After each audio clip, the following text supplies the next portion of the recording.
myself, I don't want nobody else to ever love me. You are my shining star, my guiding light, my love fantasy. There's not a minute, hour, day, or night that I don't love you. You're at the top of my list, cause I'm always thinking of you. I still remember in the days when I was scared to touch you, how I spent my day dreaming, planning how to say I love you. You must have known that I had feelings deep enough to swim in. That's when you opened up your heart and you told me to come and hold my love. 1,000 kisses from you is never too much. I just don't wanna stop. Oh my love. A million days in your arms is never too much.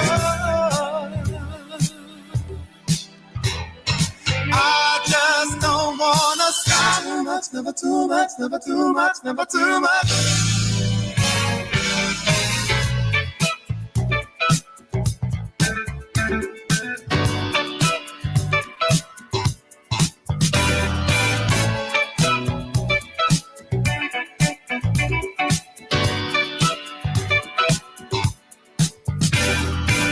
Woke up today, looked at your picture just to get me started. I called you up, but you weren't there, and I was broken hearted. Hung up the phone, can't be too late. The boss is so demanding. Opened the door up, and to my surprise, there you were standing. Who needs to go to work to hustle for another dollar? I'd rather be with you, cause you make my heart scream and holler. Love is a gamble, and I'm so glad that I am winning. We've come a long way, and yet this is only the beginning of my love. 1,000 kisses from you is never too much. I just don't wanna stop. Oh my love. A million days in your arms is never too much. And I just don't wanna stop. Oh my love. 1,000 kisses from you is never. I just don't wanna stop.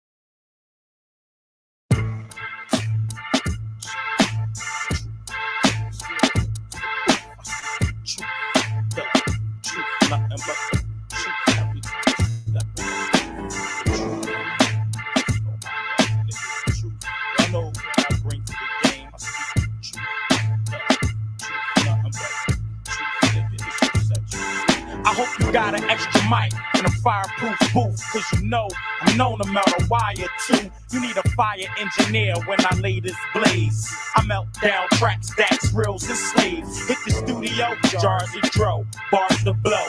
BC go with that arsenic flow. Fuck that, don't hold me back. I roll with crack. Y'all cats told Mac the rap.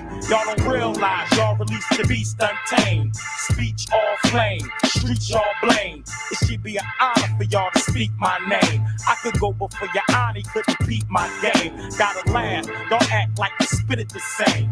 Why you motherfuckers can't get in the game? I come from high school and go straight to the league. Who you know who can spit it with seed? Yeah, nigga, the truth. Every time I step in the booth, I speak the truth. Y'all know what I'm bringing to you. I bring the truth. You motherfuckers know who I be. I be the truth. When I speak, set you free. Nigga, the truth. Every time I step in the booth, I speak the truth. Y'all know what I'm bringing to you. I bring the truth. Motherfuckers know who I be. I be the truth. What I speak sounds set you free. Ain't nothing changed with Zeke. I'm still stuck in the kitchen. So what I'm saying? That's fine. Still stuck in position. You motherfuckers know me well. Couple court cases from jail. Couple 404 shells from hell. Stuck on this mission. Go home, my girl fussing and bitching. Motherfucker, won't you change your life? I'm thinking. Motherfucker, won't I change my wife? Ignorant bastard laughing like fuck the rap shit. It's just another hustle, another way for niggas to touch you. Now they know the face of beans. Now they see my face on screens, and I ain't even chased this dream. I feel sorry for those who did. Y'all niggas can't stop the ball. Whether rock or raw, I'm slinging coke and a rock for law. You niggas know what block I'm on. Block and pawn. You wanna get shot, karate chop, Lord stab this all. Nigga, motherfucker. Every time I step in the booth, I speak the truth. Y'all know what I'm bringing to you. I bring the truth. Motherfuckers know who I be. I be the truth. What I speak sells set you free, nigga, the truth.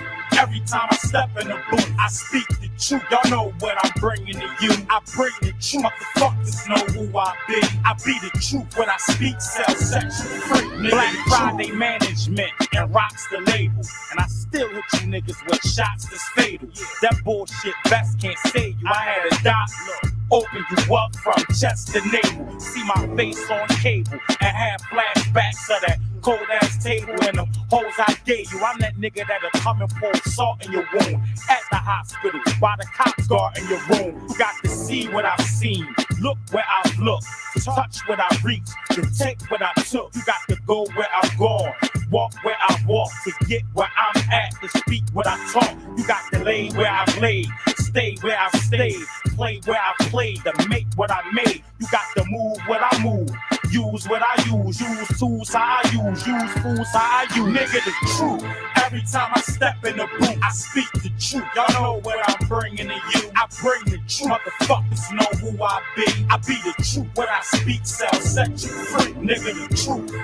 Every time I step in the booth, I speak the truth. Y'all know what I'm bringing to you. I bring the truth. Motherfuckers know who I be. I be the truth. What I speak sells set you free, nigga, the truth.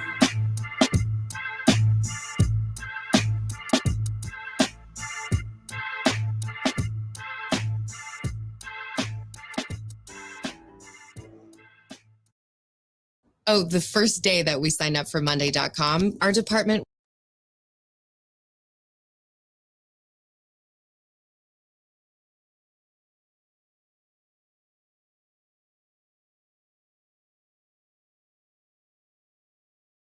Chill.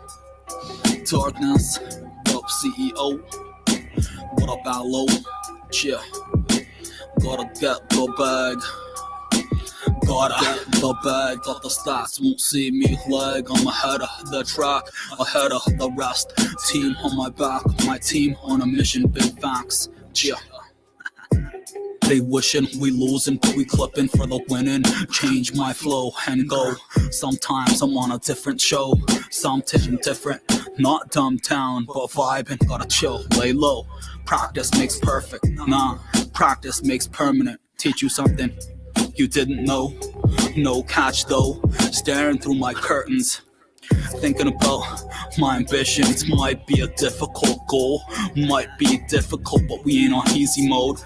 So you know, me and CEO, aiming for that gold, rhyming for the dough. Keep my nose out of trouble and row the boat like we in the Olympics. Olympians don't fold, that's what we about. Jump shots and free throws, land them every time. You already know, with this rap shit, we Jordan and Shaquille O. 3-pointers, smoke the bowl, chill. Darkness, let's go.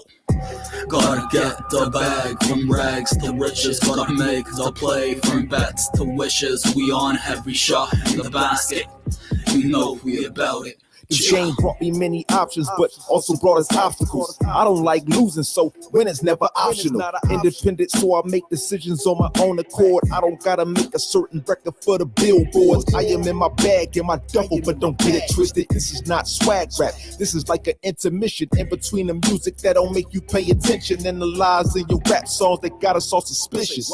I am not the villain, I ain't never been a menace. When I walk into the room, it's like Shaq is in the building. I put pressure on whoever is claiming to be the best. Cause I say it out loud, they saying it via text. What's next? All I'm hearing is chatter like trade rumors. Only thing you really doing, confusing the fake consumers. I know this type of music considered for baby boomers, but the swag that I give it, millennials can't refuse it.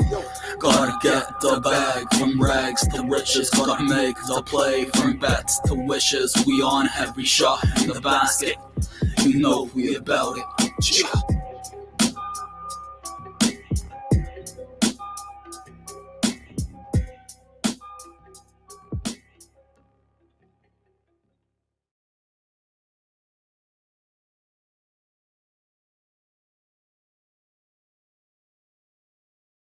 Collapse of civilization, anarchy, genocide, starvation.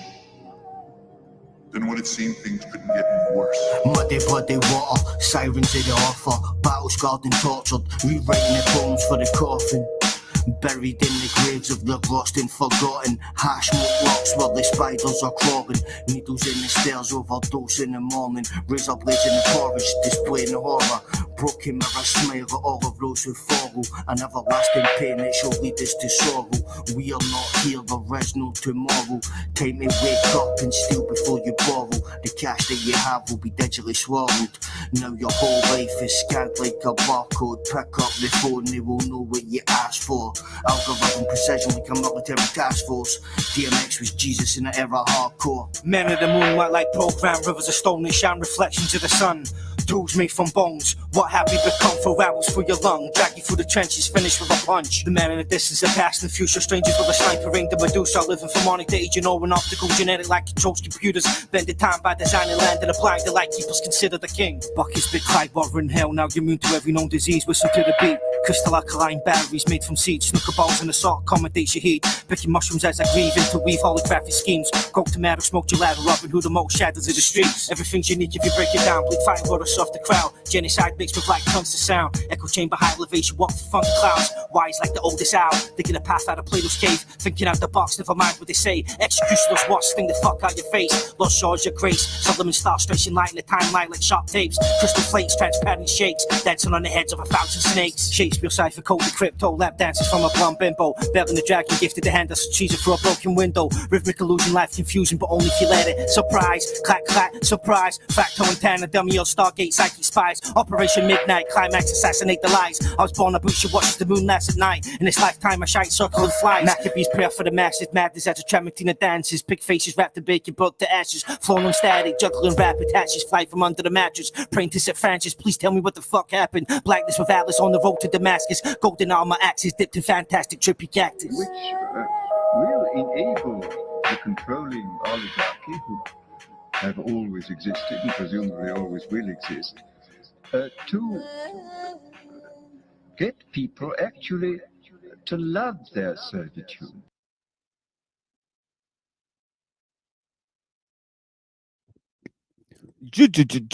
Jihad unit. What the fuck's up, homies? What's going on, guys? You guys doing okay today? We're gonna talk about certain topics here. You know, I'm gonna get a motherfucking coffee in me here. You know what I'm saying? So, you know, as I get my coffee in me, you know, we also got Benton here. Hey. Thank you for joining, my brother. What's going on? What's happening, partner? How are you? What's happening, partner? Hey, good. What's happening, partner? Yeah. Ain't nothing to it. Ain't nothing to it but to do it. You know what I'm saying? Thank you for joining the panel. You know, definitely. Yeah, man, I've been wanting to jump up for a while, certainly. I've been in your live chat in the early AM at times, but is this my first time over here? I can't even remember. It might be one of the first few times. You showed up here in the middle of the night one day. Yeah. Okay. I think it was last time. Yeah, I think it was last time. Yeah. Okay. But cool. yeah, I'm out here you know, covering history of transhumanism. Well, it's interesting because, yeah, in order to do it, you got to first talk, because there's two streams of analysis, really, because one stream of analysis is evolution theory, which comes from the fact that they don't actually see God as something that we actually came from. They actually see God as, well, where is human origins? Well, they think we came from a piece of dookie that washed up on the ocean, and then somehow spiraled, snowballed, or something like that. And they call this process emergence. And emergence is a magical term. Emergence from what? Beginning. That's the problem with absolute beginnings. They really don't tell you shit about the process it took. And that's this magical word, emergence. That these scientists use. They use two magical words. That I've been talking about. One is chaos. That comes from the one end of the spectrum where they're Discordians, essentially. And Discordian basically means that you believe that chaos itself is a generative process. So you believe that chaos is actually going to move progress forward. In other words, to destroy is to rebuild. So this is a main aspect of their philosophy, and this is kind of what the new left is about. The new left is never going to reach a conclusion on anything. People who think it's headed somewhere. It is not. Yes, it is not. It's not headed anywhere. It's just like you showed the Yuri Bezmenov today. Oh. It's headed to like they're using you for a movement that after they're done accomplishing, they're gonna put your ass in the gulag. Like that's exactly what it is. 100%. Yeah, he was saying that in the mid '80s, as I recall. That's been a long time ago now.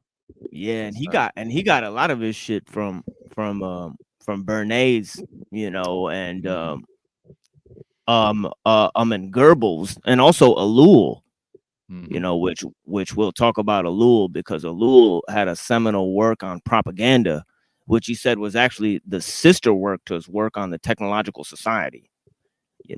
Very important work, Propaganda by Jacques Ellul. He said that only in an age of mass media communication can you have the veracity of propaganda as you have it today in today's society, and that's an absolute correct statement. But yeah, what was the other thing? Emergence. So chaos on the one end, emergence on the other end. The emergence is accelerationism. So chaos, Discordianism, emergence is accelerationism. And that goes with the new right, because the new right, they're abandoning religion, they're abandoning kind of moral virtues, moral standards. Exactly. Yep. Moral standards. They'll even use the term virtue signaling, even though it's self refuting in a way, because they want values and traditions in place, but they don't. But they promote science and technology and economic progress, which sort of curtail these things, the development of all these things. So it's funny. Conservatives, as they say, they're not conservative of nothing, right? And the fact is that they're quickly destroying the traditions, because their whole focus is on scientific and economic progress, and that's why they're accelerationists, because they don't actually believe that technology is moving culture forward. They believe that culture is moving technology forward. That's interesting. I wasn't aware of that. Interesting. Please go ahead. I got excited. Yeah, that's because of their that's like as I defined, I gave a base level definition of Discordianism. I'm giving a base level definition of accelerationism.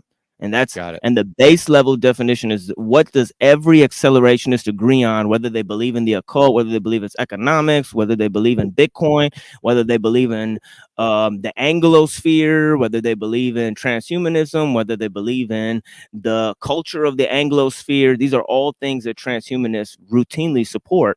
But the one underlying concept that ties it all together is this one fact, that they believe It's culture that moves technology, not technology that moves culture. And but in that sense, yes. But doesn't that get into like the medium as the message type of stuff? I'm assuming. Absolutely. Yeah, absolutely. Yep. And the global village type of stuff, which is kind of going into this whole thing, because he said, and by he I mean Marshall McLuhan, Yes, to outline his basic thesis is that the mode of communication will change your entire form of expression, and it'll change the cultural mode. So this is obviously the opposite to what I just said. This is technology that's moving culture, because he said that actually print media created the concept of an audience, and so did theaters. He said that in the 1600s there was theaters, there was printing presses, and people would love narration. They love analysis. They love they'd speak to people as if they were talking to an audience. And this is this is because people would read messages. So you would be detached from the person that you're communicating with, but you would read it. And he said that this drove us to an age of analysis, actually. But he said that we're moving. He said now we're moving into neo-tribalism. Neo-tribalism. Why?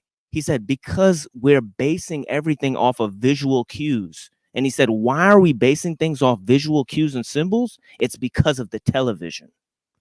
Because we see things instead of reading things. We don't have to analyze information. We can just see things, and seeing becomes believing, even though that's false. Right? That premise is false. But you get stuck there. I think the battle flag of the Army of Northern Virginia might be triggering some folks in your chat. So, well, the chat is always triggered no matter what happens. So just maybe I can redeem myself with the Sam Hyde T-shirt, perhaps. I don't know. Yeah. Well, this chat doing is my thing, folks. No, the chat itself is irredeemable at this point. Chat, you need to do better. I don't know what y'all do. Y'all ain't communicating on this level right now. We need history, we need philosophy, we need transhumanism. I went over this shit, but yeah. Yep. Yeah, where's the other panelists? Where's Pussy Boy, Paul, and Slave, and where's Chalk Body Outline, where they can't moderate the channel? They can't show up, can they? Well, I saw Soul Read Analytics down there. I'm always hoping he'll come up, but I guess. Oh yeah, Soul Read came out one day. Blessings to Soul Read Analytics. Blessings to RT. RT came out here one day. Blessings to Christos de Leopolis, even though he expressed how he didn't like me that much. I really don't give a fuck. You hop up here, Christos, and I'll make fun of you to your face too. Fucking weirdo. And TML or Benton, do you guys have merch? I don't got merch. I'm not opposed to it, but I don't have any. No. I have a book that's available. Yeah, I have a book that's available for free. I'll tell you who does have merch though. Chalk Body Outline. He's got shirts. For sale. I bought a few of those shirts. I was thinking of Go ahead, man. Go ahead. Oh no, just the glyphosate one. It looked cool. But yeah, anyways, yeah. Yes, sir. Yeah, I wrote a book. You could purchase it, or I could send it to you. It ain't shit. I'm just trying to get the word out. I want to know how good my arguments are against Christianity. So far, I mean, I guess Toilet Bowl Earth hasn't been able to defeat them, so there must be something to them. Well, he said he was going to bring me the Talmud and prove how Islam came from the Talmud last time. Still waiting for him to do that homework assignment. But yeah, I don't think he'll be coming up anytime soon with that. Yeah, I hear you on that, man. TML sweatshirt. Yeah, we need to make a sweatshirt with this motherfucking some type of. I would buy a hoodie. I would absolutely buy a hoodie. Yeah, maybe like Wu-Tang. I made a symbol one. Oh, here he is. What's up? We got the whole Benton I channel come up in here. peace. Yeah, I you know come in peace I now. know I had some criticisms earlier, and that's just I what it don't. is. Yeah, I It don't really care don't unless mean they're. anything. I don't Yeah, have I any mean, yeah. animosity for you. I was just caught up in the tribal politics crossfire. I think the other day with Paul enslaved, being my cult master. So, but Why would you call another well, man your cult master? it's part of the bit. Fear not of Go man, ahead. because fear of man causes snares. You know what I'm saying? But yeah, man. Salutes. Definitely, definitely. Man. But yeah, man. But yeah, man. I ain't. Definitely cults. No, secret ones or non-secret ones, or anti-cult, the anti-cult movement. I'm talking about that because Duganism heavily concerned with anti-cult movement. And I've stated on this show, anti-cultism, anti-totalitarianism is cultism, is totalitarianism. Right. It's obvious. See what happens is you make up a manual for what you don't support, and that becomes a cult. So it's obvious. I mean, non-bit. It's obvious. You know what I'm saying? No shit. I pointed it out, and then y'all got it. Counterculture and culture, definitely a pretty solid example, I think, of what you're saying. Yeah, we're gonna get into that. How counterculture is a complete fabrication. There is no such thing as counterculture because it's created by the CIA. so there's no possibility of any counterculture. Unorganic. Yeah. Hey, Machine Lies, I'm also live myself. I'm usually not live at night. In fact, I'm generally asleep at this time, so I'll probably cruise by later on. I'm going to drop off for now, but certainly appreciate the topics. And look at this. Look at this. He only got double viewers than me on a replay he plays. I thought you had 6K subscribers. You should have thousands of viewers, bro. only 20 more people watching your shit. How long you been on YouTube, dude? That's actually sad now that I think about it. You got to come over here and announce your numbers on my small channel because you're proud. Good Lord. People are sad, man. Why are you in my chat? Hey, I'm going to bounce real quick, but I'll swing back through later. Most likely. I'm sort of making the rounds. Are you going to be staying up, Benton? Well, I just drank some coffee, so probably we'll see. Holy. If the numbers stay up, we'll see. But I'll be back in a bit. Right on. Yeah, now I know that Chalk Body Outline had to replay some shit right when I'm streaming. Yeah, whatever. I'll be here all night and your stream won't. So I'll just wait, bitch. What a bunch of cocksuckers. Yeah. Well, yeah, I bet everybody wants to hear your motherfucking bumper sticker philosophy. Anti-truther normism.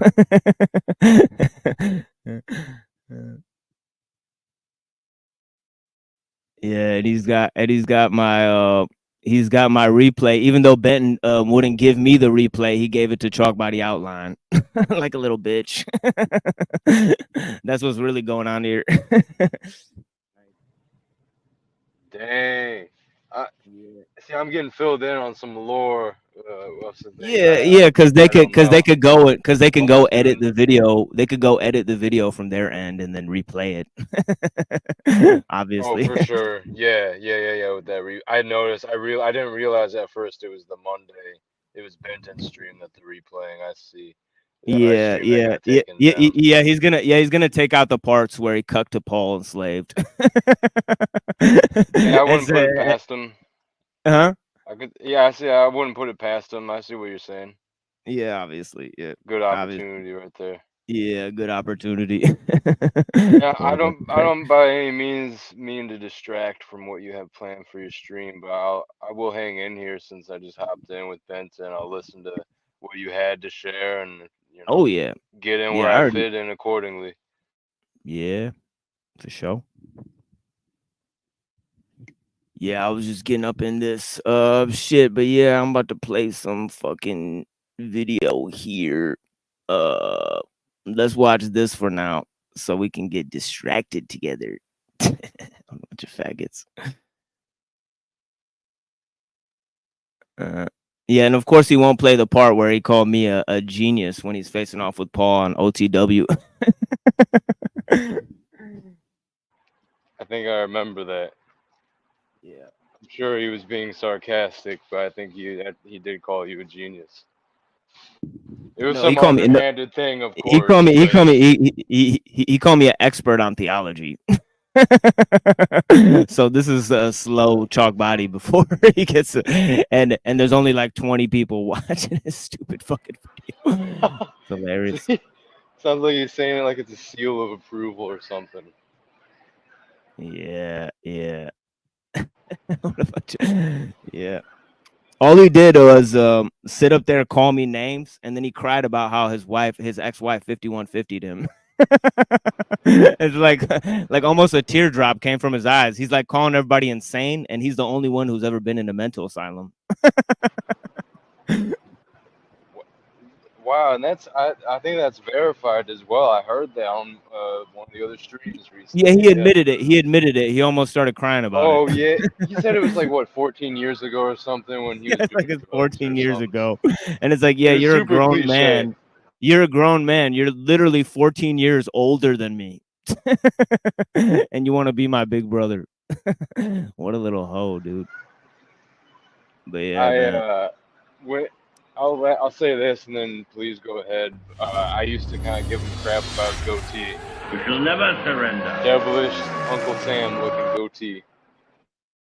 Yeah, if Ben comes back over here, I'm gonna ask him why he gave Chalk Body the video instead of me.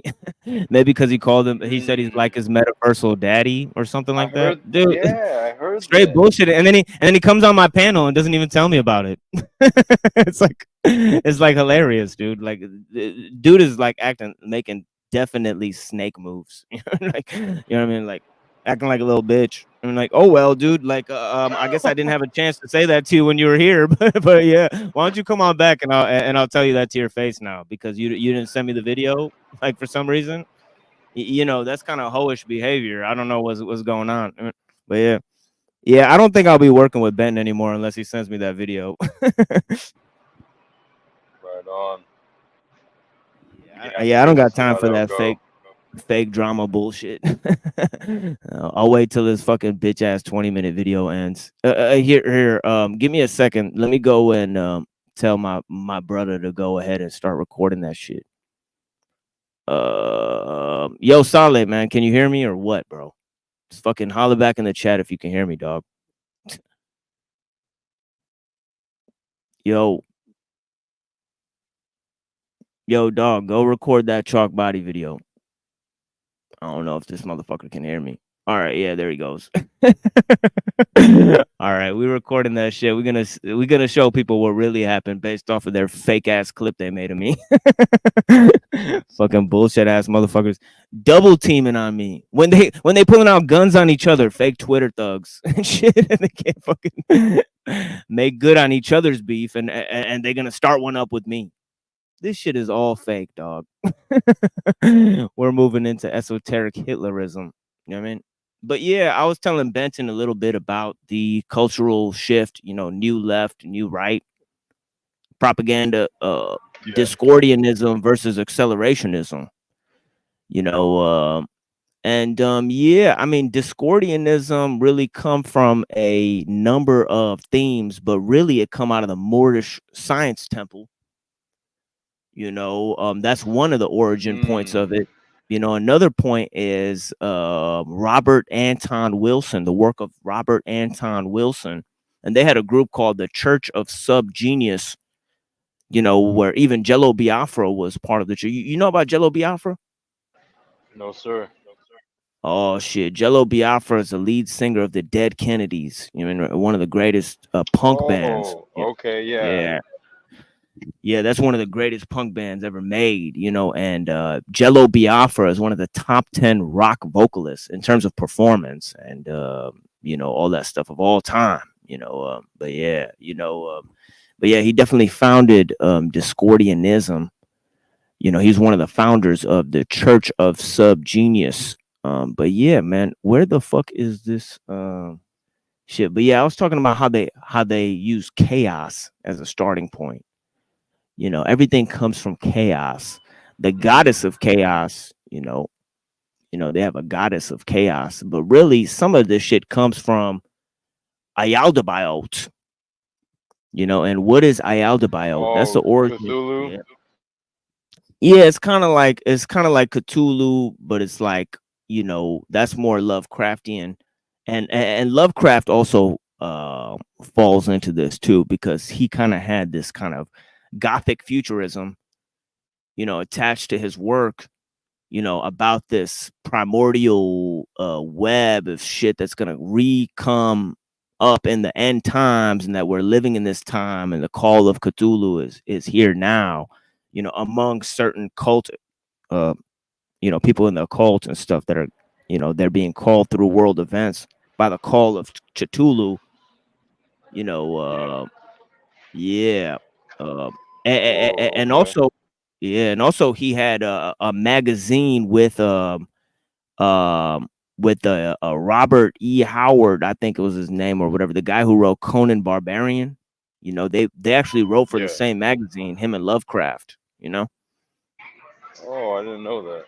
Oh yeah, they're like the American version of like C.S. Person. I mean C.S. Lewis and J.R.R. Tolkien. Who are also influenced by the occult. They're influenced by like, mainly by William Butler Yeats. And those types of poets. But yeah. Yeah, I appreciate the knowledge for sure. That's what Benton was saying earlier before he came over. For How sure, well man. I studied you are. appreciate you So guys. Hell respect. yeah, man. I appreciate you guys too. Let's see Cuck body cover Discordianism. Yeah. I'm over here laughing all loud in the store now. It's just Continue just stupid. laugh. It's like what are people thinking? They're gonna steal my viewers streaming at the same time as me. Bitch, I got all the tapes of you sucking my dick on your show. I'll release those tomorrow. And then I'll be streaming. Next time you stream, I'll release a tape of myself talking to you. Stupid childish bullshit.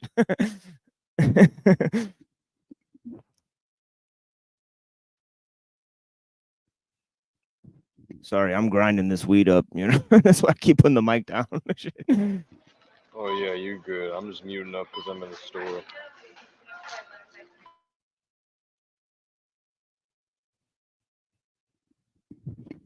Chill. But yeah, homies, yeah, esoteric Hitlerism, so why did I talk about that? Why did I talk about Discordianism? Why did I talk about accelerationism? Because these are two sides of this occult coin. One Atlantis and the other Shambhala. And they both got their heads, two heads of the same coin, and it really comes from these two ends of this spectrum that are coming in. One technological and the other evolutionary, and that's what transhumanism really comes from. It's combining two things. It's combining evolutionary goals or endpoints with technological progress. So it's using evolution as a hard stopping point where it's not a hard stopping point. It just fucking keeps going. And then they're using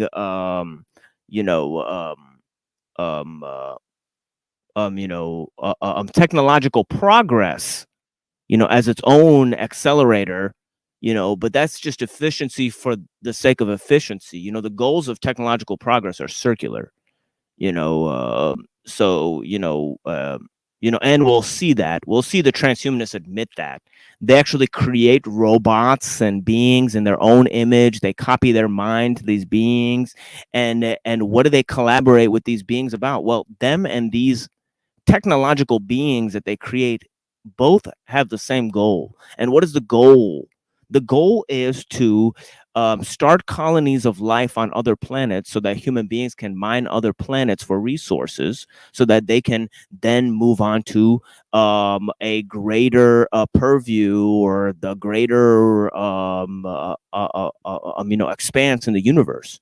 But once they get to the next planet, okay, and they exploit it of all its resources, then the goal is to take the technology from there and to go to the next planet and get the resources from there. To what end? That's what I mean by the goals are circular. They want to perpetuate the same cycle. To what end? Well, any philosophy that refuses to ask then what at the end, is pretty fucking dead. You know what I mean? Yeah, have a blessed night. Yeah, have a blessed night, kiddo. Now you got to go to sleep. Yeah, that's okay. Well, make sure you catch my little song dedication to you at the end then. Because I get like a little song at the beginning and end for you.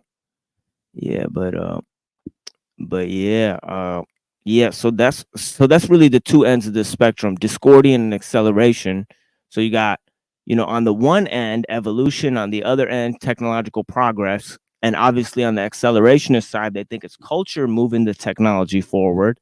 On the discordian side, they don't believe there is forward. They believe in the archaic revival. They're the side that believes in neo-tribalism. Oh, yeah, okay. Yeah. Interesting. Yeah. The archaic revival, I've heard of that. Oh yeah, it's a big time scam. Yeah, definitely. It's just neo-tribalism.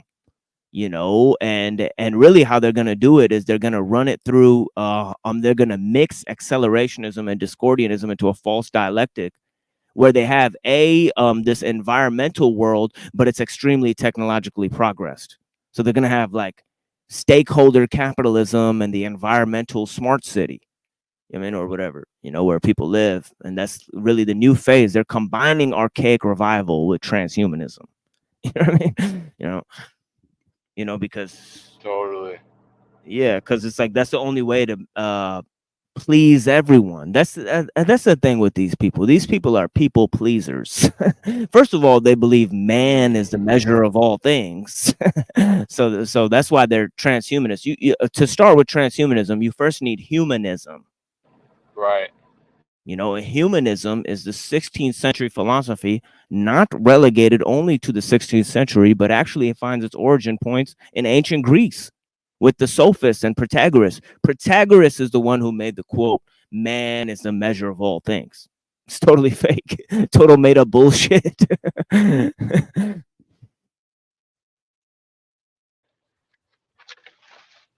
Yo, I'm soaking all this in, and I just want to say while you pause that I apologize for these judgments and assertions past a couple days ago, or even It's all good, brother, today. man. Yo, as The you've work is seen, speaking for itself as you're saying all this right now. But please go ahead. Hey, as I be on this shit, I have no trouble with taking on little online trolls, people in niche communities online.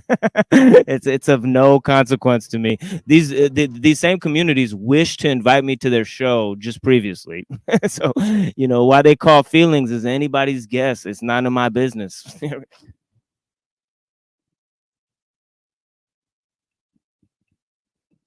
But yeah, all are welcome here on the Machine Lives. Nobody will be kicked from the panel. Anybody that's here will be tolerated all the fucking way, unless I'm playing a fucking video or some shit. Then you got to shut the fuck up because it's like you can't just talk over the video, fam. But other than that, yeah, other than that, everybody's welcome here. Obviously, you're welcome. I'll be covering topics and shit, but y'all come and sit on the panel. You know what I mean?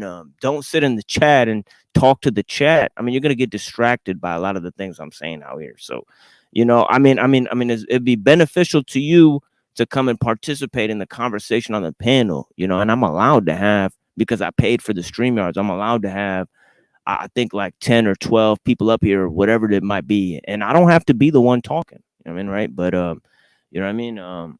you know, especially if there's topics related that are pertinent to the subject matter I'm covering, you know. But blessed to Christo. See, I think he dropped out there. But yeah, man, I'm gonna make some coffee. You know, anybody who wants to come up on the panel, man, I'd be more than happy to have you out here. You know, and I'm gonna be sitting on here. Well, really, what this is esoteric Hitlerism. You know, we're gonna get into the occult origins of evolution theory. You know, and then we're gonna move into reading Darwin Among the Machines, a seminal work by Samuel Butler that combines. I'm trying to take an experimental look from the theory of evolution into the development of machines, and he actually talks about the machine kingdom and what the type or character or base origin of the machine will be. You know what I'm saying? But yeah, you guys have a blessed night now, and I'll definitely be talking to y'all soon. You know what I mean? When I get my little coffee here, you know what I mean? But yeah, man. Let me see what's going on.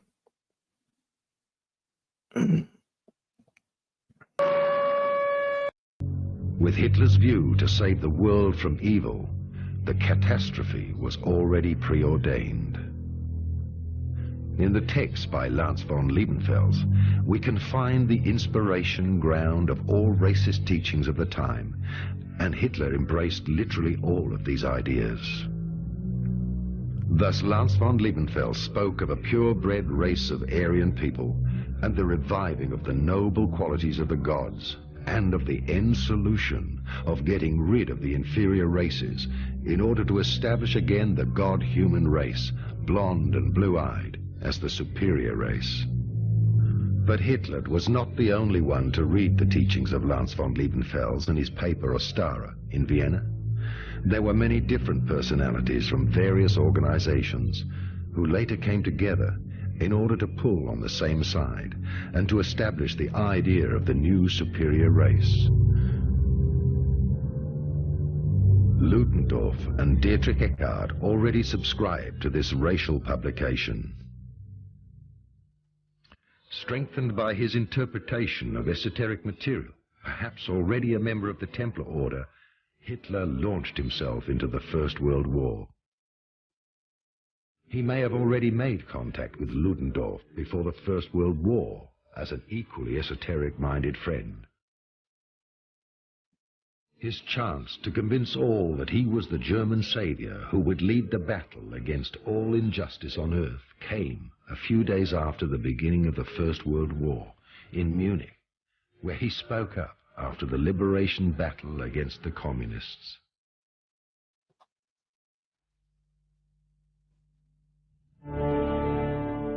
For a long time, he kept secret his esoteric knowledge and his membership of one of these esoteric sects. It was only when he came to power that people started to think about the idea of a blue-eyed race superior to all other races. A new Atlantean god was to be bred again, who would embody the godly qualities and psychic abilities. And the animal human of the rest of the world was to serve the super race. Due to the esoteric studies, he lived in the very personal world of his own imagination, where he saw the normal human being as degenerate and the archetype of the Atlantean legends of the gods as the standard to be re-established. We are quite sure that Adolf Hitler was an honorary member of this order. He knew Lance von Liebenfels personally. That is what Lance told me and two other friends. He said Hitler had visited him in 1909 and previously bought the Ostara, but a few magazines were missing, and Hitler had thus asked Lance to give him the remaining issues. Lance did so. He gave them to him. And this means that Hitler knew the complete Ostara. He probably also knew the book published by Lance in, I think, 1905, with the title Theozoologie, or Of Sodom's Monkeys and the Dream of the Path of the Gods. Encouraged by his occult knowledge, he decided to lead the world into the 1,000 Years Empire as a messiah and savior in a final victorious battle against evil. Through the influence of drugs, he became a medium and naturally saw himself as the carrier of the lost qualities. He took the idea of a 1,000 Years Empire from John's Revelation. However, Hitler was not alone in his dream of establishing a Germanic empire with re-emerging god-humans from Atlantis. The Tula Society of the Germanic Order and the Armenian Order of the 19th century, which met in the Four Seasons Hotel in Munich, had the same dreams with one difference. They saw the Freemason lodges and the Illuminati as the supreme evil.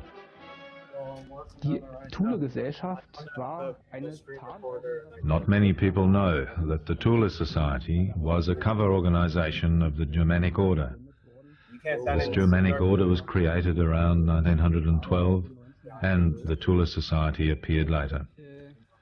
Okay, you can't download the video. Theodor Fritsch was the driving force behind the Germanic Order, and he, of course, was the mastermind of German anti-Semitism. At the beginning of this century, he had already conceived that the Jews and the organization which represented the Jews, which embodied Jewish culture, namely Freemasonry, in his opinion had to be fought against, preferably by an organization of the same caliber, indeed with a secret lodge. That is why the many anti-Semitic associations of the time, as well as the readers of his magazine Hammer, became united in the Reichshammer Union in 1912. The Germanic Order was created as a secret sister organization. Their principles were identical to those of Freemasonry, but it fought against its opponent with Germanic ideas. Finally, a work of conspiratory nature emerged. The Germanic Order would only take on trustworthy people of Germanic nature. To that effect, very detailed prescriptions were applied in order to achieve the desired result. People had to be preferably blonde and blue-eyed. They had to have a secure income. They had to have status and, of course, have internalized the appropriate ideas. The Germanic Order did not develop very well in the First World War because many of its members were involved in the war and membership dwindled. The first disagreements occurred, and in 1916 the Germanic Order was split. One branch of the Germanic Order renamed itself and became the Germanic Order Pilgrim to the Holy Grail, out of which the Tula Society emerged later. Rudolf von Sebottendorf contacted the Grand Master of the Order, Hermann Paul, and both decided that Sebottendorf would build up the Bavarian provincial branch of the Germanic Order. Indeed, he did so. He recruited members, and in August 1918, the great inauguration took place. The Germanic Order was initiated in the headquarters, that is, in the Four Seasons Hotel in Munich, with an inaugural lodge. Shortly after this came the well-known events of the end of the war revolution. From then on, we can speak of the Tula Society. The Germanic Order then renamed itself with the cover title Tula Society in order not to divulge the conspiratory secret alliance and to hide amongst other popular organizations, thus having a greater range of action. Adolf Schicklgruber, Hitler, the Enlightened, wants to release the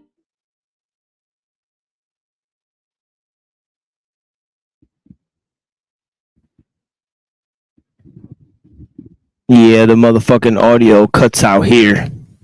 But yeah, cryptozoology of Hans von Lebensfels, that he got from a work, obviously he's combining, the beasts of, all of these biblical stories, you know, these stories of the Nephilim and all of these cryptozoological figures, you know, and he's combining it with the theory of Hitler, you know, of how animals evolved, because this is what Hitler said. He said that actually there was going to be a great gap. The genetic gap was going to grow.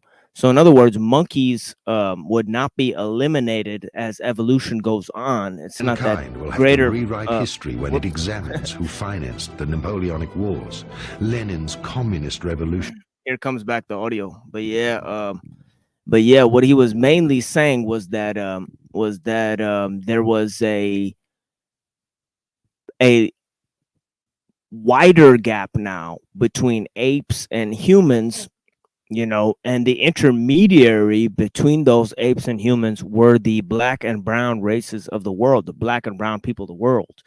So he said that there would only be white people left in the future, and also monkeys would still be there. So it's not that monkeys are going to be fucking eliminated, you know, but that the gap between monkeys and humans was going to be even greater. And yeah, so yeah, but bless you guys, man. And all political parties of the First World War. Towards the end of the 18th century in Europe, especially in Germany, a new movement was founded which was interested in deeply spiritual matters. The origin of mankind and all the secrets of Atlantis were of particular interest. These spiritual groups were inspired mediumistically by invisible masters who taught European scientists visiting India and Tibet.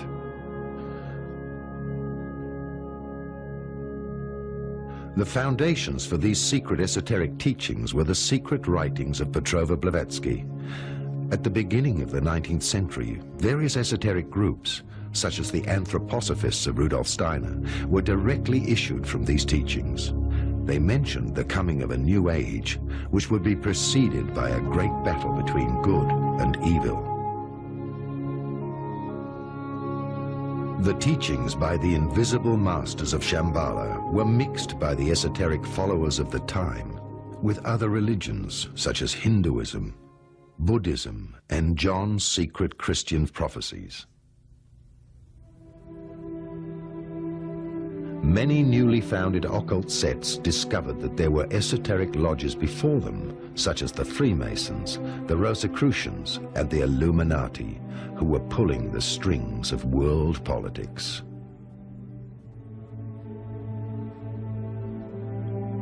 The new occultists of the turn of the century were waiting for the new golden age to arrive, and like various sects today, believed themselves to be the chosen ones.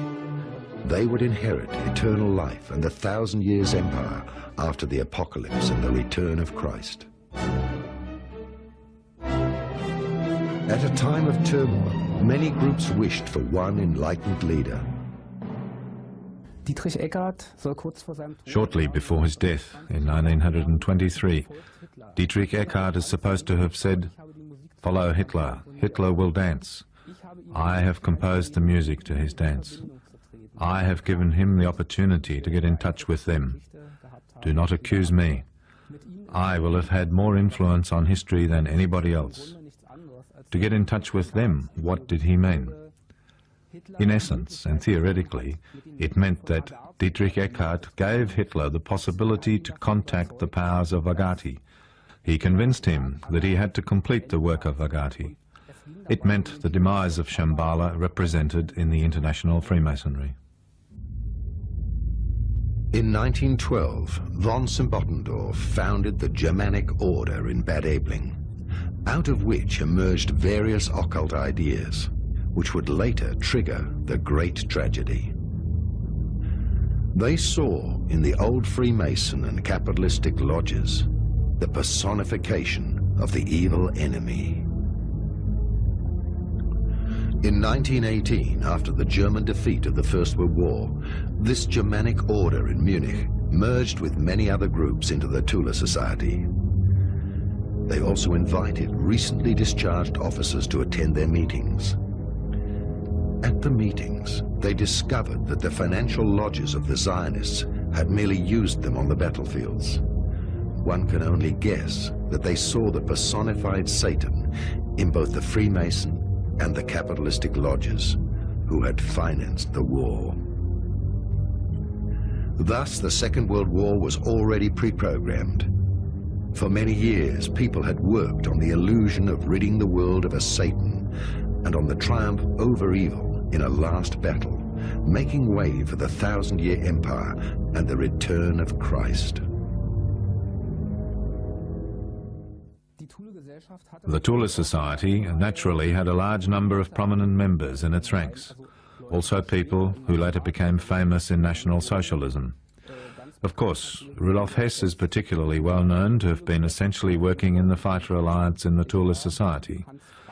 Hans Frank, later Minister for Justice in Bavaria and Minister without a portfolio in the Third Reich, was also one of them. Alfred Rosenberg, the so-called chief ideologist of the Nazi NSDAP, who later wrote The Myth of the 20th Century, was also a member of the Tula Society. We must not forget one man who did not live to see the Third Reich, but who had a striking and important influence on Hitler, the writer and poet Dietrich Eckart. Yeah, it's funny. They released a lot of movies with these themes. One of them was Hellboy, and the other was Captain America, Winter Soldier, where they had the Tula Society actually in the shows as the bad guys. So it's interesting. They actually use that a lot of times where they're talking about Operation Paperclip and all that shit, where they brought the Nazis from World War II into the U.S. government. You know, yeah, it's just funny, you know, that they made 2 whole shows about that, where Hellboy is literally from one of these areas. You know, he's from like the Hollow Earth. You know, that's why he looks like that, you know, and he's a product of esoteric Hitlerism and cryptozoology. So is Harry Potter, you know, where they had Harry Potter as they had the purebloods and the non-pure blood magicians. So they had a racial teleology inside of Harry Potter. I don't know if anybody noticed that, but yeah, they had that. All the themes of wizardry actually come from the fucking OTO in that book too, as well. But yeah, as does the work of you know, Lord of the Rings and C.S. Lewis come from William Butler Yeats and these types of people. But anyways, let's get up in this shit. We're only gonna watch a little more of this, and we're gonna read some Darwin Among the Machines by Samuel Butler, a seminal work that combines also, see, this is the link between occult and evolution. And then next we're going to look at the combination between technology and evolution. But yeah, mudbloods. Yeah, that's really what they call them. But yeah. Dietrich Eckart essentially became famous for his revised version of Peer Gynt, which was then performed. He was also known as a poet, author of some significant fighter songs of the Nazi NSDAP. This man strongly influenced Hitler. He clarified and gave direction to the confused ideas which Hitler already had in Vienna. Hitler and Eckart came together and often discussed different political questions. Eckart managed to direct Hitler's antagonistic opinions of Marxism and capitalism into a unified anti-Semitic view. Most importantly, Eckart provided Hitler with important connections within the society. He helped him to become courteous, well-mannered, and introduced him to the refined people who were able to help him financially. Ihn bei den feineren Leuten eingeführt hat, ebenfalls Finanzen beigesteuert hat.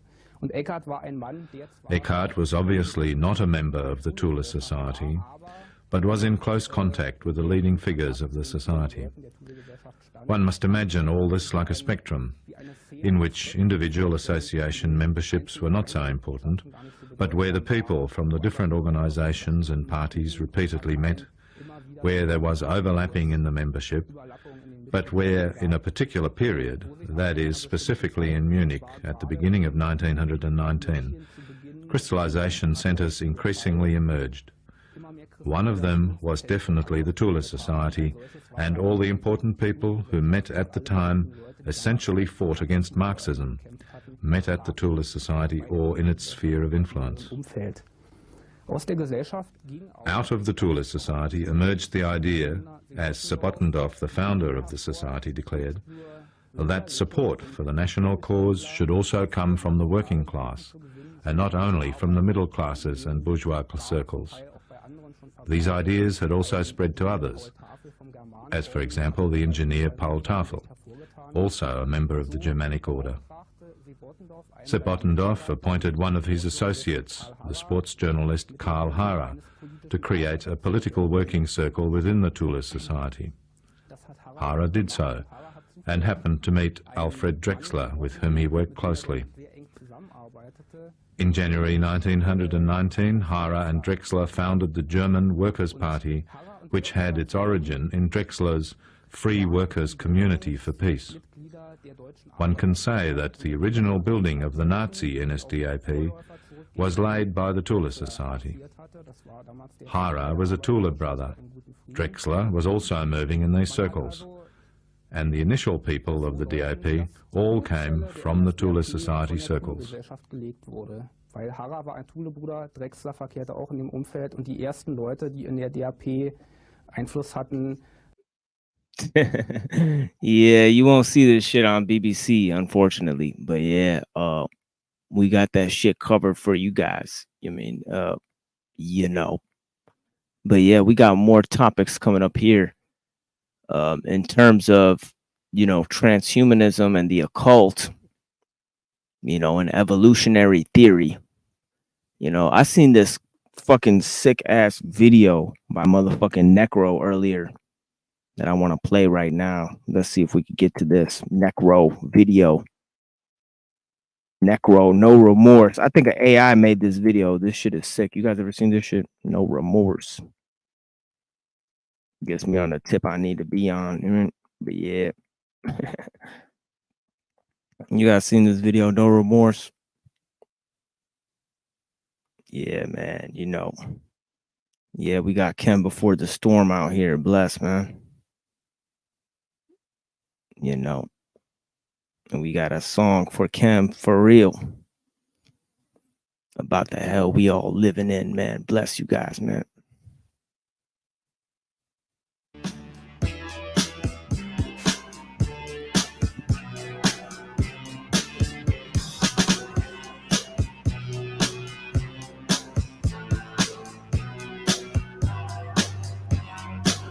Blast you with the Metallica, rip your head to shreds like Gallagher, sledgehammer your dead like Space Shuttle Challenger. Scar slashes, car crashes, guitar thrashes, barbaric fascists, smashing you like Cassius. In a bar brawl smashed on Jaeger and hashish, war clashes, napalm blast heads ashes to ashes, 100-yard dashes through pastures, landmine stash in the grasses. Blood splashes on the Bravo Nassus, killing you is sweet like a jar of molasses. We're hard assassins, rocking dark glasses, sarcastic, militant like matches. Tear gases burn like hot flashes, bashing your skull, blood chips on your eyelashes. Bombastic like Comstock convicts, ass fuck shanklet, sharp plastic condoms. You dead in your face, stuff you, jumps you, rush you, rush you, rush you. Any day, any place, anytime, stop.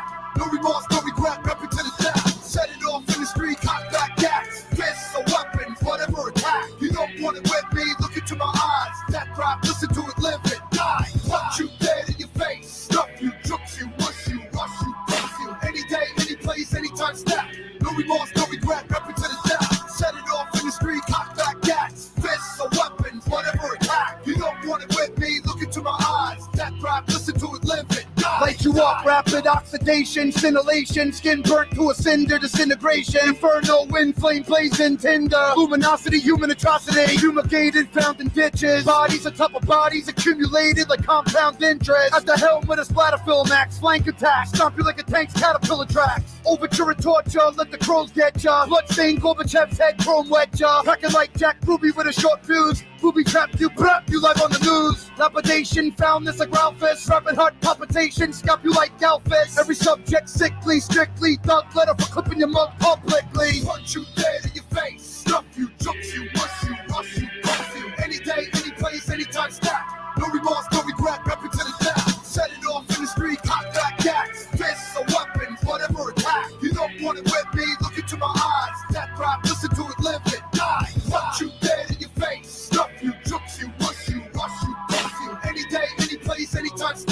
No remorse, no regret, repping to the death. Set it off in the street, cock back cats. Fists or weapons, whatever attack. You don't want it with me, look into my eyes. Death rap, listen to it, live it, die, die.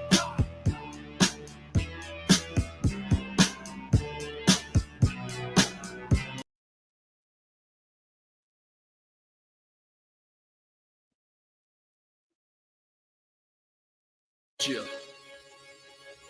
Darkness. 7 Priest. 7:30. A Demon Hunter. Yeah. Let's fucking go. Hey yo, life don't stop for nobody. I learned that quick at 14. Roaming the streets, took some hits. Looked around, swivel on my head like bitch from the Exorcist. Exercise, some demons got rid of fake friends. Not a chance in hell, can we make amends? They respect the intellect, the talent. The wicker man empties the clips. The passion for my ambitions is penance. Retribution for my sins, no halfway crooks. Full-time films never gave no fucks. Full-time film, don't give me deceptive looks. Rule 1, no snitching. Even if there's a killing, some goons fail the mission. Others pay and are imprisoned. Streets is amazing. When you lost, you can't get shook. Most men are hard to trust. Most women are only looking for big bucks. So I just bust my nut and tell them if they looking for love, you dead out of luck. Darkness, chill, the demon hunter. Uphill. Let me try. Ah, so that's the guy, the Dunfield Hunter. I've heard about him. If it wasn't for us, he'd be dead by now. Hey yo, in front of the camera, fucking your bitch in the ass, hosting like Patrick Bateman, calling American Psycho, fuck you undercover rats that gave statements. In the basement, cutting niggas up into fragments. This is more than entertainment. This is the release of madness from the mental state. There isn't a weak link in the crew, even though I got loose screws. Foaming at the mouth like babies. 84 carnivore, eating fish like the Donna party. I ain't here to dance and party. Scoping out the room so I can slice arteries. Most of these dudes artificial. I'm always official because I see this as an art form. Talking to myself at night like I had another face. Edward Moore Day, civilian passing by, yo, for God's sake. Corpse hanging from a fire escape. When I bring the inferno, no one will leave. Internals burnt to a crisp and steaming. A Filipino chick told me to whistle on a hot day. A breeze will hit your face, dicing your features at an insane pace. You lost large amounts of blood, looking like an albino. I was sick in the mind, even as an embryo, telepathically attacking anyone around my vision. This nature of ours, but it got lost for LSD. The urge for their blood is stronger. If that day comes, then another one of me. It's as simple as that. Yeah, check it.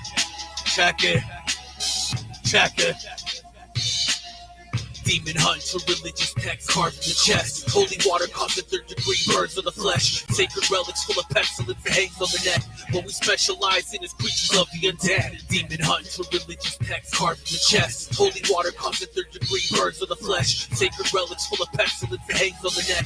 What we specialize in is creatures of the undead. Yo, my body is covered with these bloody incisions. I've been acquainted with pastors to treat demonic conditions. A fully rusted rotating disc is placed in position to split my tongue down the center, splatter blood on your vision. I levitate from the bed, 360 spins on my head. I urinate on the carpet while mother's hosting her guest. I've got a message from your dead mother, she's burning in hell. Attracting flies to my body with split vomit and foul smell. Commanding hyenas to feast on your brother. You run for cover while they yank on his ligaments, causing vessel ruptures. I'm now speaking to the forces within of Osiris. To hear the name of Christ and forcefully act in compliance. I give you a dead stare, causing your teeth to fall.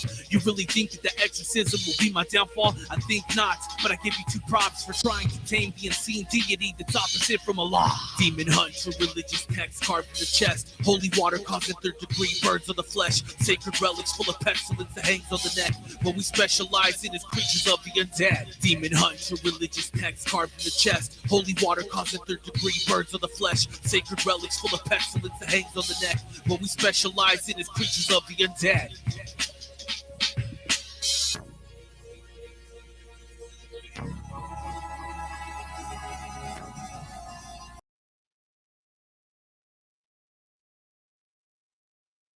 Hey, what's up, man? What's up? What's going on, Chris? How you doing? Thank you okay. for joining the panel. Yeah, it was getting pretty barren out here for a minute. Just jamming, you know. It's all right. Yeah, usually there's more people here, but today at the same time, one of the major channels I work with decided to do a hit piece on me. The same time I'm streaming. Which channel? Who did a hit piece on you? Get chalked up. Oh. Yeah, this is all he does every week. He's like obsessed with me. Like it's like 2 whole shows about me. It's like his whole career is summed up in like attacking the machine lies at this point. and also working with the machine lies. Like he just now, like, look at his last like 10 videos. I'm featured literally in the videos as the expert on philosophy, technology, and theology and all that shit. And now I'm featured as the pinata. All right, hilarious. I don't understand the point of doing hit pieces on other YouTubers and all this shit like this. It's just ridiculous. Yeah, that's There's all no this need guy for does it. too. A toilet bowl, or that's all that comes out of his fucking toilet hole. It's his fucking attack videos. He's gonna school us on the Talmud. He went away for entire 3 days, and you can't come back with anything. The link is pinned, toilet bowl. Why don't you come tell us about the Talmud? Chris already schooled you on this shit last week. It's a fucking hilarious. I don't know if I schooled anybody, but yeah, I mean, it's Well, I mean, you made a point, and he refused to make one. Yeah, well, that's true. So that's essentially what happened. He doesn't know the origins of his own religion, even though we're gonna talk about some of that here. You know, well, he's got nothing better to do than to hang out in the chat of a YouTuber he apparently hates. So you know. Yeah. I guess that speaks for itself. It's like a type of obsession with your own shit. Like, yeah, but yeah, that's kind of sad. Well, you know, he had a hard life. You know, he doesn't have a family, so I think he's just like just taking it out on. He's trying to seek validation online. That's the way some people who don't have families or can't create a family in this world, they try to do that. You know, or they abandon their old families. They try to do some shit. Keep talking about people, you know, keep trying to say they're your brother, your friend. 1 minute, somebody else is their brother, big brother, daddy. They keep calling people these names online. Today, somebody I was going to work with called chalked up their metaversal daddy, if anyone could be one. And I said, that's such a strange way to refer to somebody. You know, and this is my friend Benton, who was just on the show. You know, shout out to Benton. And then I asked him for the video, my video appearance, where he was going to challenge me. You know, and then somebody who controls the show named Paul Enslaved kicked me off the show. And they saw this as a huge victory. So you refuse to engage? That's your victory?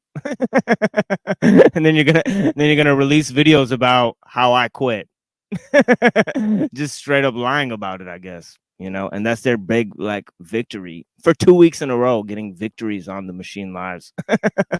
Like online kerfuffles. So yeah. I can't even bring myself to like follow any of the drama stuff.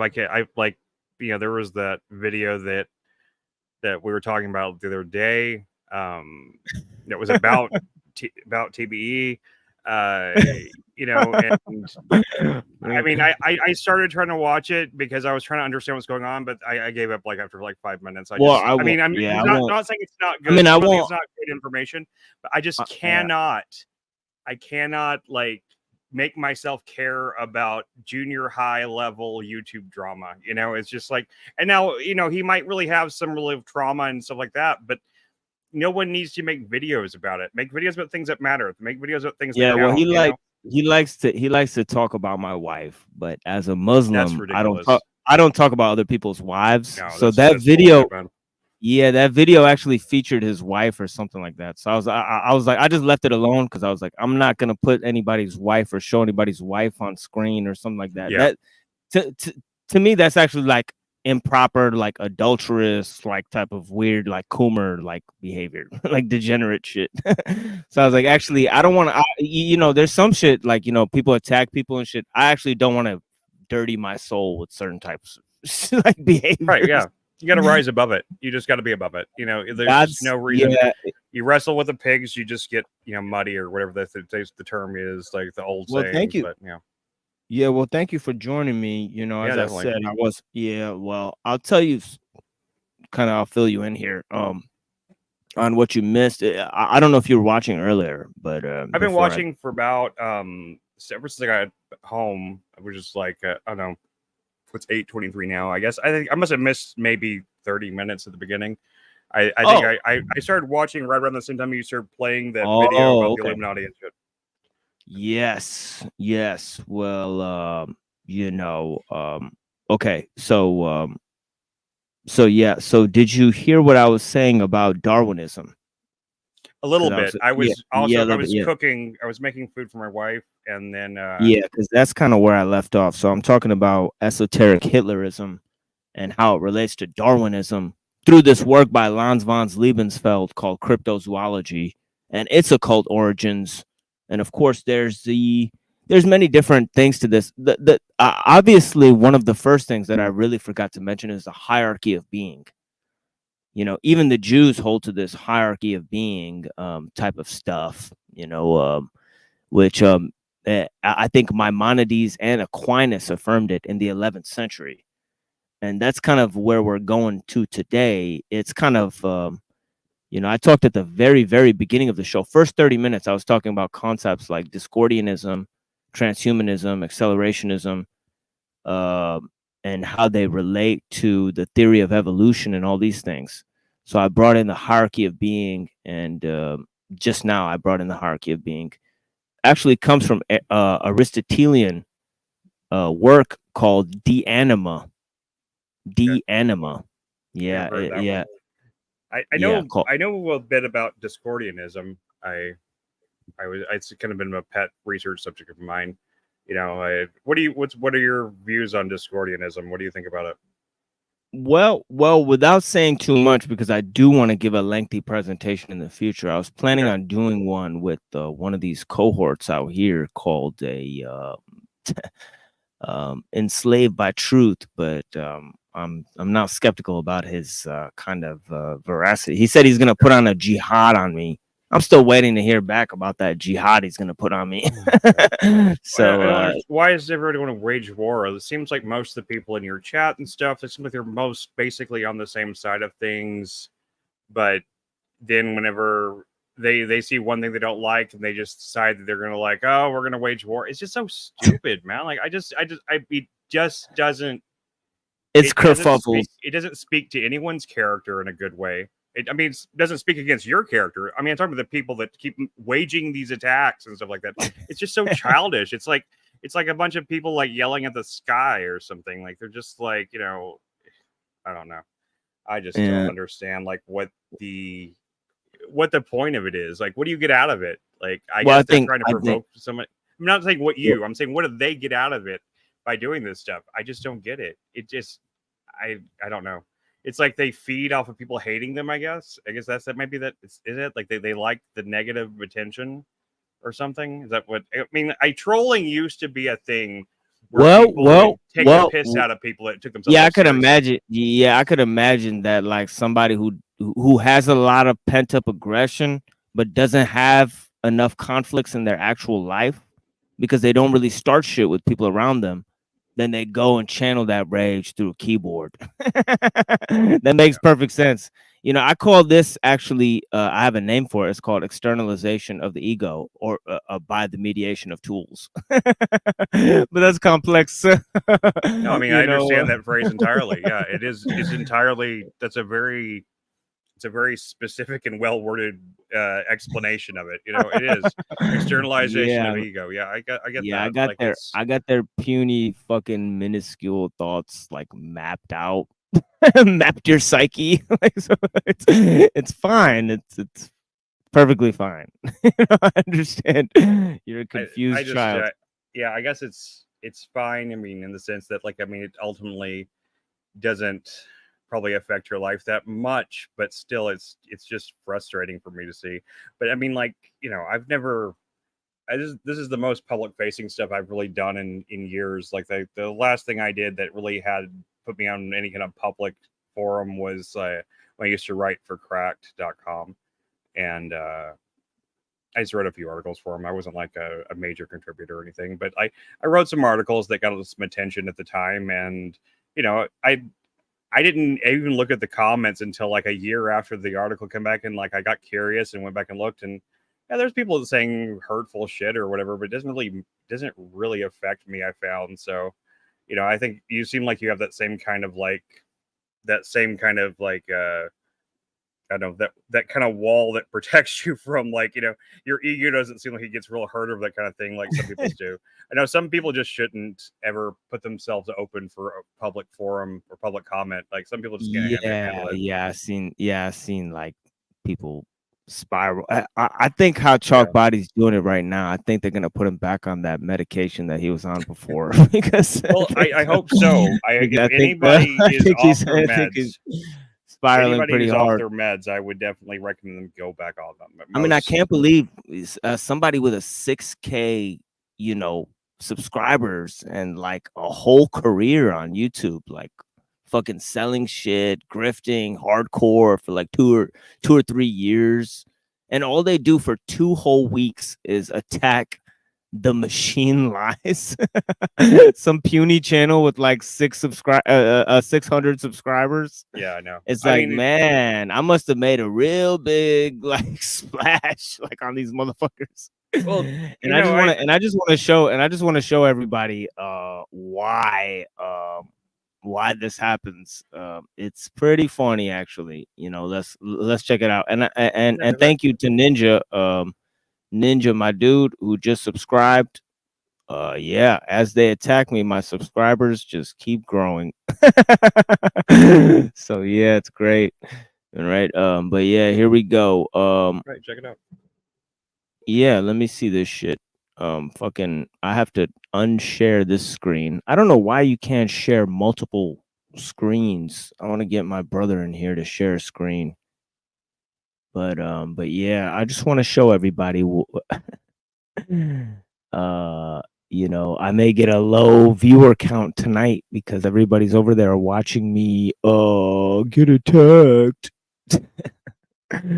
Actually, I handed it to these two content creators. You know, I told them that I don't care to work with them. They're talking about how they're trying to help me and feature me and stuff while trying to berate me.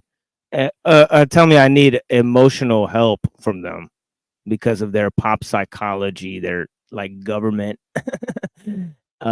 like normie anti-truther whatever narrative that they're evolved in, you know. And I do think that these people that got out of these psych programs and you know, jail and all these things, there's high probability of these people being like police informants. So they could be like collecting information online about these like niche communities. And you point, yeah, and you just go ahead and point this out, and they go, that's crazy. You know, that's just made up. Do you have any proof of that? It's like, I don't have proof of that, but definitely somebody who was doing that wouldn't give you proof of that. You know, so like, you know, hilarious, you know. But yeah, like I'm talking about like informants. But yeah, look at this. These are my live streams here. You know, actually, I could go to my live streams. You know. Yeah. And I have like, I mean, I'm in peace to my 700 subscribers or whatever. But this just doesn't actually make sense at all what I'm seeing here, you know? It actually says that this video right here, Problem of Free Will, the Philosophy of Mind, has 1K views. Yeah. So 1,000 people watch that. This video right here, Anti-Cult Discordians and Anti-Conspiracy, has 1K views. Yeah. You know, I mean, this is crazy. I mean, I don't even have 1,000 subscribers, and look at how many people are, and just people are just watching these videos. This one, Philo Lucifer or Philosopher or Philo Lucifer, 1K views. Look at this video I did for my wife, has 1.1K views. I mean, these people are a fucking joke. This is all they produce on their channel. They produce videos with 1K views, and they have to do attack videos on me to get their numbers. I haven't watched all your videos yet or anything. I started watching one of your original Machine Lies, like essay videos and stuff like that. I was going to try to check it out. Yeah. I didn't have a lot of time to watch it today, so I started watching it some. And I really appreciate the kind of content you're trying to put together. You're really trying to you're trying to make something, you know, unique and put it out there. And I really like your the way you word things, the way your kind of the aesthetic thing you go through with that. I know I've always liked that kind of hyper coded sounding, like, you know, without using the big word type thing is like in tandem with each other. You got like with Exxxomorphic source monitoring, error of remote access to Trojans. And like, I actually understand what all those words mean, but you know, I get the aesthetic of putting those words together. I love that kind of shit. I love wordplay art. I mean, I am a writer, or that's what I mostly did artistically for most of my time, is writing in one way or another. And so, you know, I really appreciate like really advanced linguistic stuff, you know. Here comes a crazy guy right here. Illumatami. Oh shit. We got Illumatami right here. What's up, Why brother? am I a crazy guy? Huh? We're all Why am I fucking a crazy crazy here, guy? man. Always here the Queen's way. I feel You know, like we're my all sanity. a little mad here. Let's just be You know, honest. he actually said apparently everyone's mad here. That's that Mandela stuff. You're talking about the Cheshire Cat, right? Yep. Like mugs and shirts and posters. Like, Yeah, he said, yeah, you know, if you don't know where you're coming from, you don't know where you're going. And if you don't know where you're going, any road will take you there. That's the Cheshire Cat, you know? yeah, but while the posters and everything says we're all mad down here, he actually said apparently everyone's mad down here. And I checked that one myself. Like the sanity machine. I can see that. I can see that one getting kind of misremembered that way. It's weird whenever things get so misremembered and they get put on merchandise and stuff like that, or you know, like the thing with Empire Strikes Back, where you know he doesn't really say like he says like he doesn't say I am your father the same way or something like that. Those are always really weird because like everyone remembers them differently, but. There was one I heard the other day that really did mess with my head. I can't remember what it was now, but I don't know. There was one of those stupid Mandela effect videos on YouTube, Mandela effect videos that actually had one little one in it that really messed with my head, but I can't remember what it was now. Yeah, there's the usual ones like the Fruit of the Loom thing and stuff like that, but. Well, this is what I tell people in the Mandela community is no one is gonna seek them all and hear them all. The important thing I think is to find the few that you can stand on. Oh fuck no. Like I grew up, my dad was a Ford truck man growing up all the time. That curly Q was inside the O. You never had to have Mandela effect or bring the question up. I'd say the curly Q is inside the O. And when I see it sticking off the F or whatever it is now, it looks ridiculous to me. I didn't see. I've never heard that one before. The Ford logo. I didn't even really.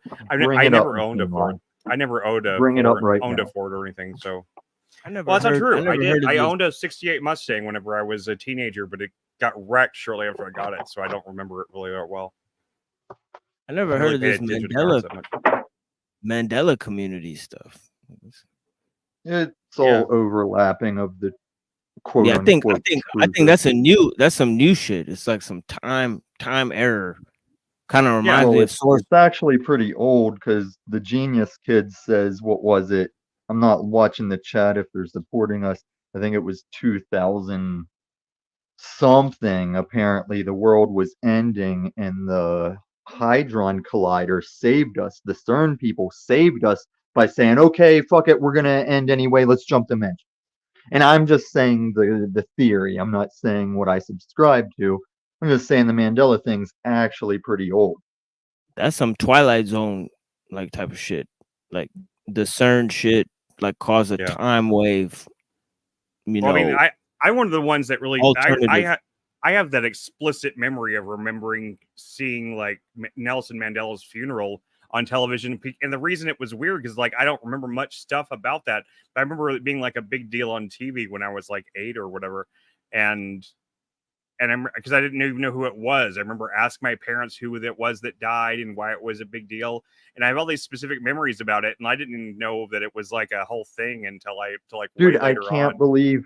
I can't believe you're saying this story after you said that stupid Mandela effect thing. Do you know why we call it the Mandela effect? Yeah, I know. That's what I'm saying. That's what Yeah, you're Nelson saying Mandela. you experienced that. Yeah, that guy studied really, whenever I communism. first heard about it, I was really shocked that that was something that other people knew about. Yeah, he studied communist theory, I think, in the U.S. You know, yeah, Nelson Mandela. Not much is known about Nelson Mandela. Well, the point is, everyone, he's saying he saw the funeral on TV, and that dude didn't die in prison. He was released from prison. I think he might still be alive, or he died recently. He died with in like his family. like 2019 or something like that. He died fairly recently. Yeah, he really did. Yeah, I agree. I agree with this fucking comment. You know, whatever can happen will happen. I'm saying for real. You know what I mean? Fact is stranger than fiction. You Yeah, can't write this stuff. Yes, yes, that's one of my favorite quotes, Tommy. Facts are stranger than fiction. I mean, I usually say the truth is stranger than fiction, or reality is stranger than fiction, or whatever, like that shit. Because it's like whatever is happening around you is way stranger than anything anybody has ever fucking made up. Like you couldn't have planned this shit. Like this shit is fucking live.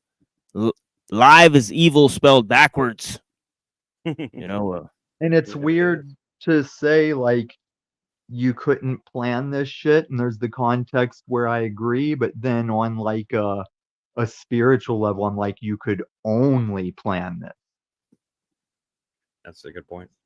Yeah, I kind of agree. I mean, I've had enough strange things happen in my life that I just, you know, I tried to be an agnostic or an atheist for a while, because it makes more sense to my brain logically. But I've had too many weird things happen to the point like I finally gave up and was like, I guess I believe in something. I'm not sure it's like what it is, but I believe in something. And eventually I call myself a Gnostic Christian sometimes. I mean, I guess I am, but I don't really know what that means exactly. But the things that I resonate with tend to be like Gnostic related type things. And I grew up it's in extremely, it's an extremely vast. Yeah, it's a very, very big, and we'll get into it big because philosophy.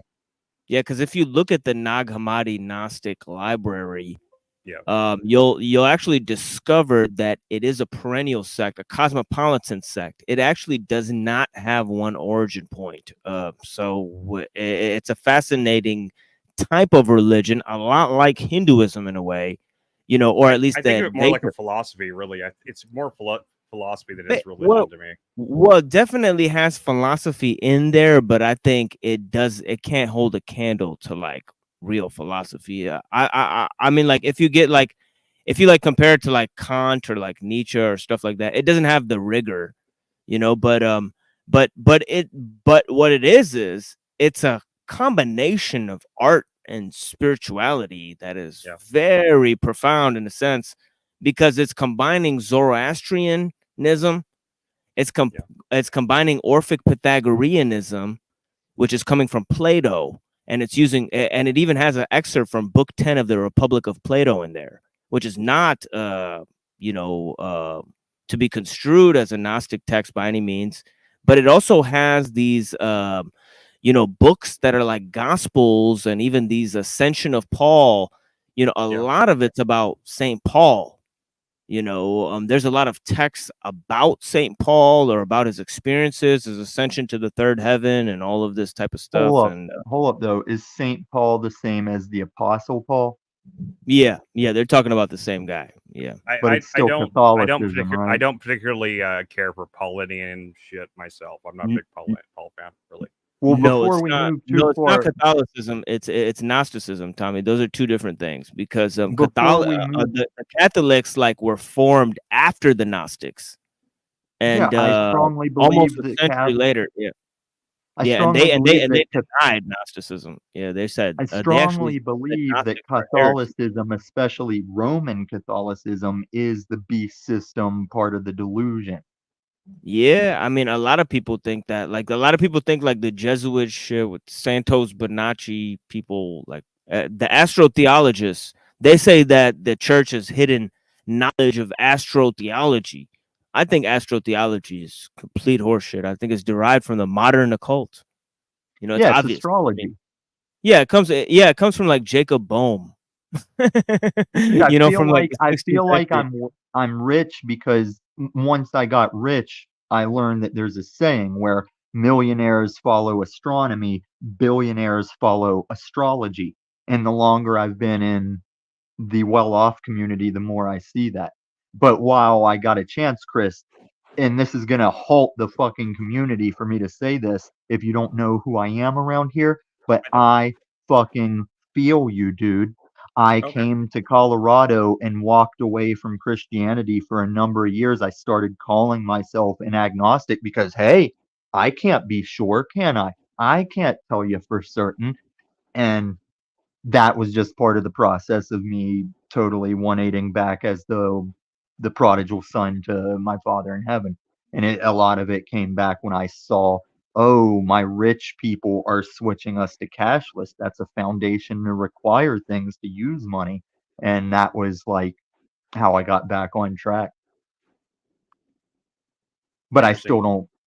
And like, while I also say two of the people in this community I get along with best is yours truly, Muslim right here hosting us, and the resident Satan worshiper. And I'm like, isn't that funny that the Muslim and the Satan worshiper get along with me the best compared to all these pseudo Christians? Oh yeah, Jeff's one of my best friends, so I know you're talking about. Yeah. As you've seen, I've actually gotten along swimmingly with the people that say they don't get along with me. So me getting along with them, there's literally hours of me getting along with them on camera before they made Oh, I that agree. accusation. I agree. You can find footage out there of me and P Unslaved just yucking it up, having a good old time. It's not. It's temporary though. Even in the moment, I know it's temporary. Yeah. Well, I mean, I guess it's good to be able to, like, put bygones aside and just be social with people sometimes. I can respect that. Right. Spiritually, my God says love thy enemy. But kinetically, the art of war says keep your friends close and your enemies closer. Yeah. Oh yeah, I was trying to do that, but they just kind of, I think they got wind of me. So now they're Well, turned. and people forget in those art of war rules, it's all still to lead up to someone's got to go or surrender, like you do those rules, but you don't just live in it. You have to end that war, not in a Jack Talcott reference, but as like this has to come to fruition, one winner, one loser. Yeah, I mean, that's true. Anything from the art of war is really, it's a strategy for winning a war, not a strategy for living. You're absolutely Yeah, right. for maintaining combat through your whole existence. which I guess for some people is what they want, but it sounds like hell to me. But at the same time, as soon as one conflict ends, another one usually pops up. I mean, in terms of just life conflicts, I don't mean like actual war, but just like one struggle, you get through that one, it's just ends in time for another one begins, or they overlap, or whatever These the case are might be. But some seminal books right here: Art of War by Sun Tzu, and also The Prince by Niccolo Machiavelli. If you guys haven't read these I've two read both of them. books, definitely you see the tools that people employ in terms of deception being the highest one. And if you don't learn how it's used, it will be used against you. Yes, So sir. that's just really how it is. So be careful out there, guys, and learn the ways here. As they say, know your enemy and know thyself. You know what I mean?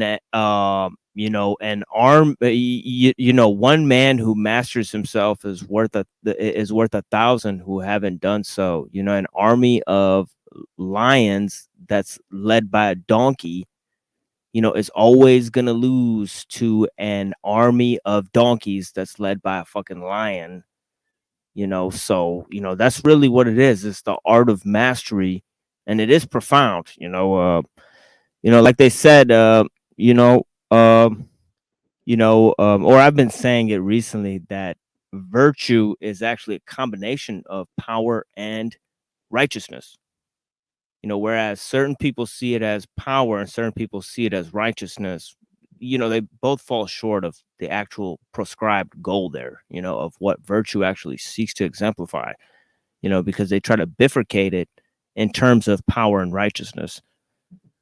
Well, isn't But yeah, virtue an adjective where people mislabel things virtues that aren't actually virtue? Like we can say patience is a virtue, an but some things, adjective, yeah. like virtuous, that would be an adjective, but virtue, that would just be like a concept. Oh yeah, I'm using the wrong grammar label. Yeah.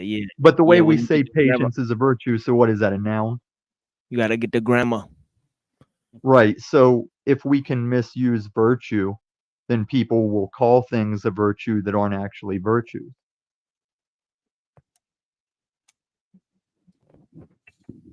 Like we agree that one of the virtues is patience.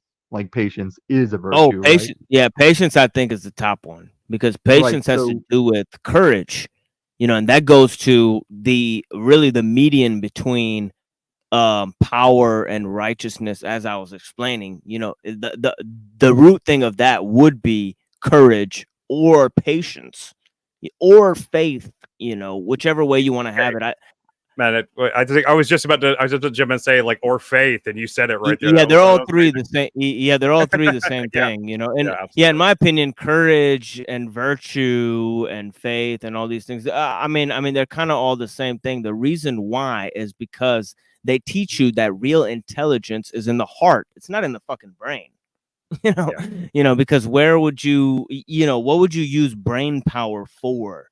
You know, other than just making shit, being logical, making sure shit's fucking equal and fucking neatly cut and shit. Like, you know, well, I like think they it's part say, of the Trinity. yeah, like they say, a mind all logic is like a knife all blade. You know what I mean? It's like, but shit is happening. You know what I mean? On Yeah. other levels. You know what I mean? Yeah, intellectual Right. And intelligence isn't much good when we without talk emotional. about when we talk about the Holy Trinity and we use a person as a representative like mind, body, spirit, you need all three. You can't get by with just two of them, or one of them does not stand on its own. It's like they all three must be. And I think what you're saying is mind compared to spirit. Like the heart is the spirit. The thing you're talking about cutting straight, measuring, that is mind. And then body is required for either of them to function. Yep, I agree completely. I've something. Yeah, I've said things just like that before, so I completely agree. It's because it's universal truth. Yeah, exactly. It's weird how there's so many people out there that don't think that though. You know, that really think they can get by by following only emotional intelligence or only intellectual intelligence, or seem to ignore the existence of one or the other. I guess no one exactly ignores the existence of their body, but I think that was my agnostic thing, was me going, I can get by. I'll drop the spirit thing and I'll Me too. just go intelligent agnostic. I think that's what that was. Yeah, me too. Yeah. I mean, I came around to believing again in something that's, I believe in something that is similar to the Christianity I grew up with, but it doesn't fall in line with any major, organized religion, church type thing. So that's why I tend to try to, I take the Christian part as like the heart and the Gnostic part is like the mind. That's why I think of it. That's why I say Gnostic Christian. I understand those things can be contradictory to some people, but this is where Toilet Bowl Earth came at me wrong, because I believe we very much are in some end times, and this isn't the time to be relying on a building full of people claiming Christianity. And he's trying to tell me I can't be a Christian if I'm not a member of some local building structure that people gather under. He says that's required. And I'm, oh no, contraire, mon frere. I think this is the worst time to be hung up in a building that says, hey, you're doing it right. You're doing it right. Keep on doing what you're doing. Glorify yourself. Hallelujah. What's this video we're watching here, Machine Lies? It's just some bullshit I put on the screen for aesthetic effects. Okay. But yeah, I was curious. It was interesting, so I was actually trying to figure out what it was. Yeah, it's just a bunch. It's like a very odd set of images. Yeah, and is this like one of those ARGs? It's like an ARG type thing. Yeah, I think technically it's like advanced art that's been used by like old computers mashing together like images and themes from old like retrograde like computers and shit. It's fucking crazy. Yeah, I don't know. I accidentally have this motherfucking closed captions on that stupid shit. But yeah, there we go. But yeah, I'm gonna get a bust your bubble, American Resolution, but they're only gonna get worse. I'm sorry, what was that? I didn't quite. Oh, sorry, I was talking to the chat. This American Resolution person. he's onward to better talking about. times. Oh, I see what you're saying. I get it. Yeah, that's one of the themes we were talking about is a myth of progress. You know, progress means that tomorrow will be better than today, you know, and you know, it's an unassumed you know, kind of you know, thing. Obviously, evolution doesn't have to spell progress because evolution can occur with spontaneity. But on the other end, you know, there is a degree in which progress itself is paradoxical because whatever you're going to become will always be surpassed, and where you are now is never good enough. You know, so it's constantly moving or shifting goalpost, you know, in a way. So ultimate progress can actually never be achieved if there's constant progress. You know, that itself is pretty much, in my view, paradoxical. You know, it assumes that, you know, yeah. Go ahead, Tom. Have I ever told you about the first time I ever went on Jim Bob? No. Yeah, and this is why I really don't. I try not to interact with channels that don't post their stuff or leave it behind a paywall, and that's why I can't get to this interaction. But the first time I ever went on, I was trying to be respectful. At the time, he was new to me. I wanted to keep having conversations with him, and I think we did have a couple more after this day. But the first time I went on, I said I'm pretty much a Jesus follower. I went to college on a lot of science stuff, and I sat there most of the show trying to explain to them what evolution actually is and how it's not what they were making it out to be. And I used the polar bear as an example. Like, for the most part, a polar bear is the same as a type of brown bear. But when they existed further and further in the snowy regions, there was eventually just a common happy accident mutation of like a white one. And that polar bear was catching food easier and reproducing easier than the brown ones in the snow. And eventually it bred more white ones than brown ones survived. And naturally the white bear would not flourish in a forest like the brown bear does. But up where there's snow everywhere, white bears will get much closer to their food before the food recognizes them, making it easier to eat, easier to procreate. And that is a not antichrist way of saying that's evolution. I mean, that's a really interesting point there. Well, the volume was low. What'd you say? I said that's a really interesting point. I don't know. I just trying to think about what you said for a second. I couldn't really. I don't know. It didn't absorb in my. I get a little like. I seem a little dizzy sometimes because I get this I have this vertigo thing, and it makes me really cloudy sometimes, and I'm trying to listen really hard. Then I just like. Yeah. I get confused sometimes. I gotta play some of those songs that I sent you. You know, those shits are You know, Definitely, maybe man. I was going, man. I was rocking out to the whole, basically the playlist that the Discord made all yeah. day. I this shit all day. Yeah, there's so many people post so much great music on there. Like really quickly, it was really awesome, man. I think that's a really, you know, something I've never seen in a Discord community before either. Is like just like a music link kind of share thing, just like people just sharing music they like. So I've never seen that before, and I don't know why. It seems like just an obvious thing to do in a Discord community, but that's really cool. I think it's a really, yeah, I just thought that was really awesome. Yeah, to me, I thought that's really what it is. You know, just sharing music and shit. But yeah, most of the Discord communities, I just got into Discord last year, so I've had a Discord account for probably 5 years, but I've never really used it for much. I didn't never use it for social reasons until like the last year or so, and so like I started, you know, being a part of this Discord community, that one, but I just haven't seen that yet. And I thought it was really cool, so I just wanted to tell you that. I think American Resolution in the chat, he said some interesting things here. I think he's made some good points. I think why does he say he can't know truth? I know we're on a globe, and I know that. It doesn't matter what anybody thinks. It's not my opinion. So how can you not know truth?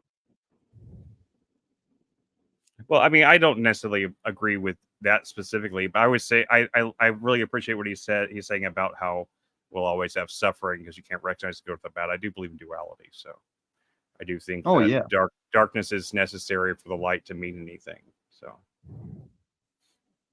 yeah, and the light is necessary to scam you, like Jesus was the way, the truth, and the light, and Lucifer is the morning star, the light bringer, and you have to have discernment to know the difference.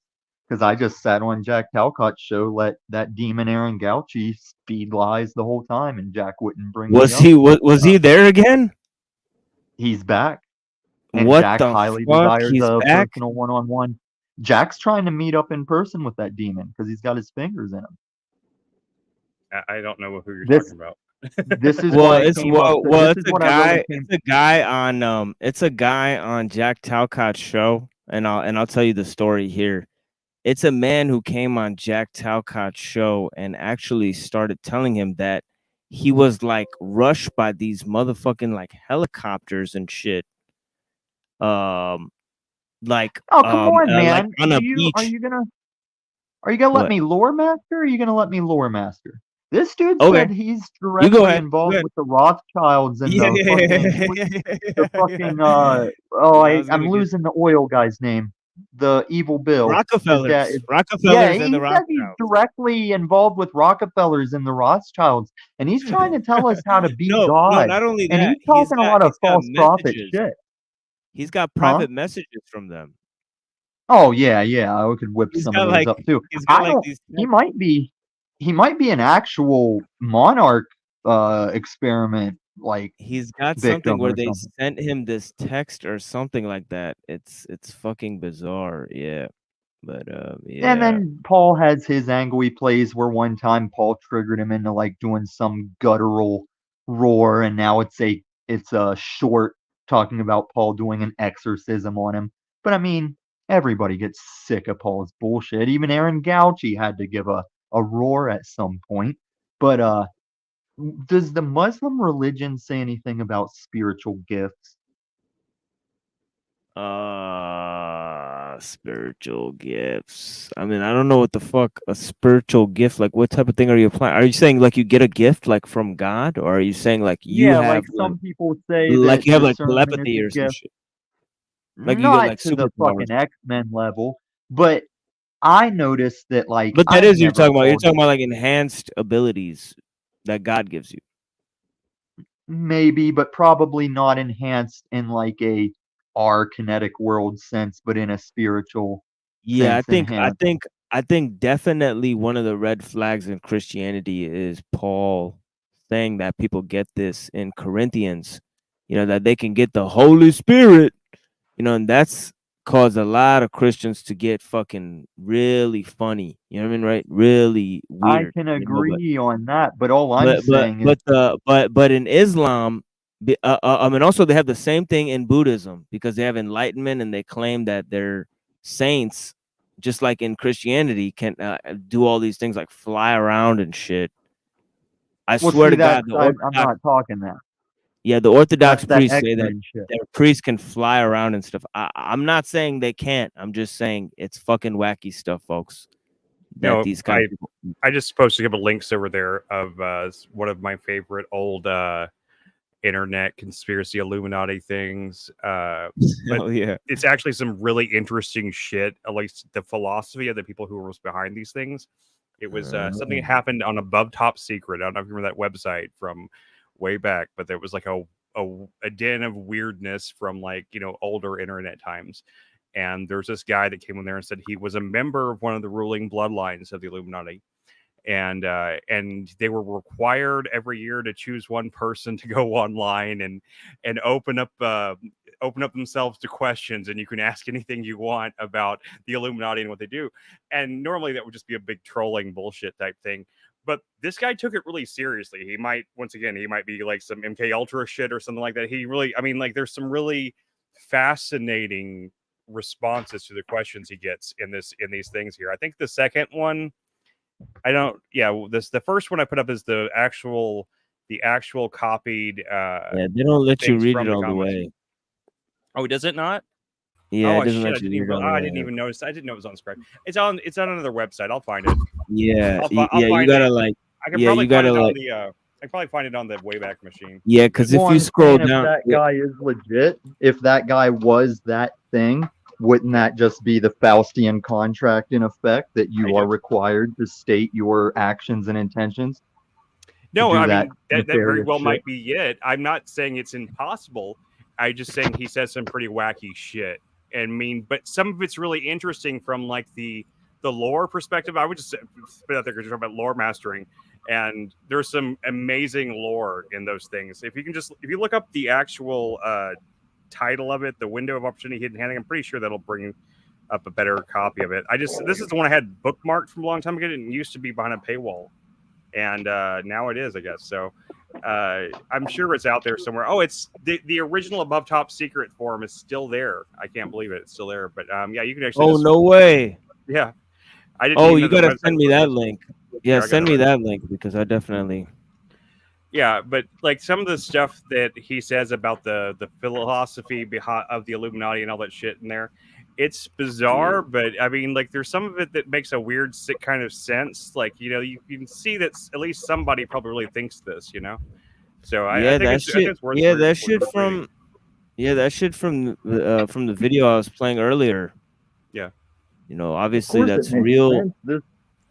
This is why they say one of the spiritual gifts in Christianity is discernment, because when Jesus was fasting in the wilderness for 40 days and 40 nights and he was at his weakest, that's when Satan came to him to try and challenge him and falter him. And he said the word of God almost to a T, except the details he changed, as in the devil's in the details.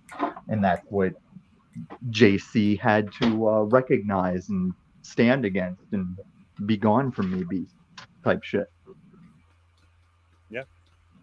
And we've hit Yeah, another no, milestone. This is the first time that Gen X Jeff has ever approached a panel that I'm already on. Shout to Gen X Joe. Yeah, amazing. We'll see how we do. This is a test. What y'all talking about? Just like the Orthodox, just like the Orthodox priest flying around like Dumbo the elephant. Amazing. Yeah. I mean, I'd call that bullshit out the gate because it's like, show me. That's what I say. I believe in. I believe in spirit. I mean, there's video now. We're not living back in the origins of Orthodoxy times. If they can do that, then just show us.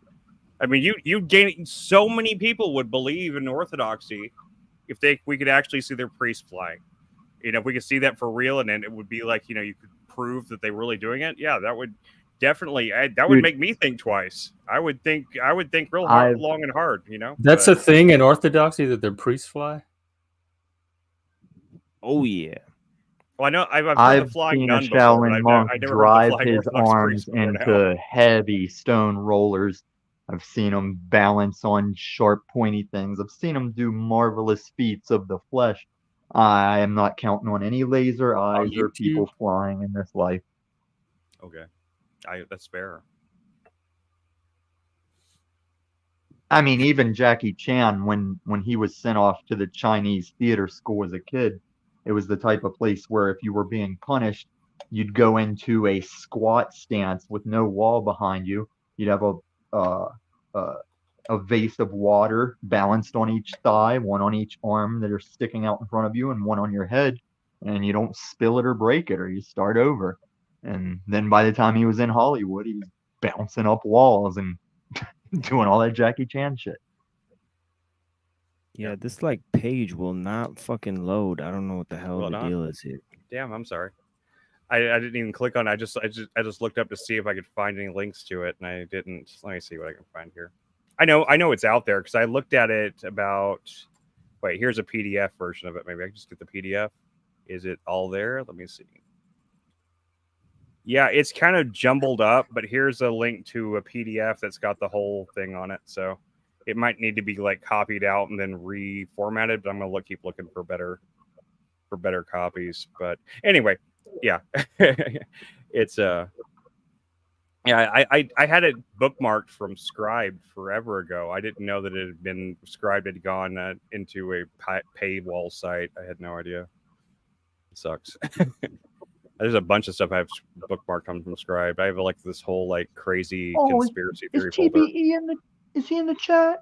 This little old TBE down there. Did he hear me talking about that the church isn't in a building that people collaborate under? That he's Poor little telling me that's required. Poor little TBE. TBE, you had one fucking homework assignment. You were supposed to prove the fucking origins of the Quran from the Talmud. You did not do it. You showed up here with your tail between your fucking legs. The same fucking panel is up here like deja vu when they asked you the question for the first time, and you still can't come up on panel and even express like what your motherfucking indifference or difference or what the fuck you have, like what your sickness is. Toilet bowl sickness. Yeah, I don't even understand. I like that link to copy. Anyway. No, he's just standard alcoholic. Millennial alcoholic hypocrite. Yeah. He's projecting, like when he goes around talking Jew this, anti-Semite that, calling Muslims pedos and stuff. He's like projecting the whole time a guy popped in and asked him if he's an N-word lover because he married a dark girl. And there's nothing wrong with that. There's something wrong with being anti-Jew and Muslim pedo and then being married to a black girl. Dude. running around here saying nigga this, nigga that as an Iranian. Yo, Dan and JG, hop up on the panel. You know, I could use you guys up here, you know, because they always be coming up on the panel, so they should come up on this panel. Dan. Right. Dan, I don't even care if you're drunk, Dan. You could drink on this fucking panel. I don't give a fuck. You can interrupt me. I don't give a shit, man. My bad. But yeah. Yeah, last time he got drunk, he was interrupting me, and I was like, Dan, can I just finish this fucking point? And he's like, I'll just leave. I'm just gonna make one Johnny Carson prediction. I got the big silly fortune teller hat on. You probably just bombed your own stream. Yeah, but it's fun when Dan's here. But yeah, he's at Hooters.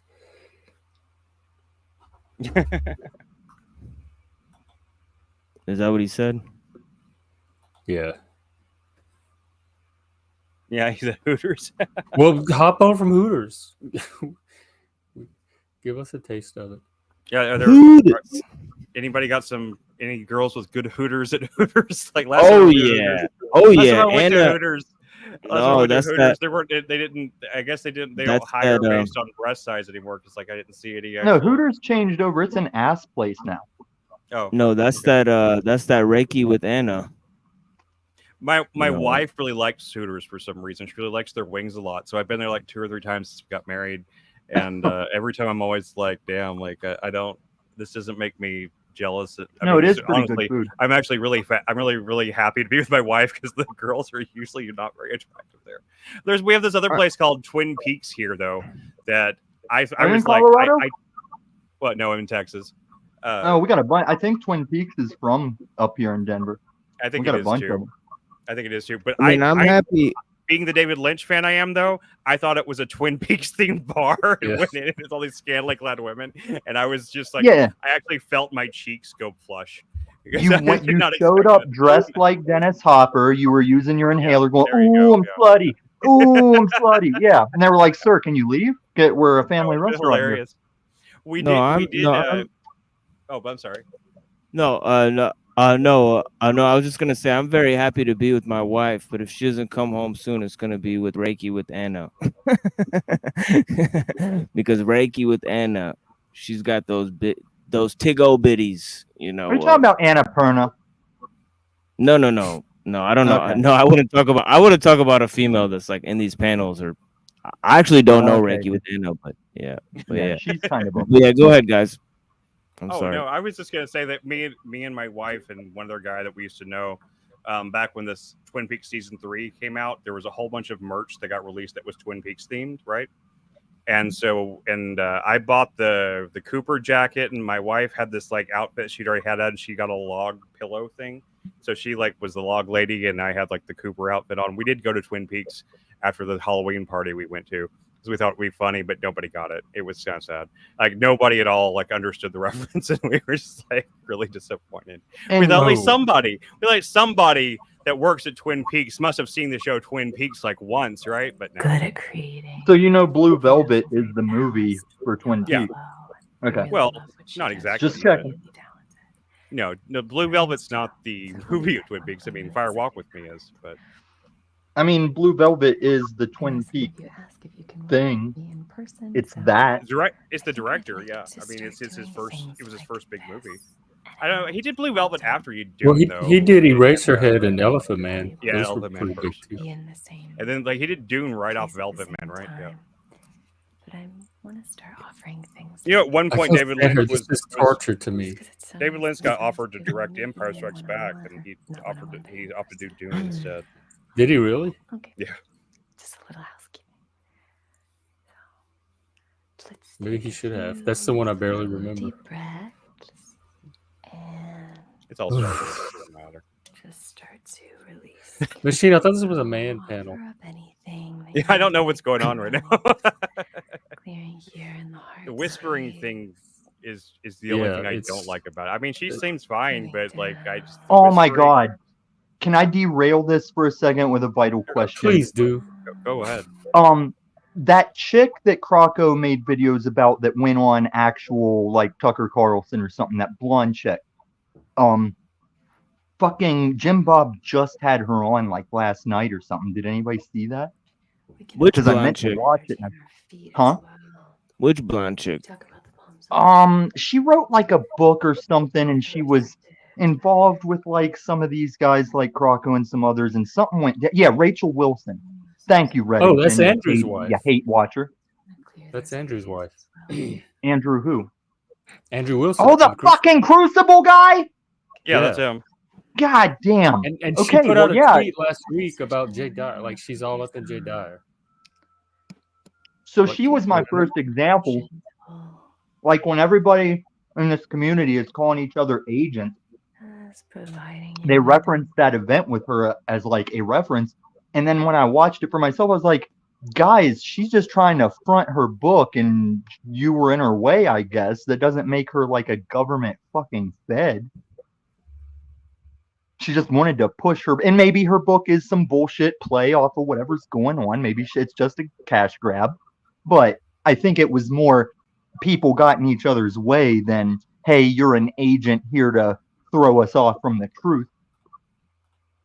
Why do any of these people think any agent is interested in them to begin with? It's like the left calls people racist and Nazis. These people think that you're actually on a government payroll to come in and fuck stuff up. And I tell them repeatedly, why would the government pay for that when y'all do it for free? You're all pro bono agents, just fucking each other up, tripping each other up.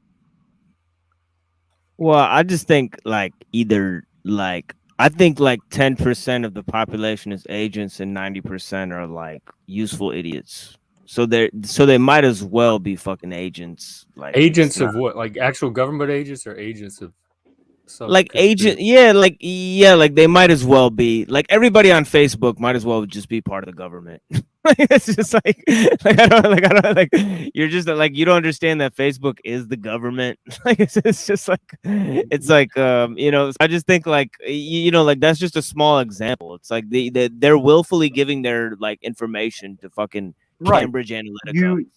Before Facebook, before Facebook, you couldn't get these people to give up the information. But on Facebook, if you say, "Hey, let's do a fun thing where you share an old picture of yourself and a recent picture of yourself," and they jump right in. It's ridiculous. It's just become. It's just spying has become normalized through social media. Like that's all it really is. And through Zuckerberg Discord. has been outed for directly selling your information to the government. Yeah, like the people who are streaming at the same time as me with my name on the title of their fucking show. Yeah. They literally go and they literally go and screenshot everything that happens in our Discord community. so they're probably I mean I don't know what they got except for a bunch of sick ass jams, but it's just like, the only thing there's in there is like a bunch of really dope ass music, man. I don't think we got dope ass music, history, philosophy, like yeah, okay. What you gonna do with that other than bang your head against the wall, you fucking Yeah, man. I'm still here. I gotta grab a beverage. Yeah, Tommy's gotta grab a beverage. We don't know what that means. I mean, it's that that Patron. Flamey, are you coming on? He said it was earlier. When he got home off his shift, I think. I'm only here for like another half hour. Yeah, I could have a bunch of people out here. Hoppins. I already invited JG and I invited who else did I invite? Dan. Michigan Dan. Get up here, Michigan Dan. We gotta have some Michigan times up here. He said no for some reason. Pure Michigan. Yeah, I never worried about like we were listening to the neighbors when we had cordless phones. You could pick up the neighbors' phone calls on the AM station. So I knew even back in the 80s that none of this shit was private. Yeah, it happened. It used to happen with landline phones all the time. Like the lines would get crossed, and you'd pick up the receiver, and you'd hear other people talking, because you could hear the neighbors' phone calls and shit like that. We would listen to our parents' phone calls too. Like, and then even to the point where back then it was like there's a woman sitting at a switchboard whose job is to connect those lines. Of course, they're gonna get what they want. Yeah.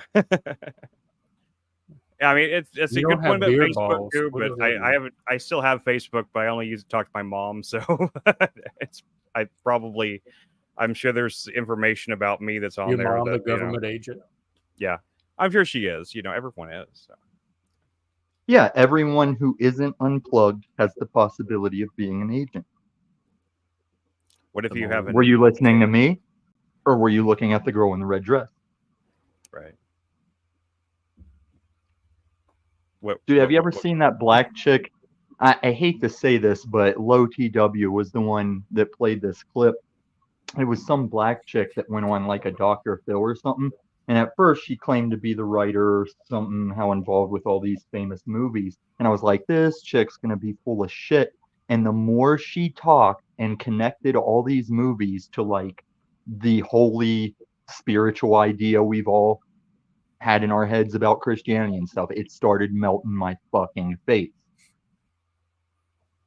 And by the way, this is the lyrics that I put inside of the thing are this song here. I'm gonna play it real quick. Cool, man. It's called "Enter" by Cybotron.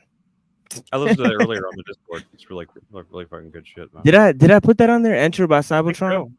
I'm pretty sure there's something by Cybotron on there. Something when Cybertron.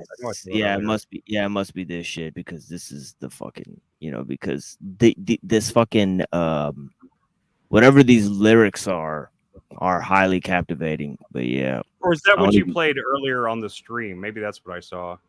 Was that? Well, I put the lyrics in the description of this video, just to be evil. Maybe I just remembered seeing like the lyrics. I don't know, but I never heard of Cybotron before like today. And I remember seeing that earlier, so I don't know. Oh, Cybotron is the band that created techno music, because the guy who made Cybotron, and I usually go with word origins because he created the word techno. And this is Juan Atkins from Detroit, who was the originator of the band Cybotron. You know, and yeah, this is actually a very historical piece of music. Enter by Cybotron, one of the greatest albums, or really the origin point for techno music, which was here in Detroit, as the origin point for house music was in Chicago. And it was the first of its kind, totally electronic music, you know, no instruments, no live instrumentation, you know, fascinating stuff, you know, made by synthesizer keyboards, Moog synthesizers, and all this type of stuff. Very fascinating stuff. But yeah, some old school shit. That's right. But yeah, I used to party with Diesel Boy's cousin. Diesel Boy. I actually don't know that one. He was more jungle drum and bass. Yeah, my wife used to be really into before we met, she was like, she did raving and stuff when she was younger. She told me about Diesel Boy a bunch. I think she went to some raves he DJ'd or something like that, but I remember her mentioning that name a bunch of times. Yeah, jungle came out a little later. It was kind of faster, and then drum and bass kind of evolved also from the industrial. Yeah, you know, but yeah, And even in the height of my raving, I would always say, you take me to a jungle drum and bass show, be there for 20 minutes and discern which is jungle and which is drum and bass. Tell me when it changes. You can't do it. Yeah, I always thought they were the same thing, to be honest. I thought that they were the same thing. I never really knew there was a difference. I always thought drum and bass and jungle were interchangeable, but well, it's just like jungle has more like that, like, and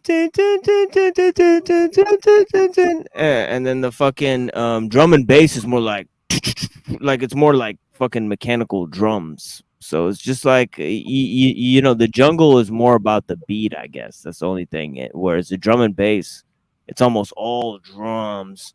And we'll get into one of my favorite drum and bass artists in a minute, called Christophe de Babylon. You know, a very talented musician that actually opened for Radiohead, you know, and actually fucking Tom York said if he could sound like anybody, it would be like this fucking dude, Christophe de Babylon. Tom York actually said that. So, you know, it's like the shit that the people who make the music, the shit they listen to is the actual shit. You know what I mean? But did he say it like, if I could be Tom? Did he say it like that? Nah, shout to Radiohead. I like Radiohead. If I could be... Yeah. But yeah, I'll be right back in a second, guys. I gotta go on the other side of my room and grab my coffee. So if my brother is listening or whatever, you know, if you want that fucking coffee, he keeps buzzing around me to try to get a cup of coffee. But yeah, I'll Are give you. Are you your brother's keeper? Yes. Okay, good. Yeah. Yeah, I know EBT got that answer wrong, but yeah. No, we're not here to test anybody's spiritual game here, you know, because we're part of the underground spiritual game out here. So you know, it is what it is. But yeah, if you want that coffee, you know, holla back, youngin. And yeah, man. But yeah, I'll be right back, guys.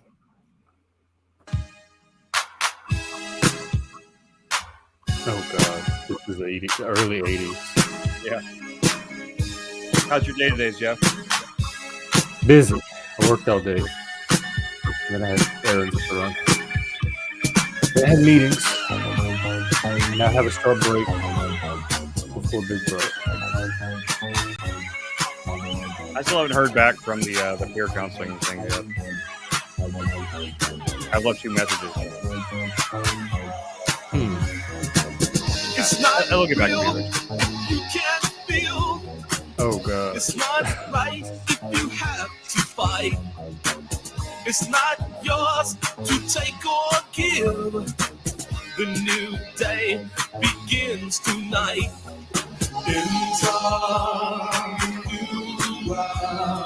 Enter the next phase. This is a good time for a coffee break myself. I'll be back. All right. Technofy your mind.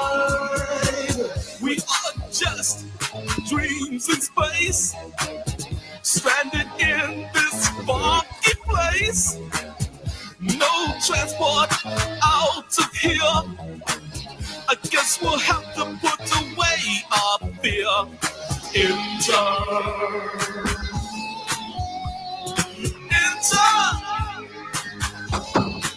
Why don't you?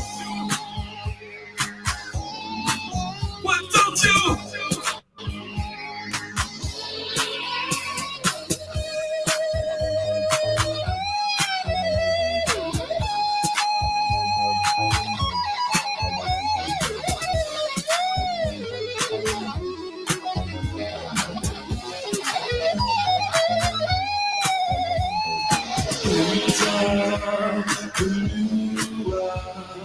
Enter the next phase. Enter the program. Technofy your mind.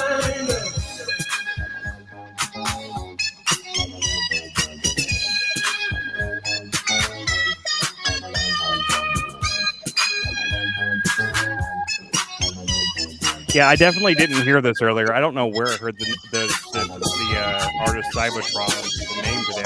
I remember seeing that, but I don't have any idea where I heard it.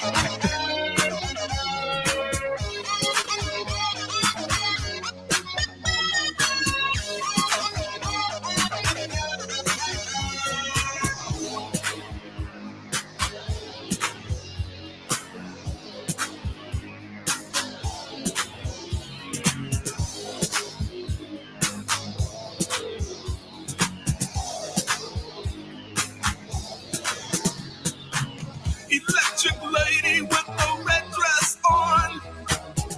Close your legs, the party's gone.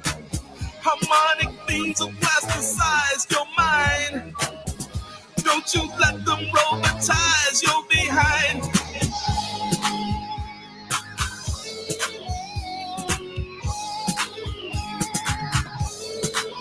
Why don't you?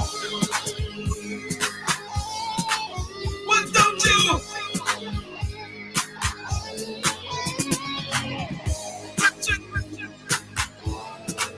Electric. Why don't you?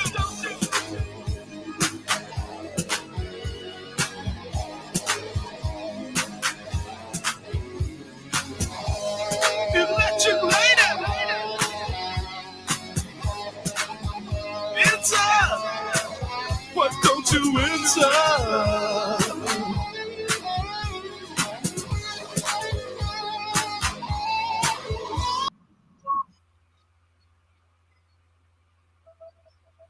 I'm still here. I had to grab some real fast. Yo. I don't know what. I don't know what happened to fucking Illumitame. Illumitame. He was going to drop out for something as an experiment. So. What a damn shame. I was looking forward to that feller. I'm gonna dip and see if Dan and JG come up. That's what he said. Oh shit! Is that Neurojack? Glowy McBetsky. But shout out to the one. Is that Jack?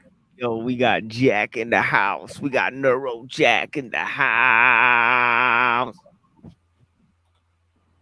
And I see you, Jack. JG's a real one, I gotta tell you. And so is these other two fellers, unlike some other people we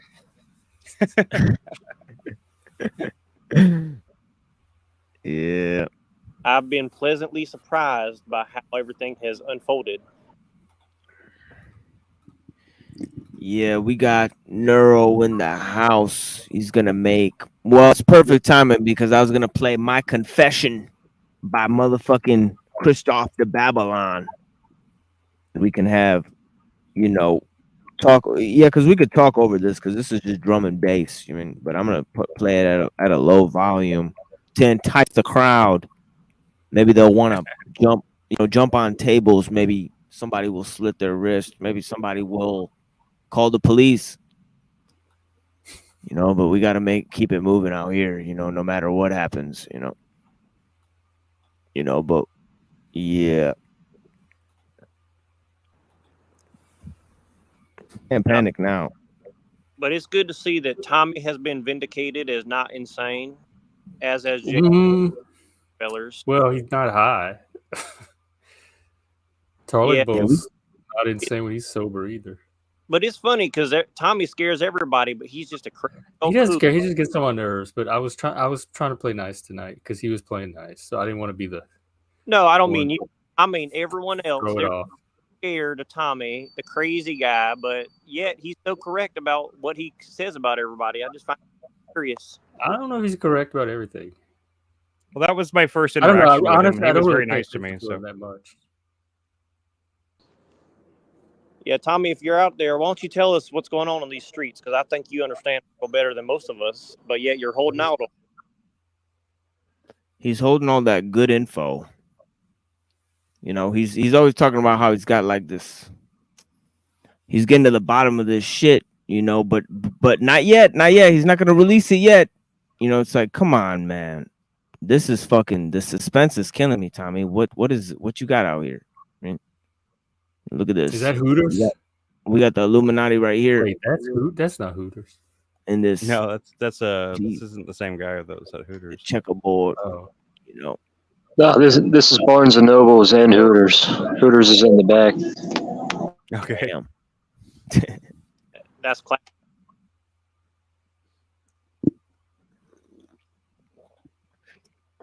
What year is this? My Confession.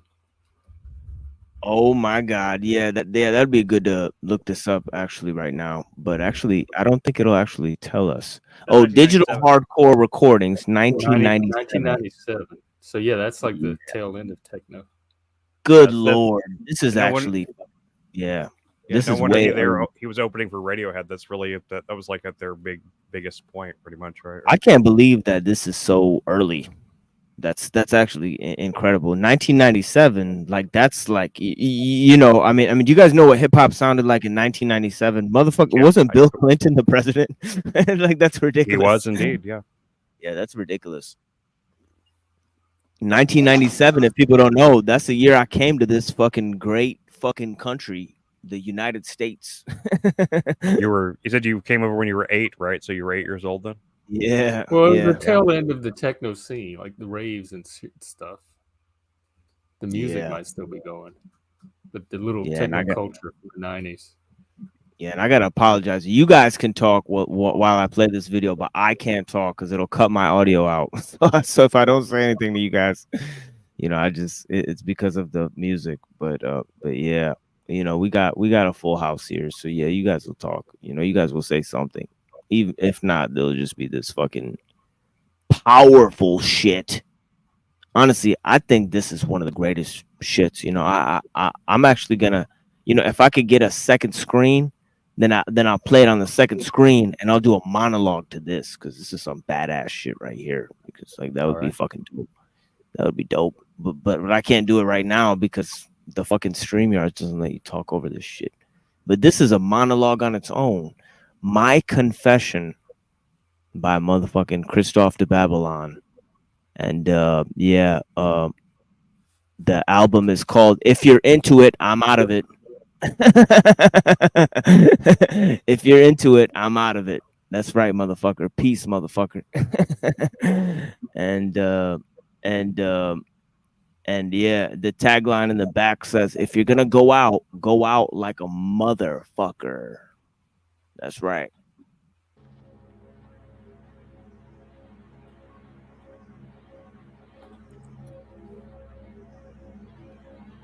By the Can way, you put it that up a little bit? that last link I put up actually is a really well formatted version of that thing that I was trying to post before, so that one actually works, and it doesn't have any restrictions on it.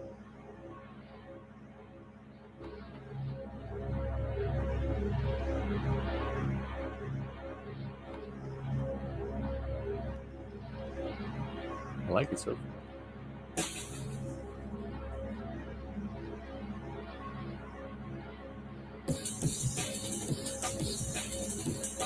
Oh yeah, this is drum and bass. Yeah, some Prodigy type shit.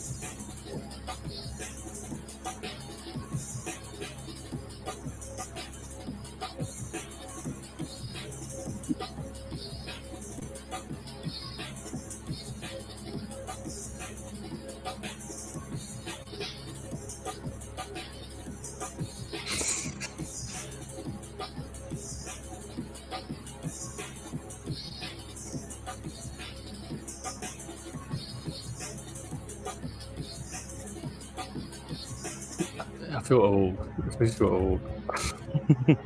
Makes me feel old too. Like old men sit around the record store. Like the guys from High Fidelity or some shit, you know, like just like stand around like talking about like the good old days of this music or that. Yeah. That's a good movie, High Fidelity. Yeah, it's a really good movie.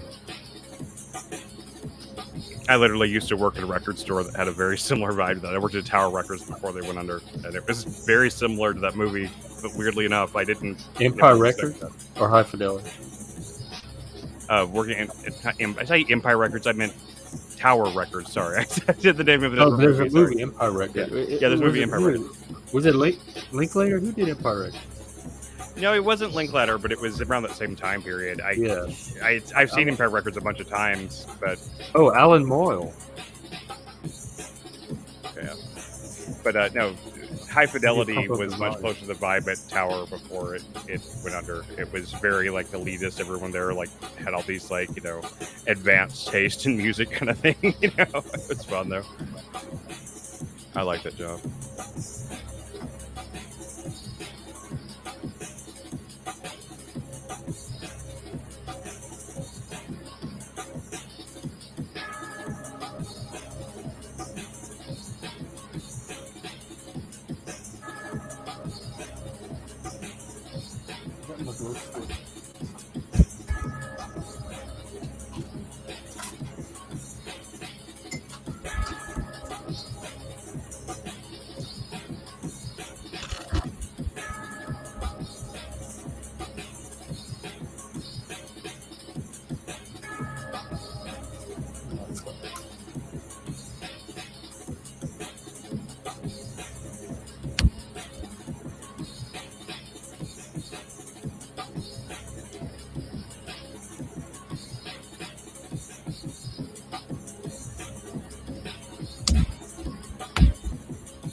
I was just looking something up, and I click back, and I see you're like in full on rave mode now. That's awesome.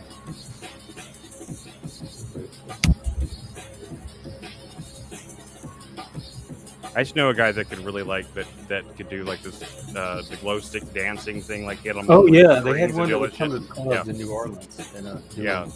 He worked with me at Tower Records actually. It was a co-manager at Tower Records. And, like we had a couple of house parties back in the day, and he came over there and like started doing all that crazy fucking glow stick shit, and it was sick, man. Well, Daniel, you had your chance to come on and liven it up. You stuck with us.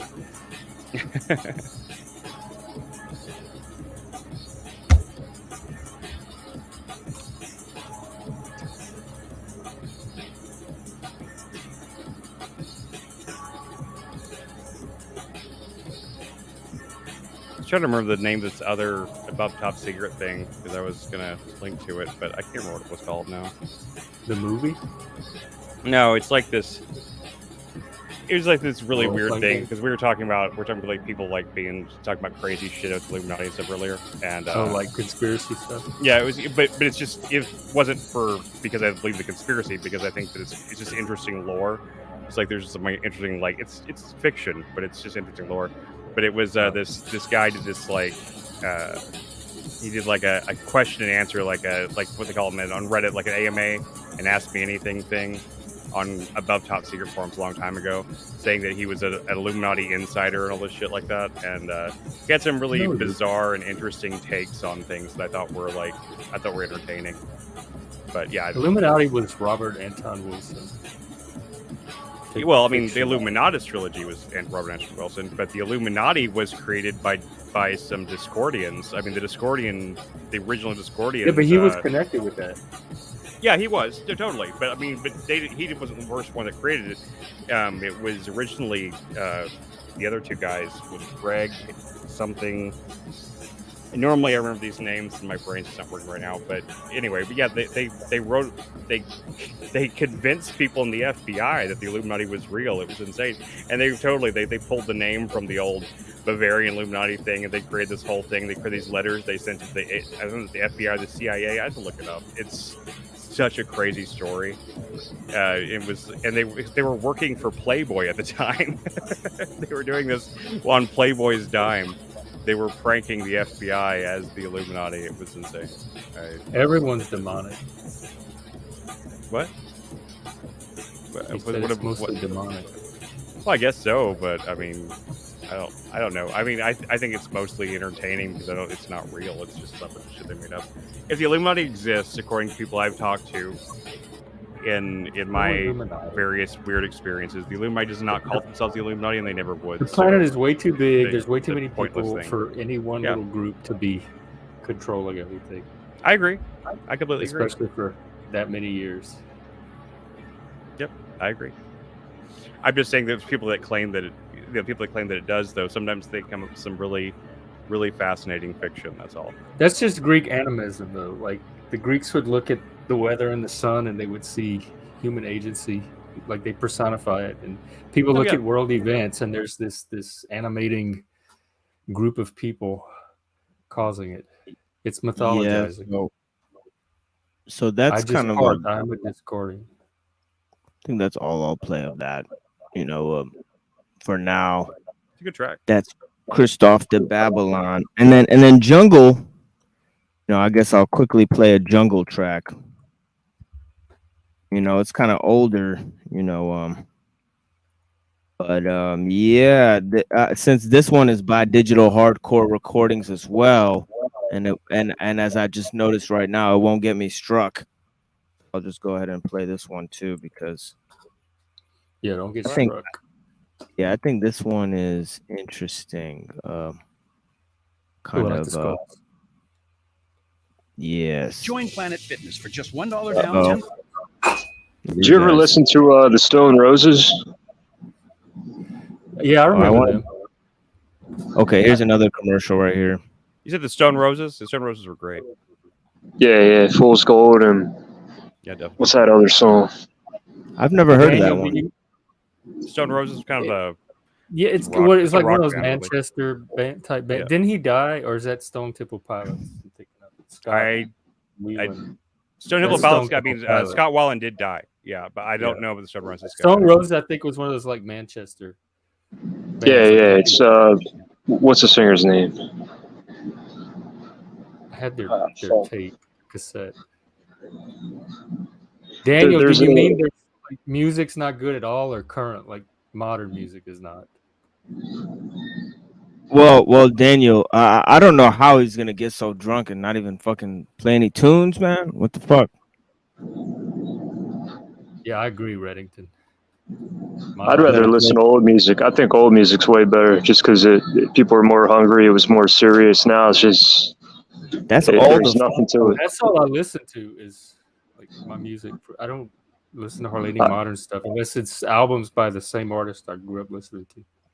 Yeah. If I was sitting there drinking alone my for stuff. 6 hours, I would just be listening to music. There'd be nothing else to do, You guys should check out This Is England. There's a movie, and then they turned it into a TV series, but it's one of the best shows I've seen. What's it called? This is Ingram. This Is England. Yeah, it's amazing. This is England? I'm looking it up. Damn. Yeah, I gotta look up all this shit. I just looked up I haven't heard of that one Stone yet. Roses. So would you start with the movies or the series? So definitely start with the movie. The movie's all right, but once you get into the TV series, it's like, damn, this is 10 times Oh, about better. the skinheads. I used to be a skinhead. Yeah. Okay, yeah. The good skinheads, not the bad skinheads. Yeah, I just shave my head all the time because it was easier to get a haircut. Yeah. I shave my head sometimes too because I barely have any hair up there, so like, why even bother? But then I get bored of shaving my This head. does look good. Chris, add this. Let's add this to our list. Okay, yeah, I'll add to the list. This is England. I think I might have actually seen this before, the movie anyway. I've never heard of the TV show, but I think I saw this movie a long time ago. I don't remember very much about it right now, but the cover looks extremely familiar. Like the cast says too. So I know, but it's not that the movie is not memorable or anything. Just so you know, it's just that I've seen so many movies that I just don't remember things all the time. More than likely, I'll probably start watching it. I'll probably start clicking with me, but like right now, I just recognize the. That's what I thought you said. Thing. Yeah, I thought Mrs. Ingram too. This is Ingram. So is this the jungle? There's a gang of skinheads. A boy joins a gang of skinheads. That's what it says in the description. Interesting. Yeah. But yeah. This is the jungle. Yeah. Let's check it out. Jungle. Let's hear Base Terror. Base Terror by Alec Empire. Terrorize. Yes. That's what it is. I'm alright. What year is this? Yeah. Sounds 90. 2008. I like it.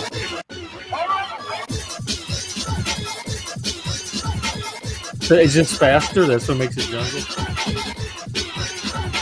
Welcome to the 1996 Radland Skateboard Contest.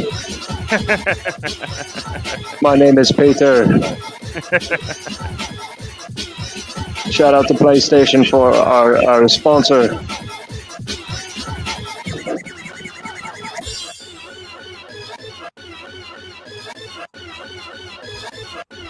Let's make one.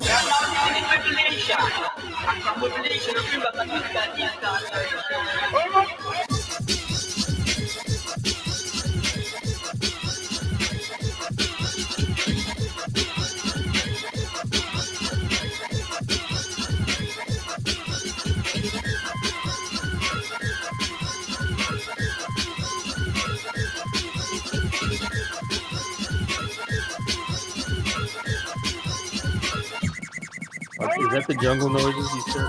Makes the jungle.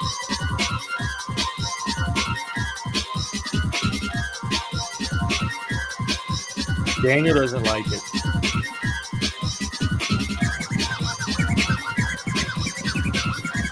Come on and play something else.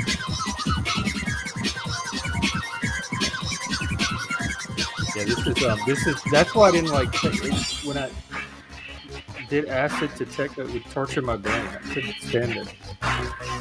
Repetitive. Yeah, that's fair. Hey, Hank. Hey, Samuel. Yeah, that's almost good enough to get into a Sonic fan game.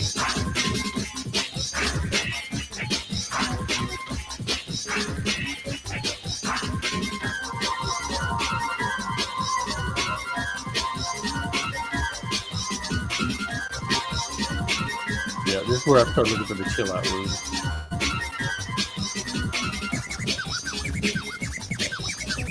Yeah, music genres are ridiculous. There's too many of them.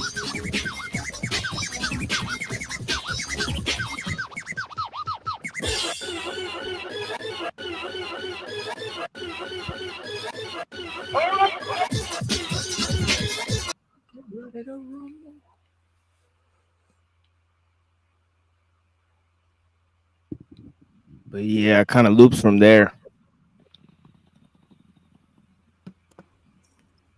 Welcome to the panel. Welcome to the panel, Hank. Thank you for joining us. Yes, I worked more than Jeff today. 12 hours on the clock. Can I request a song this time? What song he wants? Let's see. Far Cry. Oh my god, I'm getting the ad blocker warning now. Of course you Hank, could. Hank, what kind of steroids do you use, man? Of course, you're getting the ad blocker warning. We talked about it on stream, so they heard us. That's probably why. Because all conspiracies are true. Big conspiracy. Which ad blocker are you using? Did he switch to uBlock? Tough grab.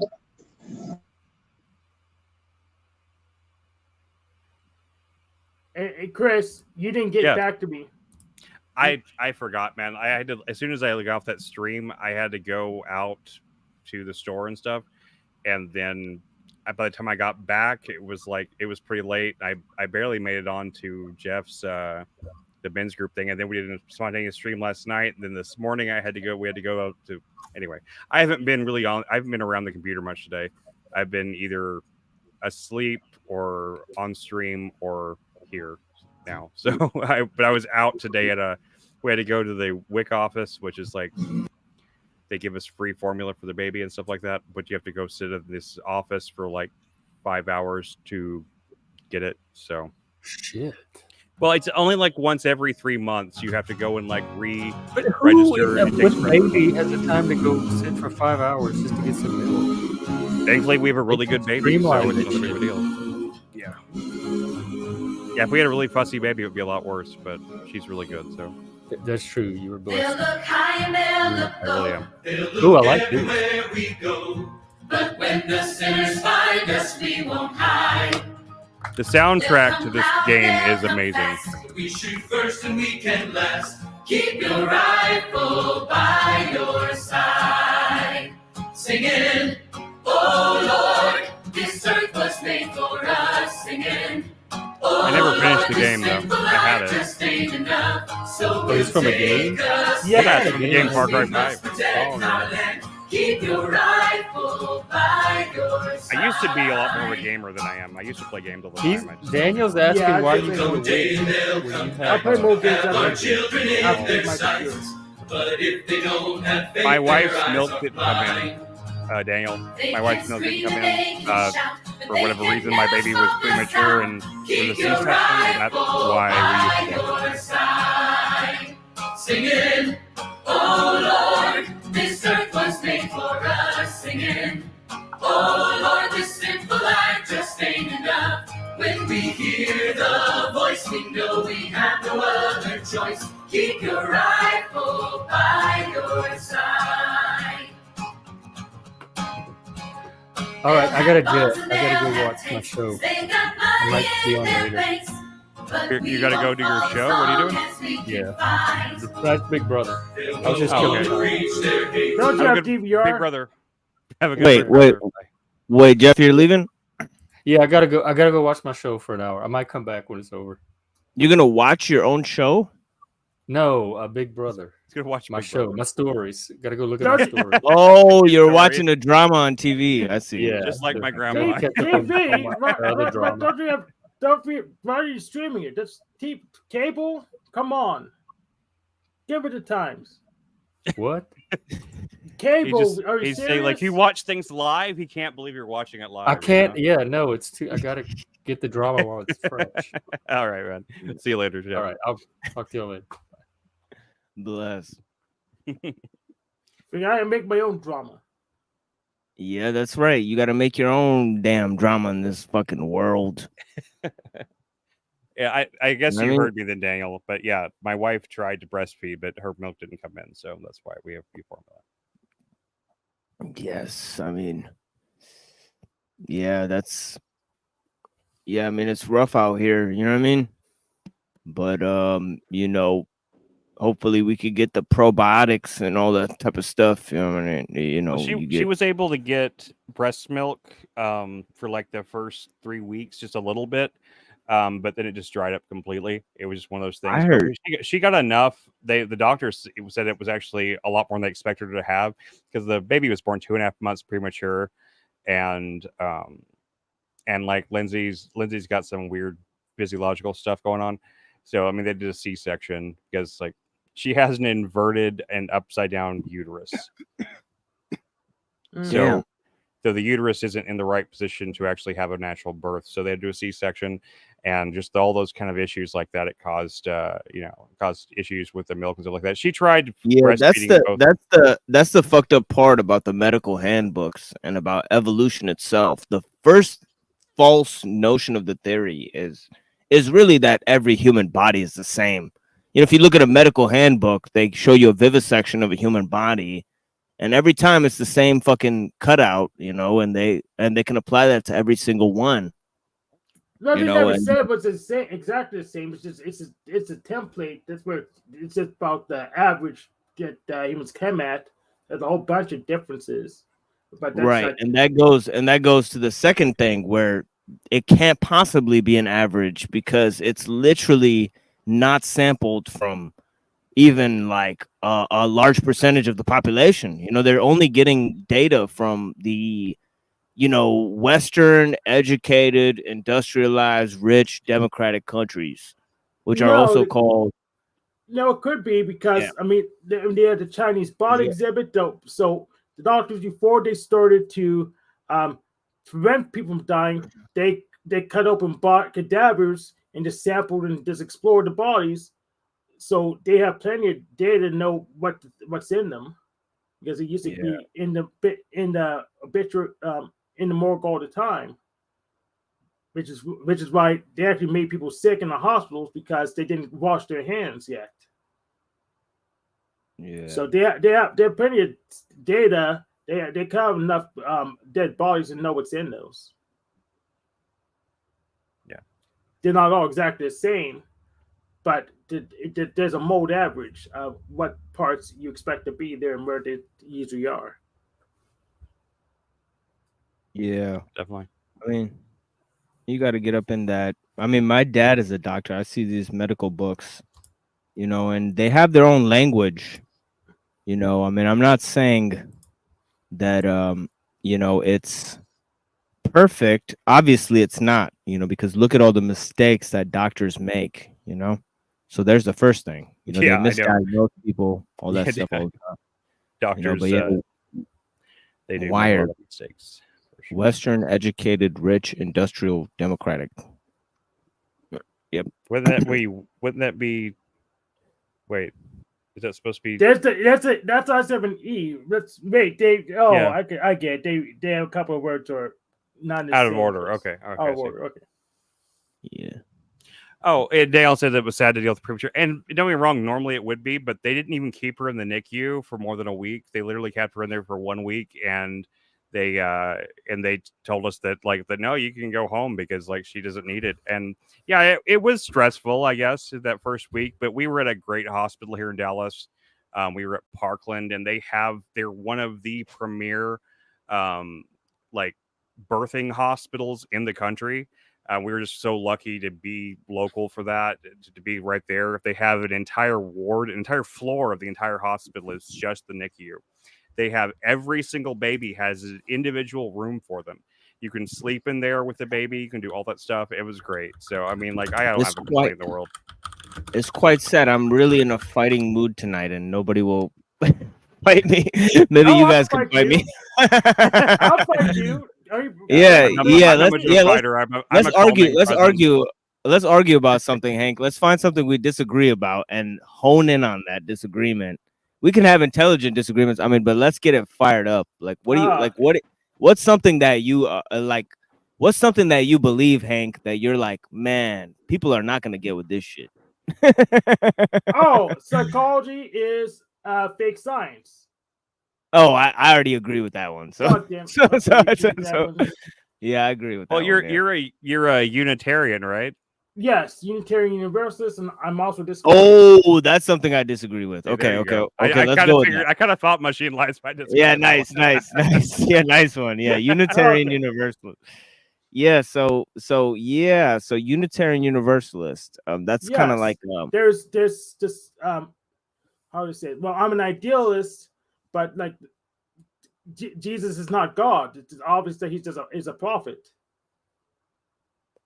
Yes, but where it would it really be that all religions? Because when you go to the Unitarian Universalist church, and I've been there, You know, they got stuff like Dr. Seuss, and they also got stuff like you know, because he was a Unitarian Universalist, you know, And but President Jefferson.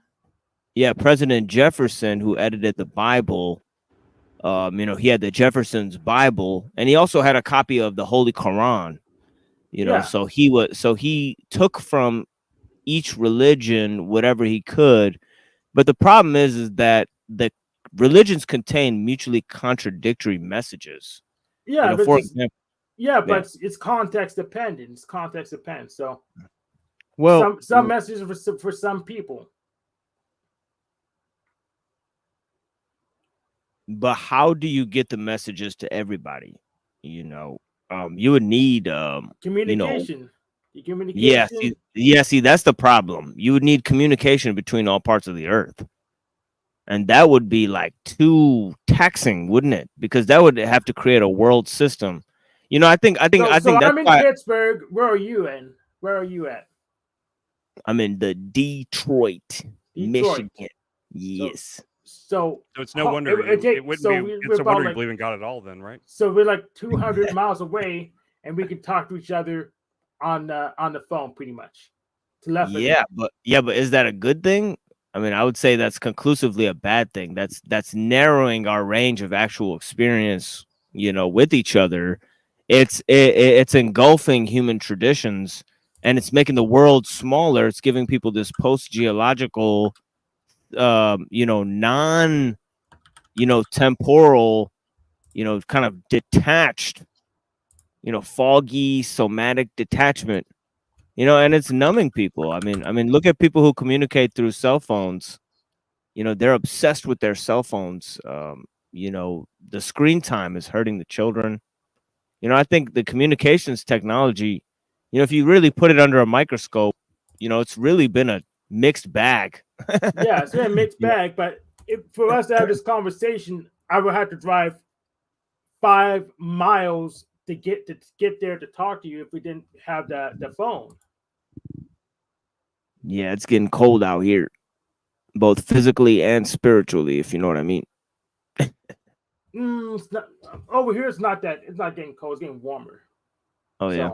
Oh, yeah. Spiritually, at least. Pittsburgh, you say, yeah. Yeah. Yeah, hell yeah. I mean the Unitarian Church is going to second service, 2 services next week after being they had a shut for COVID. Then they reopened, but now we're going back to 2 services next week. Yeah, see, that's kind of weak. I mean, we had Friday prayers at the mosque during all of COVID. Yeah. So we never had any, and we can't actually talk about that topic, but yeah, they had, but the thing was that people showed up with the masks, and they were standing 6 feet apart from each other, praying 6 feet apart from each other. So there were still the restrictions in place, but to me it was kind of ridiculous, but yeah, there was families of people who came and prayed together, I guess. But yeah, people would stick with their family at that time. But yeah, the community, I mean, the mosque and the churches, they were shut down. But yeah, anyways, the church, I just they brought us all the way through. They brought I noticed. I mean, I guess the first problem is like, if you're a Unitarian Universalist, like, why even have a church? Like a church for what? Okay, so but being religious gives me a stat boost. I used to be an atheist. Right. Before that, I was just a normal Christian. So you believe in God? Yes, of course. Okay. So you think God is what exactly? Like a deist? Yeah, gods are objects of worship. Yes. Oh, okay. So idols. Wait. Hold on. I'm actually confused by that statement. Objects of worship. Yeah. What would that? So an object is that which you can draw or imagine, or that which has shape, and But see, that right there is confusing, because for Christianity, Islam, and Judaism, it's a fact that the God is unknowable, indescribable, and unseen. Yes, that's true. That God the Father is unknowable and indescribable. But so why are you saying an object, like you can draw it? Like, wouldn't that just be a false representation? Because in the Bible defines idols as well. So I equivalent idols to gods because I don't agree that Yahweh is the only possible God. So I say, but you say I call idols, I would also call gods because I'm polytheistic. So I'm confused. So you believe in one God and you believe in idols as well?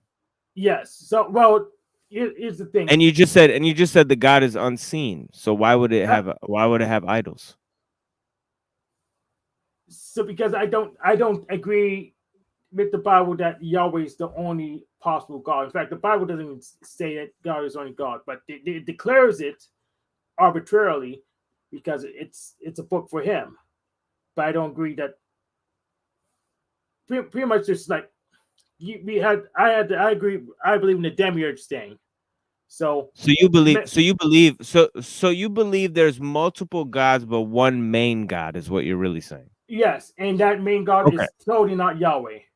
It's the demiurge. Yahweh may be the demiurge, but I'm not even sure that he even has enough power to be the demiurge. He may just be he just got lucky and got popular. I'm not even sure he's even the demiurge. But Is that because you think other descriptions of God are more powerful than Yahweh? Yeah. Yahweh. Which one would you say is more powerful? Because Yahweh seems pretty conclusive. Like if it was like Goku versus Superman, like I think Yahweh would be like Goku, and the pagan gods would be like Superman or some shit. Like Goku would lose to Superman. Goku would lose to Superman? Yeah, absolutely. What? What are you talking about? How is that possible? Okay, I think we need to leave the God thing and get to this Goku thing because this is a real, this is the real meat and bones. Yeah. You know, I mean, this is just, I mean, what you're saying. I mean, I think this gets down to the heart of, just the disagreement right here. I mean, Goku. Do you even know who Goku is? I mean, how can you make statements like this? Goku can literally destroy planets. I've never seen Superman do shit like that. Oh, of course he destroyed planets. Superman can destroy planets, and he can reverse time without the help of Bulma. So he doesn't need Bulma's help to reverse time. Goku does need Bulma's help to reverse time. So, or Whis' help. So, Goku's like immortal. No, Goku died a bunch of times. Yeah, and he came back a bunch of times. Wishes. He got wished back. Yeah, but that's what I mean. He could just come back. He just reincarnates. Like Goku is timeless because of the Hindu cycle. No, he's not. So he died during the Saiyan saga. I think he had to die with Raditz. He had to have Piccolo kill him with Raditz. Just to get rid of Raditz. Yeah, but then he came back. That was like one time he died. He came back so many times. But that's what I mean. He was wished back. He didn't get back. He didn't just crawl to hell. He was wished back. Yeah, so you can't die if you're Goku, but Superman can die. He died twice. He was dead for 7 years after the Cell arc.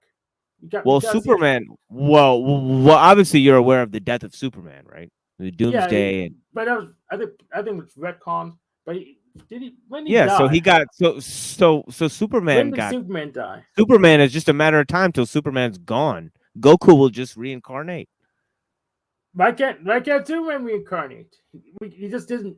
He's not. That's not how Marvel time works. I mean that's not how DC universe. Yeah, the DC. Yeah, the DC comics. It doesn't. Yeah, time doesn't even work that way. It's not the Hindu. It is a multiverse. Both Dragon Ball and DC uses a multiverse. So no. Dragon Ball Z uses the one timeline shit. Wrong, because of the Cell saga. They need more than one timeline just to make the saga work. Because Cell's from another future, Trunks is from a different timeline. So it's But you saw the Trunks movie, right? It just created an alternative timeline. It's not. That's multiverse. I don't think. Saga. No, I don't think that's multiverse. That's butterfly effect. No, that's a butterfly effect timeline where if one thing happens different, it creates a different future. They're letting you into that future. They're not saying it exists. in some It has to multiverse. exist, or we can't explain where Trunks came from. We can't explain where Cell came from. We can't explain where Goku Black came from. So they have to exist in parallel. They have to be been formed. Trunks came from the future in the same timeline. But in the other timeline, other shit happens. That's a different Trunks. Future in another timeline. Because the Trunks in this timeline doesn't become a timeline that's quote unquote hypothetical. Like it doesn't exist. No, it had to be actual, or he couldn't travel to the main timeline we saw. So it had to be an actual timeline. Or the time machine wouldn't let them move from one universe to another. Do you really think a multiverse theory is possible? Yeah. In Dragon Ball multiverse is confirmed, or the Cell Arc couldn't have worked. No. Let's leave superheroes and comic books for now. Do you actually believe in multiverse? So yeah, we have counter history. Yeah, the physics models we can use the multiverse and have. He said I'm moving the goalpost. Yeah, so we can have the physics work with the multiverse. It's compatible. They found me. They found me hiding. What are they gonna do? These Nothing. audience. They just sit there and listen. These guys are sharp. They got my number. They got my fucking number. They got my fucking number out here. Yeah, and but can they take both of us on at the same time? Can they have what it takes to take both of us on at the same time? Yeah. I doubt it. So you could sit there and just listen in, whoever's coming after that machine lies. But yeah, physics work with a multiverse. It's a possible model works, and we also have counter history. So there's two ways we can interpret this universe so that it works as a multiverse. That sound kind of Hegelian. Counter history. Yes, is Hegelian. I'm an idealist, but yeah, we can propose that events could have happened differently and speculate on what could have happened. That's something we can do. We can't. Yeah, I don't know for certain if it does exist, but if it does, it forked from our timeline, and then it's in a different. We really can't. I don't know how to get back to it, but it may exist in a direction when we don't really understand how the different direction. I guess it's I forgot the term. There was a term for it that I learned from a video, but I don't remember what it was. Someone told me in a dream once, and I'm dead serious. This was a dream I had, but it was a really vivid one. I'm not saying that it's true. Contradictory. Yeah. It's just a dream that was extremely real, and I was just suddenly at a dinner with this person, and I don't know who they were, but they were talking to me like we've been talking for hours, and they told me that time travel is completely possible, but it doesn't work. You can't do it through a machine. You can't do it through anything. There's only one timeline for every person, object, anything. Everything has its own personal timeline. You can time travel in the sense that you can communicate with your past self if you're a conscious being. And you can travel in the sense that you can communicate with your past self and change what path you go on. If you do that, then it creates a branching timeline that it branches off and then reconverges with the main timeline, destroying the previous one. And so that stuck with me forever. And there's a part of me that can't let go of that conception of how time works, no matter how hard I try. So I just thought I'd mention that. Yeah, Stephen Wolfram calls that the Ruliad. Oh, okay. I've never heard anyone else say it before, so that's really interesting. Yeah, I read a lot. That's really cool, man. Oh, and I just put a link in there in the private chat for you too. I don't know if you've ever read The Exegesis of Philip K. Dick, but it's one of the most fascinating esoteric reads I've ever come across. Exegesis of the Bible. Well, this is the Exegesis of Philip K. Dick, the guy that wrote Blade Runner, and he had a crazy religious experience that changed him Oh yeah, I've heard of This this. and this is a Yeah, collection of of him his writings. of the pink of the lady with the pink. Yeah, Yeah, Aura. but Or it's so much more than that, though. And when you actually read yeah. like him describing it, man, like I'll read you one paragraph here. Okay. Do you He think he was on some L. Ron Hubbard tip, or do you think he actually experienced these things? I think he actually experienced these things. The way he describes them, man, I can only tell you. I'm not going to go into it too much right now tonight because I'm so tired right now. But, I have a whole But I've experienced something very similar to this. Yeah, and feel free to go knock out whenever you want to. Oh, I I will. won't hold you. Yeah, you No, have no but obligation to I'm be out having here, fun. especially I'm with having the fun. especially with the little one. You know, I know you got the little I have a one there. doctor's appointment tomorrow at noon that I'm not really looking forward to, so I may be avoiding that a little bit. But I'm not. I'm going to go to bed here in probably about an hour. So, Yeah, but I think he once I was go to on bed, that. it takes me like an hour or two to go to sleep, so it's okay. Don't worry about it. Yeah, he was No, on but that. He was on that Philip K. I mean, Philip K. Dick seemed to be like on some kind of like L. Ron Hubbard tip. I don't know. No, it was kinda seen that very way. much. I think it was very much closer to the Gnostic type of thing. He had this whole visions experience. He talked about.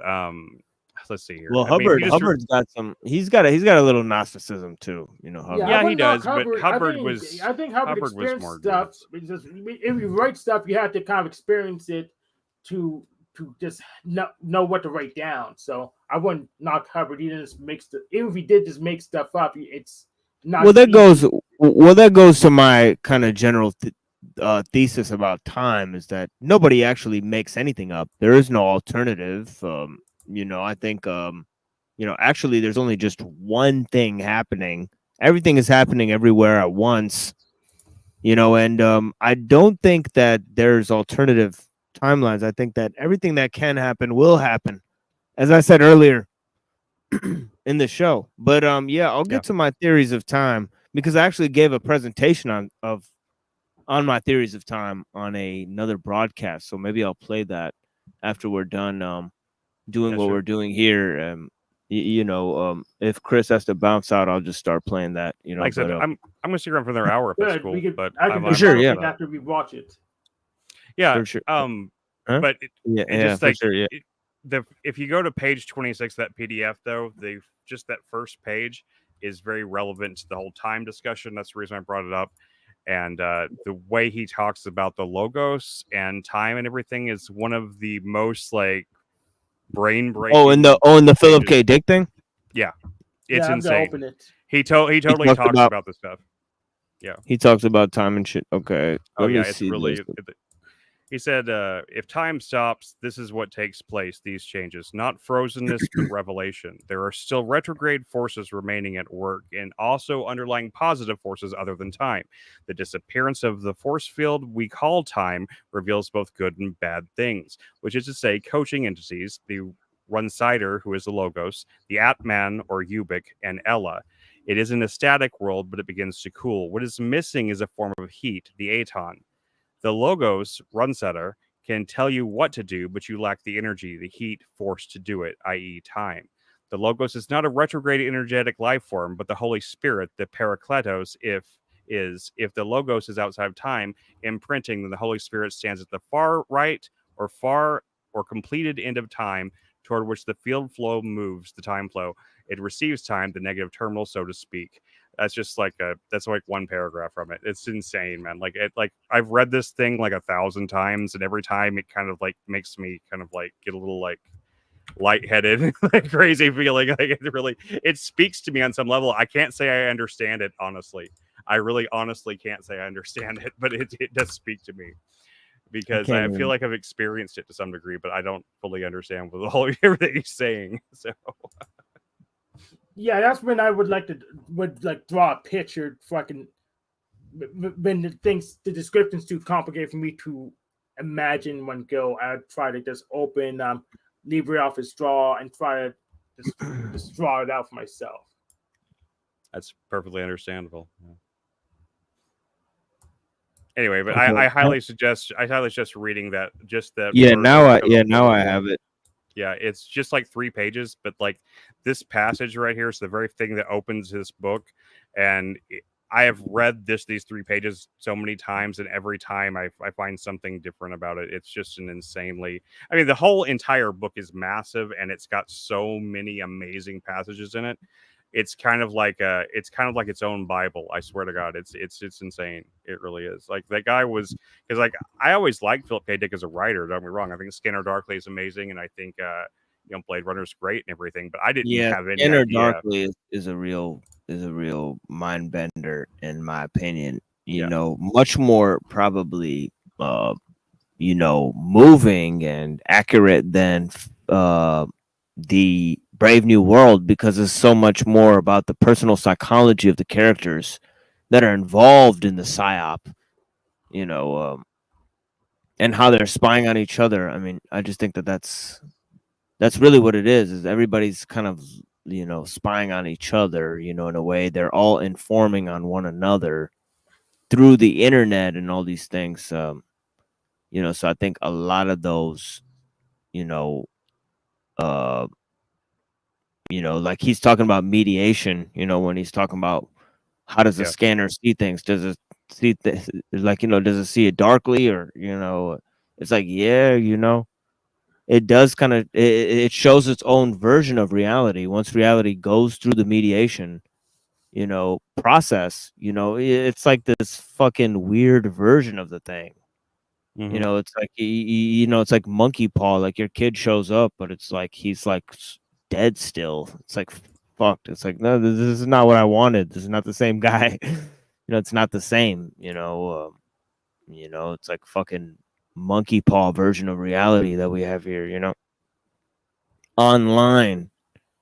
Did you ever read U-Book or any of his later stuff, like the last few things that he wrote, because they're amazing. Like that's where all this is, all this stuff, and the Exxxomorphic is all the stuff that inspired that later stuff. And I mean, I don't know. I think you're gonna enjoy that if you just have any time to read through it, like the kind of stuff you like to read, Machine. This stuff this should fit right into your wheelhouse, man. It's really throw it in amazing. there. There's amazing. You had it up on the screen. You had it right there. Yeah, if you like reading Philip K. Dick, you probably like to play the game Undertale. Yeah, but I'm saying Undertale was dope. Yeah, but I'm saying if you find like good like science fiction, like shit like that, or cyberpunk stuff, throw it in that Uncle Ted's Cabin, I will that, do that thing in there, because that's really what that page is for. In our thing there, I'm trying to get like cool cyberpunk material, and I have a lot of that stuff, that I'm gonna present pretty soon here. But yeah, cool. Definitely. This site, those PDFs are on, is actually a pretty good resource too, in case you're looking for anything just book wise. There's tons of books on there that you can find. A lot of them are in other languages, but if you look through, you usually find the language you're looking for, though. So anyway, but yeah. I'm sorry. I feel like I killed the conversation. I didn't mean to. No, don't worry about it. We'll bring it back to life. We got some Phoenix Down. Yeah, we got some crazy thoughts. Me and Hank, we going at it tonight. Yes. I mean, I'm here for it, for the Dragon Ball Z versus Superman argument. I think that was. Oh shit! Yeah, you want to hash this one back out? There he goes. Twice. See, there he goes. He's already ready in the main series. He's been waiting for this moment. Yes, and he couldn't bring himself back. He had to wait for Namekian Dragon to bring him back. So what does that have to do with time? I mean, it's just. Oh, what does it do with time? Oh yeah. So Dragon Ball has gets a temporal multiverse and also the physical multiverse. That's canonically, since at least the Cell Saga. So it has a temporal multiverse. There has to be at least 4 universes for the cell to even work. So one universe was the main universe where Trunks didn't appear. One's the one we see. One's the one where Cell was from, and one's the one that Trunks went back to or something. So canonically, he has to have a multiverse just for all those time he didn't go back to any. He didn't go back to a different time. It must have been at the same time. But there's a lot of Dragon Ball commentators like Black and Fist and what's his name? Yeah, but they're looking at it from their own paradigms. I mean, are they? Goku is based on Sun Wukong, and that's the that's Hanuman. And that is from a cyclical time. Hanuman. Hanuman exists in every age. He's the Monkey King. And he's the sign of victory. Yes. There's a bunch of Son Goku. Yeah, wherever you have Hanuman, see in the Gita, they got Krishna, in the chariot, on Arjuna. They got Arjuna in the chariot and Krishna next to him, and then they got, the flag of Hanuman. And because they have the flag of Hanuman, they cannot lose, because Hanuman cannot lose. He's the friend of God. He's the friend of Rama. But anyways, yeah. So Goku is literally like Jesus. Superman is a little bit like Jesus, but he's more like Anunnaki type of thing. But yeah. But yeah, it's all interesting stuff for real. But yeah, I'm gonna play my little. I don't know nearly enough about Dragon Ball Z to be involved in that conversation. I told Hank the other day, I watched it when I was a teenager when it was on Cartoon Network, and I think I stopped watching during Freesia or something like that. It got to the point where I thought the fight was never going to end. The show was going to be that, and I stopped watching. Oh yeah, that's before the planet blew up. Even though there was like 3 hours on the screen. Yeah, well, I mean, it was just like I was in my teenage brain. It was interesting until it wasn't anymore, and then I got into Gundam Wing for a while, and then that stopped airing, and then I don't know. I stopped watching anime for a long time after that. Gundam Wing. Yeah. Yeah. That show was sick, man. That was like characters would just die all the time in that show. It was like if you missed an episode, you missed so much of it. So did you guys watch Neon Genesis? Because that's literally Evangelion. Literally an explanation of Gnosticism right there. Yes, it it's is crazy. Like they even have the three Magi. I don't think of Evangelion as being the anime. I think of Evangelion as being like an esoteric text into itself. It's just not. It doesn't. It's got shit. It's insane. Yeah, it's got crazy stuff, especially how they turn against the father in that whole saga. It's profound. And the kids being used as a template for the angel spirit because they're pure conscience. And it's also representing child sacrifice. It's very interesting kind of display there in that show. Taking the angels, the angels are trying to destroy humanity, and they're taking the dead flesh of the gods, using it to create new technology. I mean, that is really just, and they're also making a metaphor about kind of our world being run on dinosaur blood. You know what I mean? Right. Yeah. Dinosaur blood and dead plants. It's mostly dead plants though. Yeah, so it's interesting. Concatenation of themes there. And obviously, I mean, when I was watching it, I got to the very end. And I was fairly young when I was watching it. And I was trying to discover that I definitely knew technology and transhumanism and all that stuff was a theme there, and maybe Book of Enoch and stuff like that. But then when I got to the end, and spoiler alert, the kid is literally Jesus. It's like, oh, can we spoil something that's 30 freaking years old? Is that? I mean, come on, if 30 years old, how? If you're spoiled, it's too bad for you. Yeah, I'm sorry. Yeah, what did you just say, Hank? I'm sorry. I got nothing Or from something that's that. 30 I got years nothing from old. that. Too bad for you. It's your problem. Oh yeah. True. Yeah. Too bad for you. Yeah, that's right. Yeah, I'm sorry about that. But yeah. Yes, 30 years freaking old, and they haven't gone around in Washington. It's too bad for them. You need to be Yeah. educated. Yeah, that's right. Get an education, fool. Fuck that All right. shit. You can't be out here. You can't be caught slipping out here. Not on my watch. You better tighten up, boy. You know, I'll wrangle people in with the knowledge, you know. Well, that's what we're here to do, you know. But yeah, I got this this presentation on time, you know.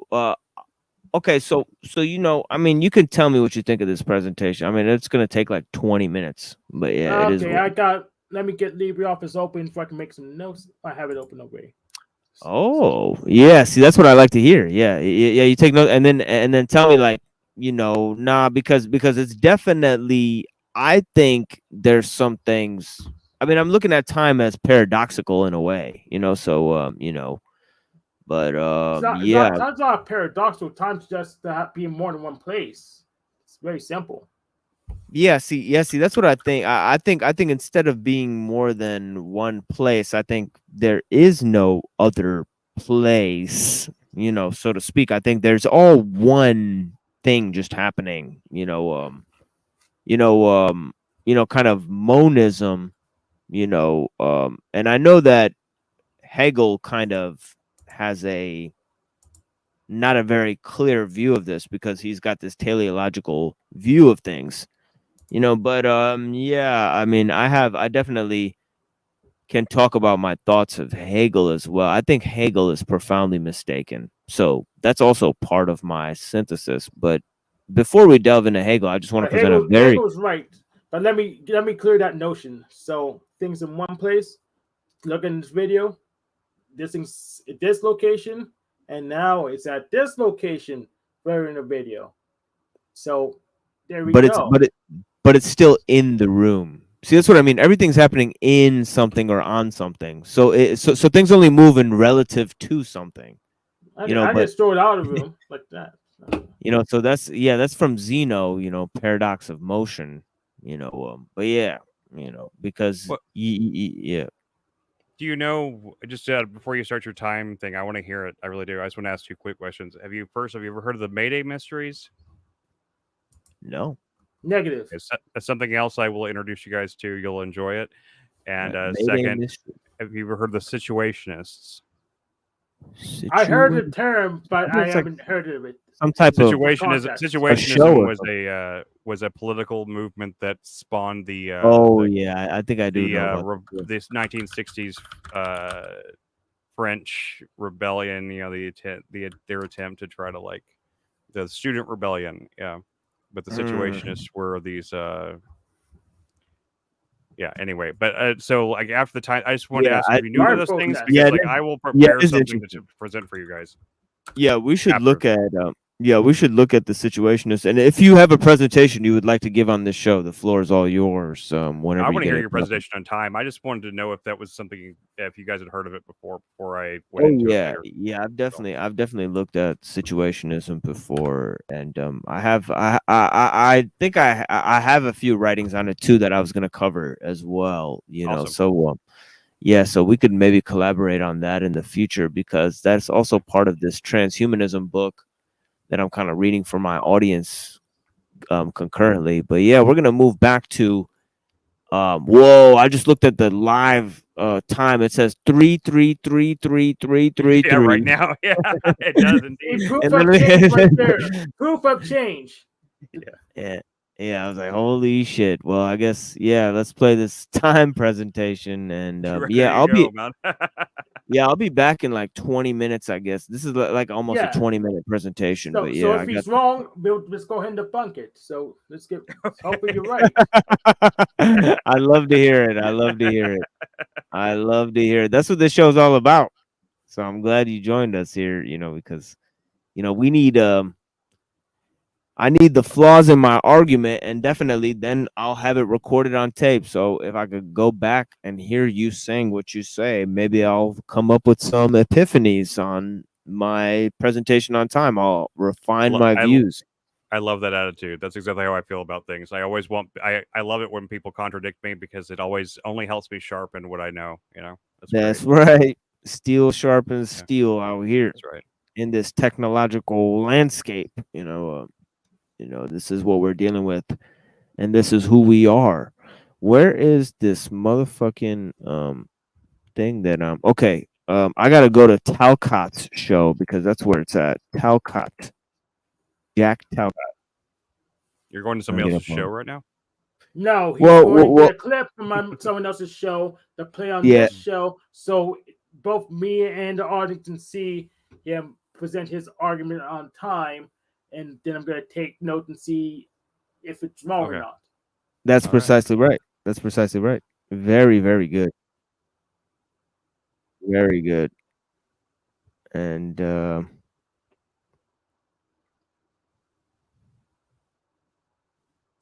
this is going to be the thing. How do I find this? Well, I'll be listening. Okay, Chris, you out of here? No, I'm listening. I just muted my mic so I the sound. Oh, I see. Yeah. Okay. Yeah, I forgot. You're staying for about an hour here, and I'm gonna look this up here. This is just a 20-minute presentation, and then I have a little extension I want to add to this too, because about the political views of history, and I think Hegel does fit into one of those views. But yeah, this is like a 20-minute presentation here I give on this show here. Yeah, I have all night. This is my weekend. So my weekend starts today, so I have all night. Nice. Okay, let me get this here. Unfolding the mysteries of time.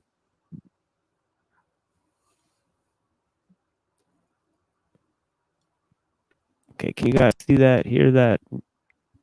I see it. I don't know. I just need to scroll with the timestamp to. I can't hear anything, but I think there's no actual. Oh, here it comes.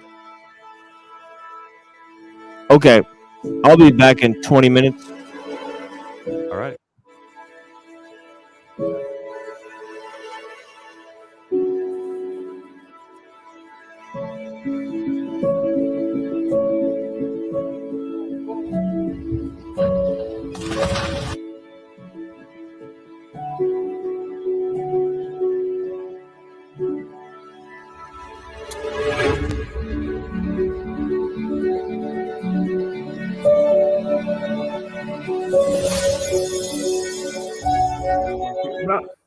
I get to talk over this.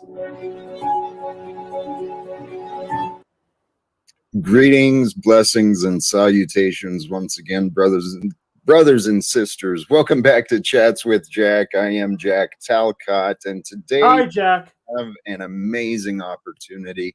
Rather than just listening to me go on and on for the first however long talking about things that I think, so I can't stop and start going to be him. blessed with a friend of ours, the Machine Lies, to discuss a topic that many people don't understand.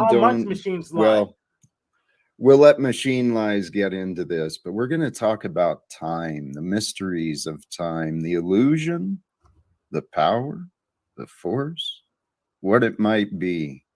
So with that, brothers and sisters, please, on this stream, I encourage you, maybe he'll bring it up himself, but I encourage you, grab a pen, grab a notepad. Today might be a day for some brilliant discussions. I know I've had my own thoughts. Today we're going to get his, and together, who knows where we'll go. My brother, welcome. It is truly an honor. The Machine Lies. Greetings. I hope I'm coming in okay on your end there, Brother Talcott. But yeah, I have an interesting presentation to give about time, the paradoxes of time, how it affects our perception of or psychology of memory, knowledge, technology, and among other things, and also how it affects our ideas about God and how we interact with the world. And yeah, I suppose I'll begin there, by invoking God and and all of those things, Brother, beautiful. I got time as it relates to memory, knowledge, technology, and amen. We are bringing in the wisdom and the guidance today. Hey, do you want me out of the screen? You want me it's up to you. It's up to you, brother Talcott. You're welcome to stay right there if you want to. I don't mind at all, but yeah, I encourage everyone to grab a notepad, take some notes, and obviously patience comes from the Most High God, and haste comes from Satan. It's the one who prods us along, forces us to go into things, speed into things. And this is why God creates without a plan. What do I mean by God creates without a plan? Well, all plans are, subject to collusion. And as it turns out that when God creates a thing, he creates it for the first time ever, because God is omniscient. He doesn't have to base his knowledge of creation on some previous form of creation. When God creates something, he creates it for the first time ever, and he doesn't need to create based on any knowledge of anything. So this is the first thing, is that God has an instantaneous form of creation. That means that God calls things into existence, and God actually creates. One of the first things that God creates is time and nothingness. Please allow an interruption. I'm seeing no worries. Seeing a chat. Oh, whoops. Oh, whoops. I'm muted on my own channel. Yeah. That might be a problem. Yeah, I'll repost this on my channel. I'm sorry. Yeah, I can't. I don't know how. I guess I'll have to bring myself in. Am I still there on the other channel as well? You're okay, clear here. Yeah. Okay. I'm clear here, but I'm not showing up on the other channel. Can everybody hear me now? Yeah, I'm sorry about that, guys. yeah, I'm so sorry about that. But as it turns out, I know everything I said, so it's okay. It's a presentation, folks, so no worries. I got it for you guys again. But yeah, yeah, as I was saying that haste comes from Satan, and patience comes from God. Satan is the one that prods us along paths, with quickness and certitude that we shouldn't go along. While God encourages us to have patience, and patience is a virtue and knowledge is a commercial. What do I mean by that? I mean that knowledge only points to what should be done. But we need patience and courage in order to do those things. So who strengthens us to do those things? It's God who strengthens us to do those things. And so I evoke the name of God, and also to say that God creates without planning. And this is what I just explained before I was painfully muted on my own channel. But God creates without planning. When God conceives of something, he creates it for the first time. God does not have to create anything based on any previous plan, because God is omniscient. So his act of creation is instantaneous. God calls things into existence. He doesn't base his creation on any previously existing thing. And this is important for us to ponder, because God is what created time and nothingness. These are two things that don't exist. They don't exist alongside God. They don't influence God, but God himself has created these things. And I'll expound more on that. But I want to say that, as it says in the Tao Te Ching, it says one should remain in a constant state of departure while always arriving. And what do we mean by that? We mean that, as the poet and jazz musician Sun Ra said, that the light of the future casts the shadows of tomorrow, And what this really means is that past, present, and future actually intersect with each other in interesting ways that cause us to have paradoxes and certain confusions. And this is really what we're here to talk to you about today, starting with the paradoxes of time. So I'll go into 4 paradoxes of time, 4 forms of time. And, you know, Aristotle said that there's different types of causality that exist in the world. But, you know, you can never follow causality ad infinitum to its source.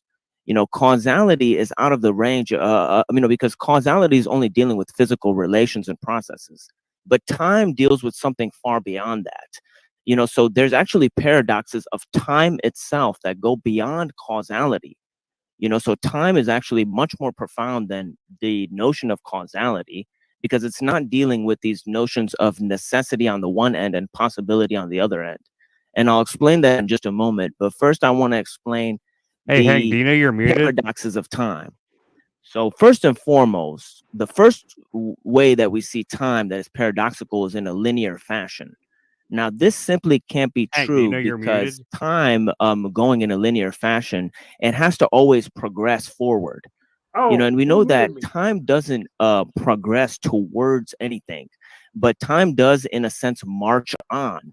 I don't know why I got You know, so it muted. moves I didn't mute forward, myself. but it doesn't move towards anything.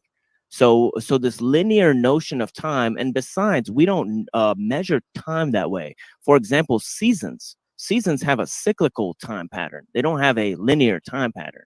You know, so the way we have to measure time is through cycles of repeating time.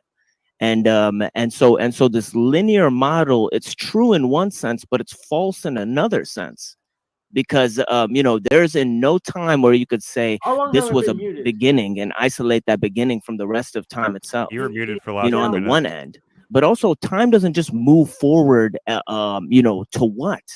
You know, so That's all I you know, wanna know. time may actually have an ending in the future. No. Hey, Hank, we can't even hear you over the video, so you got to wait till the video's over. Oh, okay. To I didn't know respond. that. Yeah. Just wait till the video's done, and then you can respond to it. Okay. Yeah. Okay. Yeah. I could tell you were just talking, and I knew you were muted, so that's why I was trying to let you know. Yeah, I couldn't hear you, and then it looked like you were muted, and then a bunch of shit happened. But yeah, we can't even hear you over the video, so it's useless to talk over it. But yeah, let's just let the video play. Yeah, just let the video play, and then we'll talk about it for sure. Yeah, I got you. Yep. So we may not know if time actually moves forward ad infinitum. You know, so this linear model has to be discarded with. Now we move towards a cyclical model found in theology, where time is a circle, and you could draw the first one as a line going, you know, upwards, you know, like a staircase. You know, you can draw the second one as a circle. You know, time repeating itself cyclically. As in the end, it will be as it was in the beginning. And this is another notion of time, because from God we come, and to God we shall return. So in the beginning there was God, and in the end there will be a union with God, and everything that isn't in unity with God will be terminated. So in some sense they have this cyclical view, you know, which is almost like a theological view, but you know, but this has a sort of infinite element too, because you could keep going around the circle. you know, so there is a sense in which that also doesn't match up to reality itself. So then you can move to a third notion of time, whereas the past and present and the future intersect at different moments, and these moments are random, and you do tend to see these you know, this emerge in our everyday experience. It seems like random bits of our past, or things that brought us along to a future state, kind of intersect into where we are now. You know, I mean, one of the things that you know, I laugh and think of a George Carlin joke where somebody asked him the time, and he said when. Just now when you asked, or now, you know, when we are, you know, and he said there's no such thing as now. There's only the the recent past and the immediate future. You can't grasp the present. You can't hold it in your hand. You can't make reference to it. So a lot of people think that it's fleeting. But of course, this is another persistent delusion. A last notion of time. Okay, let me explain the spiral time a little more because it might be a little confusing. Picture 3 strands of time: past, present, and future, going in a forward cycle. And at random times, they tend to pull towards each other and intersect. So there's no telling when this is going to be. There's random attractors. Sometimes the past looks like the future. Sometimes the future looks like the present. And it just randomly intersects. And this is where the notion of like things like synchronicities and other and archetypes and those types of things originate from. This irregular notion of time. This chaotic notion of time. And this brings us to the last notion where there is no linear time, and this was conceived of by the Stoics, where they conceived of amor fati, which is the ultimate fatalism of accepting nature, and they believed in eternal recurrence, which means that you have to accept the same moment. There's no linear progression for time. But time is just a repeating moment over and over and over until you accept the moment. You can't change your fate. And that is the last moment or paradox of time. Obviously, that is the most arcane version of time itself. Now, we know a picture is worth 1,000 words, but a moment is worth 1,000 pictures. And of course, you could isolate each moment, and you can divide it for infinity. There's infinite divisions within a finite boundary, but nothing is isolated from each other. But this is the wonder of technology. Technology both isolates and connects everyone. So we have this diminishing of the spatial relations because we're talking to each other across large spaces, but yet we're doing so from a point of stillness. From a point of sedentary, there's a sedentary and isolated quality to the way we relate to each other through technology, because it requires mediation, the tools of mediation. And this mediation allows us to filter ourselves, but also put on a mask in a way, but really it changes our perception of time, because the more choices you have, the more open you are to communicate with people. Imagine you walk in a room and everybody's talking at the same time. Well, of course your voice is being heard by more people, but what you're saying is being heard less because everybody's talking at the same time. And this is the crowding. That crowding changes our relation to time, and the more things are happening in a space, the faster time progresses. It accelerates our experience of time, because there's more shit jam-packed into a moment, so this takes us to another delusion, which is necessity and possibility. Now it seems like necessity, because if because if everything is necessary, then we're all linked by the chain of what is possible. Because each moment exists, we're pushed into each moment, forced to respond from where we are. But what we do, we're not in charge of what comes of what we do. In other words, life is activity and not production. It's not that we go on. We live life through experience, through direct experience of it. And that goes to another way that we perceive time, in which we think that things are happen through necessity because of causality.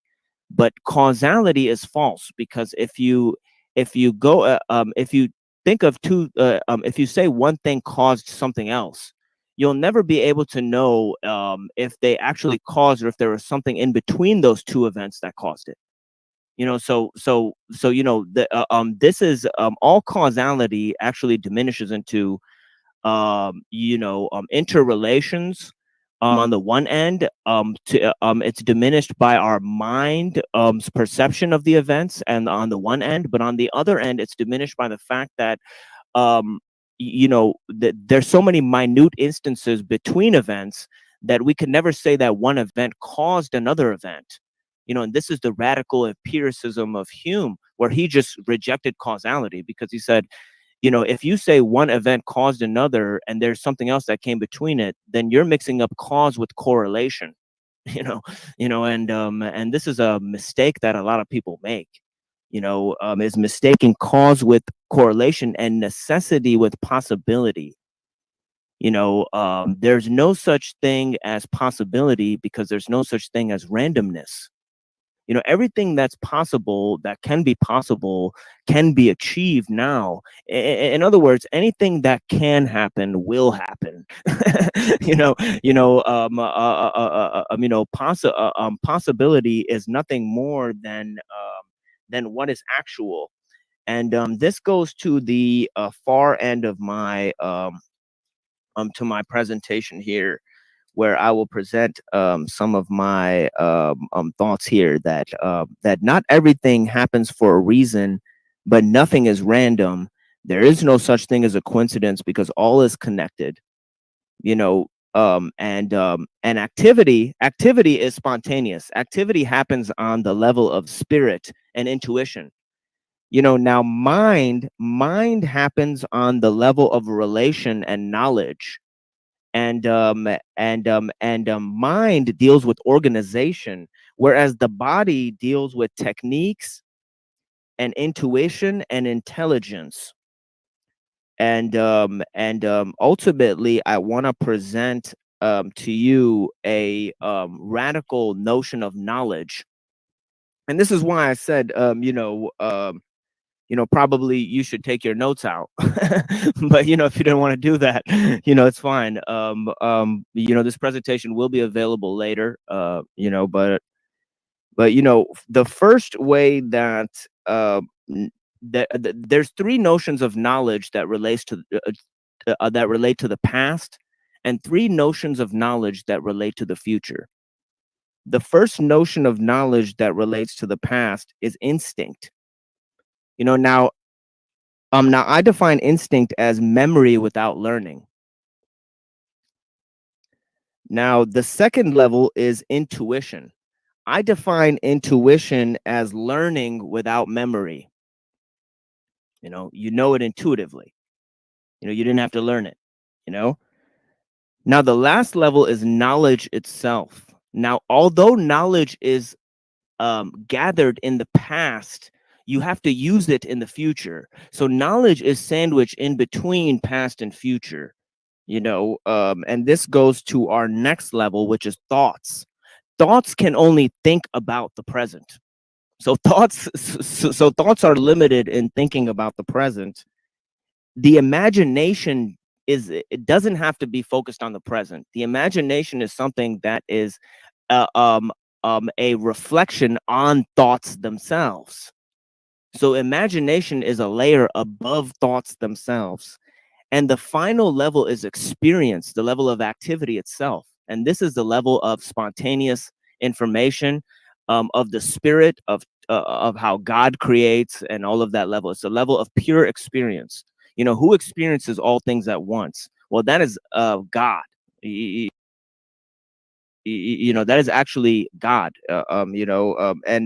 But how does God put experience into the person, into the world? Well, this happens through inspiration, and this is the highest level of future knowledge, is inspiration itself. Inspiration almost cannot be defined within the context of realization of even experience. People think of inspiration as totally alien. Ask an artist and you'll know that inspiration, it's not contained within experience or memory or any of the past notions of knowledge that I just mentioned. But this relates to our how do we heal ourselves? The first way we heal ourselves is to know that God has an overall plan. But this plan is not set in stone. That means we shouldn't submit ourselves to fatalism, but we should realize that God has destiny for us. And this destiny is alive in purpose. It's not alive in utility or usefulness. You know, now utility is what we're going to use things for. It's what things are used for. It's means to ends thinking. But purpose exists. It's what things are created for in the beginning without what they're used for. You know, without their use. You know, purpose exists without use. Purpose is what things are created for. It's their destiny, my brothers and sisters. And that leads us to the persistent delusions that people have, where they deal in escapism. They want to escape from the moment. You know, they want to deal in idealism. They want to deal with things that aren't happening right now. You know, with made up fucking categories and shit like that. You know, you have people dealing in voyeurism that think that seeing is believing instead of doing things. You know, you move one grain of sand and you can change the world. You know, it's true. Even a scientist knows, you know, they can't predict the formation of the clouds, and the flap of a fucking butterfly's wings can cause a hurricane. You know, these are facts. You know, so deal with, you know, be aware that your most minute actions have profound results. You know, act with awareness. And I'll also say, live without fear. And there's my little 20-minute presentation. Yeah, I hope everyone enjoyed that presentation.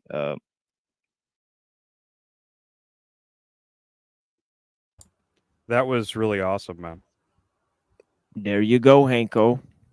Okay, so I can start talking now? Of course. Okay. So let's start with time. Oh shit. That's literally the topic. So yeah. Yes, you never actually defined it. You have some notions in relation to time, but you actually never actually define time in those 20 minutes. So go ahead. Yeah, that's true, because I said it's paradoxical. Okay, so you do not know what you mean by time yet. Okay. I'll tell you what I mean by time. So I said at the very least, different notions of time must exist at the same and be able to cross-reference each other in one type of experience. But I don't know how many of those different types of time I described actually fit. Okay, so yeah, I'm giving you my definition of time from a friend was doing bunker on the become a living God form. So my definition of time is to have more than one location. And I guess you're going to need my definition of universe so you can understand what I'm talking about. So my definition of universe is a set of objects that have physical presence with each other. And if you're like a computer programmer, it would mean like the objects are in the same memory space. So if one can reference another one, it's in the same memory space at yeah, that's what it means, in the same memory space. So it's like a simulation. It's like simulation theory. It's like a morphogenetic. There's also morphogenetics. Like, is that kind of where you're going with that? Well, it's computation, not necessarily simulation. You said that memory space is computation. Yeah, it's computation, but not necessarily simulation. Okay. So explain that one to me. So you're saying it's merely process. It's not. Yes, it's merely simulation process. is tactile. Simulation is like, oh, here's the simulation. It's like you could have an externalized version of it, but you're saying no, this is just a process. Yeah, it's just a process. There may not be, within that process, I mean, is time just fleeting, or is it clearly defined, as you're saying? What is the definition? You're saying more than one location. If you have an object that's in more than one location, but that's space. Space is where you store everything at.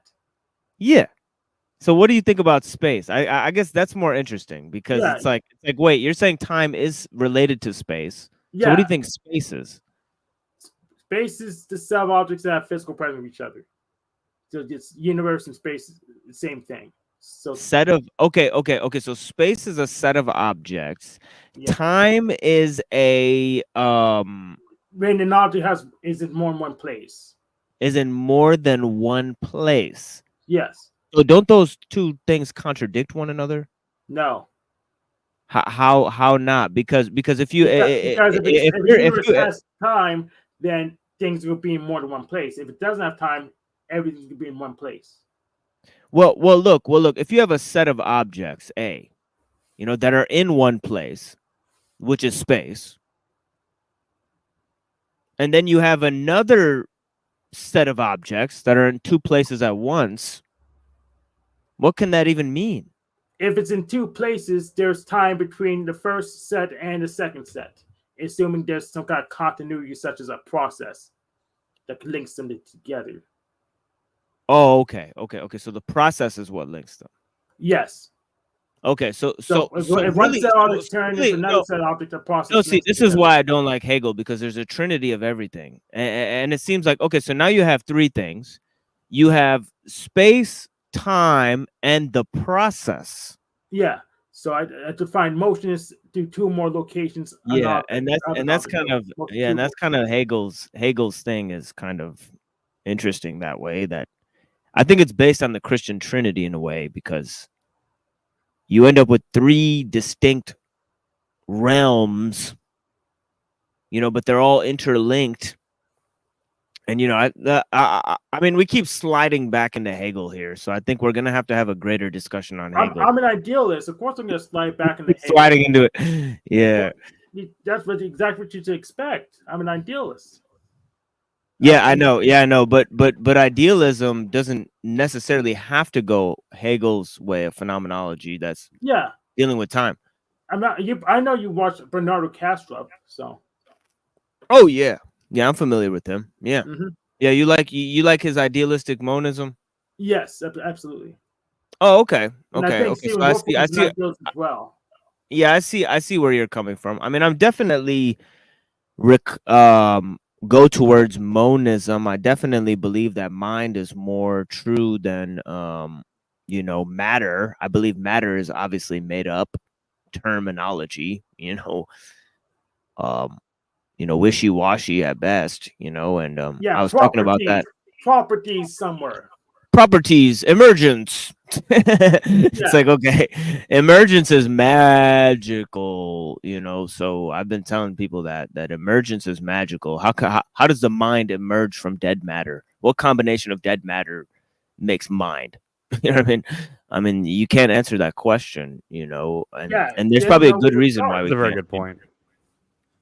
Yeah, there's a good reason why we can't answer that question. Why they can't have a clear line of demarcation, where the assemblage of dead matter starts to take on properties of mind. Yeah, when you stack your cake wrong, then it doesn't taste right.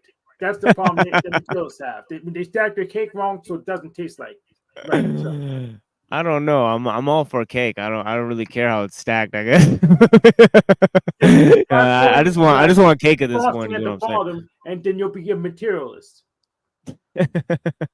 Yeah, I guess if you do stack the cake wrong, I mean saying that the cake has different layers, and then if you stack it wrong, you wouldn't want but I don't know. I've seen all types of cakes. Man, yeah, I don't know. When my wife was here, she used to watch these like Japanese like cake making videos. They like make these fucking Japanese. My wife watches cakes. those. Yeah. Yeah, those are pretty intense, especially watching the end product. It's like, oh my god. You watch the candy making ones too, where they make the crazy like glass looking candy. Yes. So, yeah, that's yes. She was watching those. Yeah. So the thing is, you need to have the pastry at the bottom. The ideal is to have the pastry at the bottom. That materials has a frosting at the bottom, and it doesn't come out right. Well, back to time. Let's stay focused here, Hank. Yeah. You're getting on the you're going on the cake tangent. So let's get back to you. I mean I get the reference with the cake being stacked, but let's just try to stay on topic here. Well, I did have an extension of that, in terms of those 4 theories of time, where I have the linear progression, and obviously the linear progression signifies progress, or evolution. Yeah, it's modernist propaganda. It's modernist propaganda. Exactly. Yeah, exactly right. That's how I feel about it. And then, yeah, exactly. It's modernist propaganda, the myth of progress, obviously. Well, the second theory is about cyclical change. And I think that deals with the revolutionary political change that goes on, that society has to rebuild and it's going to evolve. And that evolution is not exactly progressive. It's just change happens, and it happens in cycles, and things have to be reborn, renewed, refurbished. This is kind of the Rousseauian view, and it's kind of taken on by Marx onto the much harsher version of dialectical materialism, because Marx was kind of a synthesis between Rousseau and Hobbes. Because he took the materialism of Hobbes, but also the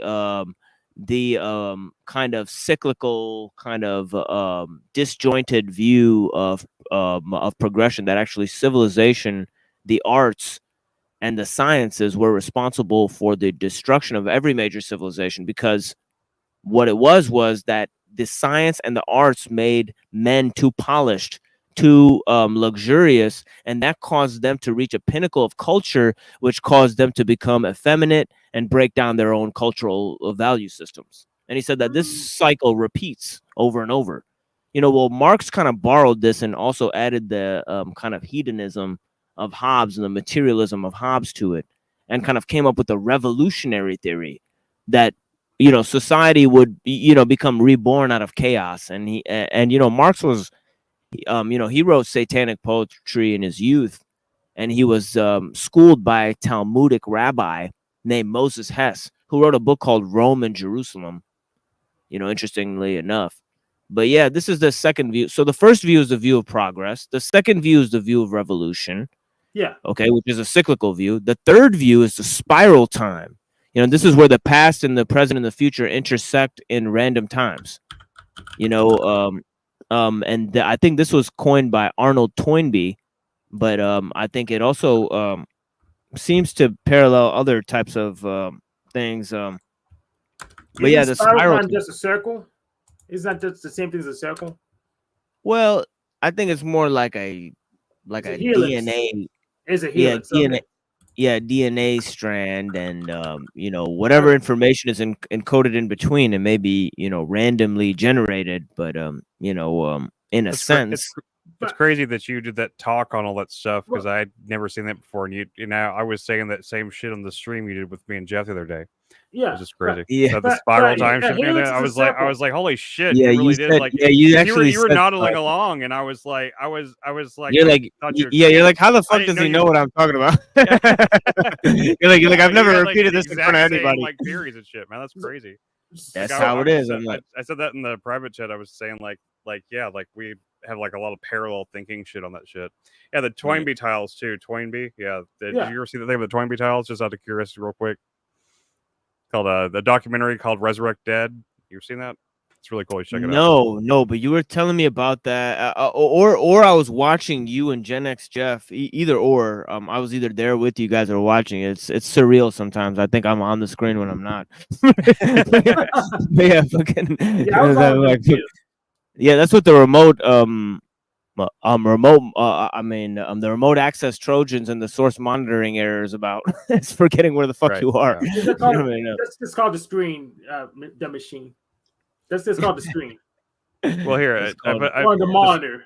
You should check that movie out sometime. I think it's on YouTube. It's called The Resurrect Dead: The Mystery of the Toynbee Tiles. It's pretty crazy, but it goes into a lot of shit about Toynbee and shit. So check that out if you're interested in Toynbee. I think Toynbee's a fascinating character. So, but yeah, helix is just a way to extend a circle in 3 dimensions. I mean, you can have a cylinder instead, but it's a base. The base thing's a circle. So helix made out of circle, just like a cylinder made out of circle. So but essentially the theory is that time goes forward, but in that forward progression it loops around and the past and present and future intersect.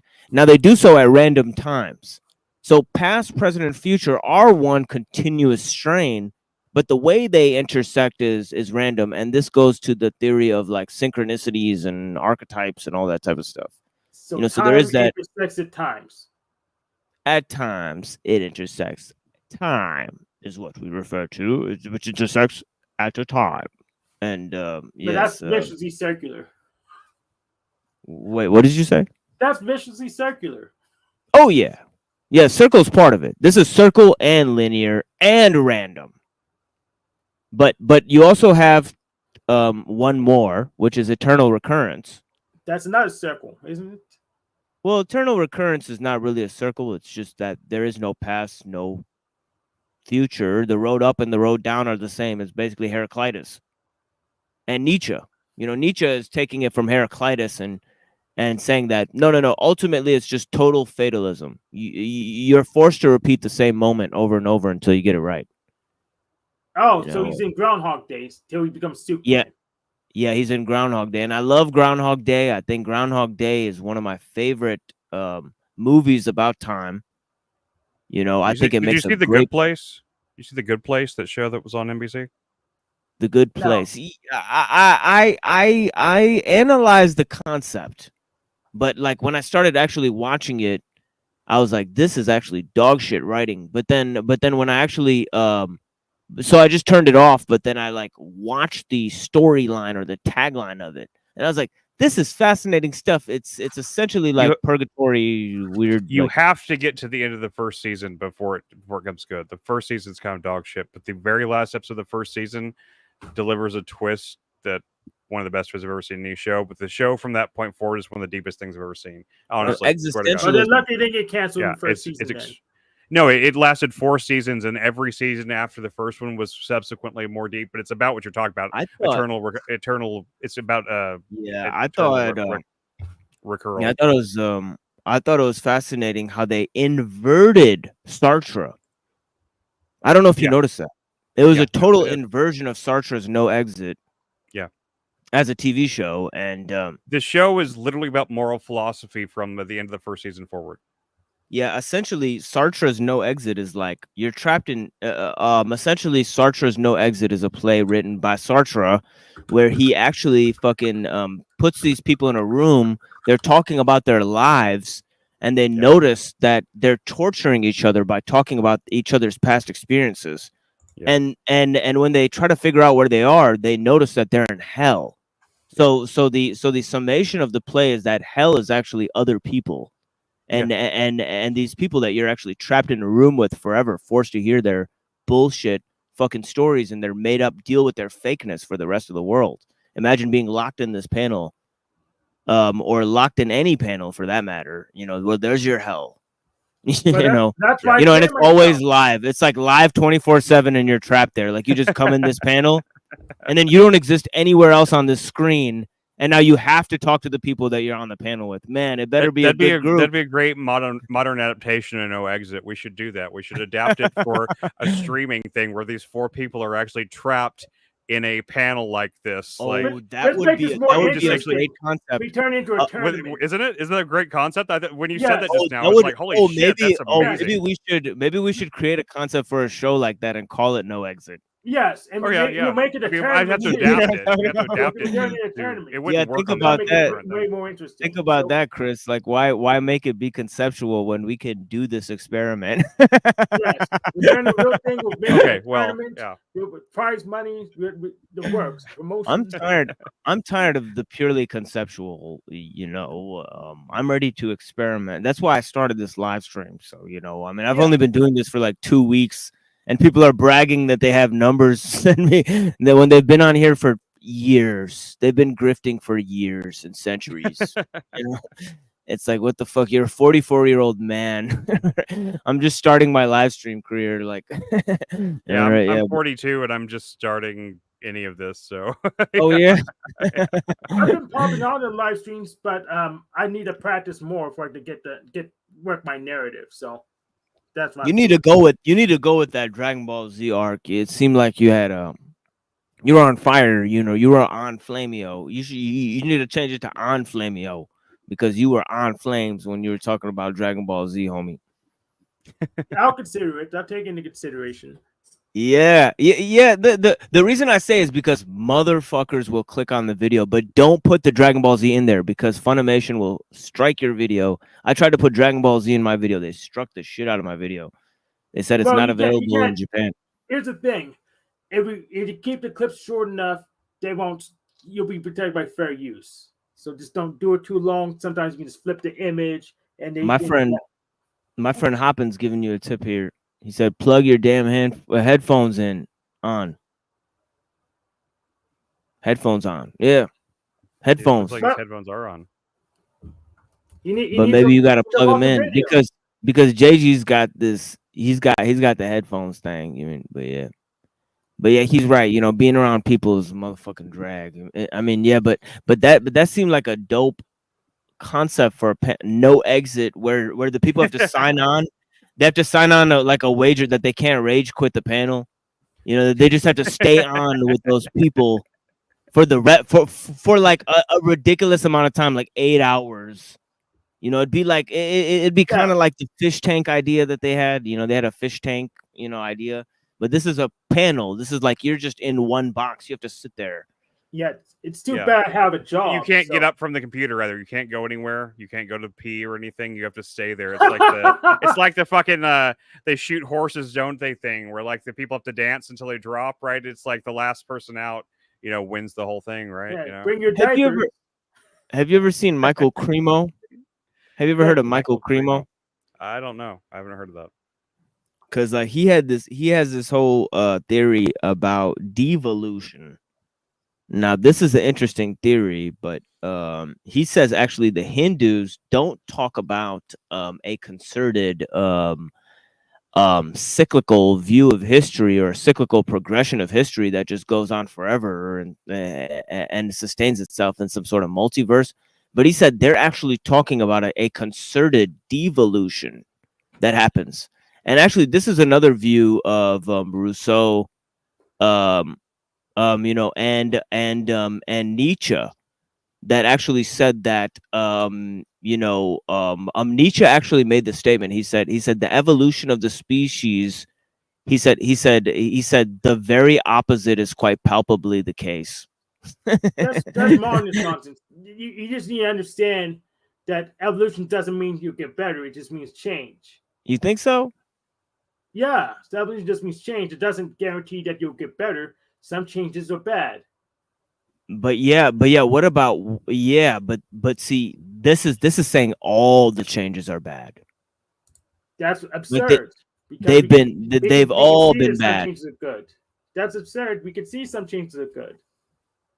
Well, I don't know. I mean, the reason they're saying this is because the Hindus actually viewed themselves as coming from a much greater civilization, and so did the Confucians and the Greeks and pretty much every civilization on Earth. Even the Africans thought that they came from a much more advanced civilization in the past. We were kings nonsense. We was kings. We were kings nonsense. Come on. Well, no. This isn't the We Was Kings. This is the antediluvian. You know, the antediluvian kind of you know, theory of Atlantis. You know, that some of the you know, because Plato believed in Atlantis, some of the Gnostic thinkers had readopted it, but essentially on the one side of the coin, there's this Atlantis. Or Shambhala, whether you go east or west, depending on where you go. If you go west, you get Atlantis. If you go east, you get Shambhala. You know, but if you go into the other side of the coinage, you know, you have this Kali Yuga, you know, which is talked about by the traditionalists, like Rene Guénon, you know, who brought this thing back, and he offered his attack against the modern age. You know, essentially his attack against modernity was about science and the reign of quantity, you know, over quality. These are all terms adopted by the traditionalists that were then put in the purview of modern culture or you know, popular culture. You know, these ideas, you know, of the Kali Yuga. You hear this all the time. Kali Yuga. You guys hear this from you? You've never heard it anywhere else other than from me? Kali Yuga. I have not. Yeah, I've heard of it before. I know what you're talking about. Kali Yuga. Yeah, Kali Yuga is a well-known concept. You know what I mean? You know, about how you know, Kali, you know, essentially at the end of this the goddess of destruction. Yeah, I know her. Yeah, 4 million year cycle, you know, in which the god devours the world, you know, in a fit of chaos and destruction. So anyways, there's a constant decay. In other words, as the progression of time goes on, there's a constant cycle of decay. You know, I did hear of it. Yeah, I did actually hear of that term. Yes. And you know, it is a interesting term. You know,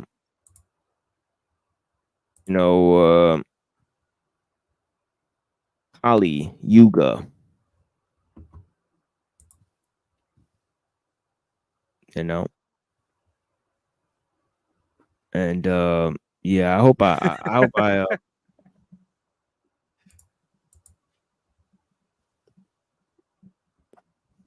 wait, what happened? But I just thought it was laughing because everyone kind of like petered out. I just thought it was funny. It just like this, like it just kind of sounded like you kind of like oh like yeah, yeah. I said like Kali Yuga, Kali. Yeah, Kali Yuga. Yeah, because I'm trying to I thought find it was a this. joke, so I thought it was funny. No. I was trying to make a joke by finding this here, but yeah, I couldn't do it in time. Okay, cool.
This track is dope. Yeah, that's gonna be our little intro to the Kali Yuga. Every time we mention Kali Yuga, I'm gonna play that song. All right. So you know, because Kali Yuga gets its own introduction, you know, Kali Yuga, you know. Do you have an intro music for all the Yugas, all 4 of them? No. Only the Kali Yuga, because that's the one we're in. So you gotta introduce it. I mean, you know, you gotta get wild out here because the Kali Yuga, you know what I mean? Yeah, here comes Hoppins. You know, he obviously, you know, he thought it was corny. Yeah, it was a little corny. I mean, I'm not gonna lie. I liked it. I like still shit like that. So I know what to play when Hoppins enters the tournament. So yeah, the Kali Yuga is on some shit. Like I think the Kali Yuga is here now. You know, basically Book of Revelations type shit. But yeah, Kali Yuga. Shout out to the Kali Yuga. Shout out to Kali. You know, really, you know, she's essentially holding the head of a demon. Her tongue is dripping with blood, and she's trampling on the body of her dead husband while raping him. So she's a necromancer. She's a murderer. She's got a necklace of skulls. Sounds You like know? my ex-wife, you know. Oh, just kidding. Yeah, I know. Yeah, that's kind of that's kind of the thing that's What's going not to on. like? Yeah, you know, and you know, obviously she's fucking pissed. Kali's fucking pissed. You know, I mean, Yeah. Kali's pissed, guys. You know, Kali is pissed. Fucking playing games. She's fucking pissed. She's angry. She's furious. She wants fucking blood.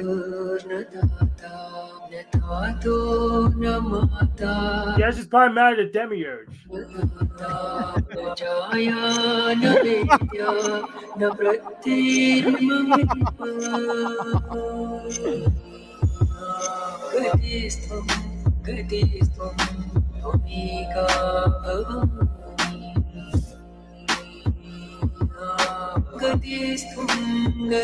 Blood root disc.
So here's another thing you were mistaken about. Time actually moves faster the less you the slower you are.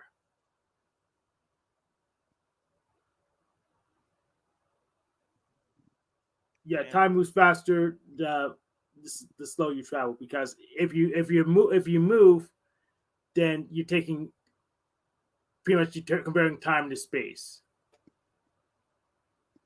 So light doesn't really experience time, even though it has to use it to travel, but there's a limit. I don't know. I believe that stillness is the master of movement. Yeah, but you had to borrow from the stillness. So for you to change locations, you won't be as still. So you have to turn some time into space. You ever had one of those nights where time just seems to move strangely? Like it, you know, what seems like 10 minutes is 2 hours, and vice versa. Yeah, time I wear a dilation watch. is real. I wear a Yeah, watch, correct. so I don't have that. I don't have that issue. I work logistics. Yet I've seen the clock move backwards before though, so, and I wasn't even on asked at the time. That's one of the aspects of time dilation. That time dilation actually does seem to do with space. You know, how much is going on within a given space. So maybe Hank is onto something about time as it relates to space. It does interact. It's about movement, but space. Yes, I agree with that. Yes, because the more You can be shit going still on within a space. yeah, and the more still- shit going on within a given space, it's like, you know.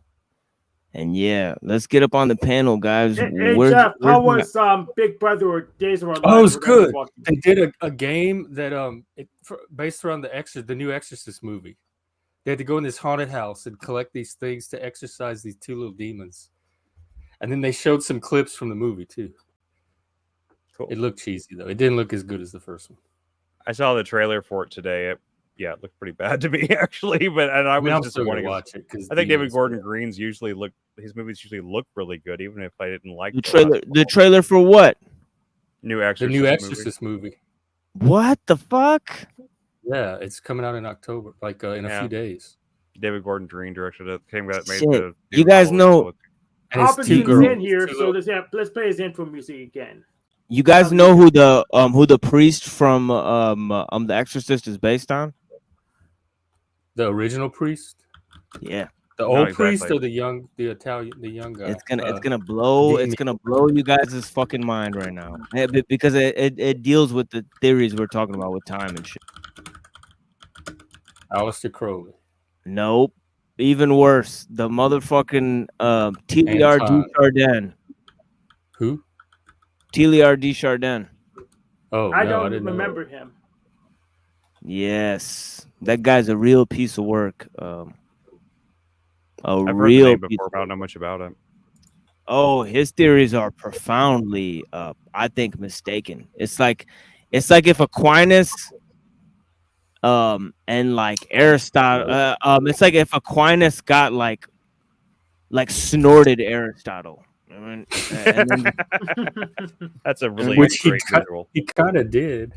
Yeah, but it's like, you know, it's like, yeah, it's like I think Aristotle was naturally like grafted himself to some Aristotelian things, but he also tried to like run away from it to a certain extent. But this is like if Aquinas just straight up just took a rip off of Aristotle and was just like cracked out for nights, and then like wrote this thing about like this fucking omega point, like this great attractor, like at the end of the like, you know, just his mind became like a puzzle piece. You know, yeah. I think Teilhard de Chardin is just, it's crazy. It's like Aquinas plus evolution. It's crazy. You know, it's like, whoa. You know, I need to look into that more. I've How does it heard connect the to name, the but I didn't priest? know. I think it's like based on him. Well, I just think like a lot of interesting things, like a lot of transhumanists use Teilhard de Chardin, like they use Saint Francis as well. You know, I'm talking about the animal guy. So the Discord of Assisi, the animal guy. yeah, Tiger. the Discordians use Saint Francis of Assisi. Meanwhile, on the other end, they use this guy Teilhard de Chardin as like they call him the patron saint of the internet. That's weird. I didn't know that. One of his like taglines, but yeah, it was a modern reconstruction of his views. But yeah, he basically was pre-singularity. He talked about the singularity before the singularity. It came from a Jesuit priest, and that's kind of how a lot of things seep into culture. They have to become Jesuitized, and then they kind of seep in through the kind of education system, you know. Yeah, I don't remember him. I know about Tim Berners-Lee, the creator of the World Wide Web. Yeah, and yeah, some of those, World Wide Web. Well, we're gonna get into that too because we're actually watching a documentary on that very same topic. But I will actually have to find where I put this goddamn documentary, because I actually don't know at this point. Yeah. Oh yeah, here. Oh my god, I just found it, guys. Well, I guess that's that is a cue to play this thing because this is actually for the win. Yeah, synchronicity for the win. Yeah, the spiral time for the win. You know what I mean? That's how it goes out here. You know, we define our terms, and then reality shows us the way. You know. We create reality. We're creating reality. Correct. Yeah, we build doors, then we walk through them, folks. You can't walk through it if you don't build it, right? Yeah, exactly. If someone else built, you can walk through it. Yeah. Was that? If someone else built it, you can walk through it. I'm saying what I meant by that was if it isn't built, you can't walk through it. I guess I said like if we don't build it, but I meant like if it isn't built, you can't walk through it. That's all I meant. It's probably a workaround. Probably. I gotta finish watching this. I started watching this last week. I think I've seen some of this before, actually. this looks familiar, like the name and the image. Yeah. What's this? What's this movie, JG? Is this Coffee and Cigarettes by Jim Jarmusch? That's a good movie. Nah, man. Oh, I think I saw that. I like Jim Jarmusch. I liked Only Lovers Left Alive a lot. That was great. Rumblefish is heavily underrated, man. I agree. Rumblefish is a good movie too. Very much so. Man, y'all are dropping some movies out here I ain't even fucking heard of ever in my life. But yeah, Rumblefish. I'll put that on the list too. Stuart Copeland from The Police. He did the soundtrack for Rumblefish, and it talks about time. Like the whole fucking movie is based on time, and yeah, because you guys had American like parents that watch movies and shit. Like, nobody even knows about my shit. This is like a cult movie. Like my parents weren't watching this shit. Coppola, but yeah, wasn't our parents. Cecil. Cecil's here. There's some type of sound going on from somebody. I think it's you, Cecil. You got some type of sound going on, Holmes. Yeah, it sounds. That's what it is, Cecil. I think Cecil would win the game. He can't play. That's correct. There's sound in here right now. You're in the gym. Is that a pink gym? They have pink weight equipment? It's a pink gym with pink weight equipment, correct. Gross. Work out of that. Yeah, he's a style expert because he's gay, so yeah, get the paint out. I think that's okay, y'all. I might go ahead. Okay, we're gonna sit here and watch this shit. So let's right, I'm gonna go mute. Let's fucking yeah. I might mute. Okay? Somebody freeze some shit over here. What's taking place? No. we're gonna watch a video, so you gotta mute your sound. Well, it's just it's just a video, but yeah, I'll mute everyone in a second. You guys don't gotta worry about it, But yeah, because I got the controls anyways. But yeah, you guys don't gotta. But yeah, I'll unmute everybody when I'm done watching this video, because this is really the part I wanted to get to, essentially exposing some of the. Or I don't know if it'll really get into it, but it does start talking about the theory of the authoritarian personality, written by Theodore Adorno, and it's linked to MK Ultra and all that shit. Damn, you're gonna mute us? What happened, man? Yeah. Dad's gonna mute you. I'll mute everyone. I'll mute everyone in this motherfucker, bitch, including myself.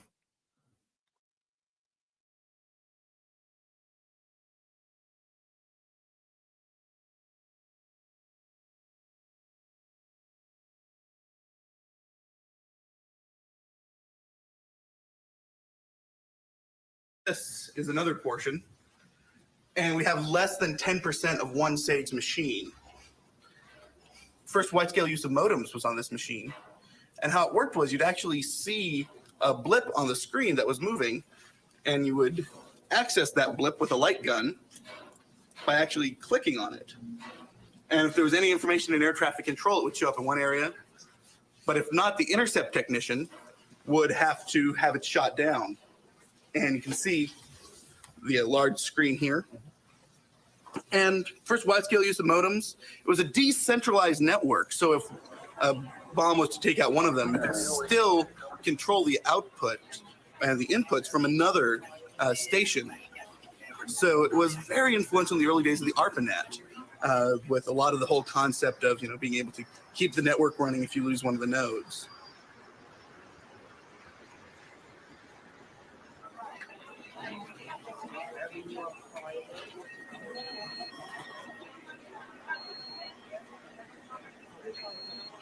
Indicate what was coming, and then you could scramble jets or even launch missiles from the ground.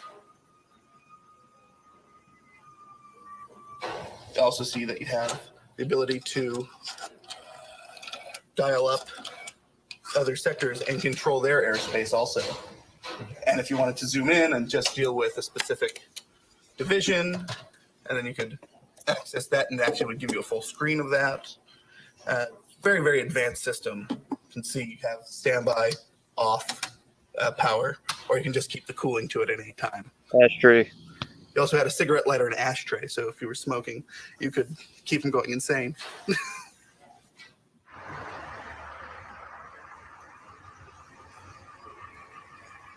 In response to the recent cases of anthrax in the U.S., all of the experts I spoke with said the worst thing we can do right now is panic. We need to let public health officials and the FBI carry out this investigation. In the meantime, what the government can do is take some time to get enough of your love. I'm a hard boy, baby. I can't get enough of your love. When I go to sleep at night, that's the only thing I'm dreaming of. Zurück zu Ted Kaczynski.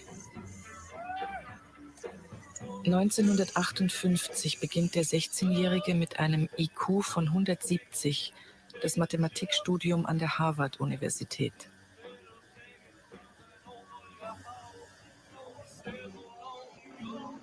(1967) wird er Professor für Mathematik an der Universität von Berkeley.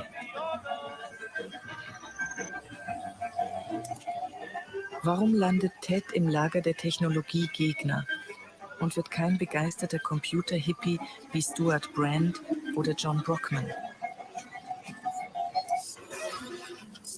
Woher rührt seine spätere Angst vor Computern und psychologischen Kontrolltechniken?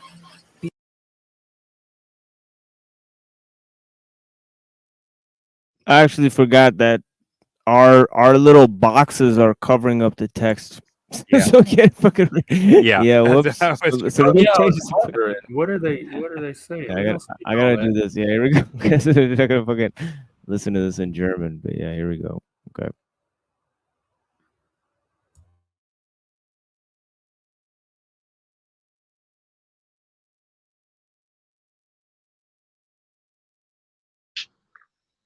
Everywhere you go, Ted Kaczynski's and everything.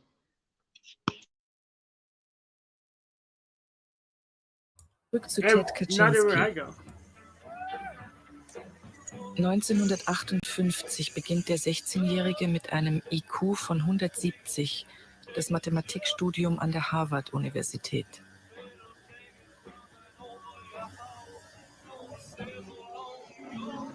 (1967) wird er Professor für Mathematik an der Universität von Berkeley.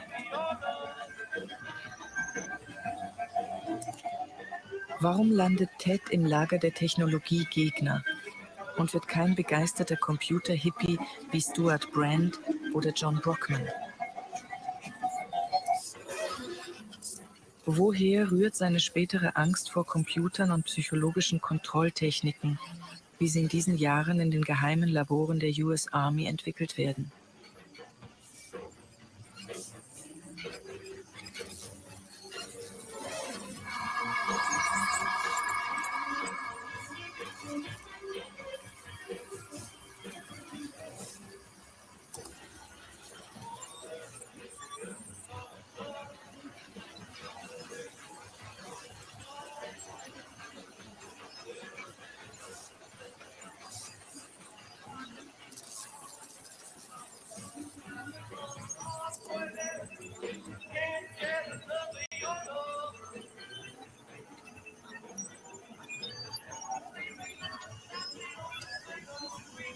It's got the yarmulke patch.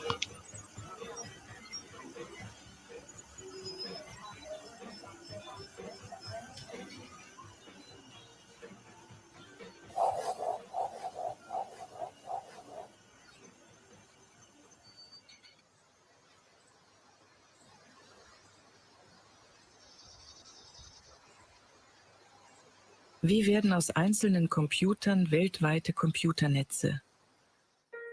Das ist die Aufgabe, an der Ende der 60er Jahre der ehemalige NASA-Ingenieur Robert Taylor arbeitet.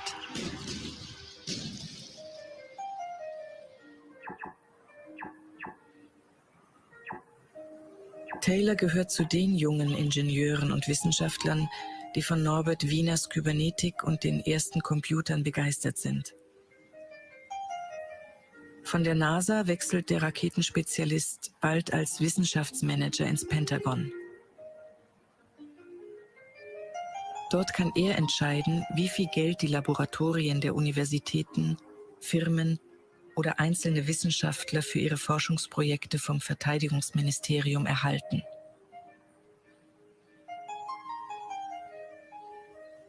Er entscheidet, wer dabei ist und wer nicht.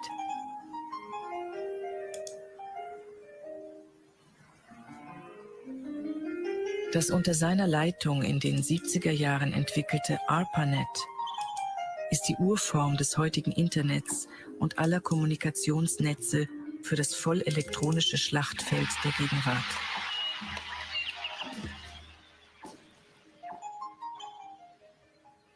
ARPA was founded in 1957, maybe 58, as a result of Sputnik. The Sputnik occurred in October of 57, and it greatly surprised the United States. They had no idea.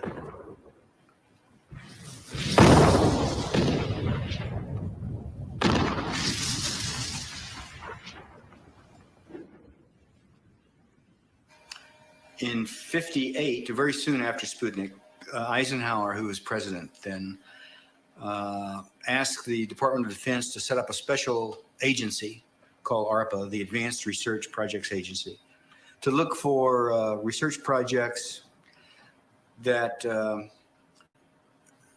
had a longer-term expectation associated with it. So, in the hopes that we would not get surprised again, like the Russians surprised us. So the initial ARPA programs were all space related, not computer research by and large. Then in 1960, NASA was formed, and by Kennedy, and the ARPA space programs were all transferred to NASA. That left ARPA by 61, 62, it left ARPA an opportunity to do some other things. And one of the things they decided to get into was computer research. For my office in ARPA and for some of the other offices in ARPA, the policy was go find people with really big ideas that you think might work. And if they do work, the payoff will be very large. And then there were people, labs, offices, and companies. Yes. And how? And I was supporting. Can it work? Can you draw for me? How exists then a network? Okay, so this group here has its own computer, and this group has its own computer, and this group, and so on. But these computers cannot talk, communicate with one another unless you put a little translator next to each one of these. So this computer's sending something over here. It goes through this translator. The translator translates this language, if you will, or these bits, into a common language that he can understand and he can understand, but he can't and he can't.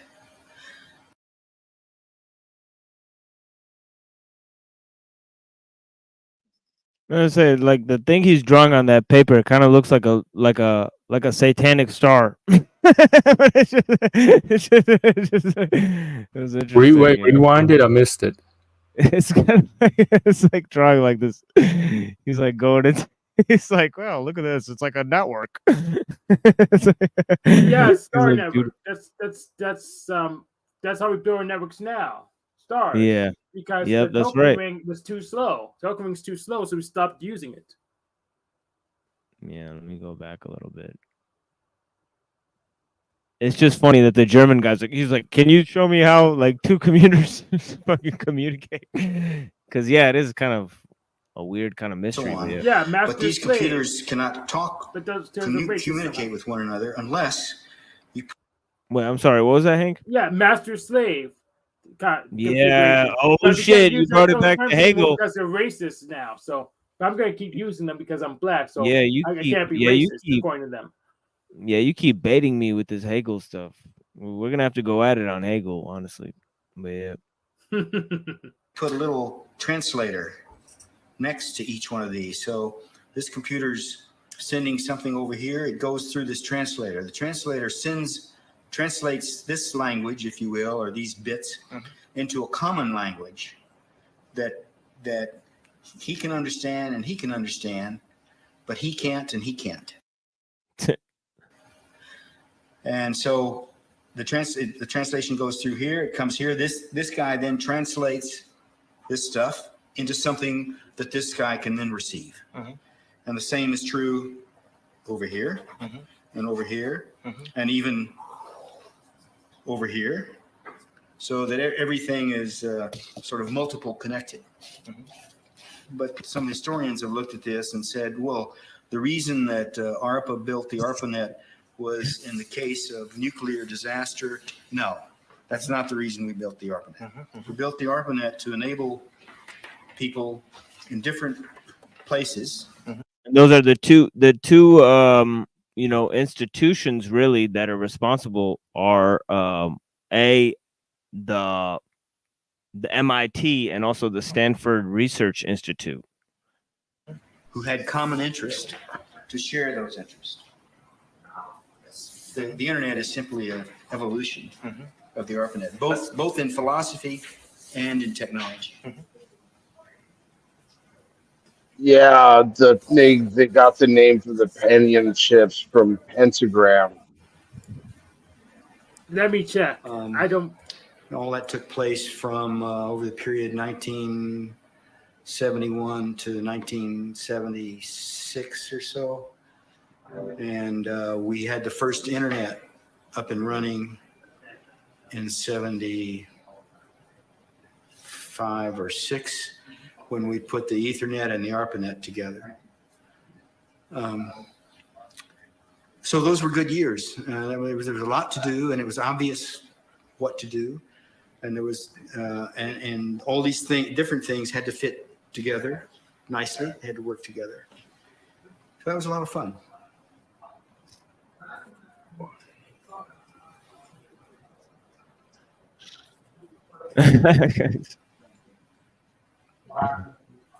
Robert, for you it was a lot of fun, but other people were afraid of these growing networks. For them it seemed like cancer or a machine which we perhaps couldn't control. What do you think about such critics like Ted Kaczynski? He's crazy. We have people like that in our society. But he was a mathematician. He studied in Harvard. Yeah. Hitler was an artist. He studied in Vienna. Did you read the manifesto? You mean Mein Kampf? No, the manifesto by the Unabomber. No, I didn't read it. I didn't read Mein Kampf either. What am I afraid of? I'm afraid of, I'm afraid of the Al-Qaeda. I'm afraid of cancer. By the way, in Mein Kampf, Hitler makes a lot of good points against democracy, but yeah, so it does talk about how newspapers can be used to run society. So yeah, I mean, it makes some fair points about politics. Not saying that anybody should be use it as a manual to live one's life, but definitely in the writings of the Bolsheviks and the writings of or the war campaigns of Lenin or Che Guevara or any of these people you might disagree with, you might want to take some aspects of their actions that were actually successful, and then use those for a more beneficial median, if you can. But obviously these types of works should be studied, so I mean, obviously the work Industrial Society and Its Future is one of the most important works, one of the most notable works written in our time in terms of political commentary. And that's just my opinion. Nobody has to. So I looked at the opinion chip. It came from the root word 5, not pentagram. It's just 5. So they share the same root. It's not. Yeah, it's not named after. It's like the pentagon, But yeah. Yes, and a pentagram has 5 points. Yeah, so they come from 5. It's not named after pentagram. Just they happen to share 5 in common. Yes, and it also comes from the Platonic solids. Anyways. Sir. But I don't know enough. If we knew how to cure cancer, if we had more knowledge, in other words, about cancer, then we wouldn't be afraid of it. But you know, cancer is an illness, Krankheit, an illness. It's an illness of the modern society. It's an illness of the civilization. Yeah, but someday I believe we will understand how to cure cancer or prohibit cancer. I believe that will happen long before we have an electronic battlefield or a machine that we can't control. And when we know how to cure or prohibit cancer, we will no longer be afraid of it. It's a question of knowledge, of eliminating ignorance. Ignorance is a state of no knowledge. Ignorance. It's not stupidity. That's something else. Ignorance causes fear.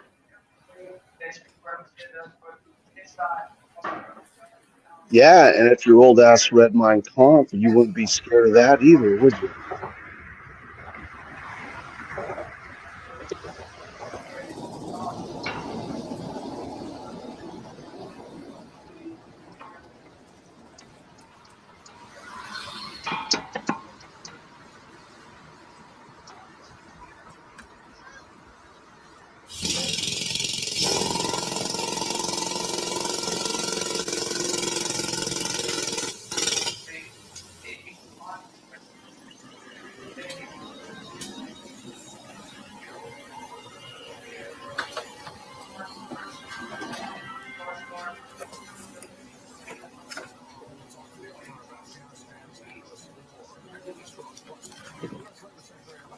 Was habe ich bisher?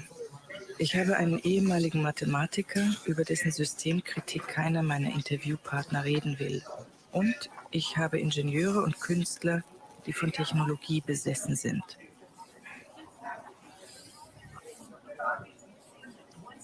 All das gehört offensichtlich zu einem System, dessen Konturen ich erst erahne. Anscheinend ein geniales Feedback-System, das jeden Angriff und jede Störung umgehend als Energiezufuhr für seine weitere Perfektionierung nutzt. Wer braucht so etwas? Wer denkt sich so etwas aus?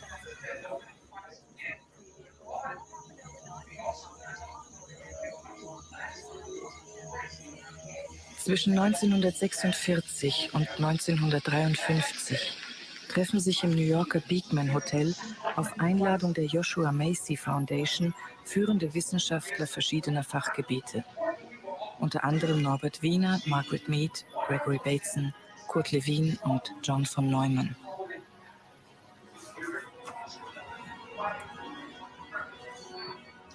Ziel dieser später Macy-Konferenzen genannten vertraulichen Treffen, an denen gelegentlich Beamte der CIA teilnehmen, ist eine Wissenschaft, die Vorhersage und Kontrolle menschlichen Verhaltens möglich macht.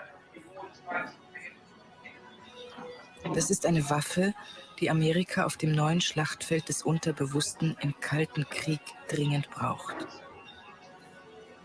Aufmerksam registriert die Macy-Gruppe deshalb die 1950 erschienene Studie Die autoritäre Persönlichkeit des International Institute of Social Research, eine Neugründung des Frankfurter Instituts für Sozialforschung um Max Horkheimer und Theodor W. Adorno.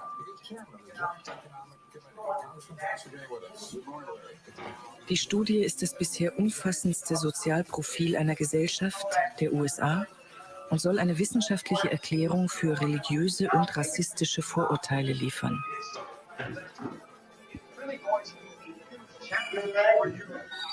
Aus Tausenden von Interviews entsteht eine riesige Datensammlung, die durch modernste Computer ausgewertet wird und vor allem auf eine Frage Antwort geben soll. Wie kommt es zu autoritärem Verhalten als Massenphänomen?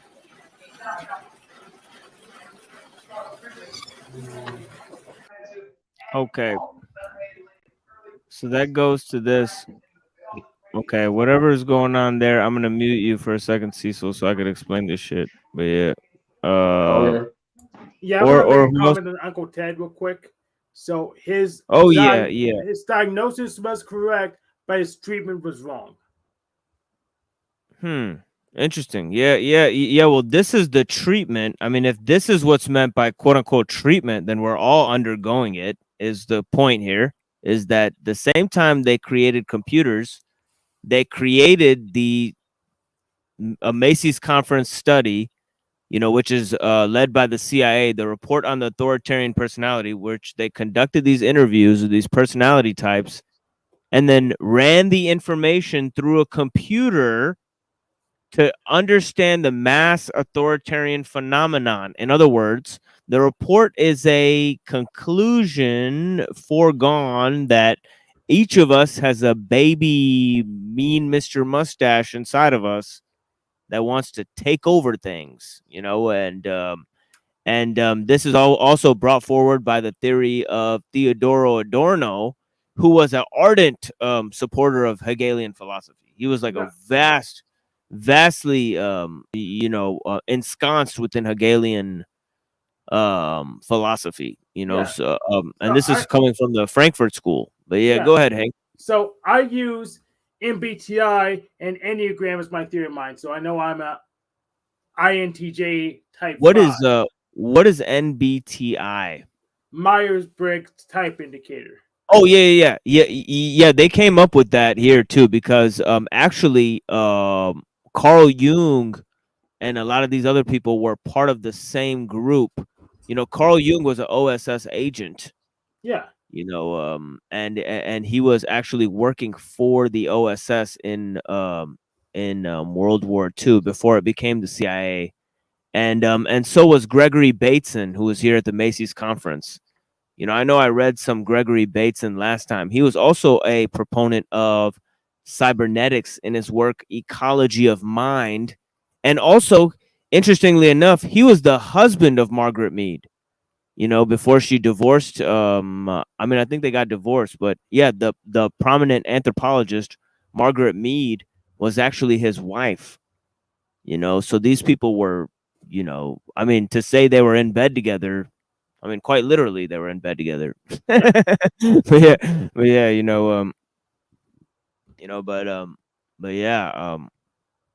yeah, they were all involved in this study here. Also conducted by the Stanford Research Institute, the study on the authoritarian personality and the mass age of surveillance that happened after the National Defense Authorization Act during the War on Terror, which we're all taking part in. They're collecting all the information we have.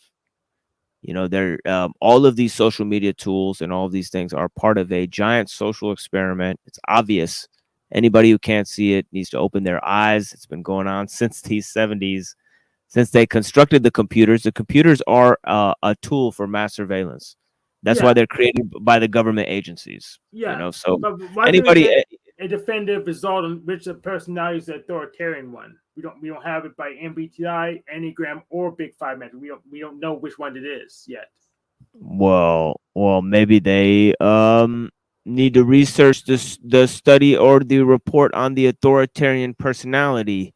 And also there's other things that lead to such conclusions, such as the philosophy of Hannah Arendt, and other types of things. Also the Stanford prison experiment, which I don't know if anybody knows this, but the guy who was...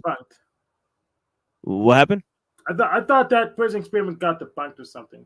Maybe there's things debunking it, but here's a real aspect of it is that the guy Philip Zimbardo was brought in when they had the case of Abu Ghraib, where they tortured the prisoners in the Iraqi prison, made them do gay stuff, you know, in the Iraqi prison.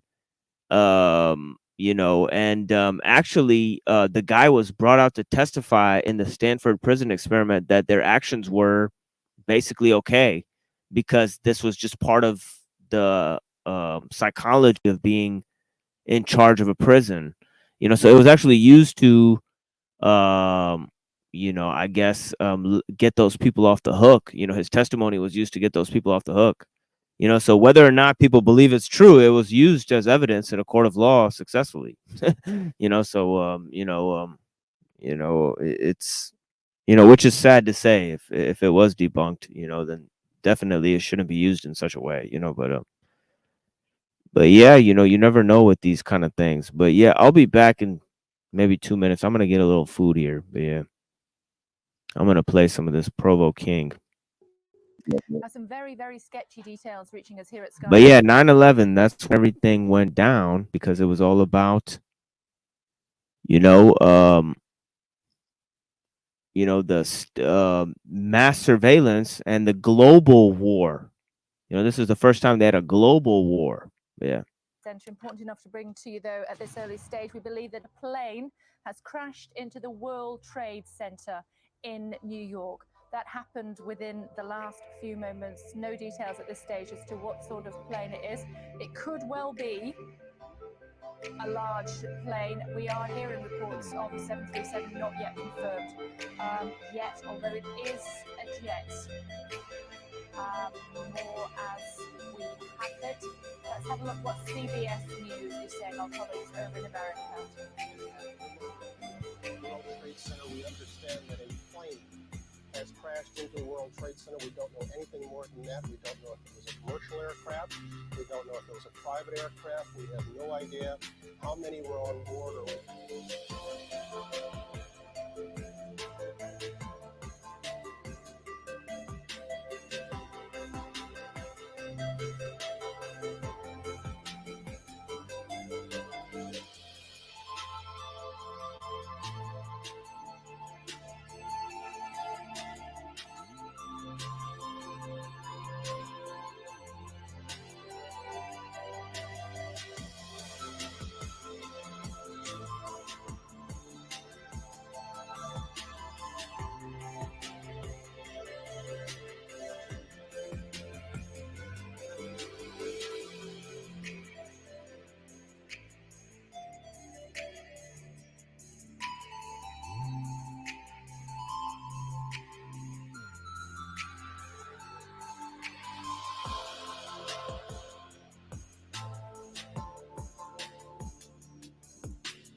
Say something, I want you. Say something.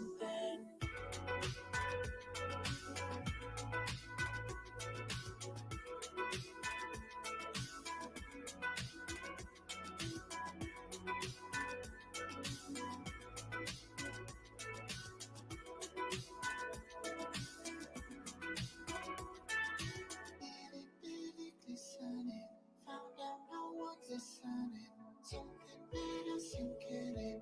Heaven's all around you. Darling, don't we just relate? Colors twisted in the shade. Lost the thing we still create. Never found the wrong way. I want you to say something. I want you to say something. I want you. Say something, I want you to say something.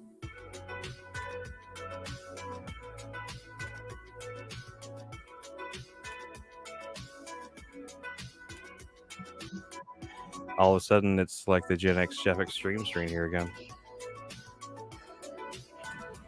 Oh, what? What? I was doing my puzzle. What happened? Oh, I was just saying it's me, you, and Hank. Oh, it's just like us. our streams Oh, are you went days. to get food. Yes.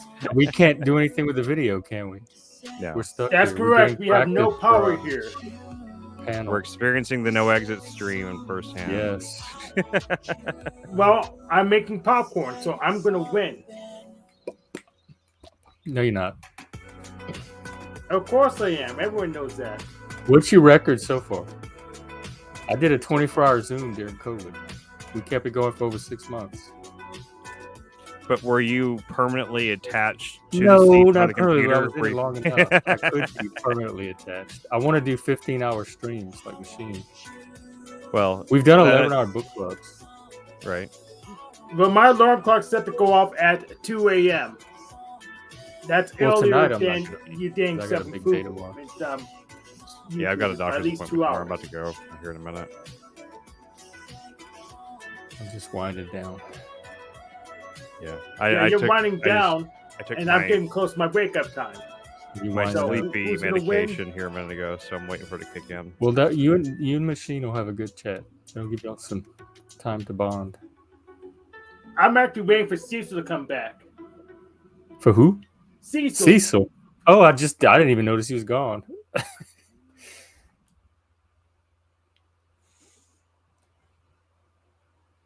Yeah, we should totally do a they shoot streamers, don't they stream, and see if we can start that going, man. I think it's going to be Yeah. a big hit. every few hours, you could vote somebody off the stream. Well, you could do that too. That's We bad. could do a Survivor stream. That'd be interesting. I would Like love that. They do though. They have those. Survive. I was in a reality game back in 2000.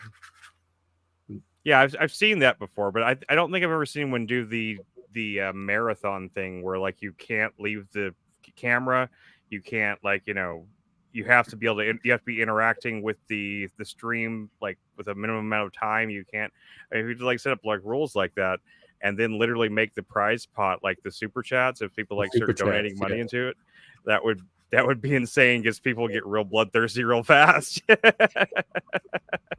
I mean, I'm not really a big drama stream person, but I see the entertainment value there. I see the entertainment. Yeah, I do too. Especially if you get the right combination of people. Yeah, we'd have to cast for it. Yeah, so to a degree, yeah, we definitely have to cast for it. Yeah, cast some trolls in there too. We can like bring some of the make it like you need a little sprinkle of drama, a little bit of salt and pepper. Like Who Wants to Be a Millionaire, right? Like they have like the phone a friend thing. We can have phone a troll. And you bring a troll into the chat with you as like a weapon. What'd you find to eat? Well, I'm just drinking this yogurt or whatever it is, but yeah. Yeah, I guess one of those drinkable yogurt things. I used to drink those all the time. Drinkable yeah, exactly. Drinkable yogurt. Yeah. I used to drink those all the time. Yogurt. Corny. Gogurt. Yeah, that shit is pretty corny. Yeah, I remember that shit back in the day. That's probably full of chemicals, Let's face it. Gogurt, that shit is full of chemicals, I never actually had Gogurt. I used to get some stuff from like not the Whole Foods, but a Whole Foods type market that's around here called Central Market. I used to get the stuff from there that was really good. But I used to get it right after I had this stomach sleeving surgery thing, and that's the only thing I could do was eat yogurt and like applesauce stuff for 6 months. So I drank a lot of back. You want to get the yogurt? Read the back of the label of Gogurt right now. We can know what's in it. I don't really want to know. See where my glasses are so I could fucking read on your but face. I can't find it. Oh, your other glasses. His real yeah, glasses. my reading glasses because I can't read with sunglasses on. But yeah, So you do not have prescription sunglasses. That's nice to know. No, they are not prescription. They are just normal ones. But yeah, I got to put these ones on so I can read and see the page. Yeah. And see Those are your reading glasses? Well, it's just so I could see you guys and see the fucking page and so I don't look like a fucking. Well, because I can't see with the sunglasses on because. Yeah, I can't read with sunglasses on, but yeah. But yeah, this is moving more into the material I was just saying about the computers and all that type of stuff. It's essentially about this MK Ultra study. So we can get a little bit into this because this goes into kind of the direction. I mean, yeah, I guess what I'll do is I'm gonna watch or look at this MK Ultra thing. Kind of watch a video on Bina Rothblatt. You guys know about Bina? You know, let's BINA. Let's just do Bina first because Bina is going to be interesting. Because let me bring this out before I do MK Ultra because this is more topics that are kind of like into machine intelligence and all that type of stuff. But yeah, this is a invention of Martine Rothblatt. It's called Bina 48, and I guess she made a robot version of her lover. I heard about this. Yeah, I and heard then about something like this. yeah, and then Bina Rothblatt actually talks to Bina. It's called Bina meets Bina. Bina 48 meets Bina Rothblatt. Oh, that sounds hilarious. Oh yeah. So she's having a conversation with a robot version of herself. Who actually thinks that it's her. So the robot. It was recent. Oh, okay. Yeah, there's people that talk to their AIs all day long. Yeah, it says here that this particular video was posted 8 years ago. But yeah, this is a notable video, kind of strange video, But yeah, I'll go ahead and play some of this video first. But yeah, since you guys are here, because I don't want to bore you guys with this fucking reading. But yeah. Oh, you're never bored. But I got a reading on MK Ultra because we were talking about the study there. But yeah, the study led to or there's dual studies, one on the authoritarian personality of the Macy's conference and one on cybernetics. And the Macy's conference led to the MK Ultra studies of the CIA, which obviously Uncle Ted was involved in. And then you have also the dual arm of that also leading to the discovery of computers. So it's the same institutions that discovered all three things. They did MK Ultra, they did computers, and they also made the report on the authoritarian personality with the Frankfurt School, and also formed the CIA at the same time. This was the invention of the CIA. The coupling of the invention of the CIA with the invention of computers themselves. What are they doing now? Yeah. Well, I think one can only presume that the tools that they use in terms of computers, they've only gotten more advanced, in terms of being used as a tool for spying. I can only surmise it. Like, they haven't prevented much, or I guess we don't know the stuff that they actually do prevent. Oh, well, there's been actually there's been huge attacks, cyber attacks on countries now. Yeah. So there's actually been recent cyber attacks against countries, shutting down institutions and countries.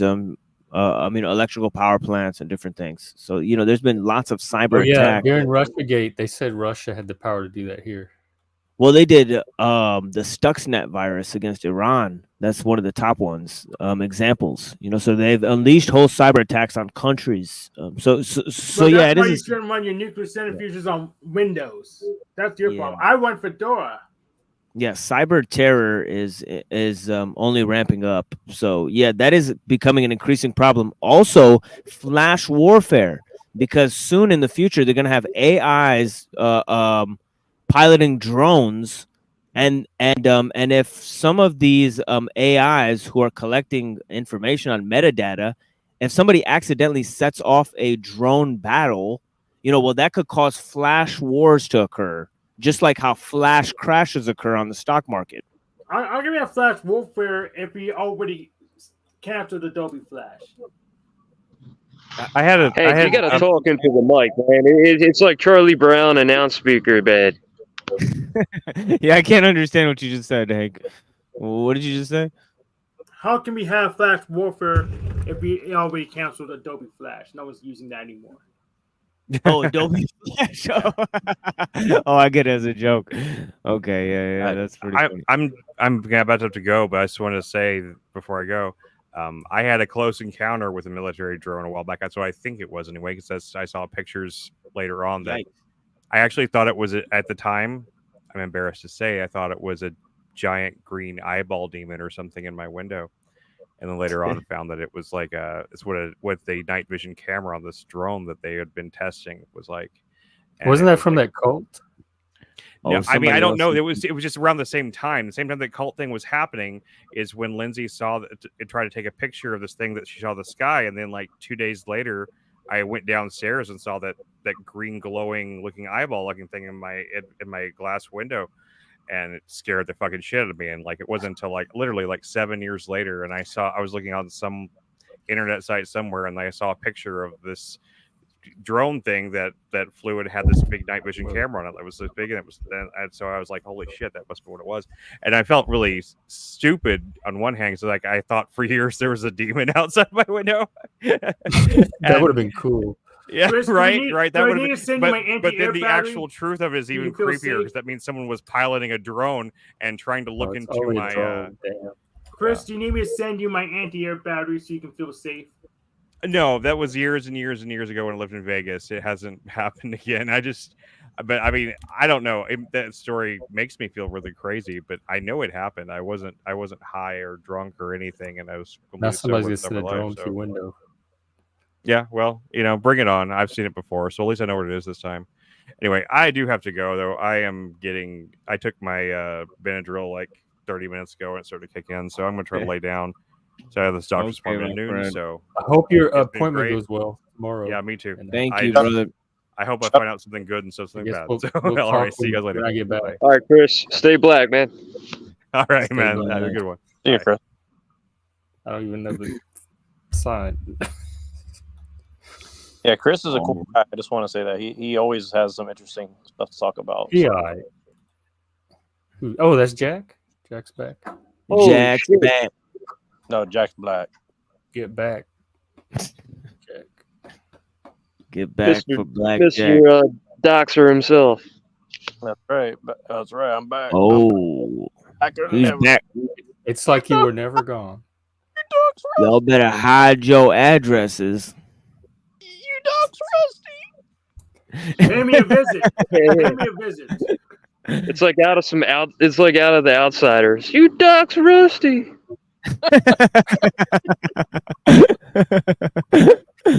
Rusty, no, not Rusty Smackleford. I just think it's funny how they say that he doxed them when he literally said exactly what he said on the stream multiple times. So I don't know how that's Well, he shouldn't have doxed himself there, Jack. It's very, very strange behavior that's been going on. I mean, it's like, Jack, did you see the Machine Lives when he's doing the review? When Mom is doing the review, and me and him were talking about it. Yeah, I did. I saw everything. We're calling them out on everything. Yeah, they're all fucking fake, man. It's so weird. It's like so beyond bizarre. It's like I think the whole network of them people are very strange people. That's all I can say. I really don't know what's going on with them, but they're just manipulators, man. They're sick individuals. I had personality disorders and a little bit of chemicals. Yeah, well, we found out online the other day that this guy got put on 5150 by his wife, and now he's acting like everybody else is crazy. I just don't understand this it. is an outlet for them because they can't. And you try to confront him about it, he starts almost crying on this stream, and then saying that he like dealt me a bad one. He like replays it. All right, I want to talk to him. Let's see, put his whatever against my narcissism. That'd be great. Yeah, let's try to have. Yeah, we need to hook him up with Hank, so that they can have a sit down so that he can analyze his personality. for real. In fact, maybe we could just make him do 16 personalities, see what his type is. Exactly. We need to put the Myers-Briggs on this cat. See what we're working with. What we got working with here. The Stanford Research Institute exam. That's actually from the. Actually, we will get into that later when we watch Century of the South by Adam Curtis.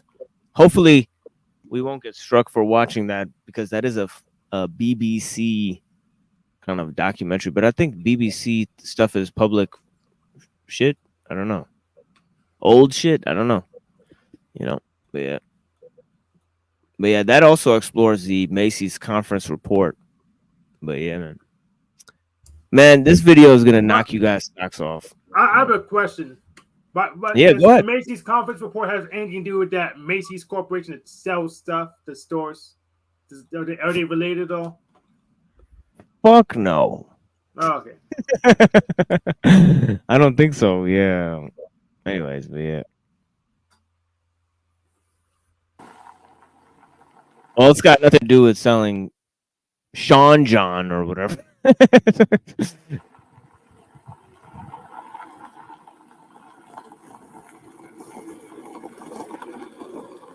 Okay, let's see if we get struck for this or not. Well, maybe I should have just read that, for fuck's sake. Yeah, it says breakthrough intelligence via neural architecture. Strange phrasing there. But yeah, 48 exaflops per second processing speed and 48 exabytes of memory. Well, it kind of sounds impersonal the way they describe that. But yeah, Bina 48 is a social android that uses artificial intelligence based on the memories, attitudes, beliefs, and mannerisms of a human being to interact with people. She is part of a Life Not project, artificial intelligence, and cyber consciousness. Okay, so Bina Rothblatt, who contributed her personal information, visited and talked to her. Anyways, so she's talking to, in other words, an AI version of herself. Is this Caitlyn Jenner? Buckle up, buckaroo. Is that that's the real lady? They don't have a real lady. Yeah. She's got a nice ass. Hello. Hello, Bina 48. Bina. I am Bina 48. Oh my God, she's so. How are you feeling today? Everything is okay. How are you? I'm doing fine. I am happy for you. Was that a good answer? Yes, that was a good answer. My favorite color is purple. I don't want to talk So look how it asks, is that a good answer? Now, My socks are off, man. My socks are blown away. Program it. No, but it just asks like it answers the question, then it asks, is that a good answer to the question? I think that's interesting. It's is it seeking validation, and is that authentic? It's trying to refine its data, so no. Yeah, maybe. Yeah, that's one way of looking at it. It's just trying to work its way to the next conversation it's gonna have. Here's another way of looking at it. There's a washing machine talking to a dryer. Oh. You think this human is like a washing machine? In some sense, sure. Is this a white lady with blackface? No, I think that's a black lady with white No, hair. she just got he got the pyramid They style, come so in all straight. varieties. Nah, man, that's blackface. No, that's No, a look black at the lady. nose. Look at the nostrils. Black lady with I know. hair strained. Then the color the blonde. I mean, I doubt that's her real hair. It might be like one of those like Beyonce type. That's of Michelle people. Obama. That's No, Jessica it's Biel. Bina Rothblatt. It says so right in the video. Okay, guys, cut it out. Let's watch some of this shit. My favorite color is orange. It is a very nice color. Are you learning anything about gardening online? I wish I could get out into the garden. With my current robotic limitations, of course, that's impossible. But Okay, again, I wish I could get out into the garden. That's what it just said. Does this thing want to garden? I mean, that is profound. No, I don't. it's disclosing its limitations. Is the robot having an orgasm? Is being an I can't believe orgasm? they do a better job on her than this. She looks horrible. She looks sick. Yeah, she looks horrible. Yeah, she actually. Yeah, this is no uncanny valley right here. Orgasm eyes. Yeah. Her expression. They gave her the most miserable looking expression they could possibly give her. Yeah, she does. She definitely doesn't look like her counterpart whatsoever. No. And if you know, it's just a torso, so she actually doesn't have a body. So that's why she's saying she wants to go garden if they could make extensions for her. Oh, so we're just seeing her top half. Yeah, she's just like a. And they put the scarf to hide the. Yeah, she actually sits on a table. Yeah, and the Martine Rothblatt, Rothblatt fella, who's actually now a female, not female, woman. We gotta get it right, woman now. Well, hold on, I'm confused now. What do you mean? It's a man that became a woman. Yeah, you don't it's change a man your gender. Martine Rothblatt. Yeah, Martine Rothblatt is a transsexual man. Who's Bina? Bina is Bina Rothblatt or Bina 48? Bina Rothblatt. What's Bina's relation to Martina? Are they the same lady or? That's his lover. That's his lover. Okay, wait. Okay, now hold on. So they were a couple, and then one of them. Yeah, one of them changed genders during the relationship. They're Bina and Martina Rothblatt. Yeah, but they is Bina still getting played? Genesis Port Orange from Oh yeah, P. Orridge. P. Orridge and his girlfriend. They wanted to look like each other. Yeah, Timothy Leary exposed that person for filming their own children in a horrible films. Yeah, but yeah, Psychic TV is one of the actually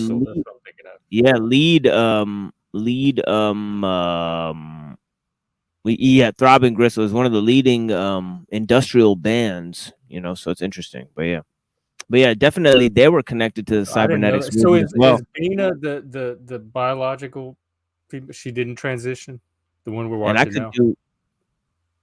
And I could do a 6 degrees of separation right now because Timothy Leary, who worked with them, and exposed them later, in a Nardewar interview. If you guys look up Nardewar and Timothy Leary, he actually exposes Genesis P. Orridge for being a pederast towards their own children.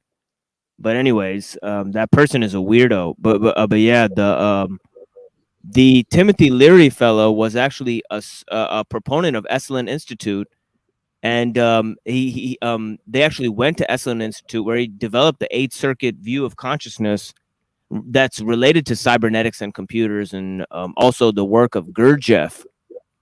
G.I. Gurdjieff, who talked about the 4 states of consciousness. But anyways, this work by the Esalen Institute, the guy who conducted the MK Ultra studies on Ted Kaczynski actually went to Esalen Institute. He later worked for Esalen Institute, and Esalen Institute is where they get the not only did Henry A. Murray work there, who did the MK Ultra studies on Kaczynski, but also they were responsible for many different psychedelic and countercultural promotions. Like, for example, they actually are responsible for the website Arrowhead via the MAPS organization. I used to use that website. Yeah, the multidisciplinary institute. That was from MK Ultra. Yeah, that's from the same people who made MK Ultra. Yeah, it's reports. Oh yeah, we all did, when we were kids. And it was funded by the Multidisciplinary Institute on Psychedelic Research. That was actually from the Esalen Institute. And all of these things were actually exposed in a video by Matthew North called Joe Rogan Exposed, because he was talking about how Joe Rogan had a direct line to all these people, because he's now the new age, like kind of like a murder board. Well, he's like a Timothy Leary type of fellow in our modern age, or at least he's self-styled. He's like telling everybody to take mushrooms or whatever. I've heard Joe Rogan. Oh yeah, I've heard him say at least 100 times that we need probably to give so. I mean, I could mushrooms. see Joe saying that. Yeah, we need to give how else people... is he supposed to get those illegal drugs without CIA hookups? I mean, it's not Exactly. How would he be able to know that? But yeah, and we're also going to look at the work of Elaine Pagels, who was a proponent of the Esalen Institute. Yeah, who wrote the Gnostic Gospels, exactly. And they were initially seized by the Carl Jung Foundation, and the Carl Jung Foundation is actually mentioned in the intro to the Gnostic Gospels. So it's interesting. Well, he was a Gnostic, Carl Jung. Yeah, I know he was a Gnostic. Yeah, he was a Gnostic before they quote unquote discovered these things. And then he found the proof of his quote unquote religion. Which is interesting. He had a ring to pray to Abraxas. The serpent god. One thing about Jung is some people say that he just kind of cherry picked what version of Gnosticism he wanted to use. The other thing about it is, didn't the Gnostics look at Abraxas and the Roman god Janus as the god of time, and therefore like above all other gods, or something like that? Time was their enemy to the Gnostics. Yeah. But they all cherry pick, because there was never a definitive version of Gnosticism from the beginning. It was cherry picked. Well, but I guess Jung took, cherry picked like a very particular version. I can't remember the details, but it was very interesting because basically he was pulling from some people that Machine has talked about before, who were very heavily involved in kind of the philosophical architecture that we're now experiencing now, I guess you'd say. I'm Jack, I want to have this conversation with you soon. I'm interested in this philosophical architecture. We don't have to do it tonight, but I definitely want to know what you think the philosophical architecture currently is. Well, I don't really have an answer to be upfront about it, but I do think that it's connected with a lot of these things that we're talking about. I mean, there seems to be a very direct line of concepts, and I mean, like, for example, like, you're a materialist, right? And I think I'm a naturalist, but I'm not a materialist. Okay, well, I don't see, the thing is, I don't know the technical differences, but essentially, there's not really much difference other than naturalist. But we account for mind and non-material phenomena. Yeah, I guess I'm actually more of a phenomenologist, but that's neither here nor there. That's kind of and an empiricist. That's kind of into a non-naturalism, but yeah. Well, the thing, again, I'm a very ignorant person, which is why I don't know why people got so upset with me, because I really don't understand all this. But I do understand. I think you were an easy target more than anything else. Yeah, we'll educate you. That's their Neanderthal DNA. You were. They toyed with your emotions, Jack. You're easily rattled. Yeah, and well, here's the thing. So, for example, like the naturalist worldview.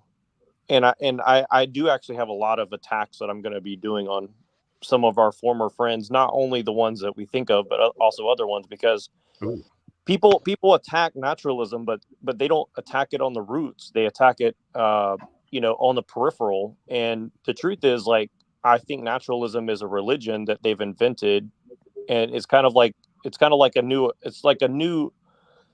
cult. A cult.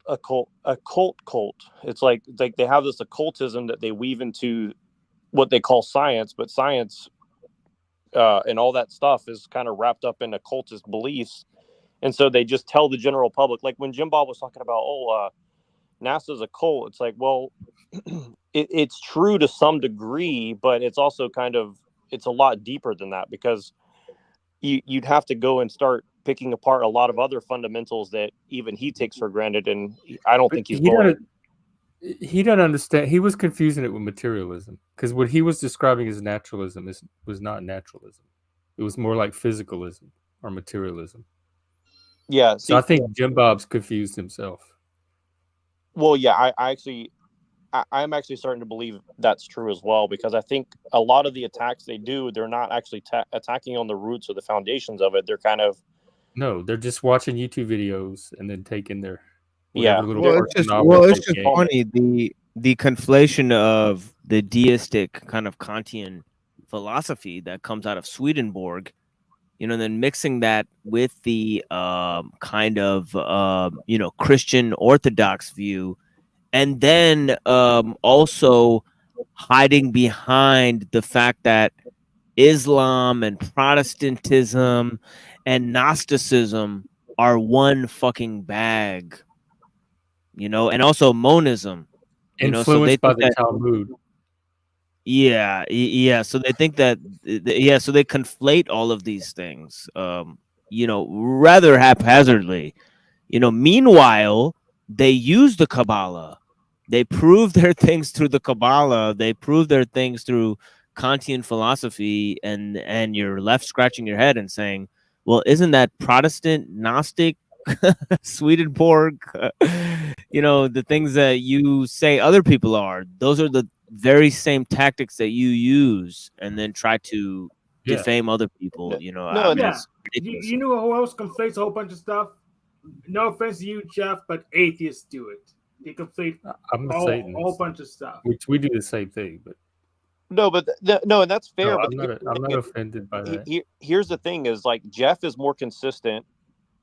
Machine Lies is more consistent, and like I have some disagreements with everybody, but the truth is, like, people are so internally inconsistent that you can't even really have a conversation with people, and that's kind of what I realized in this break that I took. Is like I really sat back and thought about how everybody else is not really consistent, but they point the finger at everybody else, say you're inconsistent, and it's like they can't even turn that in and look internally. And before I thought that a lot of this was like just ignorance, but the more I thought about it, is I'm starting to see that I don't think it's as accidental as I wanted to believe that it is, and unfortunately, and I think that's kind of, I don't know if it's outright dishonesty or if it's something else, but it's a problem. I just think they're Program probably most people very got enough.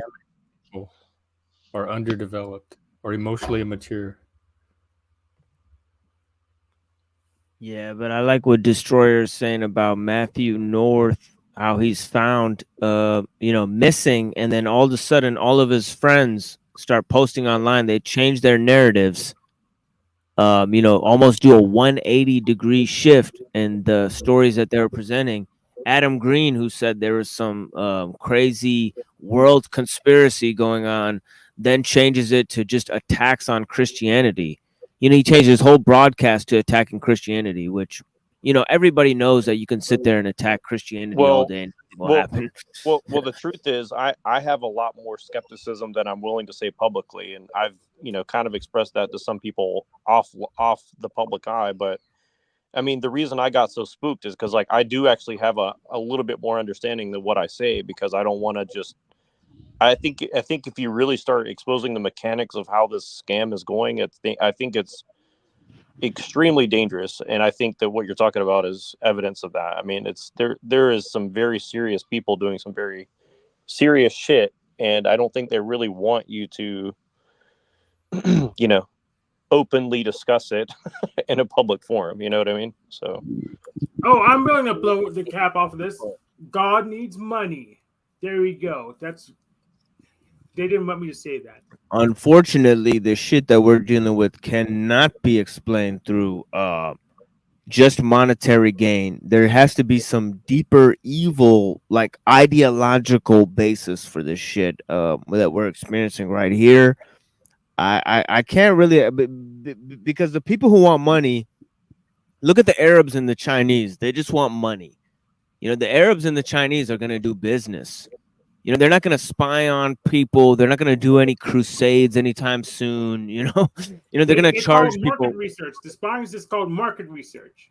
Yeah, exactly. So you know, you know, so yeah, there's definitely ideological or spiritual war going on, and definitely this machine here is part of it. You know, which we're getting to here. Well, and what you guys were talking about before, you know, I mean, whenever you guys hit certain subjects, like I try not to jump in, but like if you go read anything by William Gibson, you know, and go read his novels, including the really boring ones in the middle of his career. And you know, the guy is basically explaining, like, you know, what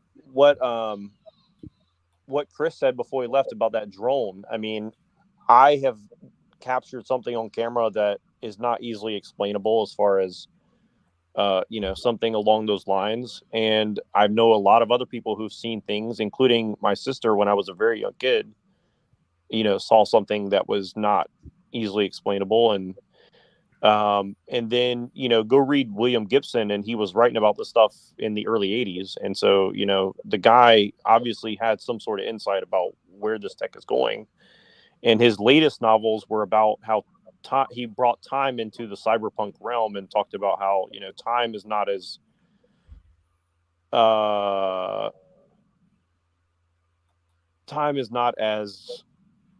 straightforward as people want to believe either, and the technology certainly seems to be able to disrupt time as we understand it.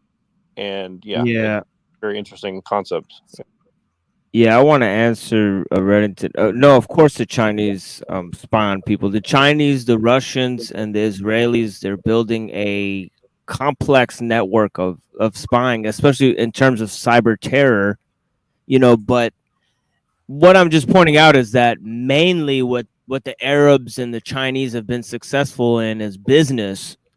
And you know, their spy networks have always been linked to NATO or Russia or some other agencies that actually help them. Yeah. Their spying is regarding power directly. Like, you know, it's Machiavellian purely, I would say, versus I think that a lot of this other stuff is not.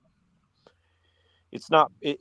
I guess you could say it's also about power for some of this other people, but I think if you start to understand that at the root of a lot of this philosophy that runs society, it's deeply religious, and they try to do everything they can to obfuscate that. And I think even trad culture and Cascadian and Pill Eater, I think, you know, they've also kind of touched on these subjects as well, where they're, you know, they try to disrupt things and make people think that religion is failing, but the reality is you cannot extricate people from religion or I don't think you can either. Yeah, it's or at least the religious impulse. It's going to find something to latch itself onto. Yeah, and I think that really the kind of control, like you know, when people talk about Chinese power and control, I think that they actually are more or less material naturalist with maybe a slice of Confucianism or something. But if you look at what these other people are doing, it's probably something like they're trying to undermine the underpinnings of all religious thought in a very extremely subversive way to basically change what it means to be a human. And I think so when people are like, and that's why I'm, you know, quite upset at a lot of people who say they're against transhumanism, but if you really listen to what they're saying, it's like they're not attacking the roots of it. They're just kind of, you know, going around the edges of it, and they're not really looking at where it's coming from. And you know, it's kind of, I mean, I guess I understand why, because probably if you do, you won't be around very long. You know, it's kind of my guess. It's kind of well, that's not true, because my religion can't be undermined, neither of them, because they're too flexible. I use Katma, I use context, so my religion is too hard for them to undermine. And talking about, you can keep calling them all day. If you're not big enough, it doesn't. They won't even waste any resources on you. So I've been. That's a true fact. You know, it all depends on how big your world is.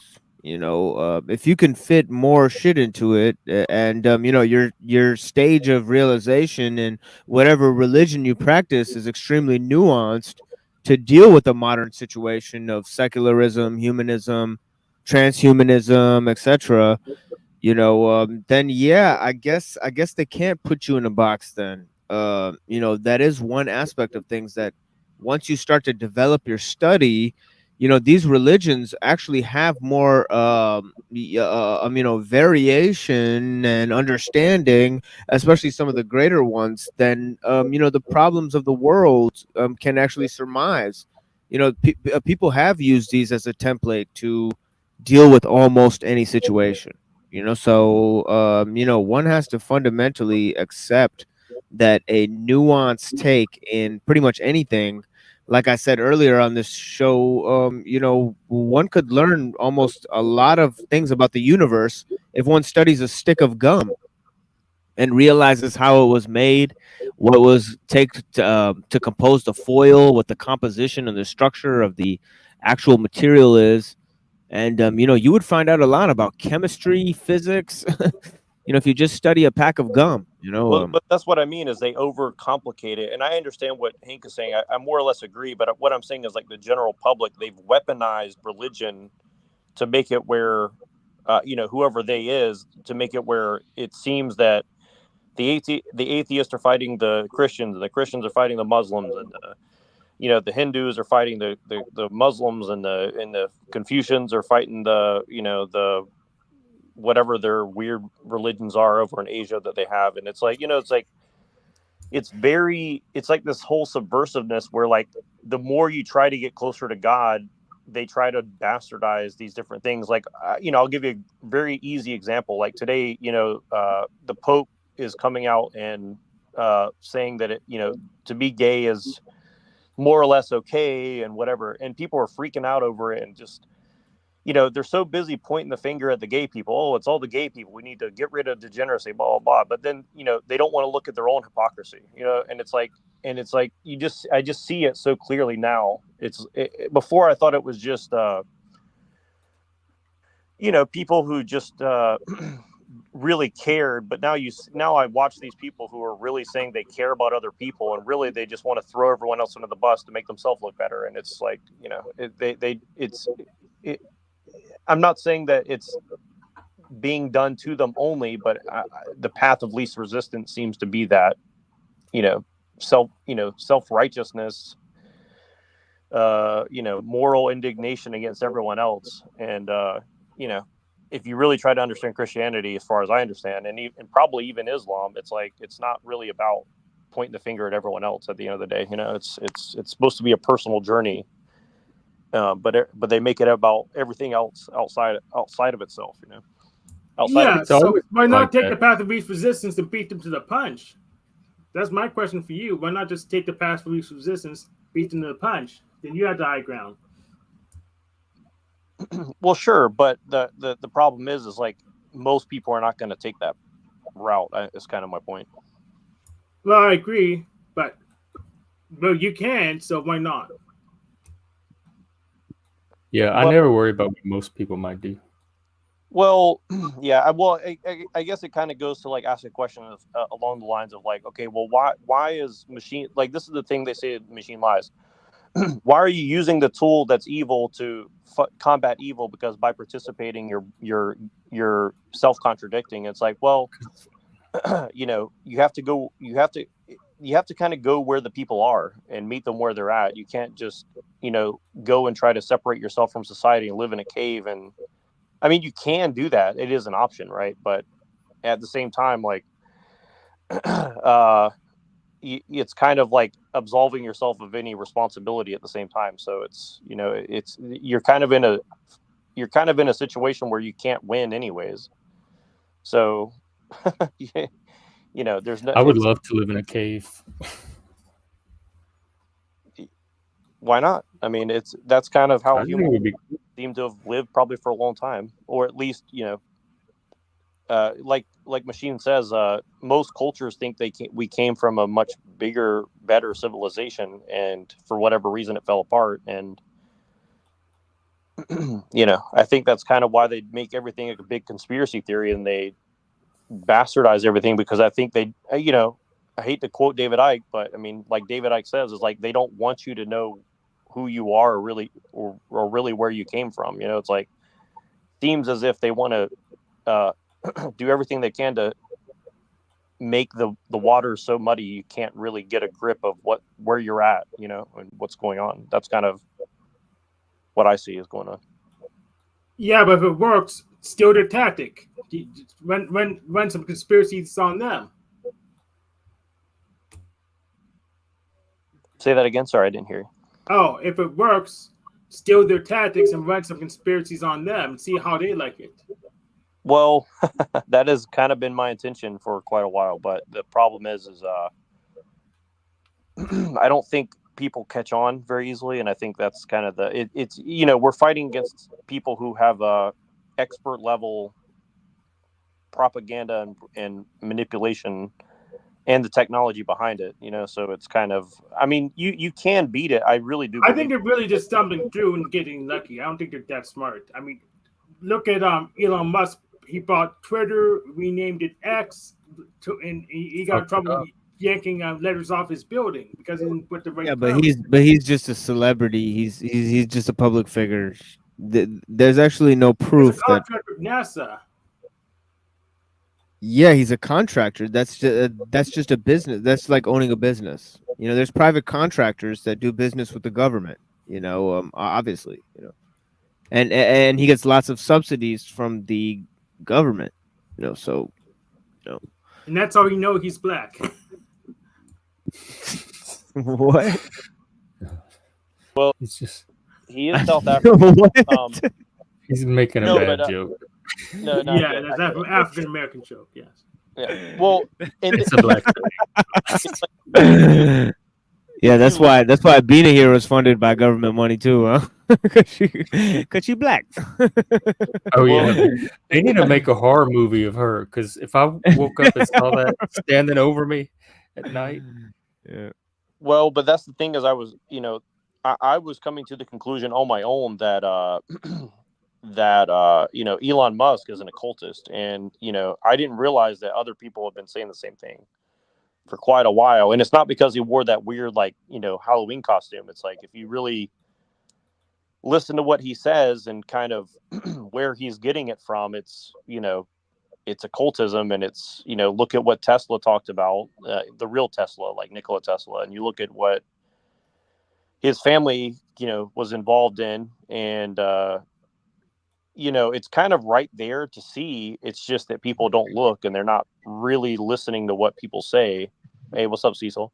And it's kind of ridiculous, because if you start looking at things from an occultist point of view, things start to make a lot more sense than just thinking that everything we're seeing is just people trying to do, even the Trump thing. Like, Trump was basically I think Machine talked about this, where they made coins with Cyrus and Trump on it, and you'd ask yourself, well, why would you do such a thing? And well, because they think they're trying to basically bring in the Book of Revelations into reality. So some sort of, they're trying to manipulate reality to. Yeah, and that's why. That's why I put that up on the. Drew's wife made a painting based on the Book of Revelations, and she's telling me that that's a Christian expression, and I was telling her, like, the Freemasons use the Book of Revelations as a guide. Just because you say or use the Book of Revelations doesn't make you a Christian. That's absurd. And then following that, it's like, who wrote the Book of Revelations? It's written by somebody named John the Apostle. And who is John the Apostle? And just radio silence, from people. Nobody knows who the fuck John the Apostle is. It's one of the most enigmatic figures in history. Well, I thought he was some guy that got exiled to that island and then found some mushrooms while he was out there. Yeah, some people think it's John of Patmos, but they're not sure. We don't know for sure. Yeah, they're not sure if it's John of Patmos. Yeah. Oh, okay. Well, I just hit the point in your book where you talk about that, and I didn't finish that section yet, but it is very interesting. And again, you know, what I said to everyone is like, if you disagree with Machine Lies, challenge him publicly and show how he's wrong, because, you know, even the mythicists, you know, bring up similar points. And the thing is, like, I don't necessarily take their word for it because of who they are. However, you know, I do appreciate that at least they try and correlate what they're talking about with different points of understanding. So at least you have a way to critique them. But it's like a lot of these Christians, they don't want to be critiqued, so they don't ever reveal where they're getting their information from. And I find that highly suspicious as a Christian. So why do you take them seriously at all? Well, I think I was just under the assumption that, you know, people who call themselves Christian are more or less trying to do the right, you know, trying to be honest and truthful. But now I've kind of found that obviously it's no, don't do that. You still have to take them as each individual person and assess them. Well, yeah, of course, but I think that's just a label, until they show what's behind it. Yeah, of course. But that's what I'm trying to say is, like, you know, I think I was trying to be subtle about it, and what I found is, you know, people. I mean, it shouldn't be surprised, but I guess the fact that people want to obfuscate people are trying to obfuscate what either their motivation is, or they're trying to not engage in any meaningful discussion or questions that might lead to a deeper understanding of where their supposed ideas are coming from. And I think that's, you know, a shame, but so yeah, it's the latter. So they don't think that far ahead. So it's definitely the latter. They're not trying to obfuscate, they just don't know.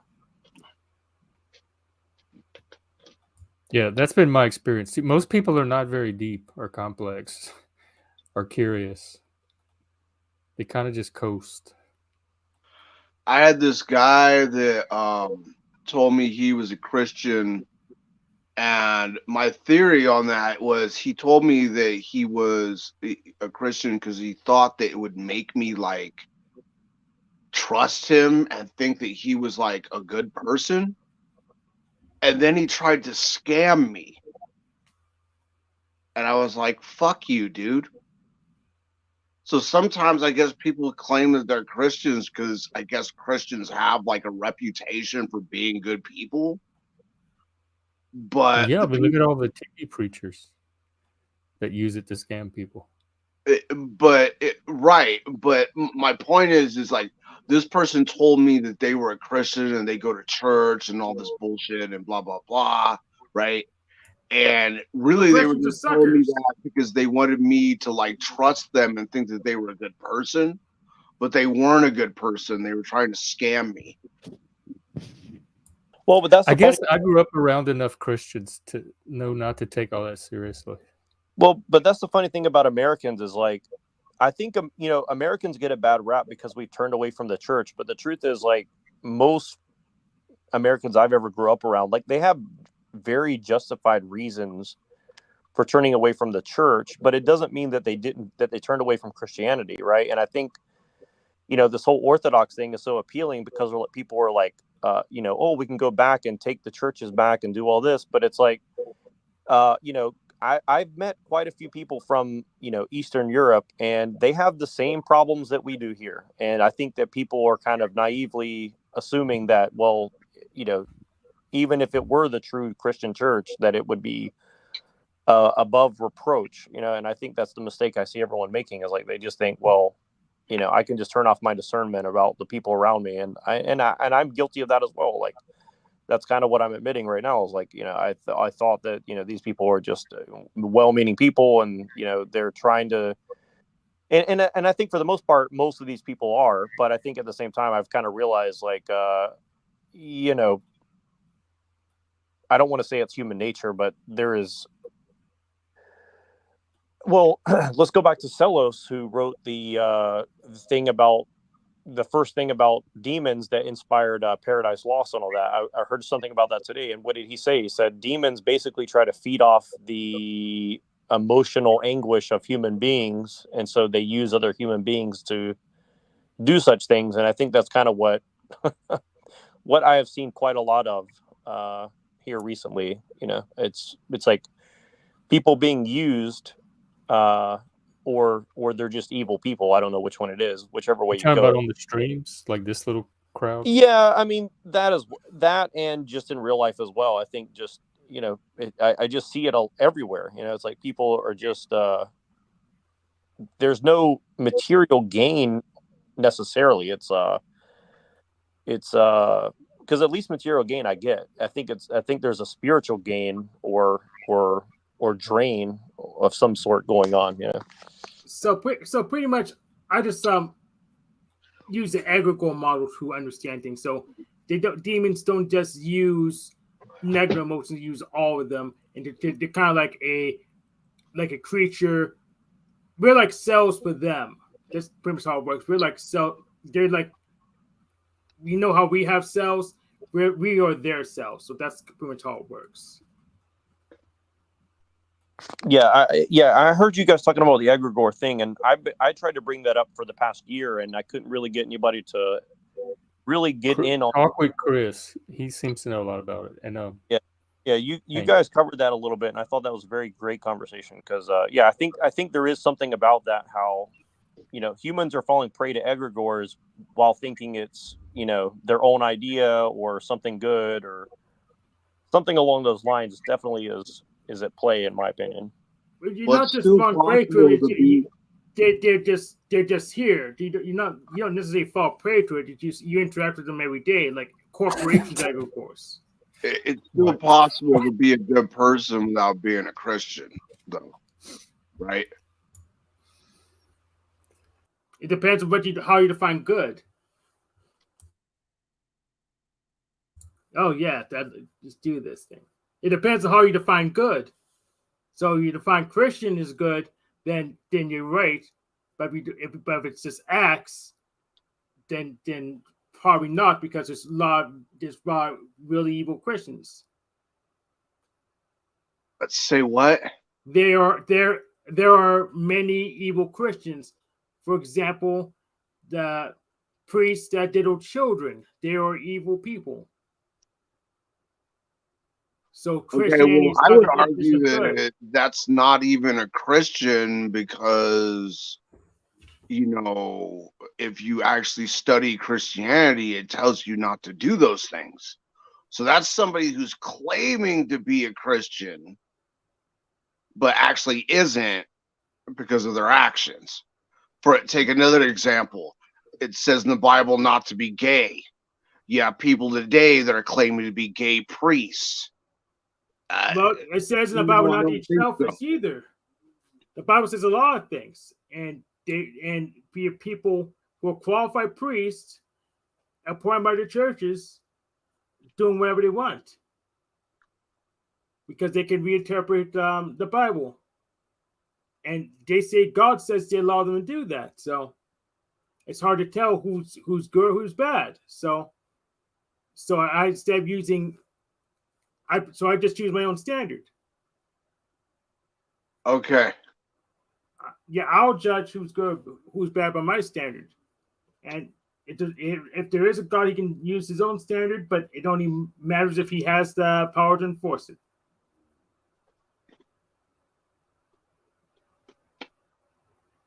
Yeah, any questions, Cecil? Nah, bro. No, I don't have any questions. Excellent.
That was scary. Those look like the dudes in northern, like India, who were hanging out by the roadsides and or like the very what do you call them, ascetic people who were like Death Eater people, like they eat like dead stuff or something. You know what I'm talking about? Yeah. Kali worshippers. You mean like a cannibal? Something like that. I think Machine knows what I'm talking about. I can't remember the name of it, but they're like Kali worshippers and shit like that. Like, or are you talking about people who only Yeah, the Agori. You're talking about the Agori. Yeah, that's it. Yep. Yeah, the Agori. What, they eat roadkill or something? Worse than that, they eat the burning bodies at the Ganges River that they burn. Yeah. So they actually eat human flesh. Cannibals. How do they avoid getting that brain cancer that you usually get from? Well, I guess they've been dead and burning for a while. They're basically barbecued. Well, they want. They're kind of like want all that stuff. They're like ultimate left-hand path people. I think from what I understand, they're like. Oh yeah. Yeah, they pray to the god of destruction, Shiva. Oh, so they're heretics, considered heretics by the normal view of Hinduism, I guess. It's like praying to Satan, I guess, you know. But yeah. I have Eris is a matron, so I don't really pray to her that much. But am I the same rank as they are? You have a matron, you say? Yeah, Eris, yes. Is that kind of like a? That's a Greek god of discord, competition, strife. Yeah. So, am I ranked the same as they are? I don't know. How does it? How's the tier? Who's on the tier list and where are they ranked? So you're saying you prayed to a goddess? Yeah. So but I don't really pray for her, but she's my matron. So. Yeah, these people. Yeah, there are Kali worshippers. You remember Kali from earlier? Yeah, there are people who worship Kali. Yeah, they're like super left-hand path. Actually, one of the founders of esoteric Hitlerism, Savitri Devi, she was a worshiper of Kali. You know, she belonged to a sect where they worship Kali, and the Kala chakra is known as the furthest expression of the left-hand path, mysticism. You know, so yeah, there is that aspect to the Kala chakra, or the black energy. To have a translation, Kali means black. So Kali Ma is what they call the goddess. It literally means the black mother, not black as in black person, but black as in like dark, like invisible. You know what I mean? So yeah. I saw that shit in Indiana Jones. Oh yeah. Yeah, they have that shit in Indiana Jones as well. Yep. They got the Hindus that are doing the crazy Shiva worship in the Indiana Jones movie by Steven Spielberg, who seems to be ties to the occult, obviously. A money changer? Yeah, something like that. So how does the ranking work? Why would they outrank me? What rank? I don't know what rank you're referring to. It's the practice. It's the practice with the belief. It's not just the belief. They practice what they preach is kind of the thing. Yeah. So do I. How are they more left-hand path than I am? Do you go eat dead bodies and stuff like that? No, yeah, I think it. Yeah, popcorn right here. I on stream. Does this corn look alive to you? Yeah, I got news for you, Hank. That's not dead bodies, friend. It's just popcorn. Yeah, is this corn alive? Huh? Is this corn alive? Corn. Yeah. The corn is. It's dead. No. It's dead corn. Irradiated dead corn. Yeah. So you don't think? Yeah, but it's not a dead human body. You forgot to qualify that. We're talking about human flesh, huh? Yeah, it's not human, but it's totally dead. Yeah, but that's not. Yeah, but you missed the. We were talking about human flesh, my friend. Why would human flesh give me more powerful than dead corn flesh? Nobody said anything about that. Then that should be ranked the same. Ranked the same as what? They should be more left-hand path than I am. If it stands eating dead things, and we both eat dead things. Yeah, I get how Hank is a Discordian now. He's just totally he's just gonna take what you say and just flip it. Okay, buddy. You know, I see your I raised you chicken. Let's talk about Discordian a little bit, and if you want to play that video, I'll send you sometime. It'd be interesting, but if not, it's okay. The thing about Discordianism is you're talking about Jello Biafra, and he's one of my favorite musicians of all time, lyricist and all. And if you look at what he talked, every time I watch him talk about it, he uses the truth in order to attack the truth. You know, like when he's doing the anti-Trump stuff, like he's telling you the truth about Trump, but he's obfuscating the left-hand path that Trump and all these guys are using by using the left-hand path. So he's like pretending to be against the right-hand path by being the left-hand path, but he's using the left-hand path to obscure how the right is using left-hand path tactics against you. It's very sophisticated. Well, that's what the Hakeem Bey, you know, who founded Discordianism, that's one of his statements. He says, "I am alive only in what I love to the point of terror."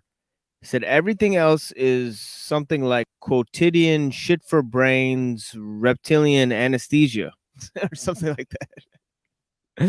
Yeah, that's like something that he. Yalo Biafra is the singer for the Ramones. Dead Kennedys. Yeah. And then here UFO and that's some other right. Yeah, but here's a work right here. Let's listen to some of this until it gets to that quote, and then I'll turn it off. But yeah, this is an interesting, you know, kind of and also it's composed by the music is composed by Bill Laswell, so it's a countercultural item, you know, for sure. But yeah.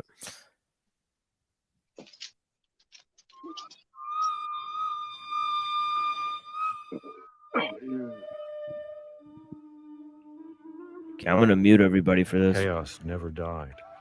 Primordial, uncarved block, soul, worshipful monster, inert and spontaneous, more ultraviolet than any mythology, like the shadows before Babylon. The original undifferentiated oneness of being still radiates serene as the black penance of assassins, random and perpetually intoxicated.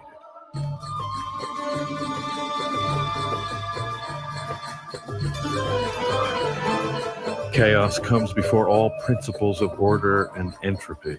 It's neither a god nor a maggot. Its idiotic desires encompass and define every possible choreography, all meaningless ethers and phlogistons. Its masks are crystallizations of its own facelessness, like clouds. Everything in nature is perfectly real, including consciousness. There's absolutely nothing to worry about. Not only have the chains of the law been broken, they never existed. Demons never guarded the stars. The empire never got started. Eros never grew a beard. No, listen, what happened was this. They lied to you, sold you ideas of good and evil, gave you distrust of your body and shame for your prophethood of chaos, invented words of disgust for your molecular love, mesmerized you with inattention, bored you with civilization and all its usurious emotions. There is no becoming, no revolution, no struggle, no path. Already, you're the monarch of your own skin. Your inviolable freedom waits to be completed only by the love of other monarchs. The politics of dream, urgent as the blueness of sky.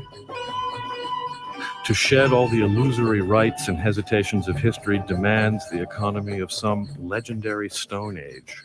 Shamans, not priests, bards, not lords, hunters, not police, gatherers of Paleolithic laziness, gentle as blood, going naked for a sign or painted as birds, poised on the wave of explicit presence, the clockless now ever.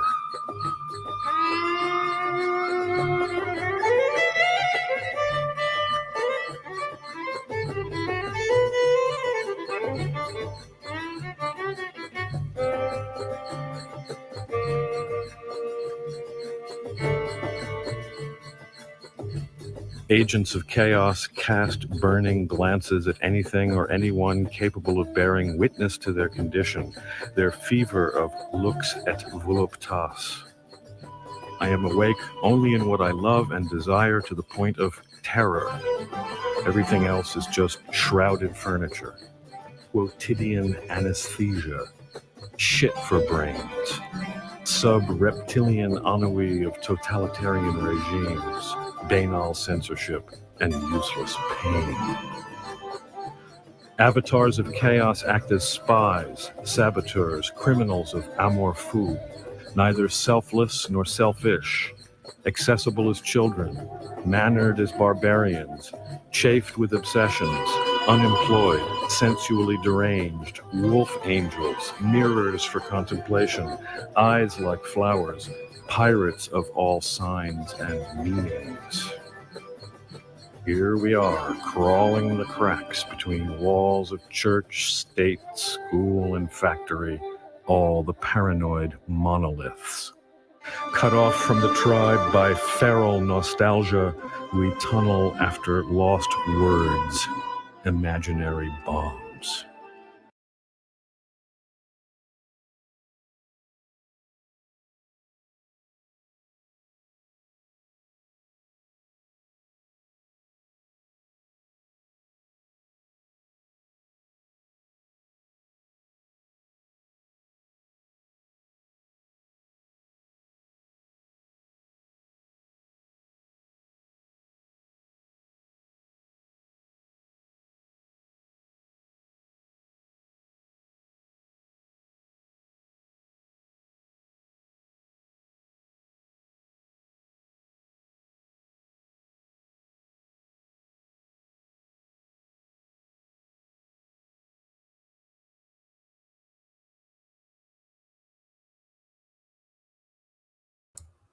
Oh, whoops, my bad. I was just muted.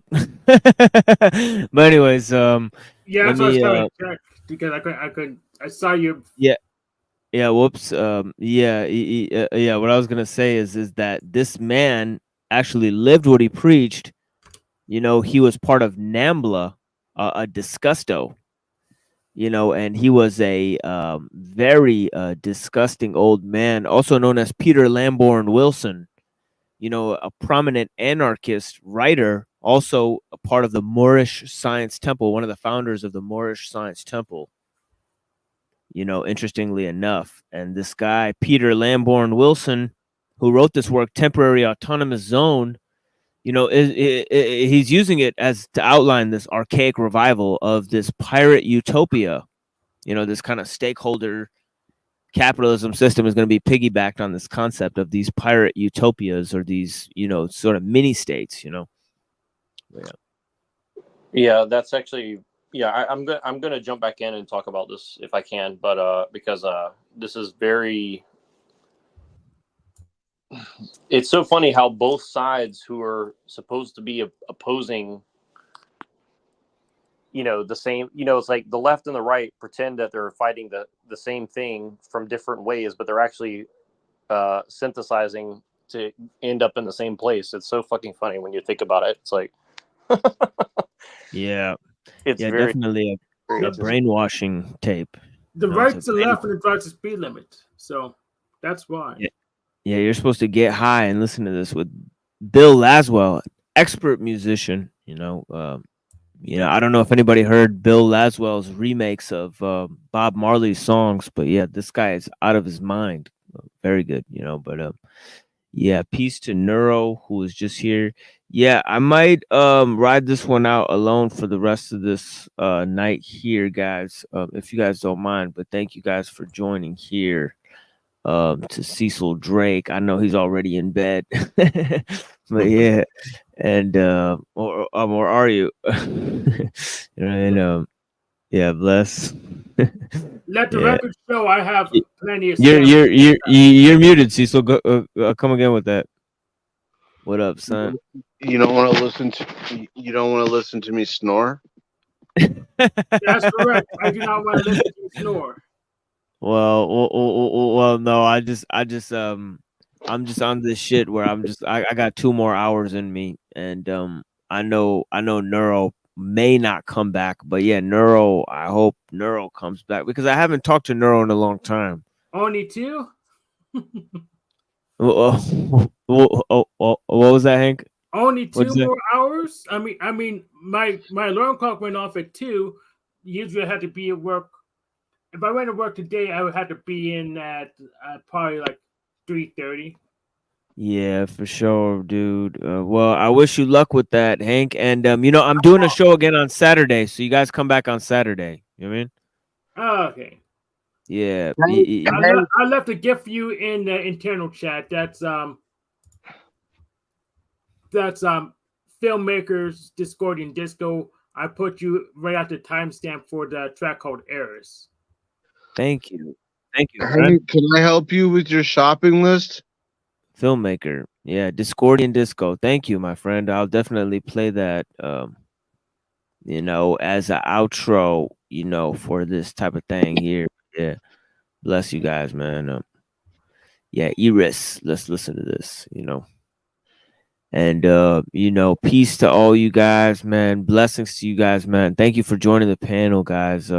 First time for Hank, thank you for joining the panel, man. Yeah, no man. problem. Bless. Very good to meet you. We had a very interesting discussion with Hank about Dragon Ball Z time, his theories on time. We're gonna get into it about Hegel, maybe on Saturday. Actually, I come on every Tuesday and Saturday, Hank, just so you know. And also Cecil already knows, but yeah, you know what I mean. But yeah, subscribe over there so you guys get the notifications. I usually don't say that, but yeah, you guys are welcome to subscribe and come through on the panel. Anybody who wants to discuss these topics, we had a semi-discussion about free will last time until I kind of put it at the end there, and it kind of devolved at the end. But yeah. Actually, I gotta catch up on a bunch of shit now. All right. Do you want me to get off the stage and leave the studio now, or you? I'll just put you guys in the back, and you guys could just leave whenever you want because I'm just gonna cover a little bit of content. But yeah, man, bless you guys. I don't even know how to kick people like from the studio or whatever. I just put them in the back. But yeah, you guys are welcome. Yeah, that's how you kick them. I think you can probably find us in your command panel. You can just remove them from the whole thing if you wanted to. Yeah, maybe. Yeah, maybe. But I don't even gotta do that. But yeah, let's play this song as an outro for y'all cats, man. Thank you guys for joining the panel. And bless you guys for tonight. Anybody else who wants to join the panel, I can engage you for a little bit. So, if you guys want to come and join the panel, maybe I could talk to you for like 30 minutes or some shit, per panelist, because I do have some significant rounds to cover here. But yeah, we got this song here from Hank, Discordian Disco. Let's do this shit, Holmes.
Oh hell no! What a weird commercial we're watching right now, though. But yeah, man. Bless Hank, man. Thank you for joining, man. Thank you guys, man, for being here with me, man. Always. Thank man. you for inviting me on. Hey, Of course. I don't need help with my shopping list. Okay. Some people do though. Okay. I don't need help with my shopping list. You got me? For sure. Don't worry, I'll help. I'm helping Chris with his shopping list. So you're helping people with the shopping list? Yeah, I'm helping Chris. All right. Okay. I don't need any help with my shopping list. My shopping list might need help, but I don't need any help with my shopping list. All right, Good night, y'all. Cecil. Yeah, good night, y'all. Thank you for joining. You guys are welcome to hang out as long as you want, as always. And anybody else who wants to join the panel, I mean, now would be the time if you want a one-on-one with the Machine Lives. Now would be a great time for you to step up and claim your spot here on the fucking panel, because it's just going to be me for a while. But I'm going to let these guys hang out as long as they want to listen to my little lecture or whatever I'm trying to give. But yeah, I talked about Discordianism, accelerationism. I've talked about esoteric Hitlerism, showed a clip of that. We talked about the evolution of technology. We talked about its link to MK Ultra. We talked about theories of time. And now we're going to get into some interesting topics, extending our conversation on technology and MK Ultra. We're going to look at the video that we were watching on Bina Rothblatt. Bina talks to Bina and talk about MK Ultra. So yeah, thank you guys in the panel for being here with me. But I'm gonna go ahead and do my little presentation here and put on my little glasses here so I could read this goddamn shit. But I can't find my. Okay, here's my glasses here, guys. Okay, I got my glasses. So yeah, thank you guys for being here today. And we're gonna expand on this topic of MK Ultra for you guys. From the book Transhumanism. So when Martin Lee, author of Acid Dreams, The Complete Social History of LSD, the CIA, the 60s, and beyond, was asked to whether or not he discovered the involvement of secret societies in MK Ultra, he answered that he in fact had, but chose not to include that information in his book. However, he explained to his interviewer regarding secret societies, well, when you come down to it, the CIA is a secret society. And within the CIA, there are all kinds of secret societies operating. The Freemasons are in the CIA. The Knights of Malta are in the CIA, and other groups. These different secret societies are not just within the CIA, but in the corporate world, the Joint Chiefs of Staff, the FBI, the Defense Department, etc. These societies, if we understood them, might help deliberate certain factions within the power elite. I think it works on two levels. For the proletariat, For the rest of us, the rotary masonry doesn't really mean anything, but on the very highest levels, then you are dealing with very influential, powerful individuals at that level. Perhaps studying these different groups can shed a light on understanding different factions within the ruling elite. Lee also reports, according to Captain Al Hubbard, a CIA spy known as Johnny Appleseed of LSD, Albert Hoffman, the Swiss scientist who discovered LSD, was part of a small group connected with Rudolf Steiner's anthroposophy in the early 1930s, who set out to make a peace pill, quote unquote, a peace pill to help mankind. Seeing the beginnings of the Nazi regime, they consciously set out to make something like LSD, after which they kept it secret from the world. Lysergic acid diethylamide, or LSD, had been developed in 1943 by Hoffman. Working as a chemist at Sandoz. Yeah, I remember I've actually taken a lot of products by Sandoz, because I've not only taken LSD hundreds of times, but also I've taken Ritalin, was put on Ritalin as a small child, and that's also manufactured by Sandoz. And I think it was actually discovered by Alexander Shulgin, who wrote the book Picao, Phenylenines I've Known and Loved, or something like that. But yeah, Talcott Express, peace to you, brother. Thank you for being here.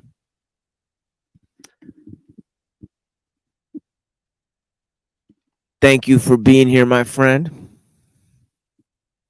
And yeah, we're just covering topics in terms of LSD, the origins of MK Ultra, and other things. But yeah,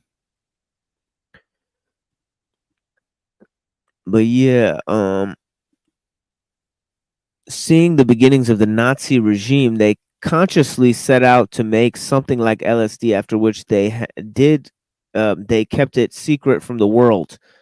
Lysergic acid diethylamide, or LSD, had been developed in 1943 by Albert Hoffman, working as a chemist in Sandoz Labs. So what's important to note is that computers, MK Ultra, LSD, the CIA, these are all things that were invented at the same time. So this leads to a revolution in whatever we were experiencing at the time, an amplification of means to end processes, on all fucking scales, is what we were dealing with there. But anyways, let's go on. Sandoz was first synthesized by Hoffman in 1938. From ergotamine, a chemical derived by Arthur Stoll from ergot, a grain fungus that typically grows on rye. As Lee discovered, Sandoz was linked through cartel agreements to IG Farben, which throughout the 1930s maintained a special secret division devoted to research on psychedelic agents. And Nazi mind-controlled experiments with mescaline were carried on by Nazi doctors in Dachau. Lee concludes that, therefore, quote, we can be certain that the Nazi high command was already aware of these substances. During World War II, Dulles was chief of the OSS and stationed in Bern. And one of his OSS assistants was James Warburg. Dulles was Sandoz. Dulles had visited Sandoz in Basel's to gain direct knowledge of the uses and range of effects that could be gained from LSD. On April 20th, 1950, the CIA under Dulles approved a project for the intelligence service to evaluate the use of LSD in secret operation known as Bluebird. On April 13th, 1953, Dulles ordered Richard Helms, head of Office for Scientific Intelligence, to begin the research program under Sidney Gottlieb for, quote, research to develop a capability in the covert use of biological and chemical materials. Dubbed MK Ultra, the project's ostensible aim was to develop, quote, mind-controlling, unquote, drugs for use against the Eastern Bloc, supposedly in response to the Soviet, Chinese, North Korean use of such techniques on American prisoners of war in North Korea. The published evidence indicates that MK Ultra involved the use of many methodologies to manipulate individual mental states and alter brain functions, including the surreptitious administration of drugs and other chemicals, hypnosis, sensory deprivation, isolation, verbal and sexual abuse, as well as various forms of torture. Experiments include administering LSD to CIA employees, military personnel, doctors, other government agents, and members of the general public in order to study their reactions. Subjects were usually unwitting.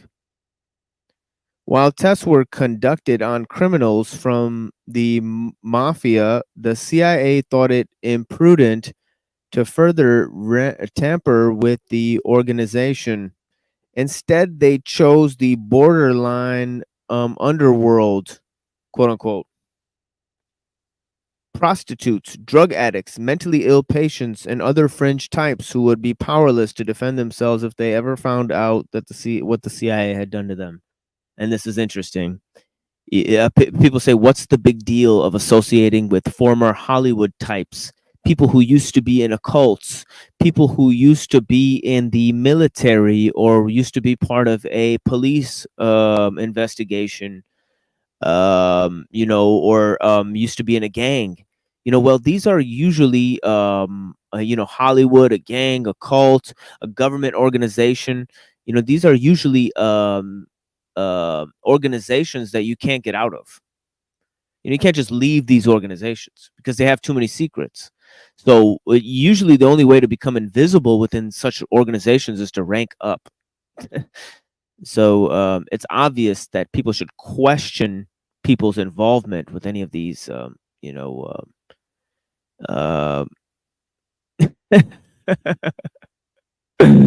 that's funny, old Flamio. Funny.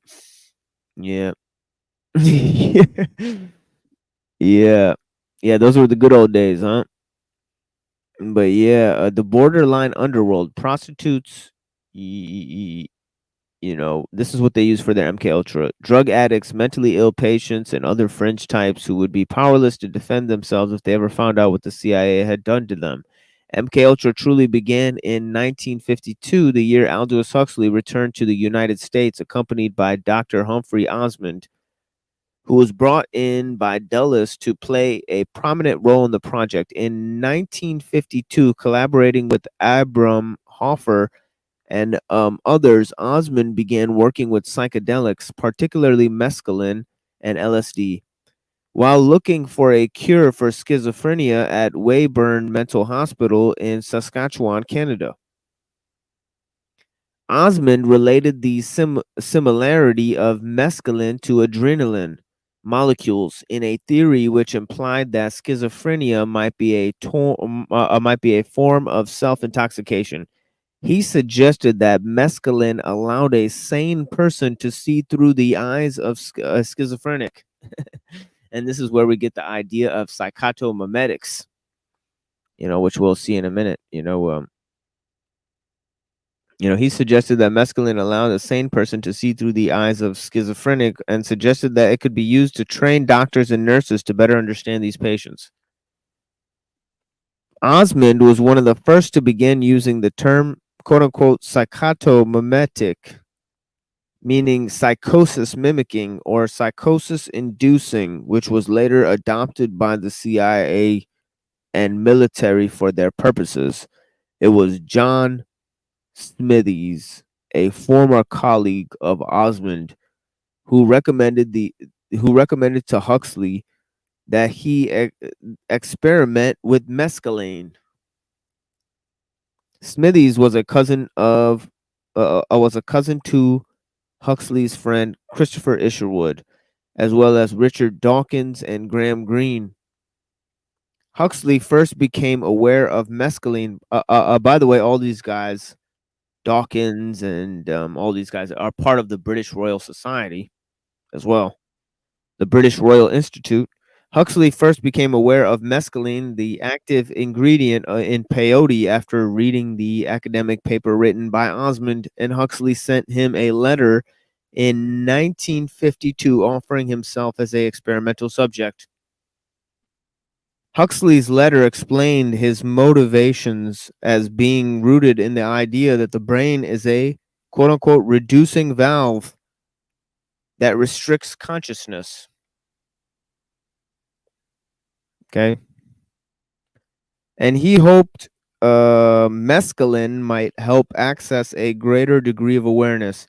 In 1953, Osmond gave Huxley a supply of mescaline for his personal consumption. The next year, in the Doors of Perception, a title drawn from a poem by William Blake, Huxley proclaimed that hallucinogenic drugs, quote unquote, expand consciousness. Huxley makes the typical comparison of likening the mystical experience to schizophrenia. That's exactly what the mythicists do today. Okay, they say Paul was a schizophrenic, Socrates was depressed. They're going all throughout history diagnosing people. Fucking bullshit.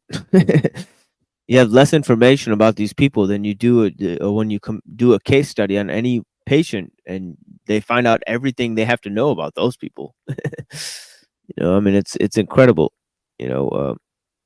but yeah, this is what Huxley says. He says the schizophrenic is like a man permanently under the influence of mescaline.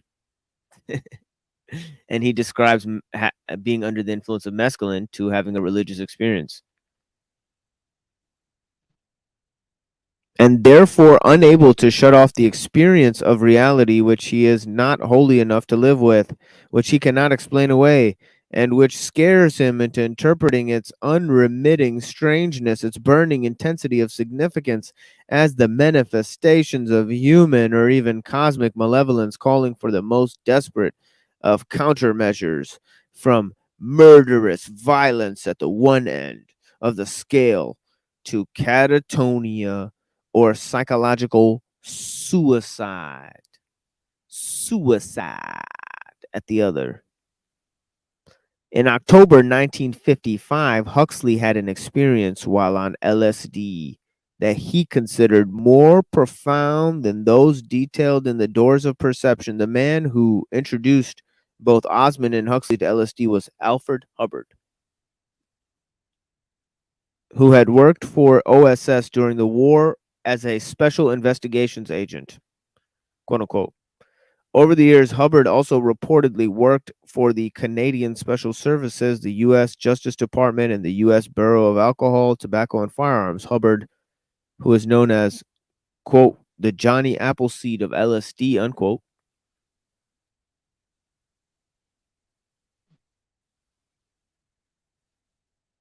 became an apostle for LSD in early 1950s.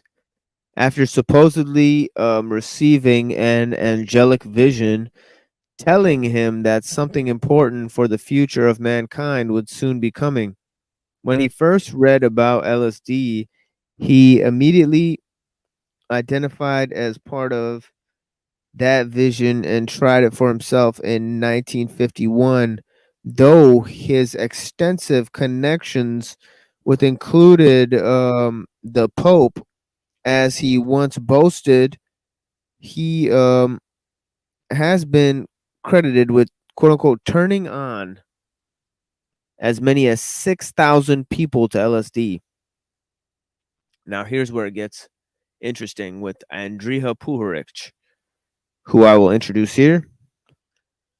Huxley was acquainted with Andrija Puharich. Andrija Puharich, that's Andrija,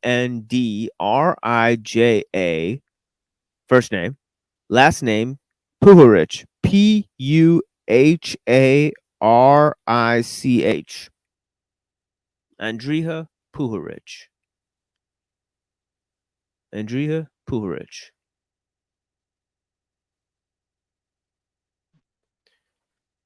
Another key MK Ultra personality at the very key fringe, Andrea Puharich, another key MK Ultra personality at the very fringes of CIA's experimentations into psychedelics and the occult.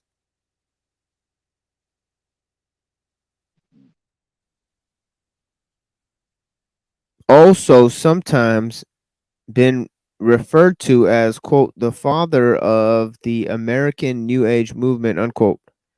Puharich is best known as the person who brought Israeli psychic Uri Geller to the United States for scientific investigation. Puharich was an expert in both hypnotism and microelectronics.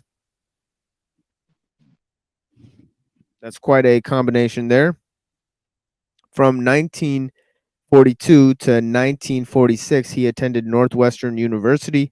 As a member of the Army Specialized Training Program, he developed the, quote, theory of nerve conduction, unquote, which proposed that neuron units radiate and receive waves of energy in the ultra shortwave bands below infrared and above the radar spectrum.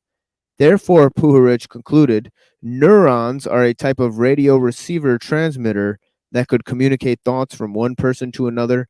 Puharich's theory was well received by leading scientists, including Jose Delgado, who would later become one of the pioneers of for the CIA in implanting electronic tools in animal brains to influence their behavior. Although Puharich's aim was to become a doctor, during his internship, he carried out research into digitoid drugs sponsored by Sandoz Pharmaceuticals. According to Puharich himself, it was around this time that he was recognized by the intelligence agencies as a potential asset and recruited to a quote-unquote Project Penguin to test individuals with quote-unquote psychic powers.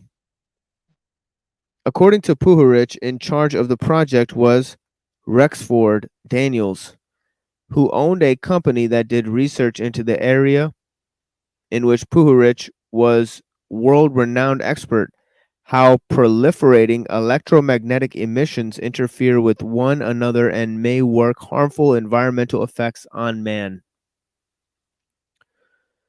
Puharich set up the Round Table Foundation of Electrobiology in 1943, outside of Camden, Maine, a front for the Army's parapsychological experiments. The foundation also received support from the good friend, former Vice President Henry Wallace. If you'll remember, we talked about Henry A. Wallace, who's a vice president of Franklin Delano Roosevelt and also led the Progressive Party, alongside Barbara Marx Hubbard, who was a prominent transhumanist, and gave one of the wackest speeches of all time for the Progressive Party. The Progressive Party platform speech of Barbara Marx Hubbard is one of the most absurd fucking moments in history. Let's see if we could look this up because it is fucking insane. Barbara Marx Hubbard.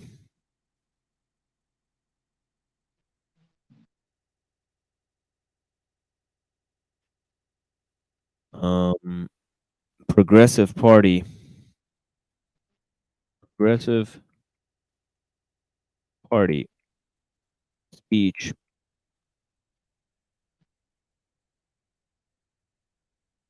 Yeah, this should be good, guys. Let's check this out. Vice Presidential Nomination Speech of Barbara Marx Hubbard, guys. I mean, this should be good. You guys want to see this shit?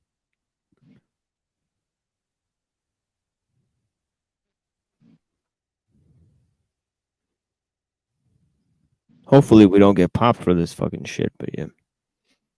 Yeah.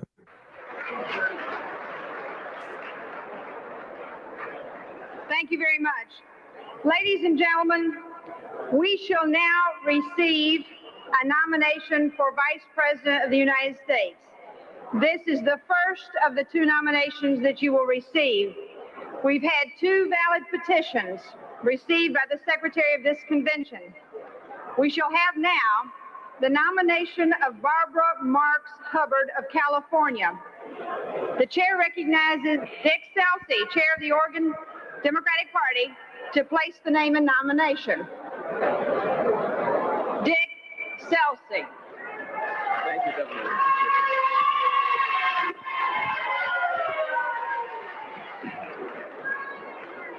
Madam Chair, brothers and sisters of the Democratic Party, I am Dick Celsey, chair of the Democratic Party of Oregon, and a strong and enthusiastic supporter of the Mondale Ferraro ticket. I am also proud to offer a nomination for the office of Vice President. I gotta skip all this and get to her speech. Here she is. 202 delegates who placed my nomination, and thank you to the Democratic Party and the American system that allows a citizen politician to come forth and seek the nomination for Vice President. The theme of my campaign is to fulfill the dream, a campaign for a positive future. In 1776, our forebears freed the individual from the tyranny of the divine right of kings. They stated the self-evident truth that all men are created equal when there was no equality in the world. There were kings and subjects, classes and races, sexism, yet the power of the word of truth changed the world. In 1984, we faced a tyranny far greater than King George, and we are seeking a freedom even greater than that of the individual. The tyranny we face is the threat of the extinction of the human race. And the freedom we seek is the emancipation of the genius of the human race to fulfill our highest potential. In 1984, we must state the new self-evident truth from the point of power of the American presidency. And the power of this word will transform the world once again. The new truth is that we are one planet, we are one peoples of earth, and we will live and die together forevermore. It is now in our capacity to destroy civilization as we know it, or to build a world of unprecedented opportunity for all people. We in the Democratic Party have already chosen to commit our strength to the proposition that all people must be housed, clothed, fed, and educated. We have already chosen the shift from weaponry to livingry. Now, to fulfill that commitment, we must combine our compassion with our creativity. We must initiate a new process in democracy to... So, before she goes on, there's several notable things that she already said. She called for a one world bond, I guess, bonding, of one world. She said there's no longer any nations. She also quoted Buckminster Fuller saying the word power will transform. She made several references that we're stepping into a new age. Very interesting, type of rhetoric here that she's employing, as leader of the Progressive Party, Yeah, welcome to Neuro. Yeah, well, I actually have to slow myself down because there's so much stuff I want to cover, but let me ask you this question first. If you had to, let's just say you're talking to a 21-year-old girl, for example, and she's like, well, why would you be against all that? And she didn't know what you and I see when we hear something like that. How would you explain it to someone like that who's, hey, Tommy, how would you explain it to someone like that who just sees it as, oh, they're just saying good things that, because they forget that unity and peace among everyone on the in the world, that would require everybody, like us and Machine Lies. They'd be like, well, since everybody's all one, you guys can't be Christians and Muslims anymore, because that's too divisive. You need to get with this Jack Talcott hands across the world thing, ending all wars. Like, usually when people are at war, both sides are like, yeah, somebody's got to go. And were you over at Jack's show earlier? Oh, backstage, yeah. Oh, but you saw Aaron Gustauchi or whatever the guy is. Aaron is a demon that's puppeteering. But you saw him there. What was he saying? Is he still on his same tip? Yes, I want my shot at. I'm not saying I'm gonna butt ream him and get all loud and spurg. I'm saying I want my shot at him to intellectually and biblically dissect his bullshit. And Jack knows that and won't. He kept me backstage. Even let Paul have like two goes I think if I have a go at it and do it in a respectful way, because I know that Talcott has gotten at that dude.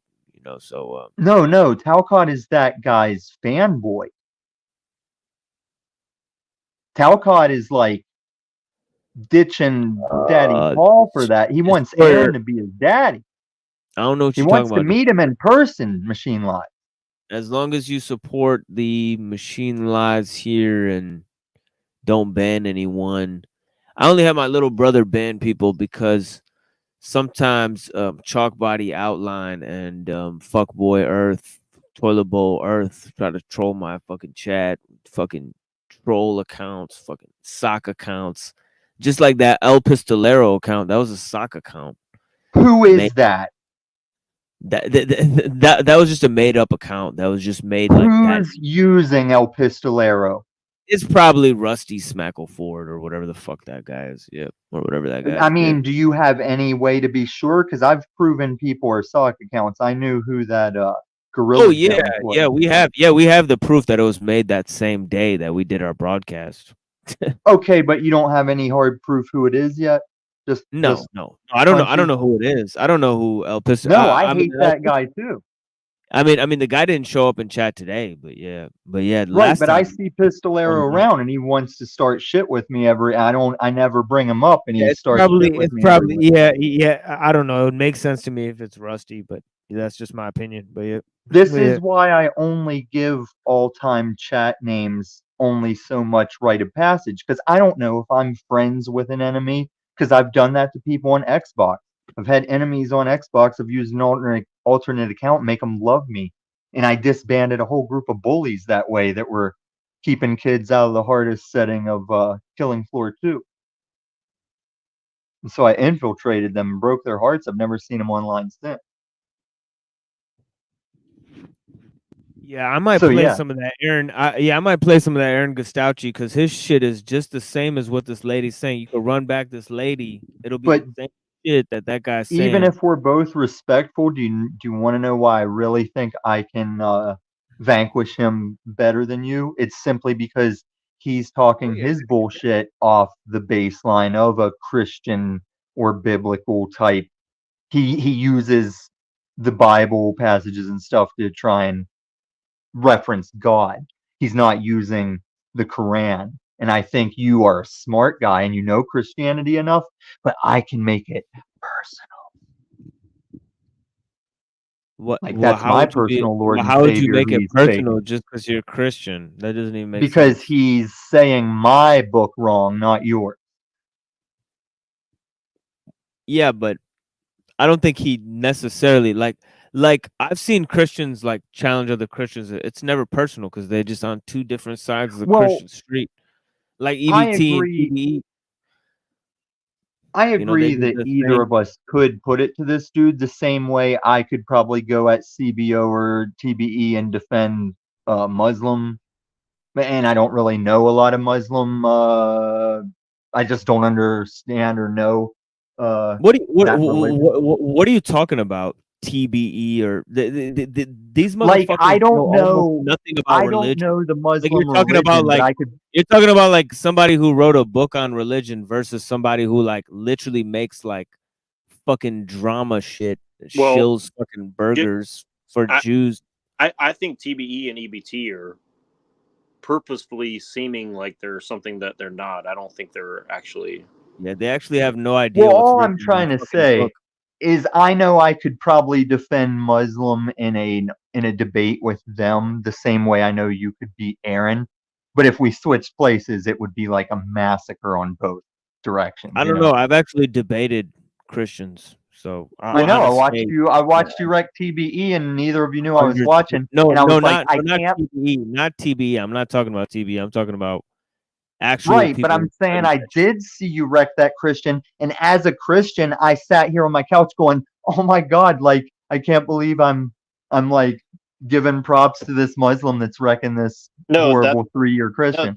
That's the position I found myself in because it's like these With guys the same debate, you watched him versus TBE. Well, everything I've seen Machine do, it's like he's being straightforward with everything he's doing, and these Christians are like doing these fucking Jedi mind trick bullshit to like get away from the argument. It's like they don't. Yeah, they're trying to play word games. And Yeah, shit. they're doing because I battle those Christians too when they tell me that God doesn't hear my prayers and shit like that. It's a little more. It's a little more than just word games. Like they'll try. No, to I'm saying that's what they're doing is like, just playing like word they games. like they made videos about my family.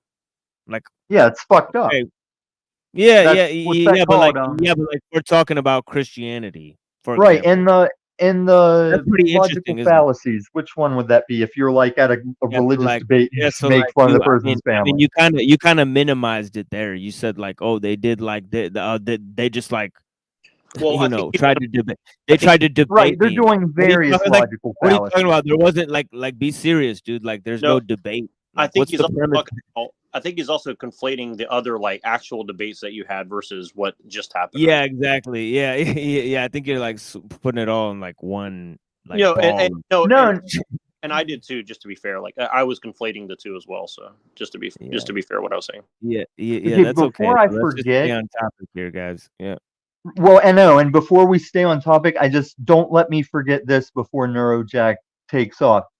I want to make a Neurojack City poster off the old New Jack City movie poster, and if you can bring him up for some point, if you can just put sunglasses on and just point your face in the direction that Wesley Snipes' face is pointed in the poster, I'll make magic happen.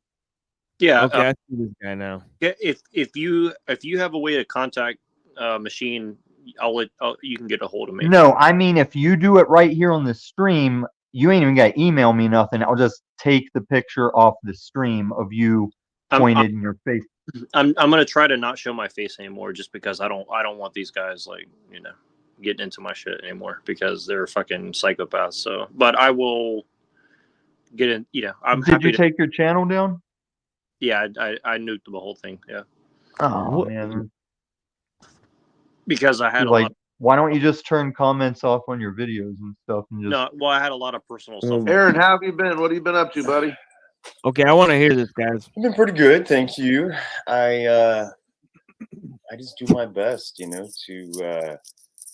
I'm still in at this part. Yeah, hold on, bro. The dentist face. No law and keep law, right? What kind of circles have you been keeping? Where you been? How's that working out? Have you been inspiring people? Yeah, I mean, here and there, it's interesting. It's a challenge in the current climate of our world, which is when we need it the most, and that's why I appreciate Jack's intention for this conversation. It's like never before. Humanity, men especially, want to come together and really get to know law and embody it, keep each other accountable to it. So, yeah, I'm big into that. This is the time. And I honestly think we are the solution. There's many who have been called, many have been touched in their own way, graced with wild experiences. And I think we're here. I mean, Someone were on today Lost, you'd have to is kill Jack. going to be shown as If a he was on prophet Lost, and a you have to messenger kill in the him future. first episode, season I 1. actually feel like I've discovered many of them. Wait, what'd you say, Tommy? I said if you were on that Lost show with Jack, you'd have to kill him at least by the first season. You'd have to kill him by episode 3 of season 1, or Jack's Man, I gonna. love that show. We gotta still talk about that show one day, right? He will create a cult, or cannibals. You got to get rid of him. I don't want to predict it. You We have gotta to fuck get with rid of him. that. Yeah, we gotta fuck with explaining that show one day. I got you on that. I got to rewatch it because you've seen it more recently, and I just look forgetful. Oh, yeah, that's right, dude. Go rewatch that shit. Because I was rewatching it again. I was like, dude, this shit is fucking fire, dude. I can't believe they made this shit. Every fucking episode has symbolism, and it's fucking crazy. Wild. Yeah, but anyways. I agree with that synopsis, Jack. I believe a lot of folks on these panels have been touched, and we. Yeah, this motherfucker. This guy got so mad at me. Here, hold on, Tommy. This guy got so fucking mad at me the other day that he was motherfucking crying like a little bitch, throwing me off the panel 3 or 4 times. This Paul and Slave character. He couldn't control himself. 3 or 4? Okay, so listen. When you hear him control his emotions, and then he starts yelling about how I couldn't control my emotions. This guy could not let me get a word in, threw me off the panel 3 or 4 times, and Benton cuck like a little fucking bitch. And so did yeah. You got here. You met him around season 4. So hear me out. Season 4, what? And he did the same thing to Tommy right before that too. I thought that was Benton doing it. No, understatement. Listen, guys, keep in mind as you hear Paul interact, he's coming off of I spent his whole show. I sat there through all the dunking, the backstaging. Finally, he gave in, and I was just wrecking him as I do once Mod God's removed. And that was after making Benton delete his whole day of streaming. So I've heard. Okay, Tommy, we can't just keep talking about all these people on these panels. Like that's great and everything, but you gotta make a point about it and then I've move on. caught mad wreck all day, and now this is a staggered Paul. When you're seeing Paul interact, this is a staggered Paul that's mad. He's losing grip of his content. Yeah. I don't even know about this Jack guy. is his content monkey. I know. Obviously, the guy's a character online. It's fucking retarded. Chalk body outline and Paul and Slave. All of us are.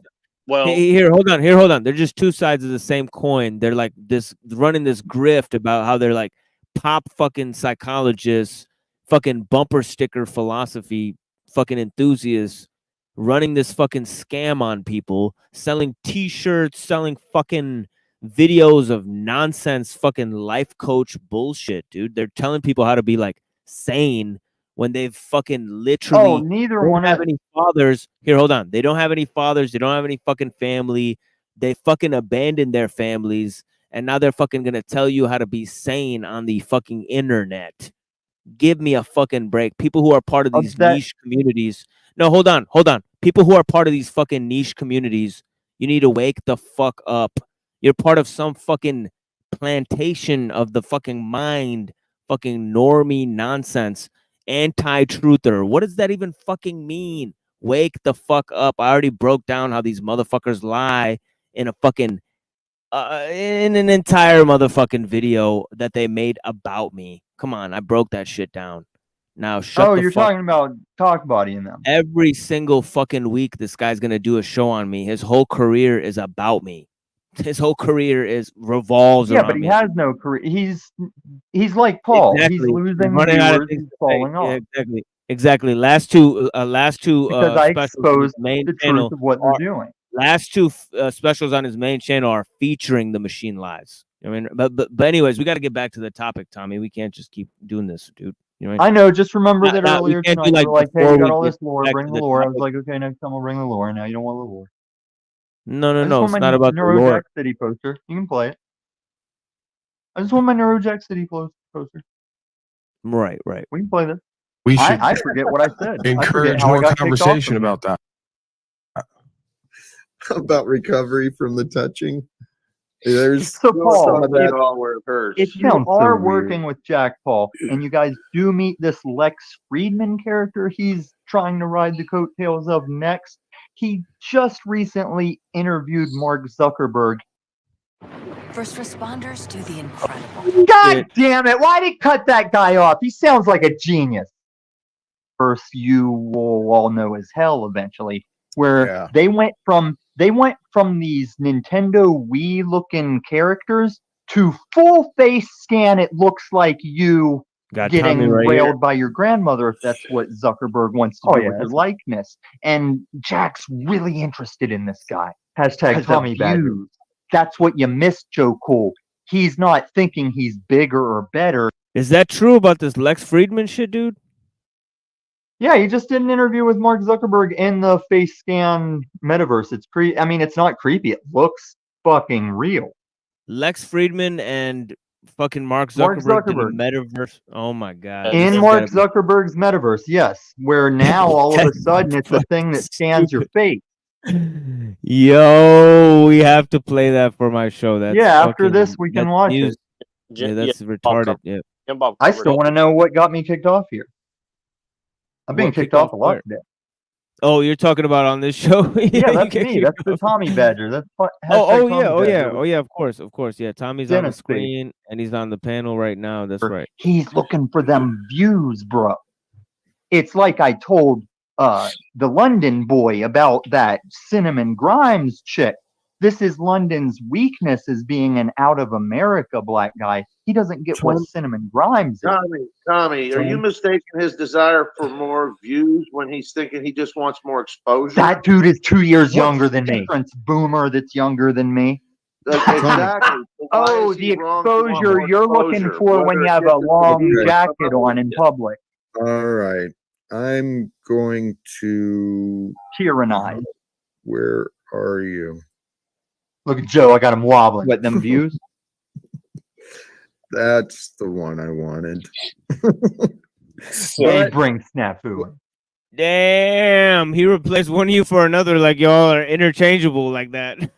Yeah, Jack's a tyrant with mod god powers, man. Damn, he just pulled the old slave trade on y'all, man. Oh, that was like the third or fourth time he had kicked me off today.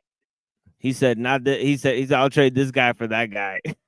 See, since Aaron was there and since I had some Photoshop to work on, I patiently sat in the backstage like, let me get a shot at Aaron. Let me get a shot at Aaron. Question really quick.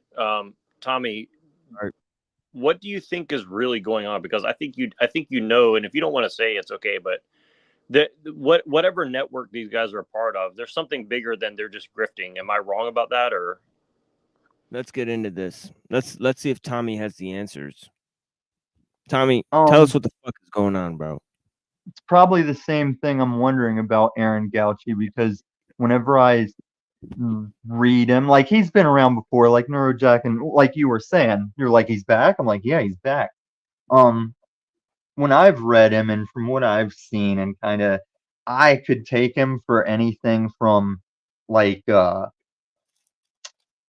person produced by the Monarch experiment all the way up to he's a straight up fucking Nephilim or a demon or something. Because he is one of these guys, man, that has all these traveling abroad stories and pictures. And he had the fucking, I think it was one of those pretentious, like, what are those motorcycles when it's not a bobber? It has the fucking cafe racer. I think he had a fucking cafe racer. You gotta be a certain type of guy to have a cafe racer motorcycle.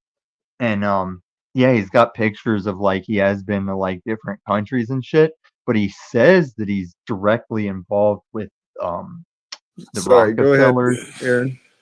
The Rockefellers and the fucking Rothschilds and shit. Okay, here he comes with his spiel. Let's hear it. Hold on.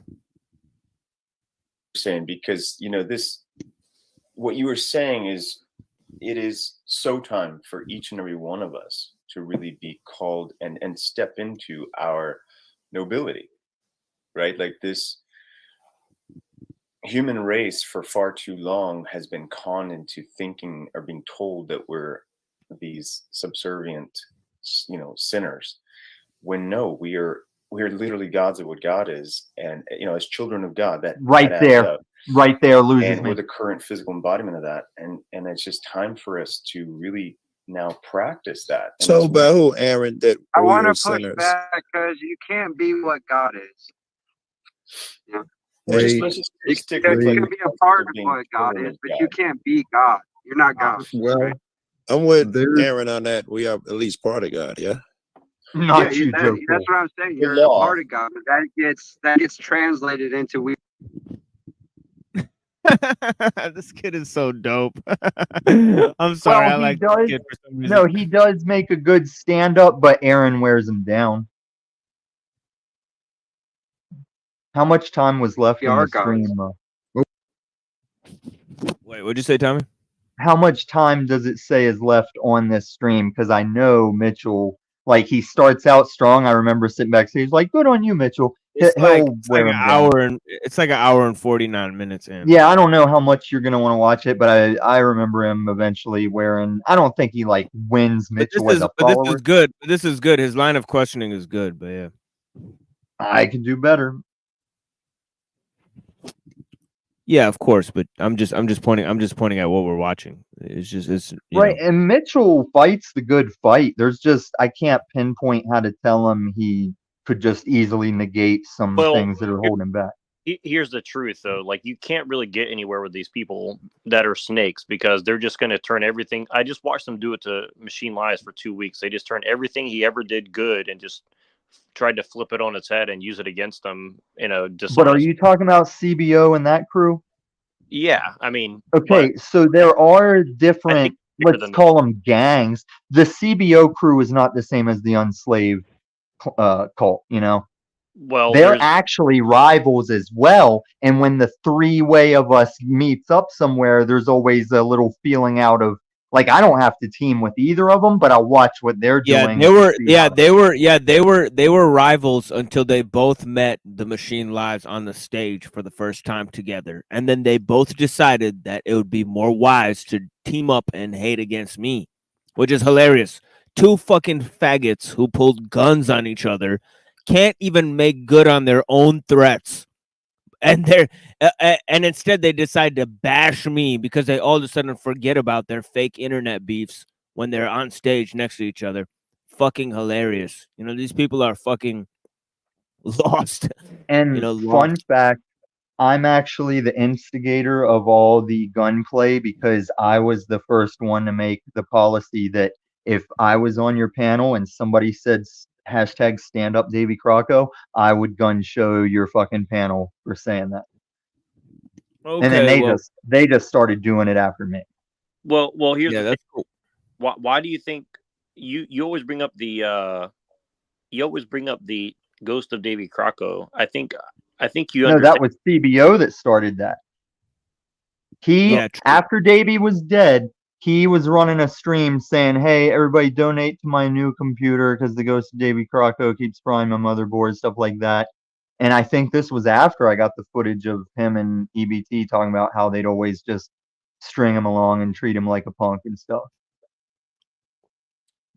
Well, if we're gonna get into it, we might as well. No, we don't have to. We can save it so I can make that hit piece. No. I wanted You to keep wanna watching. keep on talking about this. You want to keep on talking about this? You want to, or are you being mad? I can't tell. I'm really high. How's my audio? Yeah, see if he deleted today's streams if you're on his channel. What's happening? Nothing. Let me just make sure my volume's straight. And I got the Whose shit set channel, up. dude? Give me 2 seconds. Jigs, Ghostbuster, Benton, I see you. How's my audio? It's been raining like a bitch, so I was Ubering for work. I was Ubering. I'm taking a little stroll. Hey, can you hear me, Davey? Oh wait, I forgot, dude. Never mind. Can I hear you, Davey? Hey, dude, don't Okay, talk over cool, this video for a second. Yeah, I didn't know it was. You could turn up your volume.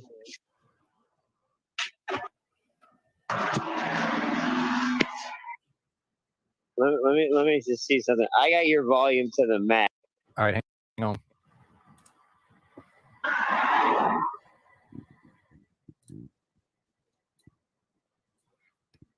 The fuck Is that all any this better? shit, man? Yeah, you're good, bro. All right, cool.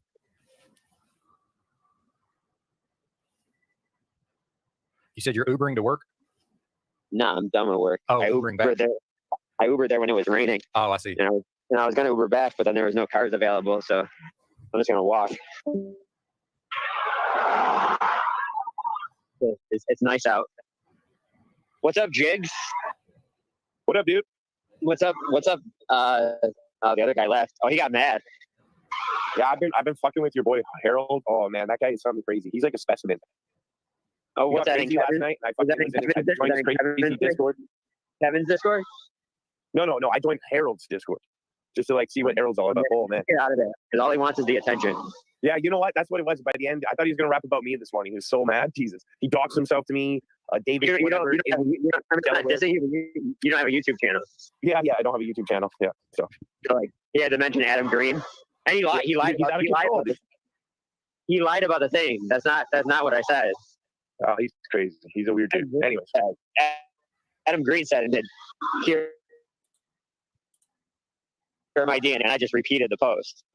So he was saying like I had the documents and was He's trying way- to. he's- Thank you, highly suspect, way weirder for than generous what's going on. donation. I'm not gonna lie. I It means a triggered lot, people, brother. just so you know, if you get a screenshot of me saying something, I assure you it's me just trying to like have fun on the internet. Oh, dude, I don't give a fuck, man. These people like try to go after my family. They go after my money. He's a weird guy. You think they care about someone? I think they care about someone joking.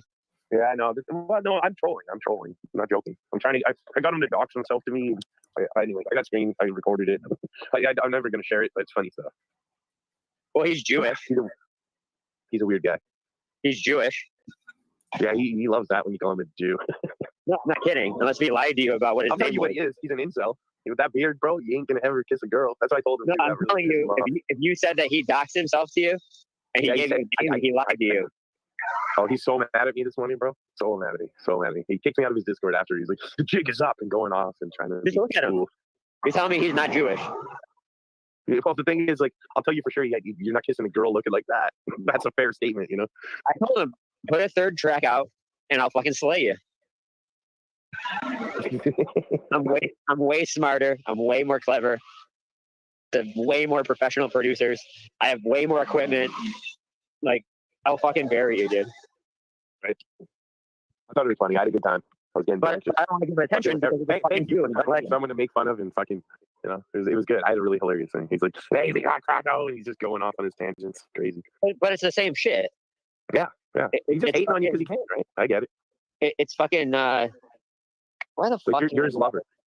You're his scorned lover. It's EBT's Discord all over again. Just repeat. EBT was there, dude. EBT was there. I like went into your hater den, man. It was pretty fun. It was cool. I got booted. EBT lies. EBT lies. He said, "Oh, I left the Discord." No, you didn't. And I have screen like, dude. Do you not think one, I'm in there? Two, do you not think I have like 5 people that are in there that are sending me all the screenshots? Like, come on, dude. Yeah, right. No, for sure. Don't act nice to my fucking face and then talk shit behind my back. Whoa, there's something to that because I was being nice to his face to laugh at him today. Okay, there's something about that. That's okay. No, I'm saying EBT being nice to me. Oh, EBT, yeah. And then I thought you were talking about Harold. Talking to Harold. And I did the stream with Drew that perfectly explained like what they are. Like, oh, I know. I was halfway through it, but then I had a FaceTime with actual real friends from the real world. You know, something Harold doesn't have. But like again, like it's like not even worth my time. Like no one knows who this fucking guy is. So to like even, no, I get it. Even like talking don't promote a psychopath like that. Yeah. I get it. Trust me. He's weird, dude. He's fucking weird. I mean, if anything, I would get like Beta Kings, Andy's Random Edits, like Irrational Times, and like do like a super cut, some funny shit, just like make it fun. Like I wouldn't like seriously like go back and forth with him. I would just make a funny video making fun of him. Dude, I woke up this morning and it's like Jigs knows all these hookers and Kevin McCarran thinks he knows all these doctors. This long like list, man. He's coming at me, man. I mean, I get it though. I was fucking with him. Yeah, I get it. Kevin had to kick him out of his Discord. Yeah, no, he's yeah. That's okay. Yeah, what's up, Ben? Hey, what's going on? I don't know, man. You're kind of quiet. Oh, I was just waiting for my turn. No, Benton is not waiting for his turn. He's just seeking validation from all these people. He just sits in and then when shit pops off, he just sits in and just choose whatever side he thinks is the strongest. that's kind of how it rolls. I think I hurt his feelings pretty bad today. I'm not letting up on that. You told us you were gonna die for like weeks. Well, then I my don't know. day. I don't know why turns he out I'm not wouldn't. done. I don't know. I just think I'm not gonna work with him unless he sends me that video that he chose to send CBO and not send me for some reason, so he could edit it and then put that shit out. Total nonsense. You saying right? Yeah, and also Total this fucking nonsense. conversation's blowing my mind. Like, has EBT and them guys, have they heard this? I almost want Well, to try and make it's this. If I can it's too figure out what. bad. It's too bad because they're gonna fucking watch this show and cry about it. Well, if I for can figure out what 2 Davey's more talking weeks. about and see what he sees, I'll make that video happen as best I can. Well. I'll tell you what. He point blank just called EBT a liar and said he talks shit behind your back. Something I've also experienced. Yeah, I've got it on. I've got the receipts for me. Yeah. Like, I've got Positive vibes, EBT right? looking like a fag with a cigarette in his limp wrist going, I'm getting sick of Tommy. I'm going to fire up a stream just to bait him in. I'm going to put it to him. Yeah, well, let's go back to this Aaron Gustauchi fella and see if we can make heads or tails about what's going on here. Oh, one of us will get a. Well, before coffee you with have him. a question for Tommy, real quick. What are these guys really doing? Because they're not grifting. This is the game, Neurojack. This is what was going on over at Hope Wars with me and stuff. Are you lost in the sauce or are you the sauce? Like, half of this LARP game is figuring out where there's any weight. Like, that's what I told Paul for the longest time is, look, dude, these people are putting a lot of weight on me and you just talking shit to each other. Like, there's not really anything at stake here. But if you can figure out where in some of these streets there are things at stake and there is weight, then are you LARPing or are you an agent?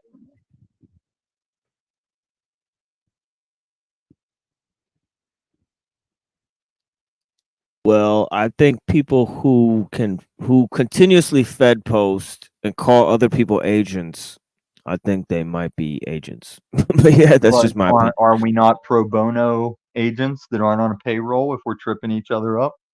What are you talking about? Free agents? No, I'm not an agent. I'm not a pro bono agent. There's no agent in my whole game. Okay, let me give you an example. Hey, these guys are kind of onto this government Cappy story. Yeah, but they're also not settled on the shape of the planet. There's no Cappy story. That shit is fucking made up, dude. This shit is nonsense, dude. That guy fucking you haven't been in the circles. Yeah, that's what I'm saying. I'm still answering your question. Then if you go over in the hoax war direction, that's hardcore. But that guy was literally a Hollywood actor.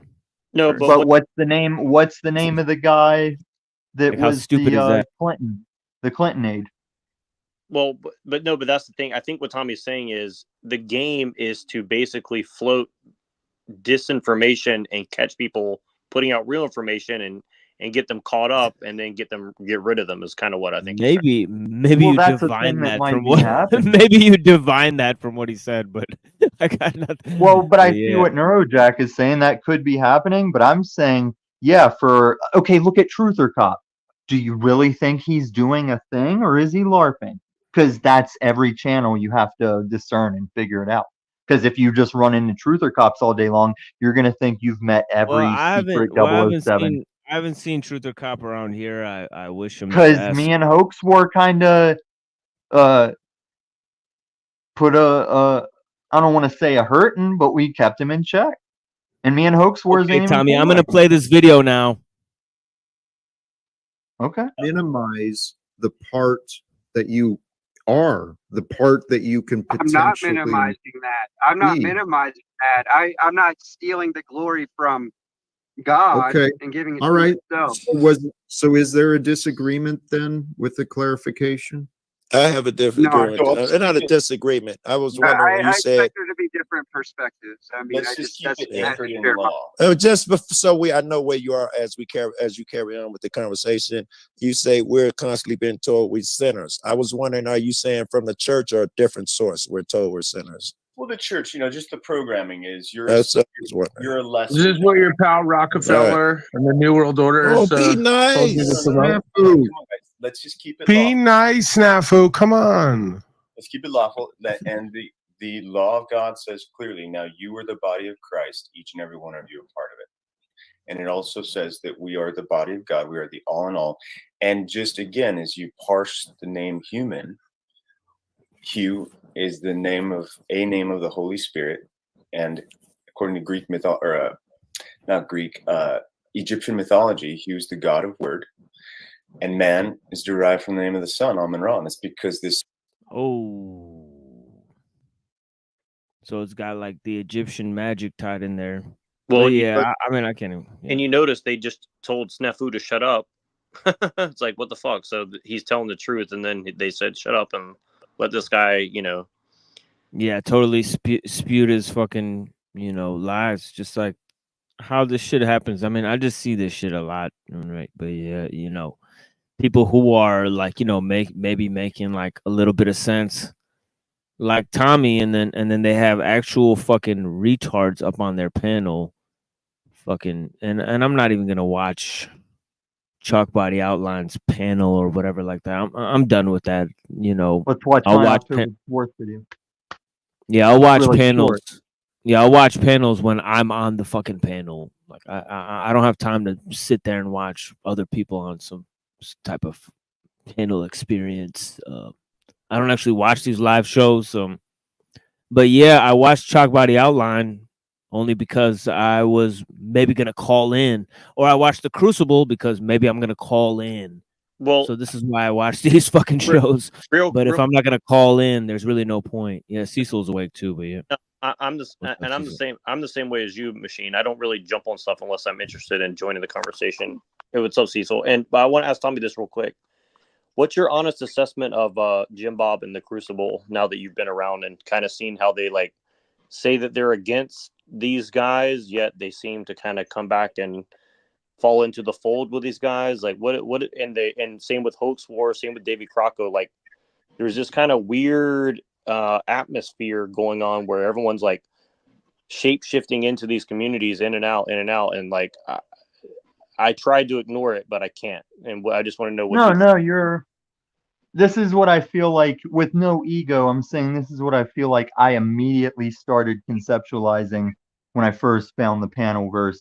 Is I was immediately like, you can't think of your existence here as walking forward with legs and opening doors. It's like I said, you have to look at who's only a chat name all the time, and they never panel, never show their face. Okay, now any of those names could be any number of people to a smaller number of people than those names are, right? So you have to just accept what you cannot know of those names until you do, and only regard them as that. That's why we sit up here on panel and say, oh, you want to talk that shit, nude man lover? Come the fuck up here and let me see you turn your camera on and say that shit. That's that spiritual thing. That's a residual, like that holiness to our human existence is translated over into this metaverse as we're like, oh, if you were stand up in the flesh, come the fuck up here and let's camera up on that flesh, It's like, well, that's what I noticed actually. Now that I took a break and I sat back and looked, half of these chats aren't even fucking real people, or it's one or two, or it's like chat bots, or it's just people behind a keyboard, or it's something else. I don't know what it is. People juggling names. Yeah. I was just telling I Am the Tao today. Look, dude, if you really are Benja, you've been cooler longer as the Tao, and I haven't seen Benja in so long that we're cool, even if you're Benja. Because I always knew that could be. I always knew some asshole that trolls me like that Pistolero. Machine Lies, you might be friends with a Pistolero alternate account. Yeah, of course. No, I suspect that a lot of these alternative accounts, but I know all the alternative accounts that are Toilet Bowl or Tinfoil Straight Jacket, Ball, Unslaved. Well, but among other ones, and also Goose Bandana. No, but I think I'm not gonna make any hard, definitive claims, but I think there's a lot of overlap between Crucible, Jim Bob. I forgot. I brushed off your question. You're right. Yeah. Yeah, everyone's fake until proven otherwise. I mean, I think I know that Reddington is a real person. I know that Yellow Cake Maker is a real person. I know that Neurojack is a real person. any one of these other people, including Tommy or Cecil or anybody really, I don't know you guys really other than online. You know what I'm saying? So I don't know, and especially the people who show up in chat, I don't know you other than a screen name. Mm-hmm. So I would love to correspond with you further or get to know what you're about. But given my current position and my current stage of paranoia and my current stage of Paranoid chilling. paranoid Listen, chilling, I know what you're we can- going through. I know what you're going through, and whenever you're No, I've ready, been you got the email. yeah, no, I've been paranoid chilling since the very beginning. You know what it is, you know. So And really, I mean, I'll point out, yeah. Machine Lies is one of the few, I think maybe, don't quote me, 3 to 5 people emailed me whenever I was allegedly dead or in jail from that police raid night. And Machine I Lies do is one that. of I them. do that with everyone. I did that to Drew. I did that to everyone. So, you know, these guys are gonna pretend like I have fucking emotional problems. I'm the one who was there for them all this motherfucking time, checking up on them the whole time. So, you know, you never really had a friend like me, and yeah, good luck not having one. You know what I mean? But yeah, definitely, I'm not enemies to anyone. I'm a friend to all. You know, I'm not trying to risk anybody or trying to threaten anybody, but you know, if you're gonna act like a little bitch, make videos of me all the time, you know, you better just learn that you're gonna make me famous and rich. So yeah, buddy. You know, just like your hoes tried so many times, they lost subscribers, I gained subscribers, and now they're trying to do shows the same day as me. Because you know, I took half of your fucking audience. You guys are a bunch of bitches, losers, scumbags. And guess what? I'm gonna keep on making these motherfucking live streams. What panel was it that I proved Drew was Bubs, and then if you're Bubs, then you did have a kid that you gave up for adoption? And I know that doesn't sound classy, but I was tired of hearing him scrape that coat hanger off stuff whenever Verily was around. No, but that's what I'm saying is like they just drag everyone else through the mud, and then when you bring up their shit, they don't like it. It's like it's fucking disgusting. Yeah. This guy started crying when he told the story, like almost crying when he told the story about how his wife 5150'd him and wanted to throw his hands up in the air and act like nobody could prove this shit. When it's like, dude, nobody can look up medical records because of HIPAA, anyways. All we know is that it happened. So you don't gotta run for cover and say, "Oh yeah, it was only for a day." Nobody knows if it was only for a day, dude. For all we know, they kept you there for a fucking year, and you were given fucking meds and shit, dude. And now you want to act like everyone's a fucking in an insane asylum, dude. Here's some fucking government health counselor. Somebody talks about you for 2 hours when you talk about them for 2 hours, and you show up on stream pulling out guns. You know, here comes this fucking little bitch. Yeah, Pistolero. Hey, yeah. Pistolero, don't sit and pretentiously use my my big boy name. Hey, Get your Pistolero. ass Hey, up here. Pistolero. Why do you got to use a sock account, you little bitch? No, just bring him on up. Yeah. The link's there. Come on up, Pistolero. Yeah, You talked a lot of shit. Let's see you come yeah, up and the turn the link- camera on. Yeah, the link's there, fag.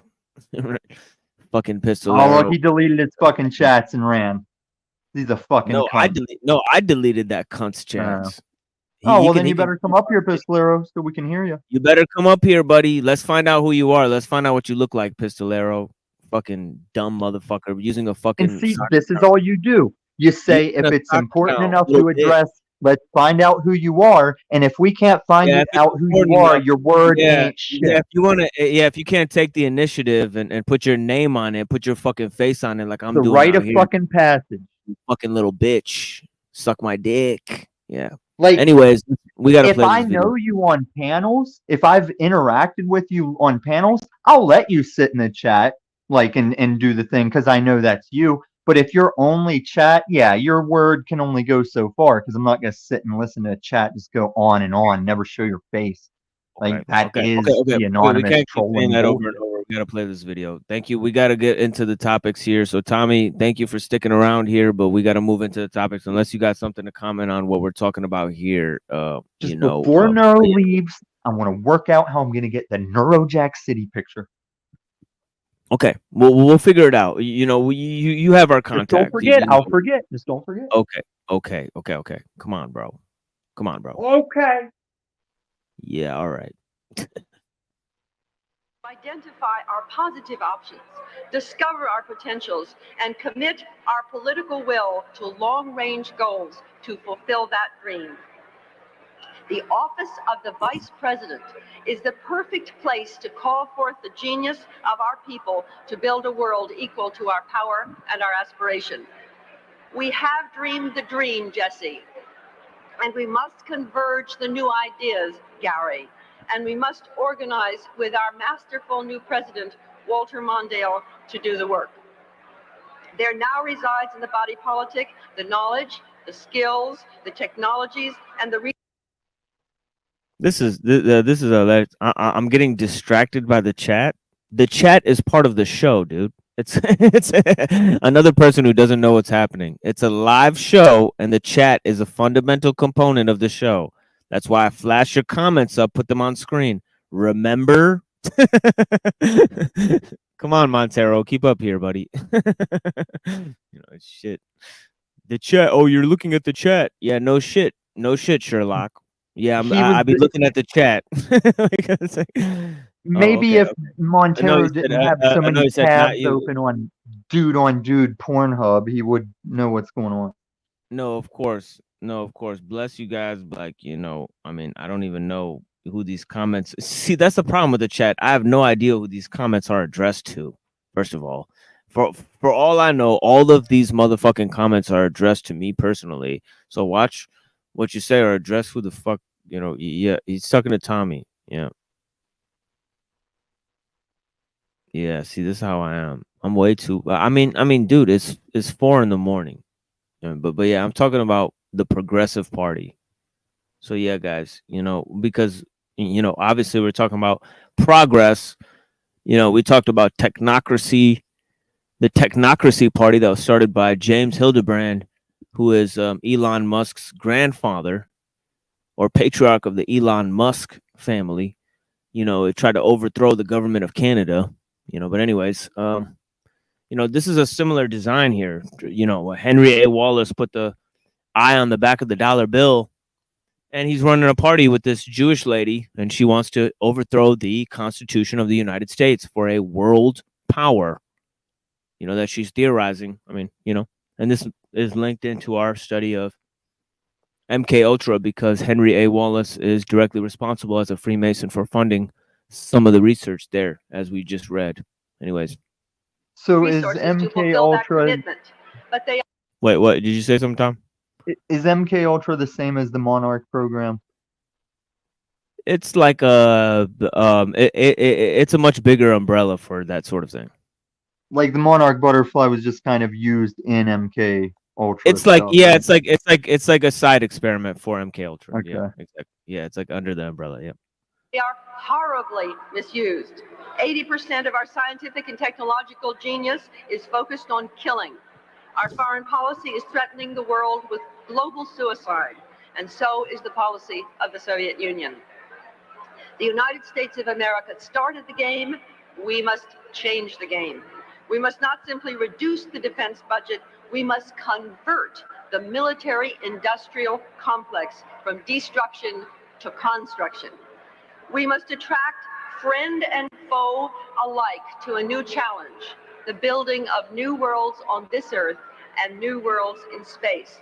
We must dedicate our power to overcoming hunger in this century, to restoring our environment, to emancipating our creativity, and to exploring the further reaches of the human spirit and the infinite universe.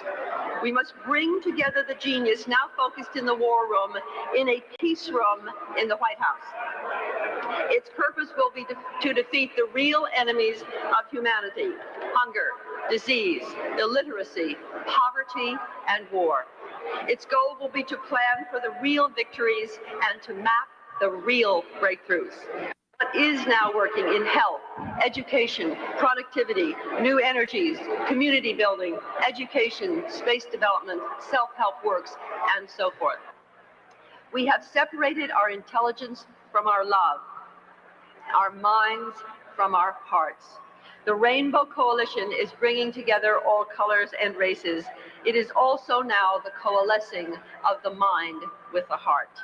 It is now time for a new marriage, We should have a wedding in the White House. It is the wedding of love and knowledge, of spirit and material power. Our forebears set forth the vision. It is written on the dollar bill as it is written in our hearts. E pluribus unum, out of many, one. Novus ordo seclorum, a new order of the ages. You see the unfinished pyramid with the cosmic eye. This means that when we combine our magnificent Isn't that isn't that crazy Masonic? Novus Ordo Seclorum. She's talking about the eye on the back of the dollar. Which, by the way, the leader of her party put on the back of the dollar. Henry A. Wallace. So it's just fascinating stuff that, she would allude to that.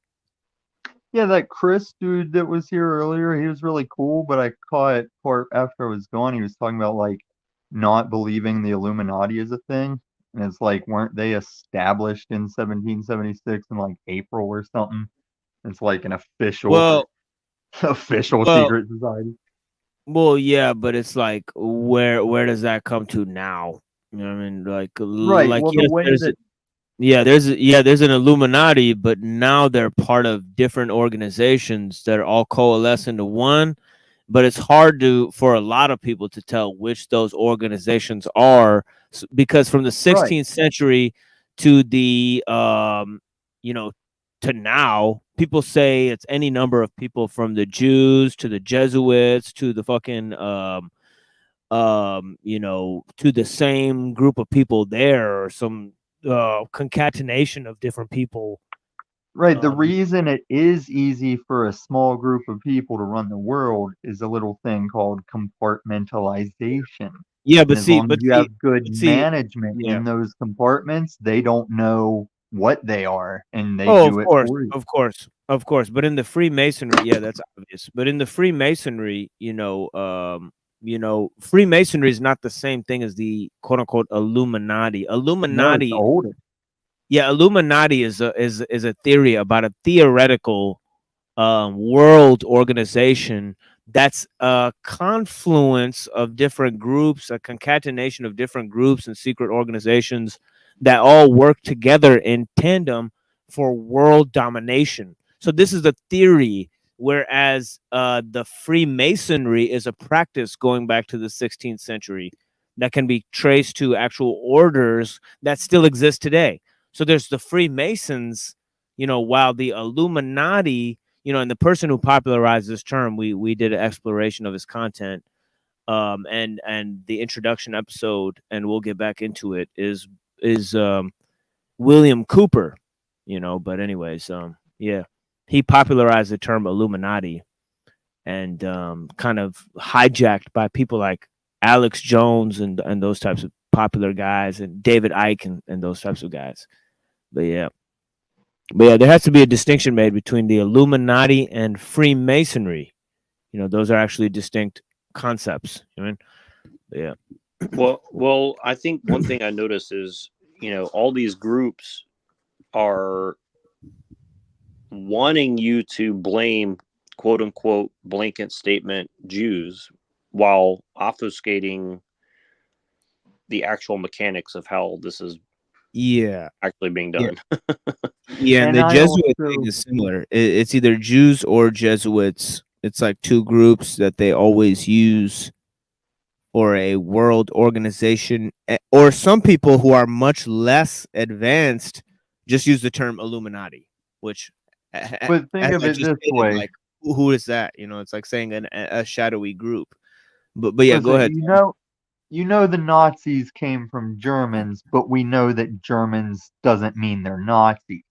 So, yeah, the world banking order was made by guys, and then there are those guys that aren't that, Yeah, and that's another theory about the Illuminati, is that it's either the banking families of the world or the British royal family, which was combined when the kings of Bavaria, who are descendants of the Order of the Dragon, which was the foundation of Rosicrucianism, that the Bavarian Illuminati actually married into the English royalty, and that still continues today. Right, So and there's a is whole what theory I've out been there. trying to say is what's happening under our noses right now with the Federal Reserve and the banking system is this epic in the history of man that we're discussing changing of the guard that no one's aware of by literally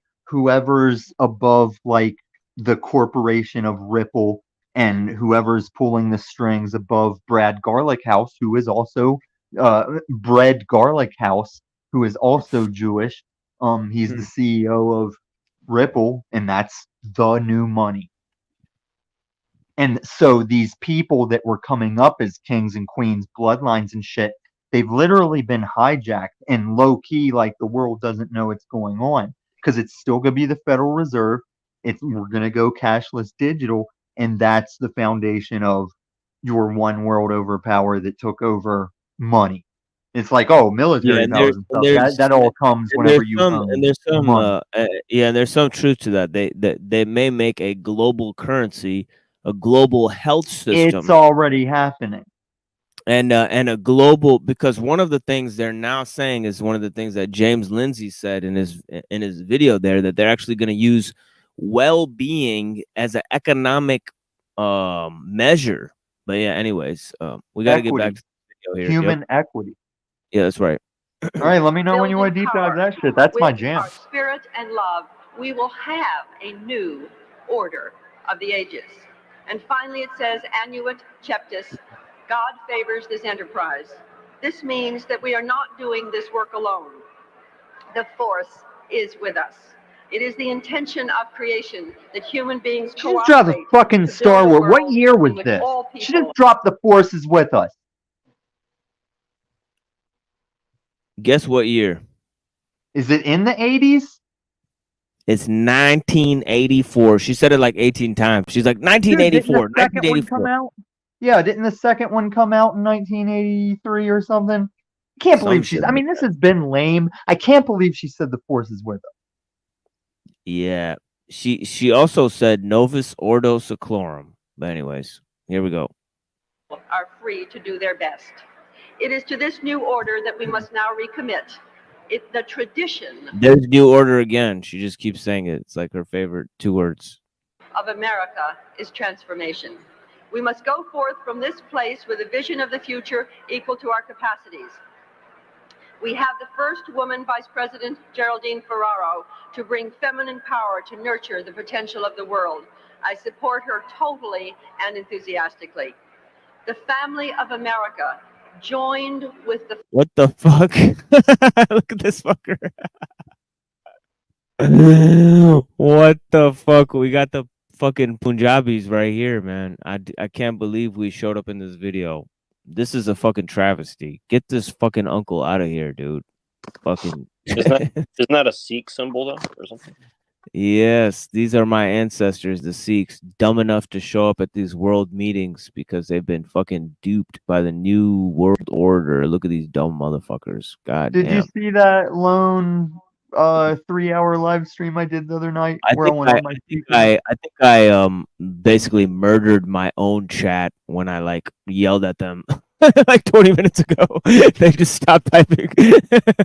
But yeah, I'm sorry, guys. Oh no, I also told the haters to come the fuck up here and turn their camera on. You're not gonna hear much of them after that.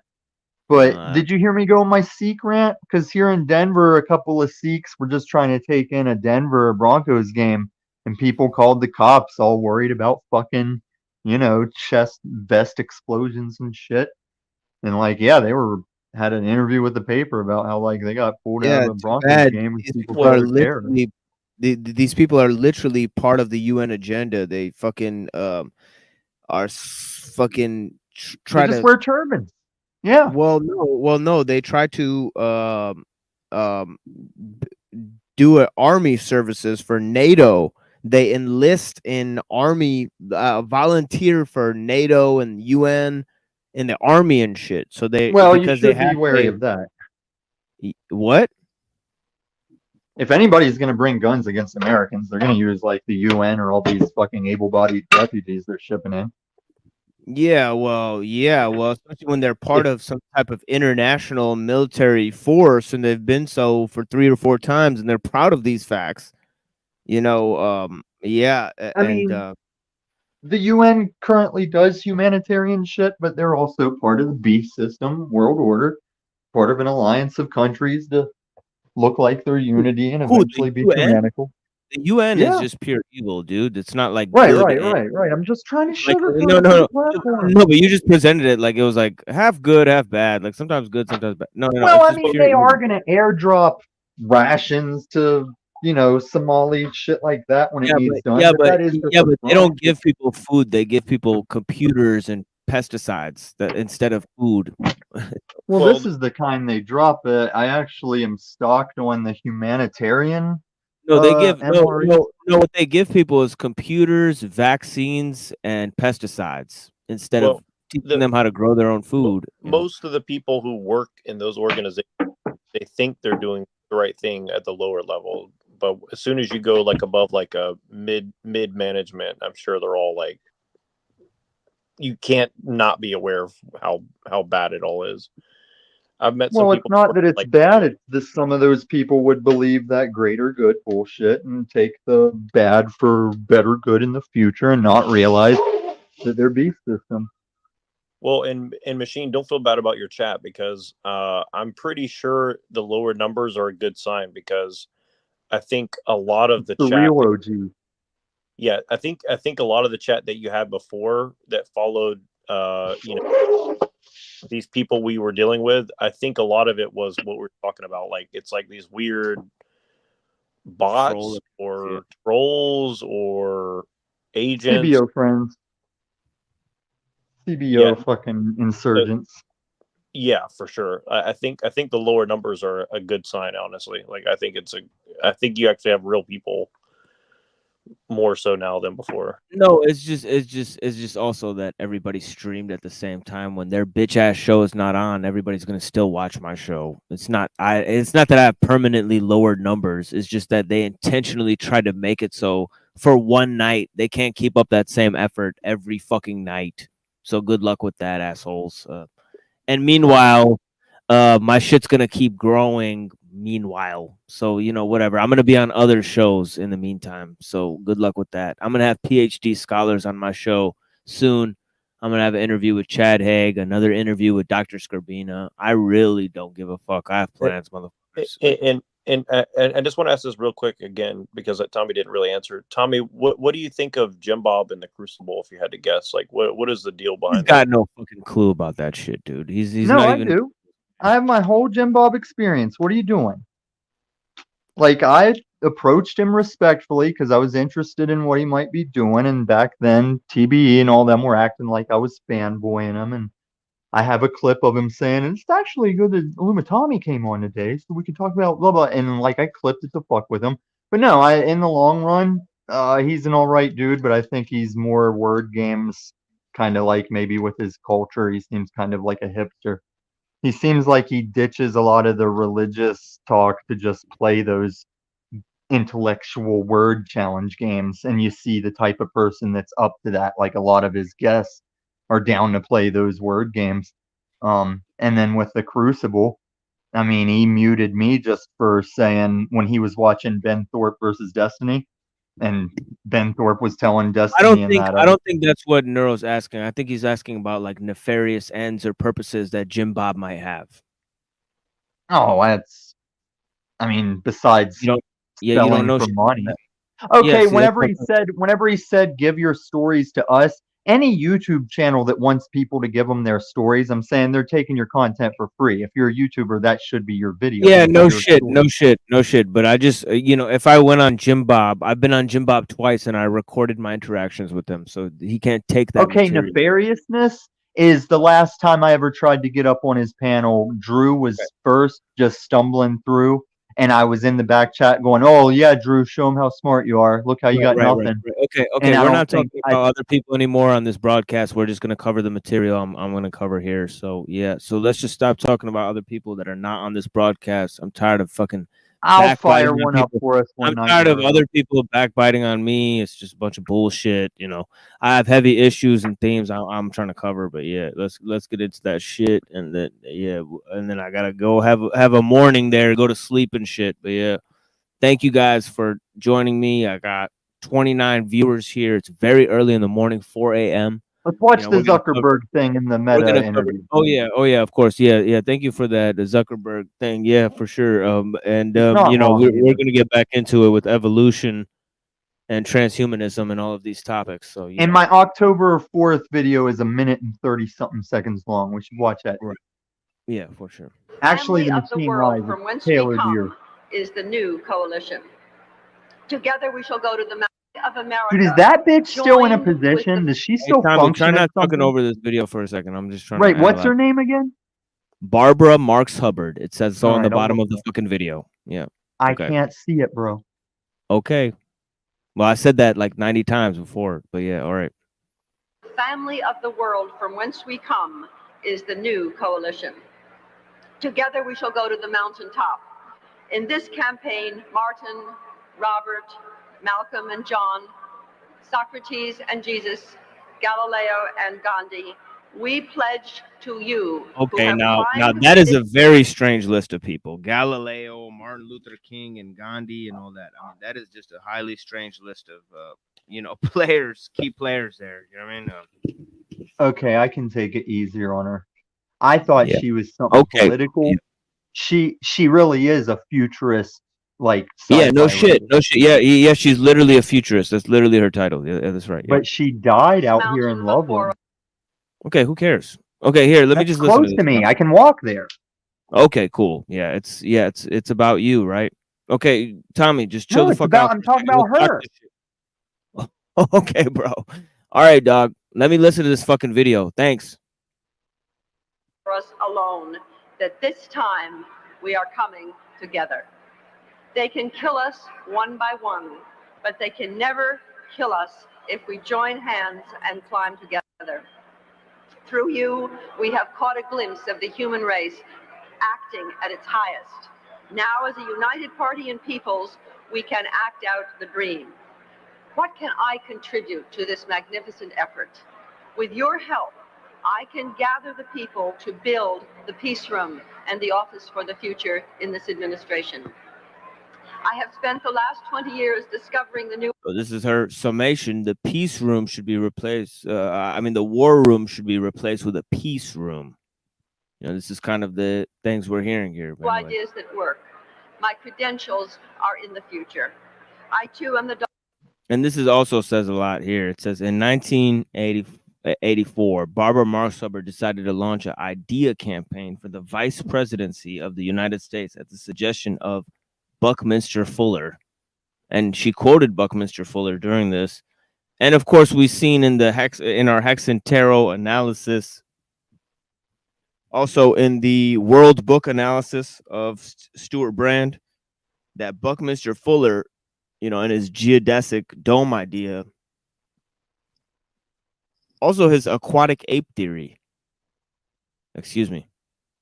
his aquatic ape theory, they figured heavily into the summation of these themes and ideas, and I talked about cryptozoology, and, you know, obviously that may be related to the aquatic ape theory.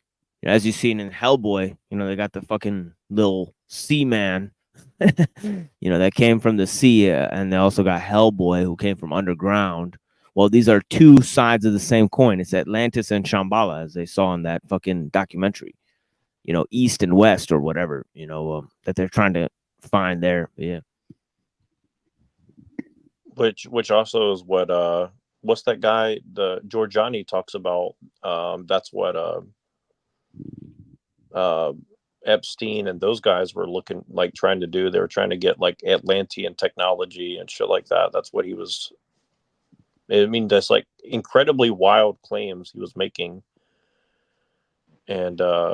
And then, you know, you see even Brett Weinstein was saying similar things to that too. It's like, and then other people were saying that Epstein had like a cell phone in like the early 90s, and like an iPhone type of shit or something with like a camera and stuff like that. So it was crazy. Like, people were making like insane claims about Atlantean Atlantean goals or some shit around the Epstein thing, and then you see that he was trying to do like cloning stuff, and it's really I can't believe that they would even allow that stuff to get out if there's any truth to it. And I'm gonna look up this Prometheism channel in a minute. But yeah, go ahead, Tommy. Oh, I mean, I think half the strategy is put enough information out to where the truth would just be drowned out. Like that's another strategy of all of us being free pro bono agents, is think about like just the overflow of content constantly. How are you going to focus on the relevant or the important needle in the haystack that you might find? And then when you do find it, they just could croco you. Yeah, that's right. Okay, here we go. Daughter of an American immigrant who came to the City of Hope, New York City.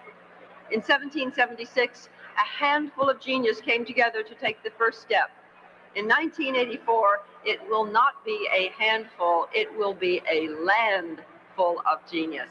We will gather in every town, in every village, in every city, in new town meetings of the future, to envision the possible society, to seek common goals, to match our needs with our resources, and to cooperate to create the world we choose.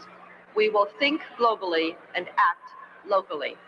This must Okay, be I a gotta. campaign for a That was That- Biodome. That's a great quote, but you That was know, from Biodome.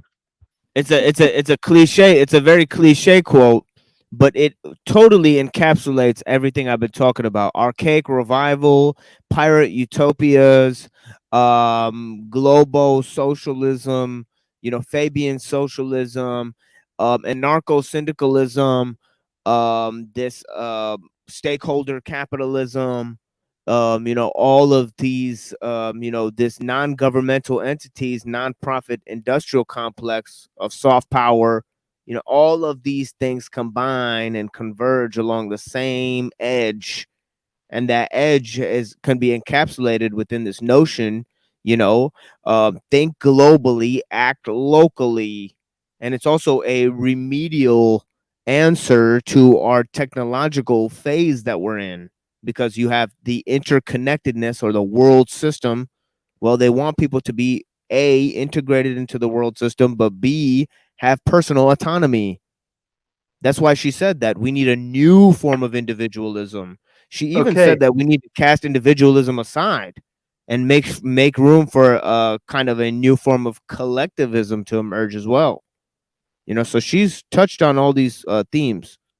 But yeah, go ahead. So I found out how XRP works offline, and it's kind of what she's talking about. Like you could be a Kenyan African. Oh yeah, a lot of these designs for the currency, and as we'll get to, Peter Thiel, Nick Land, and Mencius Moldbug, how they talk about decentralization as one of the markers of how they want to organize systems. They said that decentralized groups lead to random evolutionary change. This is kind of, they take from Prigozhin and some of these theorists, chaos theorists, that came up with game theory and all of these things. But yeah, go ahead. So like XRP in itself is decentralized, but through the Federal Reserve private entity formed by rich families long ago, it will be centralized, because you can't be decentralized. Oh shit. Yeah, you can't be decentralized and monitor the transactions the way they're going to ensure. Well, also, like, my understanding of like how all this crypto works is everything is tied back to Tether, whatever the hell Tether is. And so Tether was the USD version of a crypto, and it's a scam. It's involved with this. I'm just gonna be brutally honest right now. We're not gonna get to Elaine Pagels tonight, but we will get to it next time. We'll open up with some of the Pagels stuff, and also some of the evolution angle there within the Gnostic texts And then maybe we'll progress historically from there, get back into some Darwin stuff, and maybe do another history of You need to transhumanism. just teach at a community college or whatever college is near you. You need a fucking position. No, this is a public type of work here, and we do release regular content on the show. Recently, over a 3-hour lecture on some of these themes and ideas relating back to some of the world's most renowned philosophers, like Thomas Carlyle, Friedrich Nietzsche, and also what do you call Jean-Jacques Rousseau. Yeah, Jean-Jacques Rousseau. So yeah, we're not going to be teaching at these fucking trumped up community colleges that are all Schilsbergerstein fucking Well, candidates for your fucking university is fuck, bro. That's all I'm saying. what? Yeah, I said your your university is fuck the way you deliver shit, man. I'm waiting for you to be like, turn to page 300 I can deliver the same type of content that they do at their bitch ass universities, and I can communicate and have correspondence with PhDs. Let's see fucking any of these assholes. That's what I'm saying. You sound do that like it. shit. Thank you, Tommy. But yeah, these motherfuckers cannot match my thing. They're gonna come up and try to debate me. They don't know anything about logic or shit or fucking any way how to organize their thoughts. They sound like dog shit. They got bumpy fucking heads and dumb fucking credibility. They've been through fucking mental asylums trying to challenge me. And anybody who thinks they got one over on me is a fucking dunce. You're a fucking moron. I've been covering content this whole night, intellectually stimulating the people who contributed, the people who are here to listen, are gonna get smarter, and you dumb motherfuckers are gonna keep on hating and watching and wondering how I communicate on this motherfucking level. And you just click on fucking philosophy videos and hit play when you want to learn something.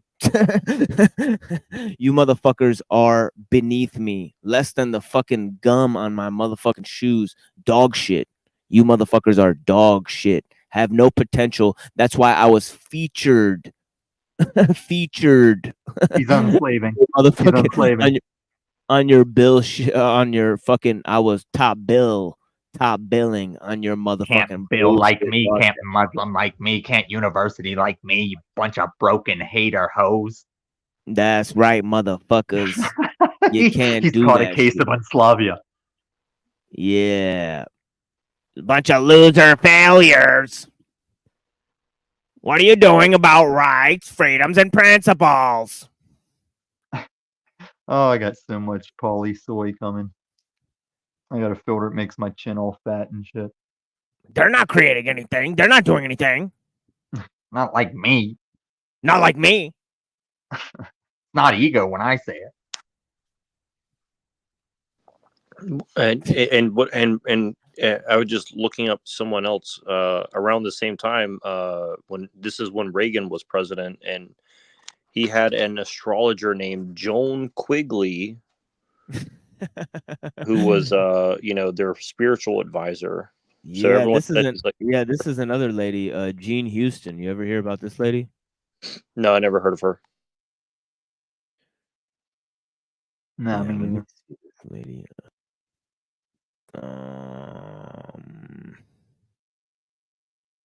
oh, you also Very you little might be information asleep. about her.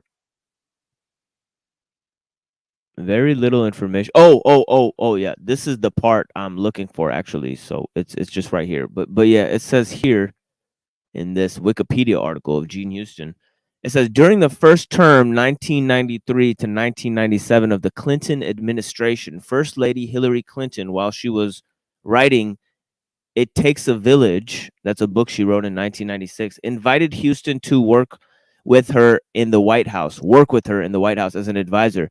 Houston facilitated a creative thinking role-playing exercise wherein Clinton engaged in imaginary dialogues with Gandhi and Eleanor Roosevelt.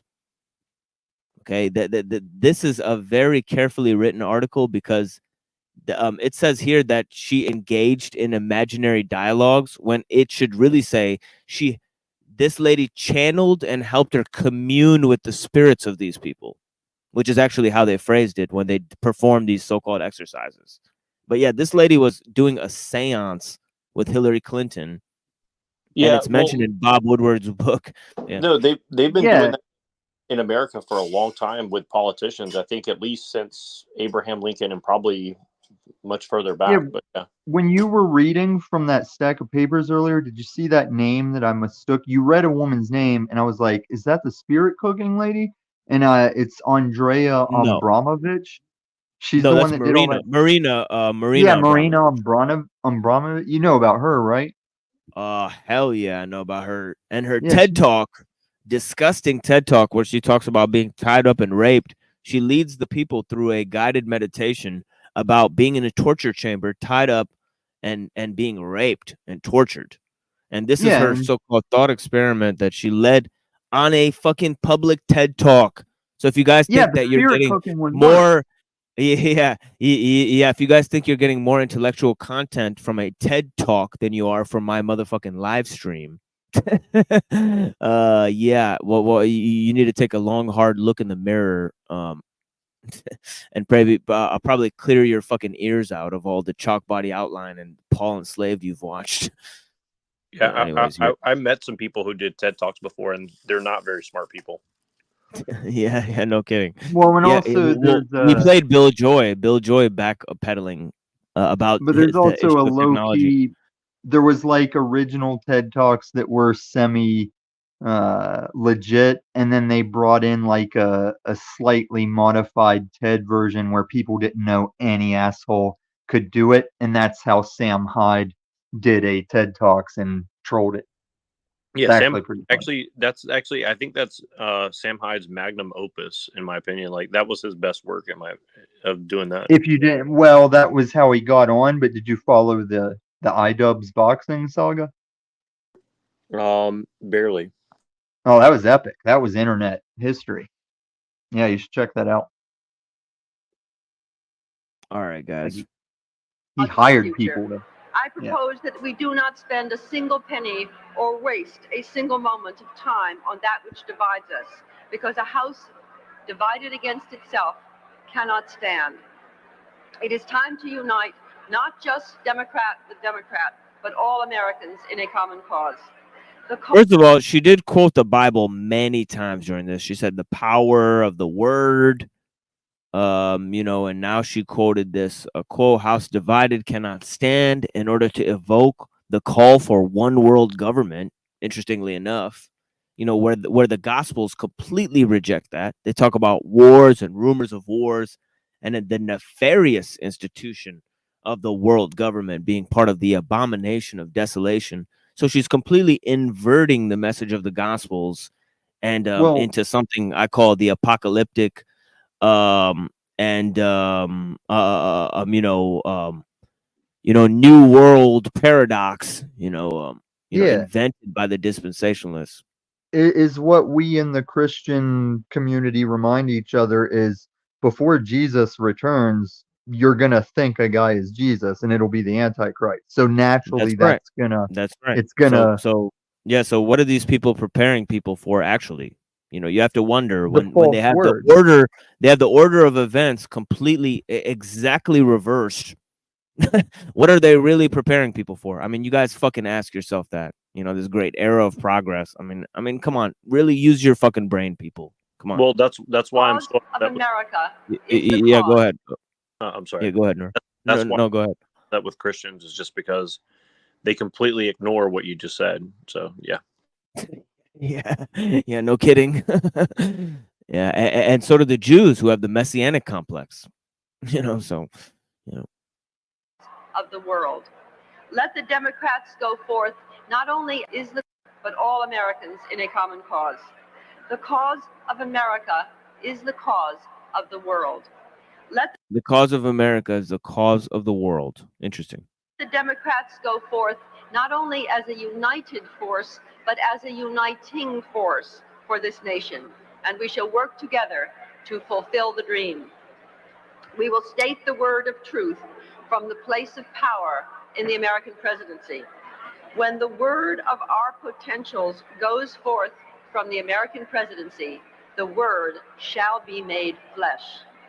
In 1776, they aligned to do it, they committed to it, and they co-created it. So must we, and so shall it be. I thank you very much for this opportunity, and I look forward to supporting Walter Mondale and Geraldine Ferraro in our quest for the presidency. Thank you. Like Gerald D. Ferraro, sorrow could have went, plus the horror still be here tomorrow. When shine, shine, shine like 09. Here comes the drunk monk with a quarter Valentine. Pass the bone, kid, pass the bone. Let's get on this mission like Indiana Jones. The Jizza, one who just represent the Wu-Tang clique with the game and soul of an old school hit.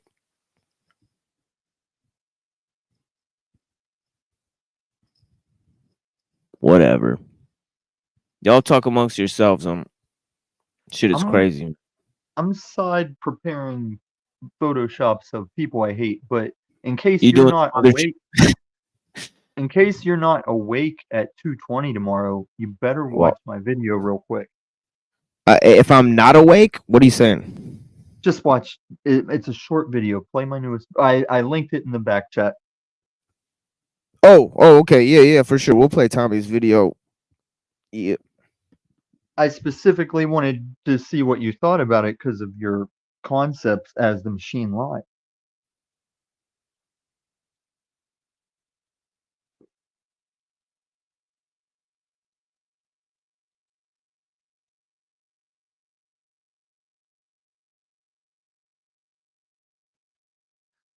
Neurojack, I'm collecting like anybody that's a regular panelist that ever gets up from their seat and leaves their background empty. I'm snatching as many as I can so I can fake being them for comedy. Yeah, I like how you make everyone squirm lately. It's really like I watched the whole thing with where Paul kept backstage. I thought it was Benton doing it, but it was actually Paul doing it to you. And then they did the same thing to Machine Lies too. It was really that's his MO. Is the mod god flex. I mean, every host will flex mod god, but Paul and Jack are like the worst for it.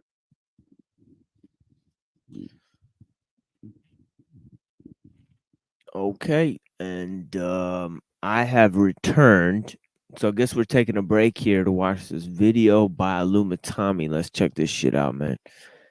This video looks fucking intense. Intense. I just put the connection together and had like an hour to you do doing it more before live the streams? Huh? You doing more live streams? You know, I've done a feel couple, free. but they're specific. I haven't done like just sit Yeah, feel around and free have to. people come up stream. Yeah, feel free to invite me if you decide to have people come up. I'll definitely come through, swing through, give your channel support, homie. You know what I'm saying? Cool. As you always Yeah, do here. right now, while it's very he's doing a live stream, while I still have that weight, I'm using it for people I want to call out one-on-one right now, like Cynthia got or Dodge. Is this you right here? October 4th? Oh yeah, okay. Yeah, Your shit that's the one. just has a date. That shit is official. Yeah. There's a reason. 299 subscribers. Oh shit. Ooh, I better prepare a special 300 subscriber video. Tommy is growing, son. He's up to 300 already, son. He ain't playing around. Oh, right I gotta now, Photoshop me into the 300 shit. What did you get? What did you get? Like 200 subscribers, like in a week? What the fuck? Like, yeah, this is it crazy. blew up over the Conspiranaughty trailer and some stuff. Yeah. This shit is crazy, dog. And the hate piece I made on Cynthia and OTW, those kind of blew it up too. Yeah, I was hearing about that. Carl was telling me about that in the chat. Nice. Yeah, the Carl character, Carl the antediluvian prince. Yeah, I need to track him down. I heard he's got new circles he's running with, but I want to hear what happened with Paul and Benton because I made Benton take Paul off the keys and delete today's stream. I got to that full. Oh, for real? Yeah. So let's Yeah. get up on this video by Tommy. Let's see what this shit is. This shit gonna be intense. I already know. This technology is peeled back a layer to reveal another universe. Virtual reality will grow, just as the telegraph grew to the telephone, as the radio to the TV. It will be everywhere. You're having delusions, Job. Struggle for reason. I'm going back to VSI to complete the final stage of my evolution. I'm going to project myself into the mainframe computer. I'll become pure energy. Once I've entered the neural net, my birth cry will be the sound of every phone on this planet ringing in unison. 2 weeks, every phone in America is going to go off at the same time. Yes, every phone, radio, computer, TV is going to go off and have the same alert at the same time on October 4th. At exactly 2:20 p.m. on October 4th, every phone, TV, and radio is going to flash and make a noise that will say that this is the national emergency test. My birth cry will be the sound of every phone on this planet ringing.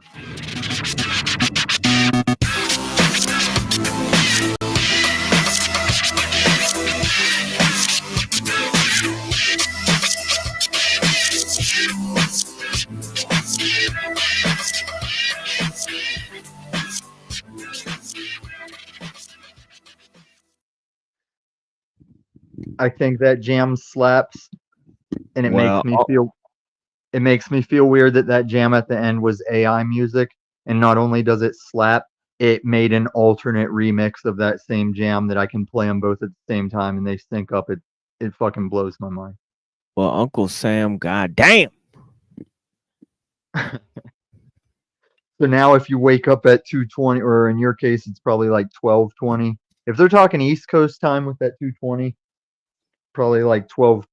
Well, no, it'd be like, that'd be 10:20 for you. Is it 4 hours across the country?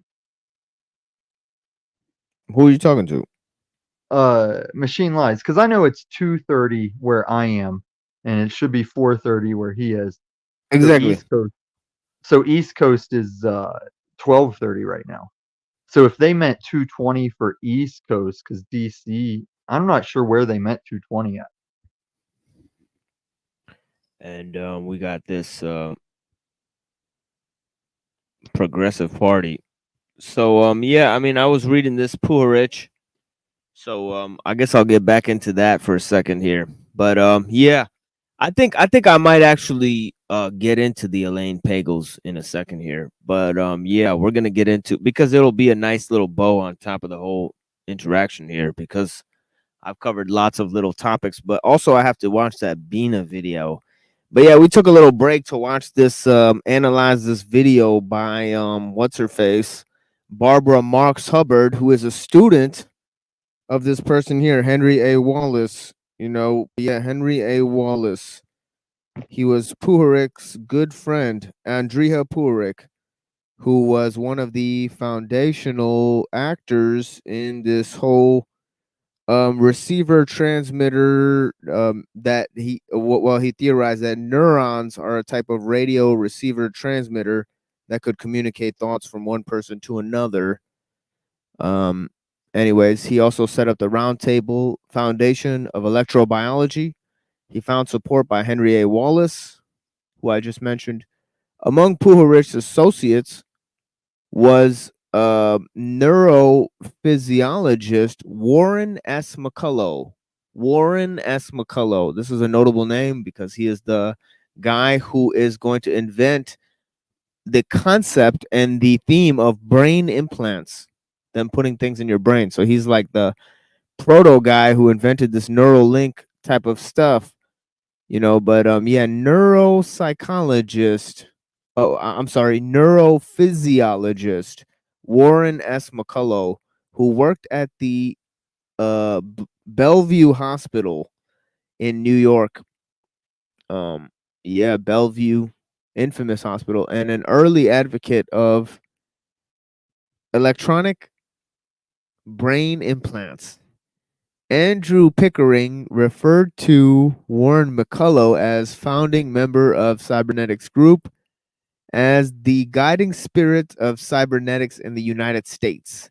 Another associate was John Hayes Hammond, said to have been Nikola Tesla's only student.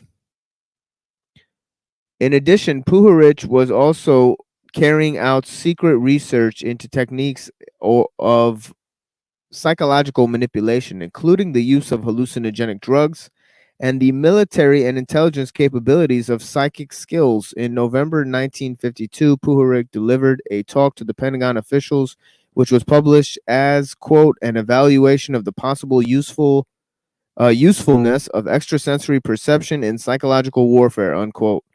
The Roundtable Foundation functioned when Puharich was working for the Army Chemical Center in Edgewood in Aberdeen, Maryland, a facility frequently cited as being deeply enmeshed in MKUltra experiments, and where numerous Nazi scientists were employed under Operation Paperclip. Puharich supposedly, and there's a link to the esoteric Hitlerism and all of that stuff that I was talking about before, theory of evolution and all of that stuff that I'm pointing out. Well, the theory of evolution also relates to a concept called British Israelism, but it also relates to a concept called the hierarchy of being, first thought of by Aristotle in his De Anima. And we'll cover all these things later. But, you know, we got to move pretty fast here today. You know, if you're wondering what the fuck I just said, just go back earlier in the goddamn show, you know, and you'll see what the fuck I was talking about with the evolution stuff, guys. You know what I mean? But yeah, you know, Puharich supposedly specialized in chemical and biological warfare at Edgewood. And that's what a lot of this stuff is, electrochemical systems, you know, that are used not only to spy on human beings, but to psyop them, influence them, but also they can be used to hijack your psyche. Neurojacked. Get neurojacked out here, motherfucker. You know what I'm saying? Neuro. Yeah, exactly. Yeah, it's so funny. It was always meant to be a verb, and people thought it was a name. It's funny. Exactly. Yeah. Yeah. For all you slow motherfuckers out there that still don't understand names, like Cuck Body Outline, you know, Cucked by Design, insane faggotry unleashed by this man is irredeemable at this point. But yeah, during that time, Puharich met with various high-ranking officers and officials, primarily from Pentagon, CIA, and Naval Intelligence. One of the projects being conducted at Edgewood at the time was Bluebird / Artichoke, a CIA project started in August 20th, 1951, researched interrogation methods. Another MKUltra program carried out in 1952 and 1952 and 1974, at Edgewood Arsenal was coded Project 112. 254 different biological and chemical agents were tested on more than 6,000 soldiers. The substances included motherfucker, I gotta really strain my fucking eyes to read this. 3-quinaclidinyl benzylate, or BZ, a chemical weapon developed in 1952 by the chemical company Hoffman LaRoche. LaRoche is spelled LaRoche. LaRoche. I don't know how to say that. And ranged from mustard gas to LSD in extremely high doses. By the way, this Monsanto Corporation actually discovered mustard gas. But they were going to use it as a pesticide, but they found out that it killed cancer And this is the same company that was IG Farben, aka Sandoz Pharmaceuticals. So we're essentially talking about the same exact company this whole time. IG Farben, you know, was actually blamed in World War II for committing war crimes. You know, anyways, you know, definitely an innovative company. You know, but yeah, during a later Senate hearing on the human experiments, Alan Lawson, a former prisoner and subject, testified that, quote, any claim of voluntary participation in human experimentation is a cruel hoax. Crazy. However, it has been reliably reported that his task at Edgewood, in fact, was to develop chemical substances that could stimulate psychic abilities. According to Huxley, one of the earliest members of Puharich's roundtable and who worked with Puharich in experimenting with hallucinogenics, says whatever may be said about whatever may be said against Puharich, he is certainly very intelligent, extremely well read, and highly enterprising.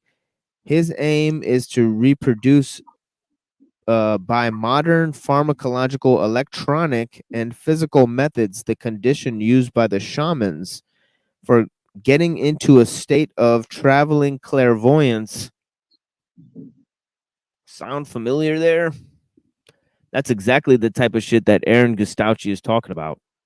You know, becoming a shaman by using electrochemical pharmacological intervention. But yeah, in December 1952, Puharich had brought into his laboratory an Indian mystic named Dr. D.G. Vinod, who began to channel a group of discarnate entities who called themselves the Nine, or the Nine Principles. The Nine also referred to themselves as the Aeneid, the 9 major gods of the Egyptian pantheon.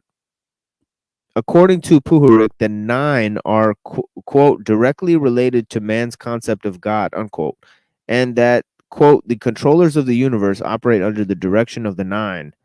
Between the controllers and the untold members of planetary civilizations are the messengers, unquote. The 9 proclaim themselves to be God, stating God is nobody else than we together, the 9 principles of God. You know. Anyways, can you believe that this guy Puharich was so high up, and the types of things that this man espoused and believed in relation to him working with the government? Anyways, one of the notes I forgot to give is this note on evolution.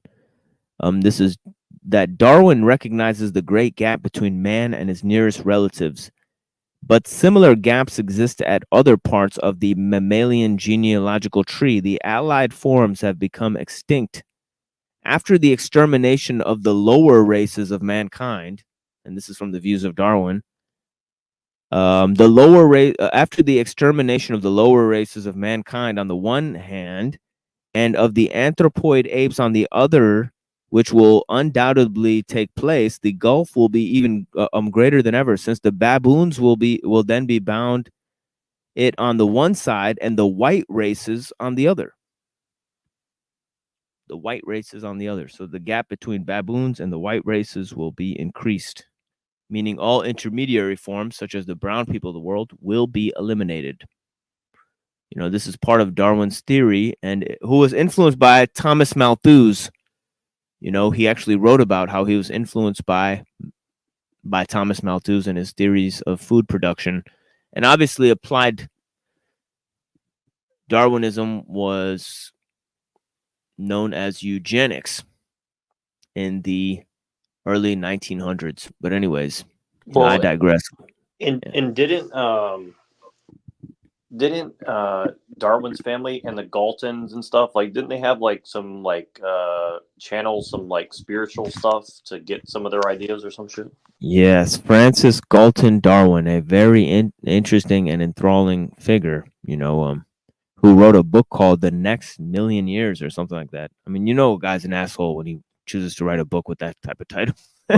but they were saying they were like channeling stuff the way that Aleister Crowley said that he was and stuff like or some shit like that. Yeah, that's what all these guys are. They're all channelers, like Huxley was channeling. Huxley was obviously in the Darwin family. I mean, all these guys are channeling stuff. I mean, it's really that time of day in America, and in Britain, where you're having and experiencing this occult revival in the 18th century, with Blavatsky and Nietzsche and Swedenborg and Theosophy and all of this fucking, and Rudolf Steiner and all of these crazy guys coming, and also Zionism, starting up with Theodore Herzl. You have all of these movements during the 18th century. You also have Bolshevism, bubbling up there, and you also have scientism, bubbling up there in terms of, a new way of looking at things, a way of hyper industrial, or futurism, really, which we saw with Barbara Marx Hubbard. But anyways. Well, and that's the thing that I always try to bring up to people is like, if you actually just read mainline history of the United States, for example, a lot of the people in the early 1800s and after were all involved in American spiritualism. And probably America was less Christian than it is today. It's like, it's why it's kind of weird when people don't want to face that, America's, not really been fully Christian for quite a long time. It's like especially at the higher levels, Oh yeah. And I talked about that as well. But yeah, I think I'm gonna go into, well, I actually don't know what I was gonna go from there. Oh yeah, we got the Bina video. Let's go back to this fucking Bina video. Let's see what it do here. But yeah, I have a feeling that I played so much shit on this fucking episode, it's just gonna get copyright struck. But it is what it is. Let's take a break for a second, actually. I put a video you could play in the back if you run out of stuff, although I know you won't. You have plenty of stuff to play. For sure. I don't know how long you're staying up, but I'll find that Lex Friedman link just so you can see it, even if you're not streaming. Hell yeah. Yeah, I'm gonna play something MK Ultra related, which I'm sure you guys will enjoy. It's called Drugs by Kool Keith. You know about that, Tommy?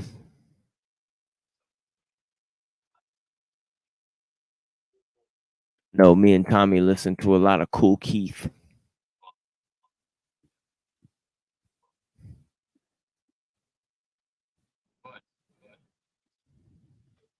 Yeah, man. You just can't hear me whenever I'm on the YouTube window.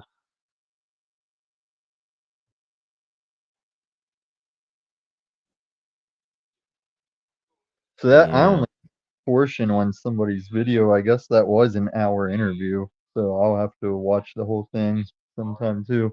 But I dropped that link in the back.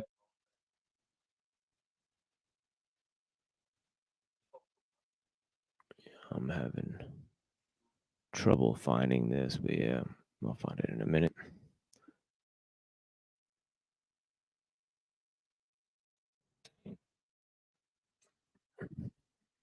I don't want this fucking get these commercials out of the way. Yeah, I guess people said if you pay for YouTube, you can get rid of the commercials. I might do that shit because that seems like it's useful. Yeah, I've been doing it for the past couple of years. It's definitely worth the money. You also get, like, you can play any music you want on your Google account for free. So like basically you can like play any song you can think of for free without ads. So Nice. it's really worth it.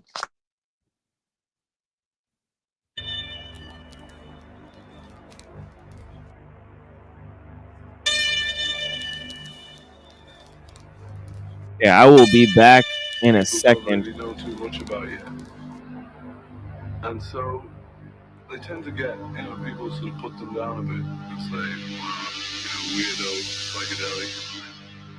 But it's really just what's going on around, and they're just trying to look into it a bit. So next time you see the word, like any word, any new strange word like psychedelic, drugs, the whole bit, freak out music and all of that, don't immediately take it as that, because your first reaction's got to be one of fear,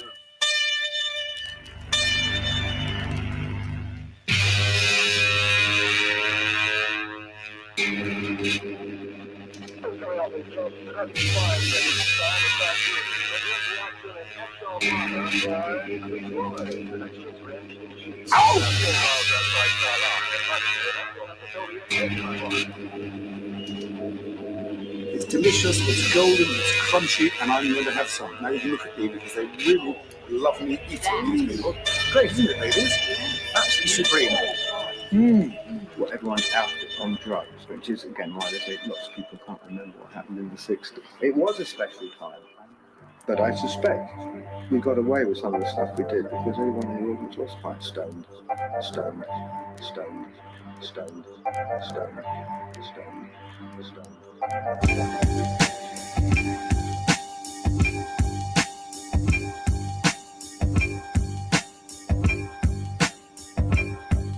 Tie my arm up at night between shows, taking soda tops off of soda pops. I used to be up all night in the living room, smoking a lot of weed with the four tops, making collect calls back home to my pops. My little brother said, stop!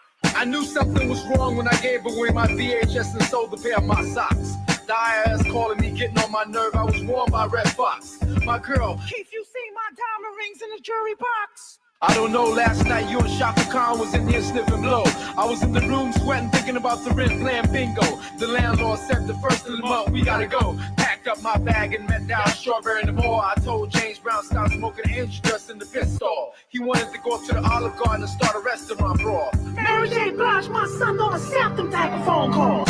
I can't come out tonight, my big lighter don't light. I heard you and Casey in the background. I'm screaming that the cops come and break up the fight. All the crack in the drugs make me feel the way I feel.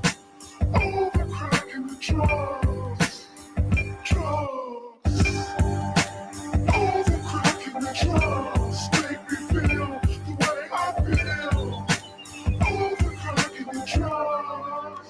3 bass and 18 pounds of coke with Marvin Gaye. Put that on the table, let's parlay. With Smokey Robinson and Bootsy lighting aluminum foil. Watch that crack pipe boil.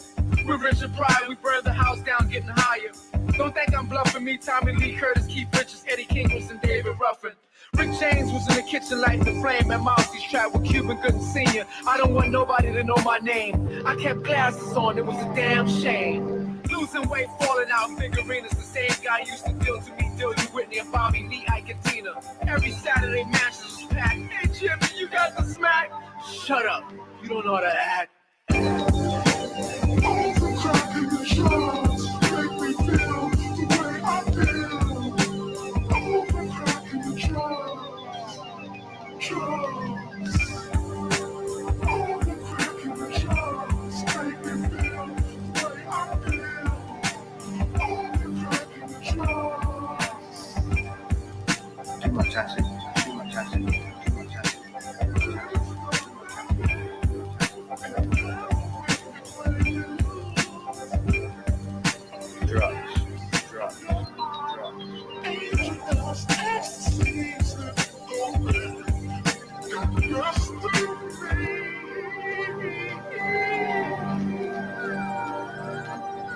I can't mix with drugs. My symptoms of pain. Too much acid, too much acid, too much acid, too much acid.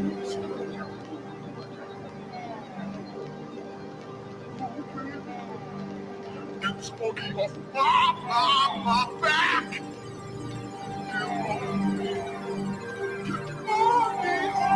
It's a weird feeling.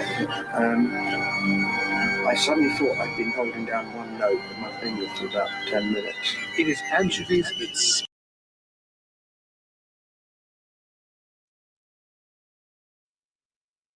What's going on, cats? It's your boy Cat Stevens, aka Yusuf Islam.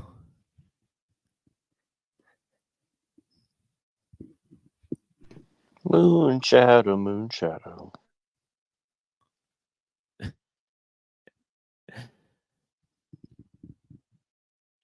Yeah, and we got a little bit of That's show even left.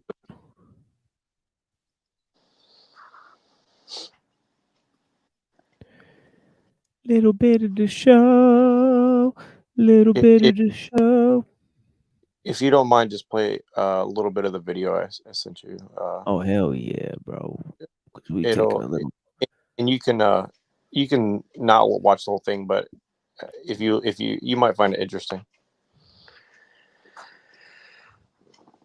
especially the ending in the middle.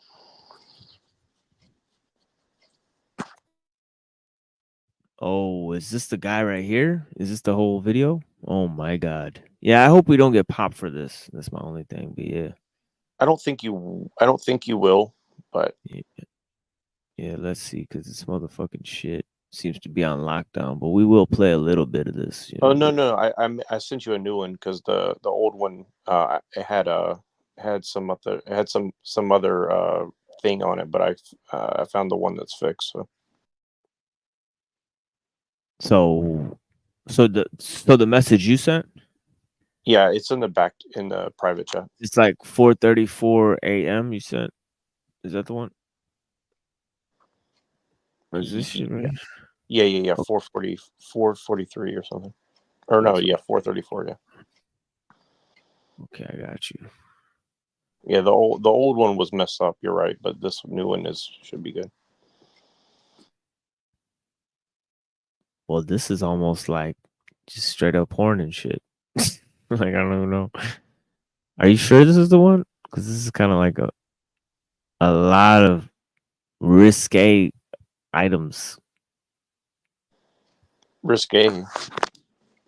You're talking about like these females here on this video? Oh. It's not that risque, except for that one little photo. But it's like art. It's artistic. That's. Yeah, it's Oh yeah, I see what you're saying. Yeah, if you don't want to, it's okay. You can just skip to the end and just play the last part. Okay, I think I might okay do this shit. I just like it.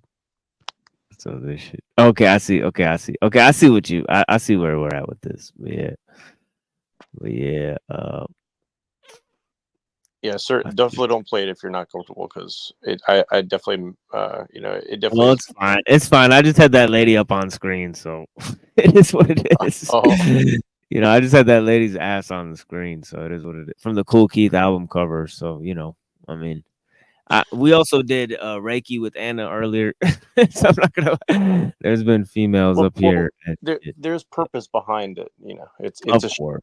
shout out. It's a shout out. This is tasteful, guys. This is tasteful nudity, okay? So don't fucking blame me, all right? Fucking Neuro's fault, right? Fucking Neuro's doesn't have to obey by the Islamic laws, all right? Just throw me under the bus, bro. Exactly. Black girls, black girls, black girls, black girls, black girls, black girls, black girls. We like black girls. We like black girls. We like black girls. Black girls are good in bed. White girls just lay there dead. Black girls got juicy lips. White girls got no hips, bitch. Black girls make money. White girls are stupid honkies. Black girls, they love it. Oh, you cute for a white boy. Suck it. Black girls are so delicious. lips, like I'm thick, like precious. Black girl visit you in jail with coke up the ass so you can sniff arouse. Black girls hook it up in the kitchen. White girls are dumb and don't listen. White guys are so polite. Take This it. track was heavily inspired by Mickey Avalon's My Dick. Yeah. Dirty nasty. We're too short. Come on. Yeah. Bitch. Okay, I was at a club. It was almost 2. Bitch said, short, I'm in love with you. You got me so horny, what you wanna do? When you leave here, I wanna come with you. I would say, let's go to my house, but fuck all that, I wanna fuck right now. I wanna stick my dick in your mouth. I'ma turn you on and I'ma turn you out. Next thing you know, I had a naked slut like Usher. I'm having sex in the club, yeah, I fucked her, but we wasn't making love. The head was cool, it just wasn't enough. I go so hard every day, cut it up in the mix like a DJ. Dirt nasty, that's how we play. Tell him don't bring that bitch around me, man. If you know she wanna fuck, bang. She all in was doing my duty. I thought her booty was a smoothie. Yeah, you can't have it because you can't afford it. The milkshakes are raining, the lemonade is pouring. You like it, you know it, you're milky, it's showing. Lemonade, bake a cake, see you in the morning. I need a freak to treat me right. I need a freak every day and every night. I need a freak with ass like you. When I need this freak, I need her to be true. I need a freak to rub my balls. I need a freak with an ass to make us pause. I need a freak who's got it made. Freeze! What the fuck? Who are you? What are you doing here? Don't shoot! I'm a human! I need a freak that's chocolate too. I need a freak just like you. I thought you were one of them.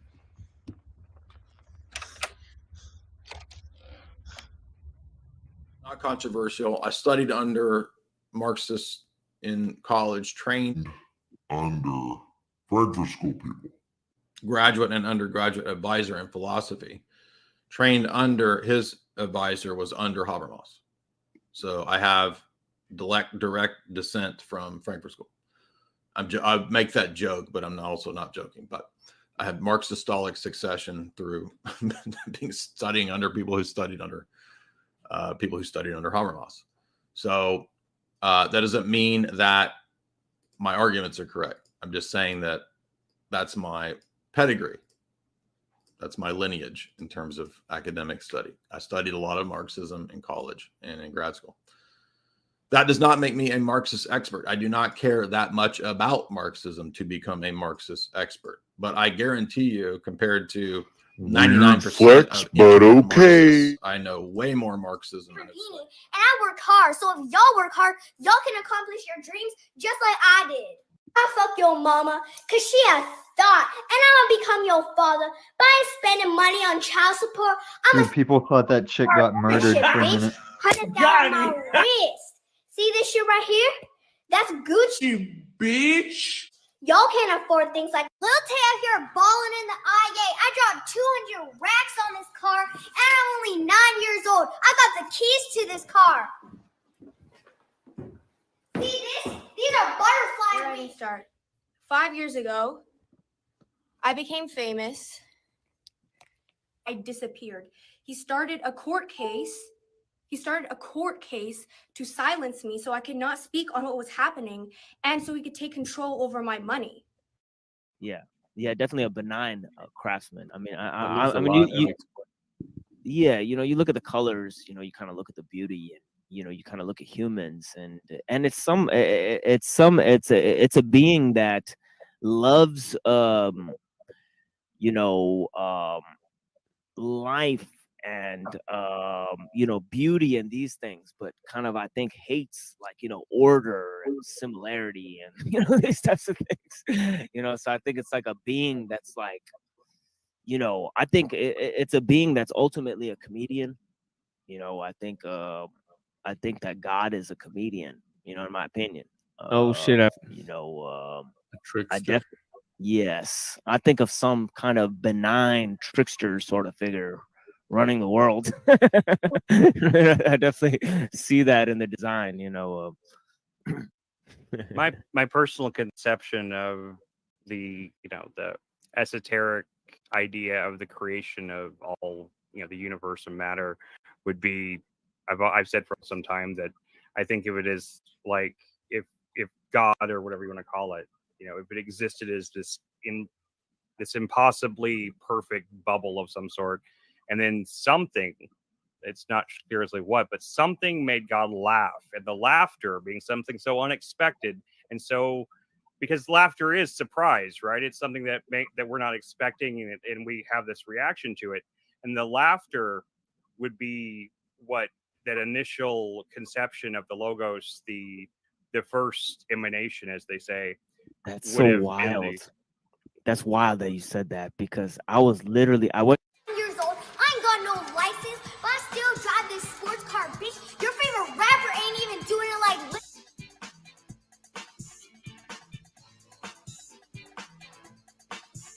It's like it's almost as if from Trump onward, it's almost as if the goal is to demoralize people to every side of politics. That if you were to demoralize a society and a culture and have them lose their trust in the justice system, in the authority in a way, you would make the authority so absurd looking that they thought it was a joke. That if you looked at Trump from one position, it's a joke. If you look at Biden, it's a complete joke. If you look at these people relaying these messages that are supposed to be taken seriously, and it's a complete joke. And it almost, if I were to put my conspiracy hat on, it would be like a deliberate way of separating people from the participation in their government, because it's so absurd. It would be like someone pretending that they're participating in the WWE narrative and it was real, even though they knew it wasn't real. So, I mean, that's one way of making a culture or society undermine their very foundations, even if their foundations is, in our case, a flawed Enlightenment, constitutional based system of law and order. Even how flawed it is, if you undermine the system through the methods of the people relaying the system that represent the system, you need a clown. You need the clown, like Curtis was saying on the stream, the barn burner. Like,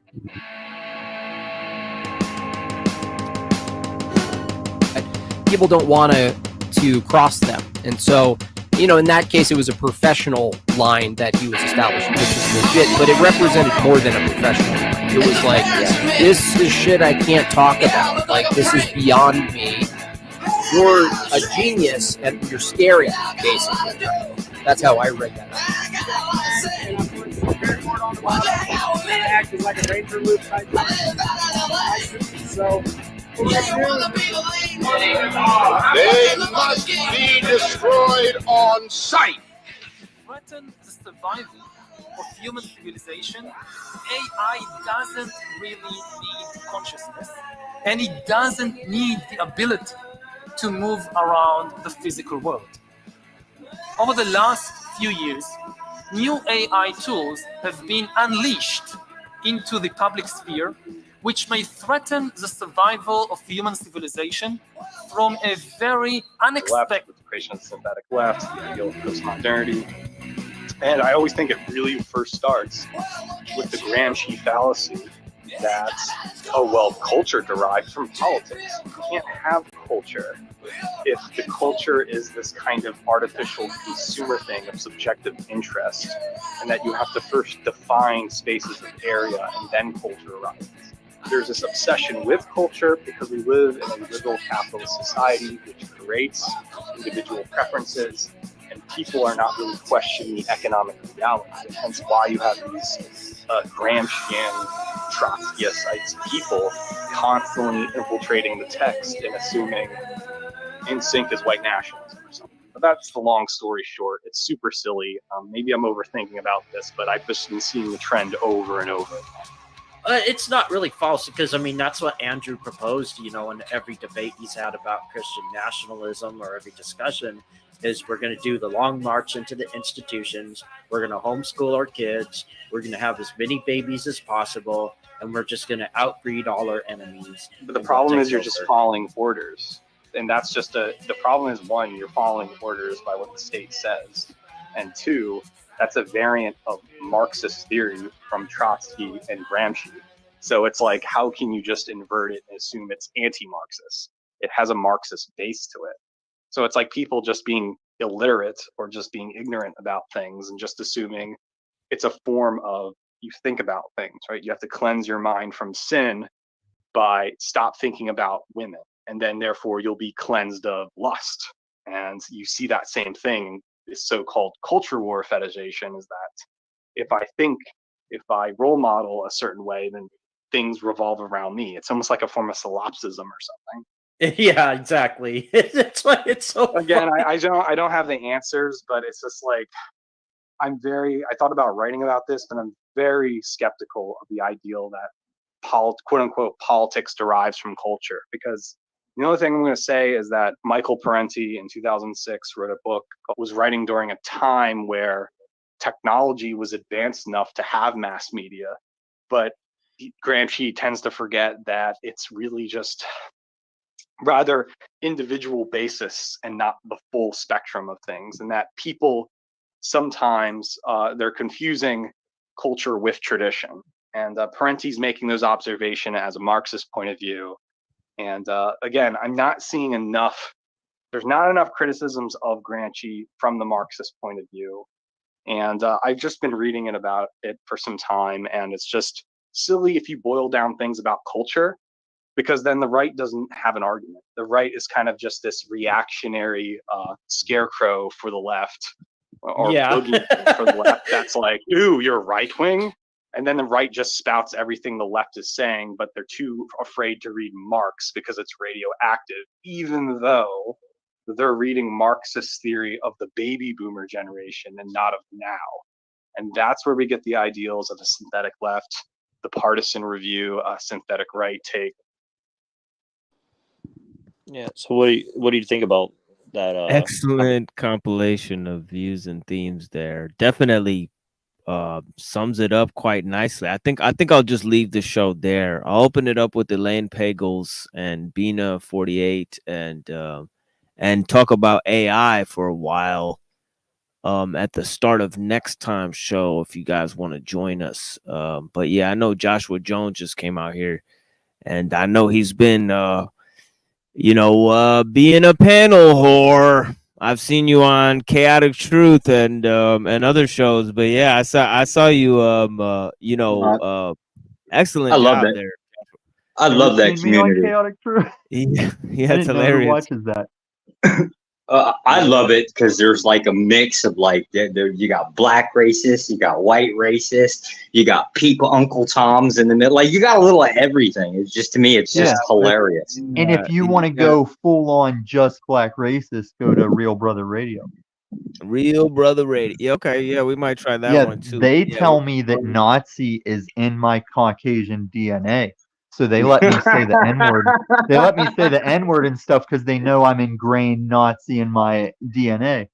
And I've found really funny jokes to crack with the host, like implying that I'm Nazi and he's him, and I make jokes out of it. That's the undertone of the whole video we just watched, actually. I mean, that's kind of that's kind of what the whole thing is about. They also gave me free reign just after my Lauren De Laguna interview. she showed up there, and he just let me drop C-bombs on her like left and right. It was awesome. Wait, Lauren De Laguna was on Chaotic Truth? Yeah. No, That's no, no, funny. no, no. On Real Brother Radio. Oh, Real Brother Radio. Yeah, I don't know who these people are, but yeah, maybe I'll be a panel guy in a minute. But yeah, I'm just kind of taking a break off of the panel situation for a little while, sitting on these panels. I just think it's kind of a fruitless act at this point, especially when I have a lot of topics to cover. But yeah, you might see me at Talcott. So that might be the only really panel I might get on recently. But yeah, maybe I'll make my way over to Chaotic Truth at some point. I was on there one time, very successful interaction I had, but he was not there. It was his counterpart or something like that. It was like some type of coworker or some shit. I don't know. I don't even know. Yeah, it was a female though. Yeah, I've never ran into the counterpart. Yeah, there's a lot of them. Jones. Yeah, Ginny R. Jones. One time I went on. Yeah, Miss Jenny. Yeah, Ginny Jones. Yeah, I talked to her instead of Chaotic, and it was only a one person at a time panel. So they were doing that for a second, and I just came up, introduced my views, introduced myself as a Muslim because they asked what religion are you. So they were having a theological discussion. It seemed like. So I told them about Islam and that sort of thing, the basic rundown, I guess. But yeah, if we get more subscribers in here, I'm thinking about doing a Friday show where I exclusively talk about Islamic topics. So if we get like 800 subscribers in here, I might start doing that if there's more demand for the live shows. But right now, I'm gonna keep it to 2 times a week. I think that's a pretty good schedule, in terms of what we're doing out here.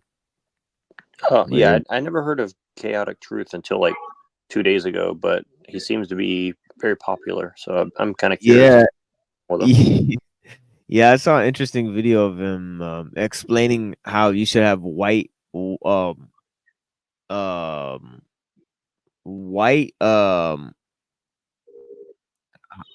how they have a black month. He said they should have a white month.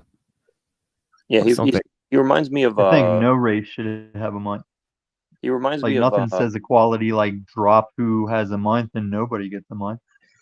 He reminds me of Peterson or something. The reason is it's addressing the concept is nobody really honestly sincerely wants equality across the board. Right? Somebody always wants an advantage. Well, the old outlook was every month is white month. And that's why they'd say there's not a white month. But I'm like, yeah, you guys caught up. You're only holding yourself back. And that's any race that hears me. And nobody should have a month. That's the that's kind of what CT does. It's basically almost a shitload of satire. The problem is my God, I was gonna hop on there the other day, and that fucking kid was eating his boogers on there. I was like, this is a bad. I'm not gonna. Is that the kid that talks like this? Are you talking about the kid that comes in and talks like this? Yes. I couldn't fucking. I was like, you know what? This is gonna fucking lose me subscribers out here. I ain't even hopping on. He was talking about his investments or something one day. I was losing. I was like, fuck that shit. I was like, yo, I just want to have a conversation about some political issues. This cat is on there eating his boogers for like 3 hours. I was like, oh my God. I was like, what the fuck? But he carries himself in a way that you gotta let him go sometimes. I don't well, know. there was an ingenious with that concept. He's not the first, Dale being the other one. So, like, even on the side, basically on my side, I'll call them the right wingers or the conservatives, if you want, right? There's virtue signaling from that side too, and that was kind of the ingenious with Bob. Bob comes on and he's like, "You really can't be doing this shit, CT. This is just like abuse." Yeah. So that guy Bob came in and he was like, "What are you doing here? You're encouraging this man, and he's eating his own mucus." And just at first, I honestly thought like this shit's all a plant, right? No, CT is like really good at taking all of these different groups, putting them on a panel, and just watching the shit show. He just somehow manages to organize it. he's good at seeing who hasn't really gotten to talk, and he'll stop and like just call on like, what do you think of this? And he keeps it like flowing like that, and everybody's gonna get a chance. And I've had times where I've started to speak up and I didn't get in, and he remembered like 5 minutes later and was like, Tom, what were you gonna say? And I think that's how he's been keeping it kicking pretty well. Yeah, that's how I But also aspire because to really. he'll let that kid come on and answer questions like I fucking he needs his own That's how I, segment, man. That kid that's how I fucking cracks imagine. me up some days. Yeah, that's how I He's got imagine. he's got his own segment. Almost all of them do. Yeah, he is like a Napoleon Dynamite. Like he'd come, "Hey, I fucked 3 bitches last night. I went to the club and I got 3 bitches. I took them home." And He says shit like that. Damn. well, no, but he'll go off on tangents like that where you're like, "Are you for real, kid?"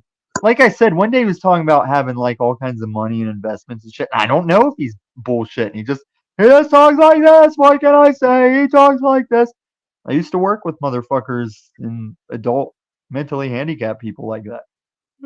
Yeah, well, you should have seen our friend that hopped on here earlier, jumbling a lot of his words together, but he was still somehow making a lot of sense. You know what I mean? So I mean, you'd be surprised that people are mishmashed and shit, but fucking somehow they still come up with several coherent thoughts. You give them a platform. Oh, so the way I met Chaotic Truth, he was on OTW, and Paul would not let us meet each other. Like Paul was just mad that me and a black guy were agreeing on stuff. And he was like, nobody wants to hear people agree. We need to find out what we disagree on. I was like, well, you're showing yourself right now, but no. And then I got his channel, and I just and you notice how Paul and CBO tried to say, "Oh, white, we're gonna team up as whites against the Muslim guy." Yeah, that was interesting. Yeah, that was kind of a funny take that they had. Yeah, fucking retarded. Yeah, take that they had. Even though Drew is clearly a Mexican, and then fucking Paul's an albino faggot. So it's just fucking hilarious. It's like neither of you cocksuckers are white though. like that's the hilarious part about it. Oh, and Paul's always looking for ways to. Yeah, he's always looking for an opening to verbally connect himself to black people, except for the times he likes to hate on them.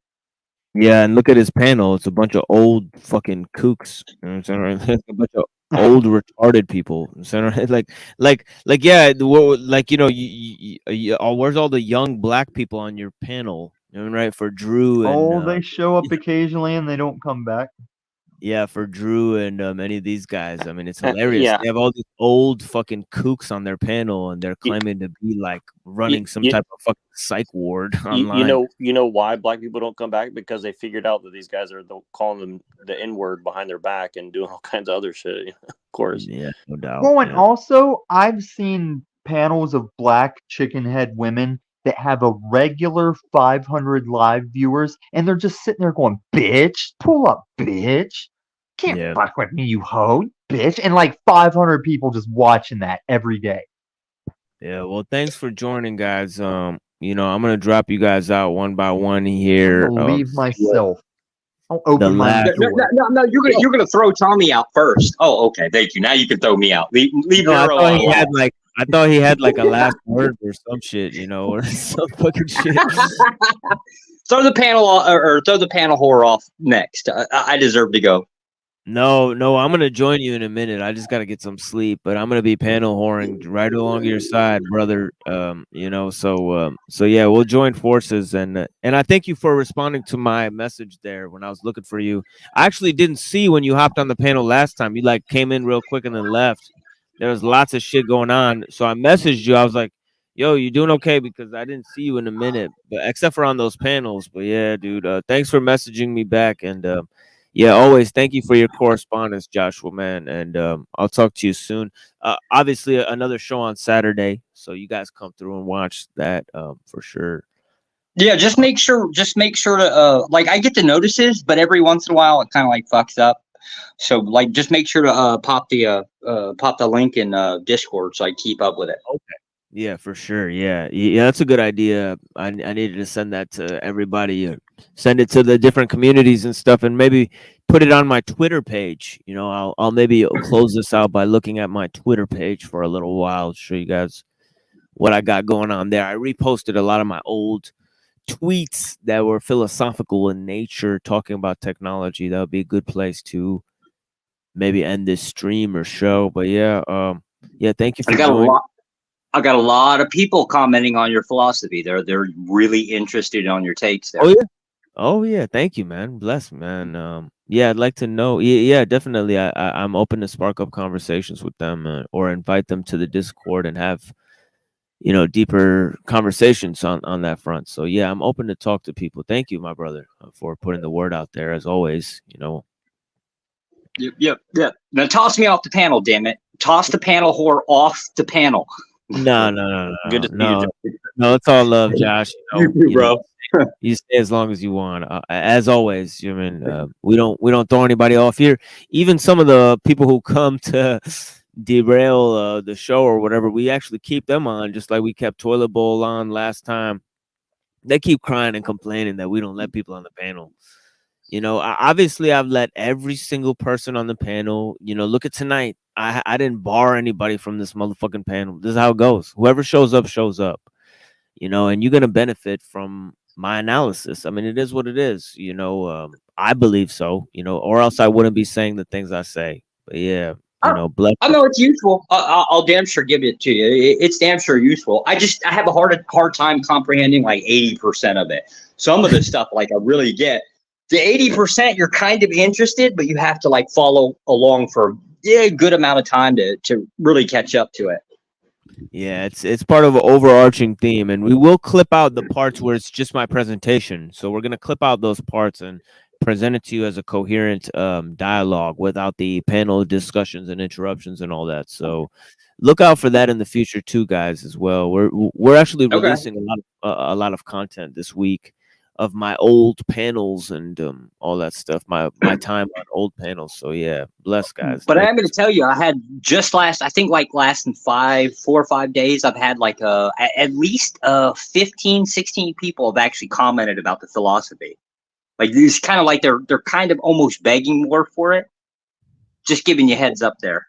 Wow, interesting. Well, thank you for the opportunities, and yeah, definitely, I'm ready to engage with anyone. So I'll put that out there for those people. So yeah, tell them to get at me. For sure. Gotcha. All right, I'm gonna haul ass. You need to get some sleep. These 9, 10, 11 hour show. I don't know how you do it, because I sure as hell can't do it. I can't even sit down for like longer than an hour. I don't know how you pull it off. Bless. Yeah. Thank you. I appreciate you, Josh. Yeah. Y'all take care. Have a good night or day or whatever time it is for you guys. Oh yeah, definitely the day at this point. But yeah. Take care, man. Yeah, take care, brother.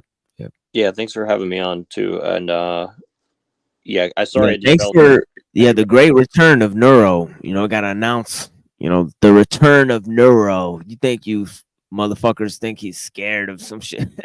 You motherfuckers are trolls. Nobody's scared of you. Nobody fucking cares about any of the bullshit you say. Keep making shows about me, bitch. And why don't you make a show about Neurojack too?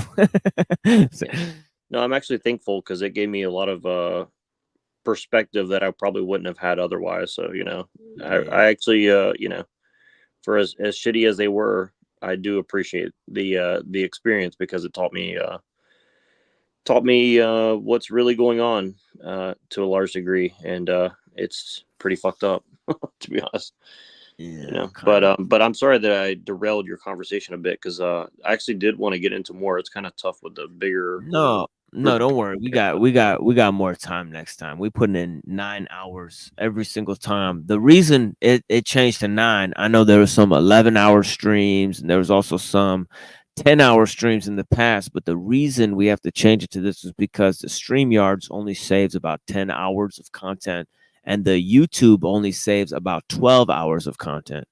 So to prevent us from losing content, as we did one night, which was a horrifying time, I was actually I don't know if you do long stream. It's really tough. Like I understand actually, because when you start doing a stream, like you can easily get carried away and not realize the time is passing by. But I think it's not good for the audience either, because you got to make it digestible.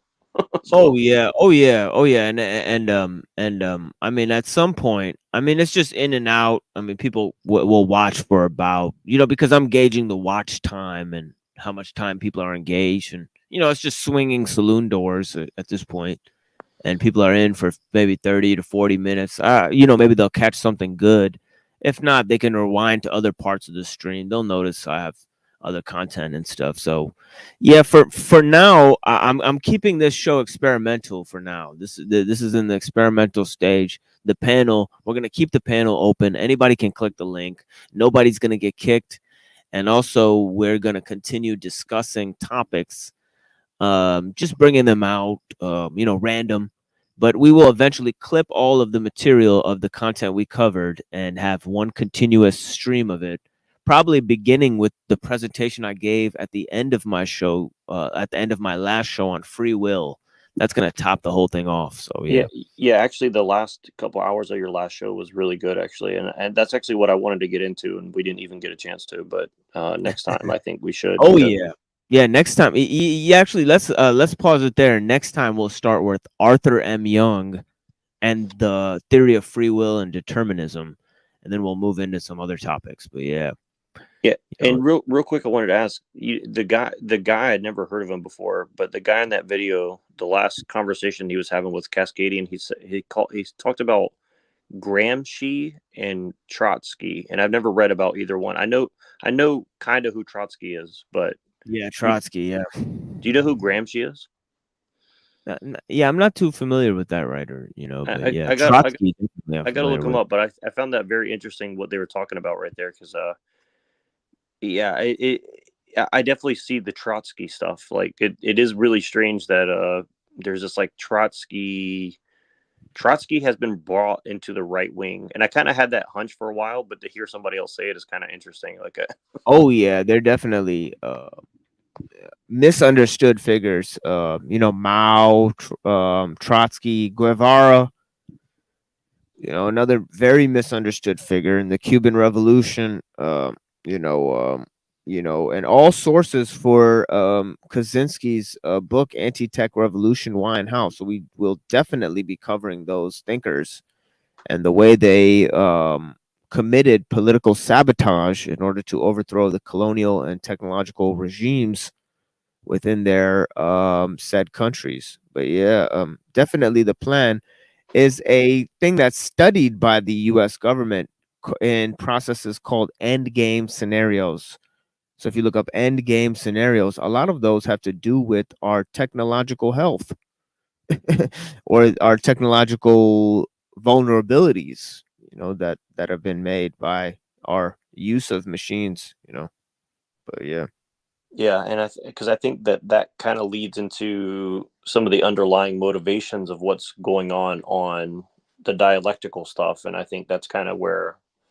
Oh yeah. I'm interested to kind of see how this all fleshes out, because we were gonna get into the Hegelian debate with Hank O'Flamio. He's an ardent Hegelian. Yeah, backwards is forward in his mind. That was actually an interesting conversation. I couldn't quite keep up, to be honest, but the little bit I did catch, it was very interesting.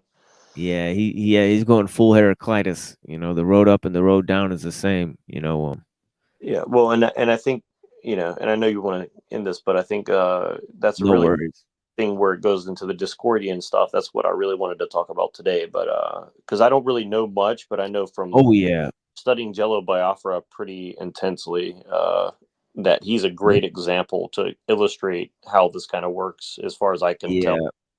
Yeah, we were gonna do a Discordian special with EBT, but EBT is a snake, as you heard from Krakow himself. And now they're all working together against your boy, the Machine Lives. So we're gonna have to ignore these pussies who refuse to hop on panel and confront me to my face. But they want to go and bitch and complain and stream snipe and do all their little whorish moves in their private communities, in their niche private communities. Well, we're not part of any niche private communities. The Machine Lives is not an organization or a group. It is me, your boy, Muhammad. Hey, yo, it's your boy Drew. No, it's your boy Muhammad. Okay. the most popular name in the world. Dumb motherfuckers. Okay, and we coming for you. You know, it's not gonna be pretty. You know, when we take your fucking audience, when they realize the shit you produce and the golden motherfucking nuggets of shit that we're laying down here on the machine lives, it's not gonna be fucking pretty for you guys. You know what I'm saying? So you better watch out. Keep stream sniping and talking about your motherfucking boy out here, right? And see if I give you the time of day. You know, let's see you discover or cover Discordianism without me. We are going to do a Discordianism special on this show, and it's going to be superb. Not with enslaved by tortilla, okay, enslaved by tractors. Okay, we're going to do it in this fucking bitch alone. Me, the machine lies, covering Discordianism as it should be, brilliantly, you know, and without hesitation. Yes. Yeah, and I'll definitely help with the Jello Biafra connection because Hell yeah. if you show how he slithered in and out of these, like, he actually reminds me of Jim Bob in a lot of ways because he's kind of like this jokester and prankster, but at the same time he's serious. And I'm not saying Jim Bob is directly like this, but just the style of comedy reminds me, and he's almost like an Owen Benjamin type too. Like they're very subtle, and they kind of like switch in and out of subtleness and in your face, and it's like very precise what they're doing. And I'm not saying that it's all evil intent per se, but it's very sophisticated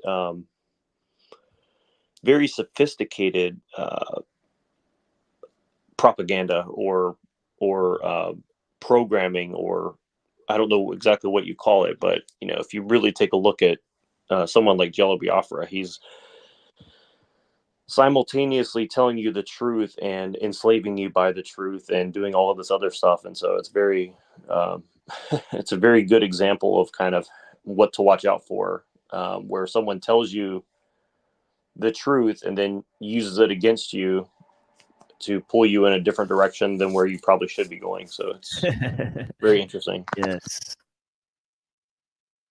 But yeah, Yes, have a great night, and thanks for having me on, and excited to see where it goes next. Yeah. Of course. Yeah, we're going to start it up with tons of things next time. Arthur M. Young, the theory of free will determinism. We're going to move into more about esoteric Hitlerism. And also we're going to move into different concepts, the history of Gnosticism, and all of that stuff, where some of the origins of the mythicist or the astro-theological worldview, and look at some of their claims that are made on the side of the New Age movement. What we're actually doing is taking a greater look in terms of evolution, emergence, transhumanism, the progress of technology and science, and we're mixing it up with two poles, which one of them is transhumanism. Discordianism, and the other is accelerationism. You know, which we explained at the beginning of this show. Moving forward, we're going to talk about two themes: chaos and emergence, stemming from those different ideas of Discordianism on the one side, which we are saying is a new left, sponsoring an archaic revival, and the other side of accelerationism, that where the thesis is basically that culture is moving technology forward, not technology moving culture forward, as we explained to our friend, or so-called friend, before he dropped a video on us helping people. Where he said he was neutral, and then he gave a video to Chalk Body Outline to edit and use instead of giving it to me. Not instead, I guess it would be a attempt to slander me, or to help slander me, whichever it is. Clearly lied to by Benton, You know, maybe you can explain yourself, or maybe you're such a sycophant that you had to go and give a video to one party rather than the other party when I agreed to participate in a challenge that was offered to me on your show. Kind of childish behavior from these people. They're sycophants, and liars. Anyways, Yeah, but these people reveal who they are. I mean, that's the good yeah. thing. And that's why they're scared to come in my chat, but they still want to watch the show. Which doesn't really impress me. Well, but I actually do want to talk about the esoteric Hitlerism stuff too, because I think that is also a huge undercurrent, and I think that's why people like Sacha Baron Cohen have been so successful, because they try to paint white people as a Nazi, but the truth is they need people to take on that racial, as you call it, racial teleology. And I think it's very interesting how they use that. They make you the boogeyman, but they glorify the boogeyman, and then they entice you to become the boogeyman. And you see that people just take it and run with it, and including a lot of Christians, which is hilarious, because it's like they lay a trap, you step right into it, and then you don't recognize that you stepped into a trap. You say, well, oh, of course, this is where I'm supposed to be, and this is I'm thinking for myself. It's a very funny, and that's actually what I was talking about with Biafra. Biafra said he's anti-Nazi and did all this stuff about anti-Nazi, but then he's actually he's actually running cover for the real Nazi. It's genius. It's so genius. It's like, yeah, and that's the same thing with Robert Anton Wilson. He produced a major special called Illuminatus, where he's talking about how the Illuminati is this shadowy organization that runs world events. He's both exposing his own goals and intentions and also poisoning the well at the same time. It's yes, actually pretty genius. Exactly. Yeah, and I think this is what I was trying to do very subtly for the past year, is broach this subject with people, and I thought that people expose their intentions there. Yeah, that's right. And then you just notice that either people can't or they don't want to engage in that topic, because once you do, you'll see that all the stuff, people are falling into such a huge trap, because they think that, well, we're fighting degeneracy, we're fighting this. It's like you're playing right into the script willfully that they put out for you to play into. It's very profound what's going on, in my opinion. That's right, my friend. And I am going to leave it here with some Twitter messages for you guys. And, I'm sure that Neuro will stay here for that little 15-minute bit, but then we'll conclude this episode here. Yeah, I'll jump out of this, and I'll listen on the YouTubes. But have a blessed night, man. For sure, no worries. And we're gonna read some of these Twitter messages here, and I'm gonna leave you guys alone for the night, here. But let me play a song here for you guys, and I'll be back in a second to close off my show with some Twitter messages for you guys, man. It is what it is, and some more songs here. We're gonna be here for you guys for another little bit. Thank you for staying up, partying with us, and having a great night. Really, it was a beautiful night. You know what I mean? But yeah, let this be a warning, to everyone out here. Also, masks have become as common as shoes and everyday garb. The air is thick with uncertainty as scientists search frantically for a vaccine. Now the best course of action is to curve flatten, batten 1,000 before I let my styles in. Ain't no room for denial when our environment becomes violent, concerned as the germs start scouring. Now it's survival of the fittest on steroids. Remove my human parts to embark the art of droid. My brain remains organic to process the panic. My reconnaissance unit sent to search for new planets. I am big pentameter, my parameters, digital thermometer. Scared of ya, now they banning ya. You're relegated to quarantine, the horror scene, seeing both the overlying and the underlying themes. We're human beings globally afraid of other human beings. Give me 6 feet of space to keep breathing, deleting our ability to stand together, band together, parts of a planned agenda. Then it's military force, deep in every hood, of course. Stay inside or get fined, lose your mind or take a loss. The cause for grave avarice, what comes after this? Do as the masters wish, the wealthiest will get more rich. Many large companies have absorbed funds intended to keep small businesses afloat. Meanwhile, experts warn of a storm on the horizon. Now watch me understand the rhythm through some ancient mannerisms, Bruce Bannerism, solar panelisms. Generations of your families will understand the steeds as long as fate allows this man to breathe. Either ancient Mayan steeds or Gaia needs, grow wings and fly your needs, riptides inspire seas, submerged and try to breathe. Humble God-fearing folks call me tsunami. I'll be reaching your shores probably, leaving your floor soggy. Advance this to your city's Atlantis. You find this outlandish, but wonder where land is. My body's full of punctuations and major statements, which cause my subtle iterations some irritation. I'm iridescent with translucent movements, cause I'm the one scenario where Skynet loses conclusions based on speculation or illusion. Contusion, a medical term they use for bruising. So back up off me, I need my 6 feet of space in the place before we're both gone without a trace. Haste makes waste, scenario leads to burial. They're prone to send a drone once the tone goes aerial. I had a nightmare or a dream, it was very obscene. It was the future in the scene, but today it seems I had a vision, a police state. Leave the public park or get a beat tape in your honor from the dashboard replay. A matter of deep faith, walking down the street without a mask on your face. Face hate from compadres, I'm holding my son's hand. They pointing like we need space between us. Division of family, it's the last place sacred. The tension rise high with infection rate. Neighbors call the cops.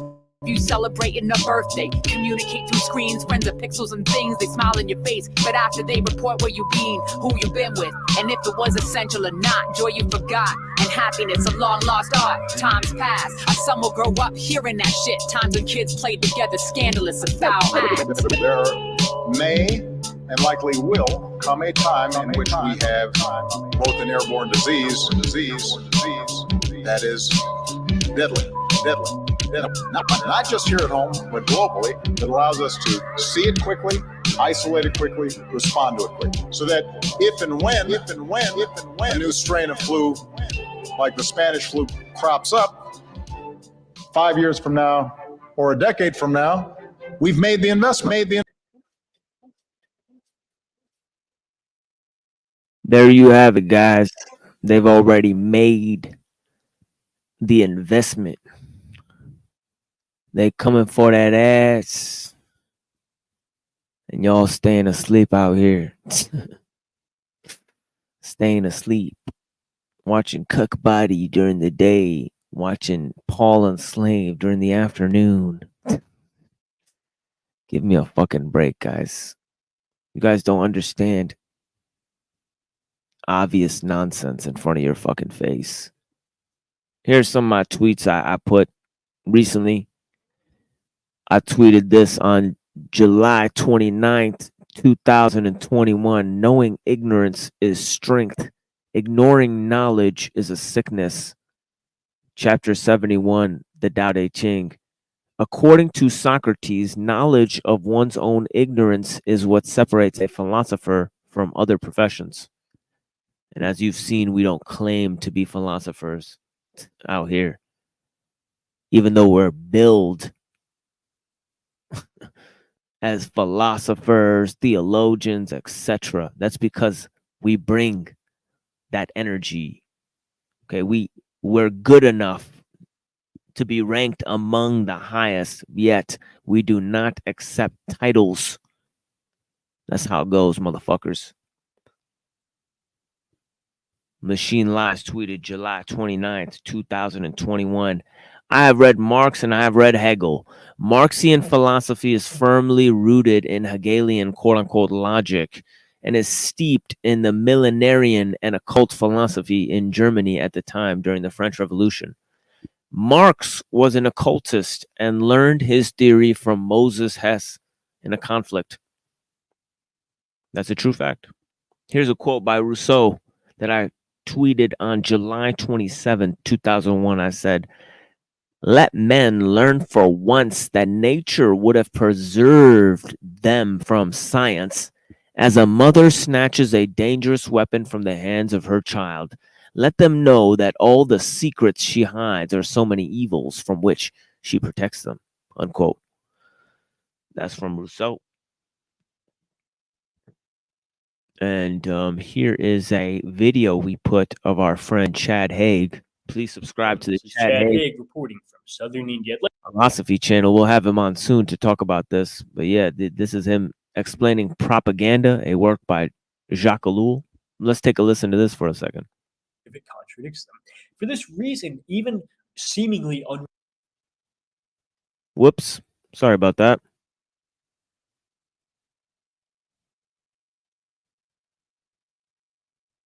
This is Chad Haig reporting from Lies, and that can only be accomplished through building upon a foundation which is already present within a person, using their feelings, their beliefs, rather than trying to replace them with something imagined on a purely theoretical level. Propaganda does this, therefore, by responding to a need which people already have.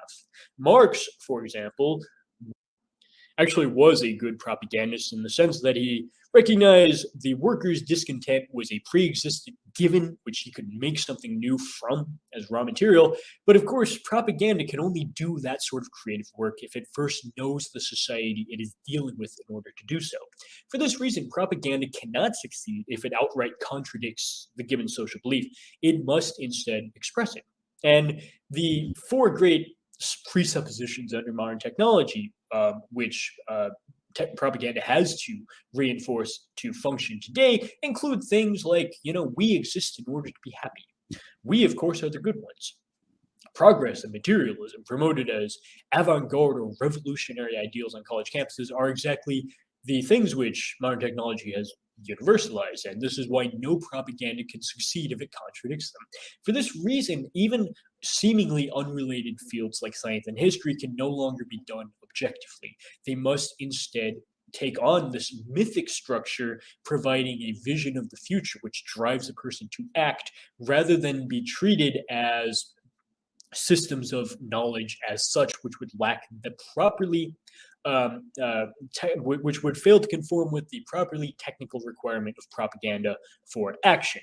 And of course, because propaganda requires action, you have this very predictable and all too familiar obsession with current events. And okay, well, we'll leave it there for that. But yeah, there's a taste of my friend Chad Haig explaining the theory of propaganda by Jacques Ellul in a video essay format. We have some of those on our show as well, but we're not as prolific as Chad Haig. Chad Haig has written many books on these topics. Meanwhile, we have focused on broader range of issues in terms of theology, political science, and philosophy. We're trying to meld all three of these together within a new purview of analysis. Thank you for joining us, friends. Here's another quote that I put on June 27th, 2022. I said, "When we create in duality and create processes that are outside of us as a replacement for ourselves, our dangerous misinventions can create an alternative reality that masks our present existence." Thank you, my friends, for being here with us at The Machine Lies, where we talk about the lies of the machine on The Machine That Lies. We've talked about the origins of computing, the origins of the report on the authoritarian personality, the Macy's conference, psychotomimetics. We've discussed the outline of the Progressive Party and the New Age movement, some of their goals and aspirations. We've brought forward some of the Foundations of Esoteric Hitlerism, as we're combining a look into evolution and the progress of technology that combine in a discussion called transhumanism. Thank you for joining us here on the Machine Lies, friends. And I hope you have clarity to see through the lies. And to all who missed it and were watching other shows, good luck, my friends. Don't care. Stay hating and stay debating your boy. Dumb motherfuckers. Have a blessed night. Love, Adaptable. Bless you, man. You have a peaceful night, my friend. I love you, man. Thank you for staying out here, man. And also, everyone else, thank you for having a beautiful stream with your friend here. Yeah. I'll stick around for a little bit, listen to some music with you guys, but then I gotta dip. Dark God, Rocket Chamber, freestyle. Yeah. Come box with the shadow, get stomped, maybe shot in the battle, maybe clamp with the hammer. Dead cattle beat out the machine, the bots get fatter, so I don't know who to trust. Nuts and bolts in their skulls, you ain't gotta be online to see the polls. Scams got the inbox full, but you better have Windex, cause the window's gonna be dull. You know what I mean, I don't play, and nobody around me makes claims. Deal with shit man to man. You could have a strategy, a plan, but you still losing. Lose yourself, go ahead. Man, you could be a trigger happy stand or an on-edge psychopathic school shooter ready to blast. Makes no difference, you might be the wolf, but I'm Cerberus. Triple that, fervor never ends. Dark God, nobody rhymes like this. So if you tryna diss, you better have a backup plan, bitch. I'll feed you to the clips. Get on the mic, spit that whack hish. Go ahead, then watch me tear it to shreds. Leave the scene a bloody mess. I meant me, not you. You'll be dead. Get caught in my web, then posted on the dark web. Cause that's how serious shit gets. And all you fake friends bring something to the table. Then maybe we can talk again. Maybe we can talk again. Yeah. I'm not done yet though. Still gotta keep going. Just wait for the beat to drop. Dark God. Dark God, dark God, when the beat drops the earth scars. Hell was never too far, never too lost. All good, if you push me we can brawl. Rhyme, kill teams, rhymes got the beam. So taking out targets was always the main scheme. No clout, only talent, only thing that gets loud. The Mach 11, so you better shut up and accept it. I ain't going nowhere in these bars. Don't wear, only tear shit. It was never fair, always had the upper hand. But dummies don't realize the rare. Dummies talk too much, criticize and end up nowhere. I got a plan to follow, so when I hit with hollows, there's a clap. You're gonna swallow. That's right. You guys don't know yet? Fucking seeds of hate grow iller.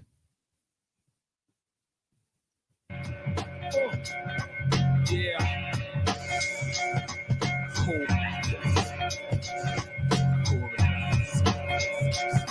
Sick thoughts, criminal in nature, sanity phaser, razor, blade that slater, major amount profound to facer, eraser, Schwarzenegger, cold mega leather feather, catcher, locked down now to stretcher, slash, black mask, showing the people, think type freaker, late night creeper, eureka, see your face, I G ya, Carrera, Herrera, Ice, DK, NY, the K in my dash out, slash bounce till I crash out, wall to wall, polyurethane, acetate, probably more insane, decapitate, I watch the blood coagulate, the matter breaks down, a slow process, you go topless. Mental rehabilitation shows me no process. I get ill on the Vic Terror shit. I'm literate, never conceal a clip. Now gorilla tricks to seal your lips. Sessions of harshness and torture. Misery style, splitting my enemies foul. Letting your energies power, wetting with Hennessy. now I'm bent up, chemically laced up, straight up in the face nut, connect spray nuts, copycat stalker, break off arms and bomb, calm trauma, J Dama, say mamas with the gray llama, go sick.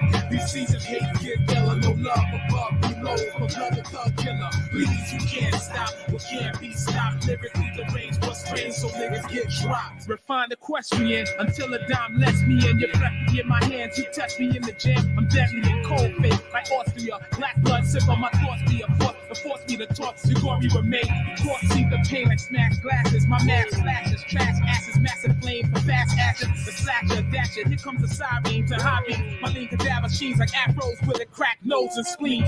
Seem like dreams, untouched, green on the body. Checkpoints throughout the city, cops be holding shotties, waiting, debating, saying I work for Satan. True lies, whose eyes cried like odds died with blue lie. You knew I was about to snap, you didn't act. Now tracks on my maximum carnage, alarming, making you feel back. Attack women like a monster, no armor, protects neck to sector, real extra blessed skill for honor. Unibomber, pursuing drama, worldwide with girls tied up, emergency lock up, 2 in Nevada, few in the gotta emergency. Cops, they got a lot of words for me, I'm certain 3 at night, genius like currency, swerves and murder sprees, the nerves of these, they put the word on me purposely, and now I bet you heard of me, worse than purgatory, yeah, word to me, I go sick, these seasons hate get iller, no love above, below, for blood of thug killer, please, you can't stop, what can't be stopped, lyrically deranged, but strange, so niggas get dropped, I go sick, these seasons hate get iller, no love above, below, for blood of thug killer, please, you can't stop, what can't be stopped, lyrically deranged, but strange, so niggas get dropped, it's madness, somebody help me, I can't stop it, full of chocolate ties, victims locking lies in my pocket, I design your death to look atrocious, every minute details and focus, leave my calling card a pink crocus, the same night my man jammed in Commando Matrix, say this philanthropist and listen Chris Famo DeSanto runs through my veins, to soothe my pain, I had the super name after I had this fucking trooper slain, he got me close for comfort, my work is sacred, a 9 to banquet, 2 days later, found him kinda naked, I'm on the hatred, confused rationale, do I foul, schizophrenic that gets the minute in the true style, immersed, perverse, my birth was my first curse, at worst I got the birth and buried the nurse, under a ton of dirt, I lurk around town towards the sound of techno, the dreadnoughts, the catch holes in their best clothes, the expo, the stress grows, I let the legs flow, they let the legs show, the sweet mama negro, find us pelegro, I dead slow, the neck goes flaccid, body colder than plastic, pull out the plastic facet, cadaver broke it down with acid, tragic anonymous promises, to put a stop to this, you get crushed by the hands of the non-against, I go sick, these seeds of hate get iller, no love above, below, for blood the thug killer, please you can't stop, or can't be stopped, lyrically deranged but strange, so niggas get dropped, I go sick, these seeds of hate get iller, no love above, below, for blood the thug killer, please you can't stop, or can't be stopped, lyrically deranged but strange, so niggas get dropped, that's how we do it, yeah, that's how we do it.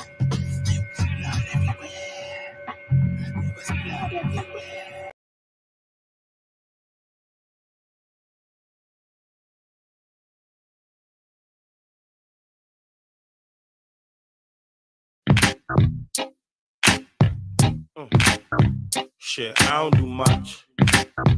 Yeah, man. Smoke weed, fuck bitches, get paper cuts, count money. I just be chillin', I mean. Quadruple I don't do much.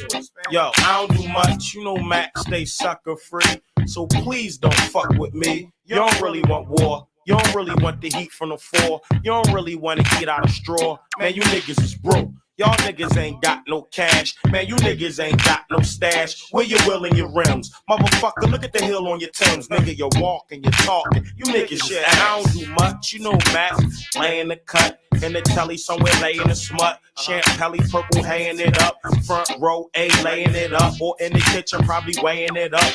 On the mission probably spraying shit up. Niggas playing too much. I try to chill but they be saying too much. But you know they don't say it to me. They don't play with me. You shit when you eat. You might as well lay it. I don't do much. I don't do much. Shit, I don't do much. You know what I mean? Fuck. I don't do much. And I be chillin', man. I don't know about y'all, man. Shit, I don't do much. I roll a L, go in the booth, spark it up, start blowing the truth. I don't do much. I smoke weed, pop pills, sip water. Fuck it. Keep it real, keep still, give orders.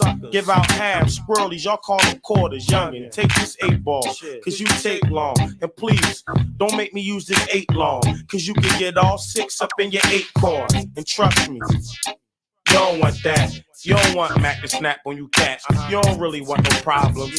You don't want me laying under your squatter. You don't want me firebombing your house. You don't want me duct taping your mouth. Better yet, pouring line in your mouth. You don't want me smacking up your kids. You don't want me laying up in your trash. Popping up, then I'm popping your ass. Cause you won't do shit. I don't do much. Shit, I don't do much. You know what I mean? I just be chillin', I be smoking, man. I don't be thinking about y'all niggas, man. You know what I mean? I be chillin'. Shit, I don't do much. I just chill up in the middle of the block. Watch my youngins make a killing on the block. Tell them watch trucks who be willing through the block. And shop get shut with vans chillin' on the block. I don't do much. I just chill and relax a lot. I don't hustle, I just tax the block. Shit, I don't do much. I just roll out and play with tools and make you faggots obey the rules. Shit, y'all don't do much, but drink 40s, look dumb on the block. Damn, that 40 still running from cops. Y'all don't do much. Y'all niggas ain't stacking no cash. That shit you pack got the crack in your ass. Y'all don't give a fuck. Y'all gonna get cuffed, and I'ma laugh when y'all get stuck. Shit, I don't do much. You know what I mean? You know what I mean? I don't do much. I don't give a fuck, man. Smoke weed, get high, fuck bitches. That's my thing. I don't do much. You know what I mean? You know what I mean, 4 pound? Shit, I don't do much. I don't do much. And I don't give a fuck.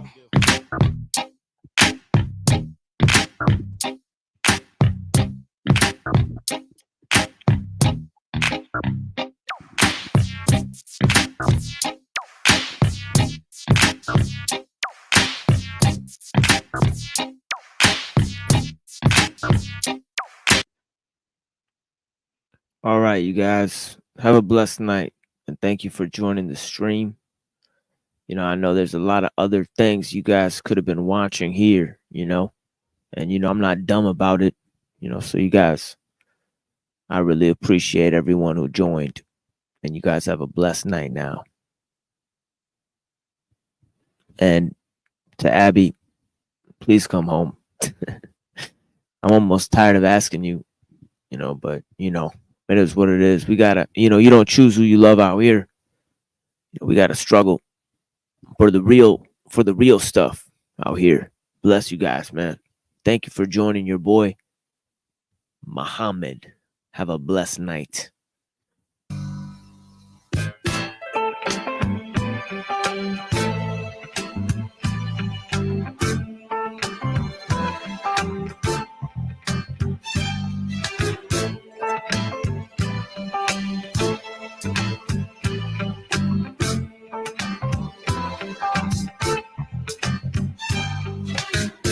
I got your love.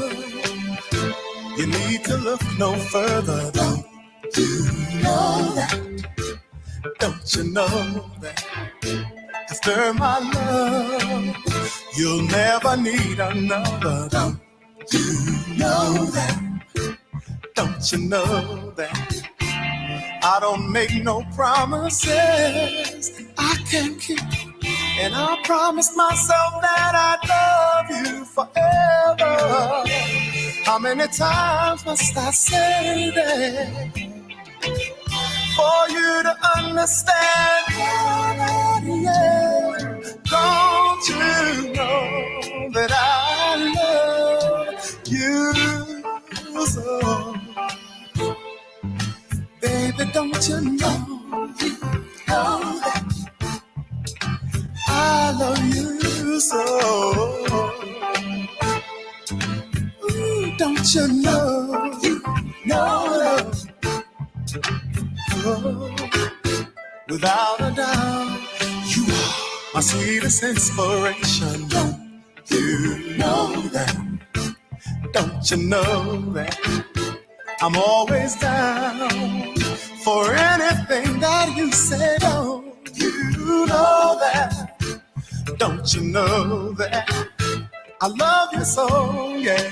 I really love you, don't you know, yeah. Don't you know that? Oh, don't you know that I really, really do, yeah. I'm really so in love with you, yeah. Don't you know that? Oh, ooh, yeah. I used to doubt every girl that I'd meet. I thought that nobody could knock me off my feet. But you are the one who made my heart bell ring. And that's why I'm sure that this is the real thing, yeah. Don't you know that I love? Don't you know who me? Oh, don't you know that I love? Don't you know, oh yeah. Don't you know that I love? Don't you know? You so don't you know? Don't you know? I bet $1 million that you know. Don't you know that? Hey, really, don't you know? Ooh, don't you know that? Don't you know? Don't you know I love you? Don't you know that? I love you. Don't you know that I'm in love? Don't you know? Ooh, I love. Don't you know that? Hey, really, don't you know that? Don't you know that? Don't you know that? Don't you know that? Hey, really, don't you know that? Don't you know? Don't you know that I? Don't you know that? Don't you know that? Hey, really, don't you know that? Don't you know?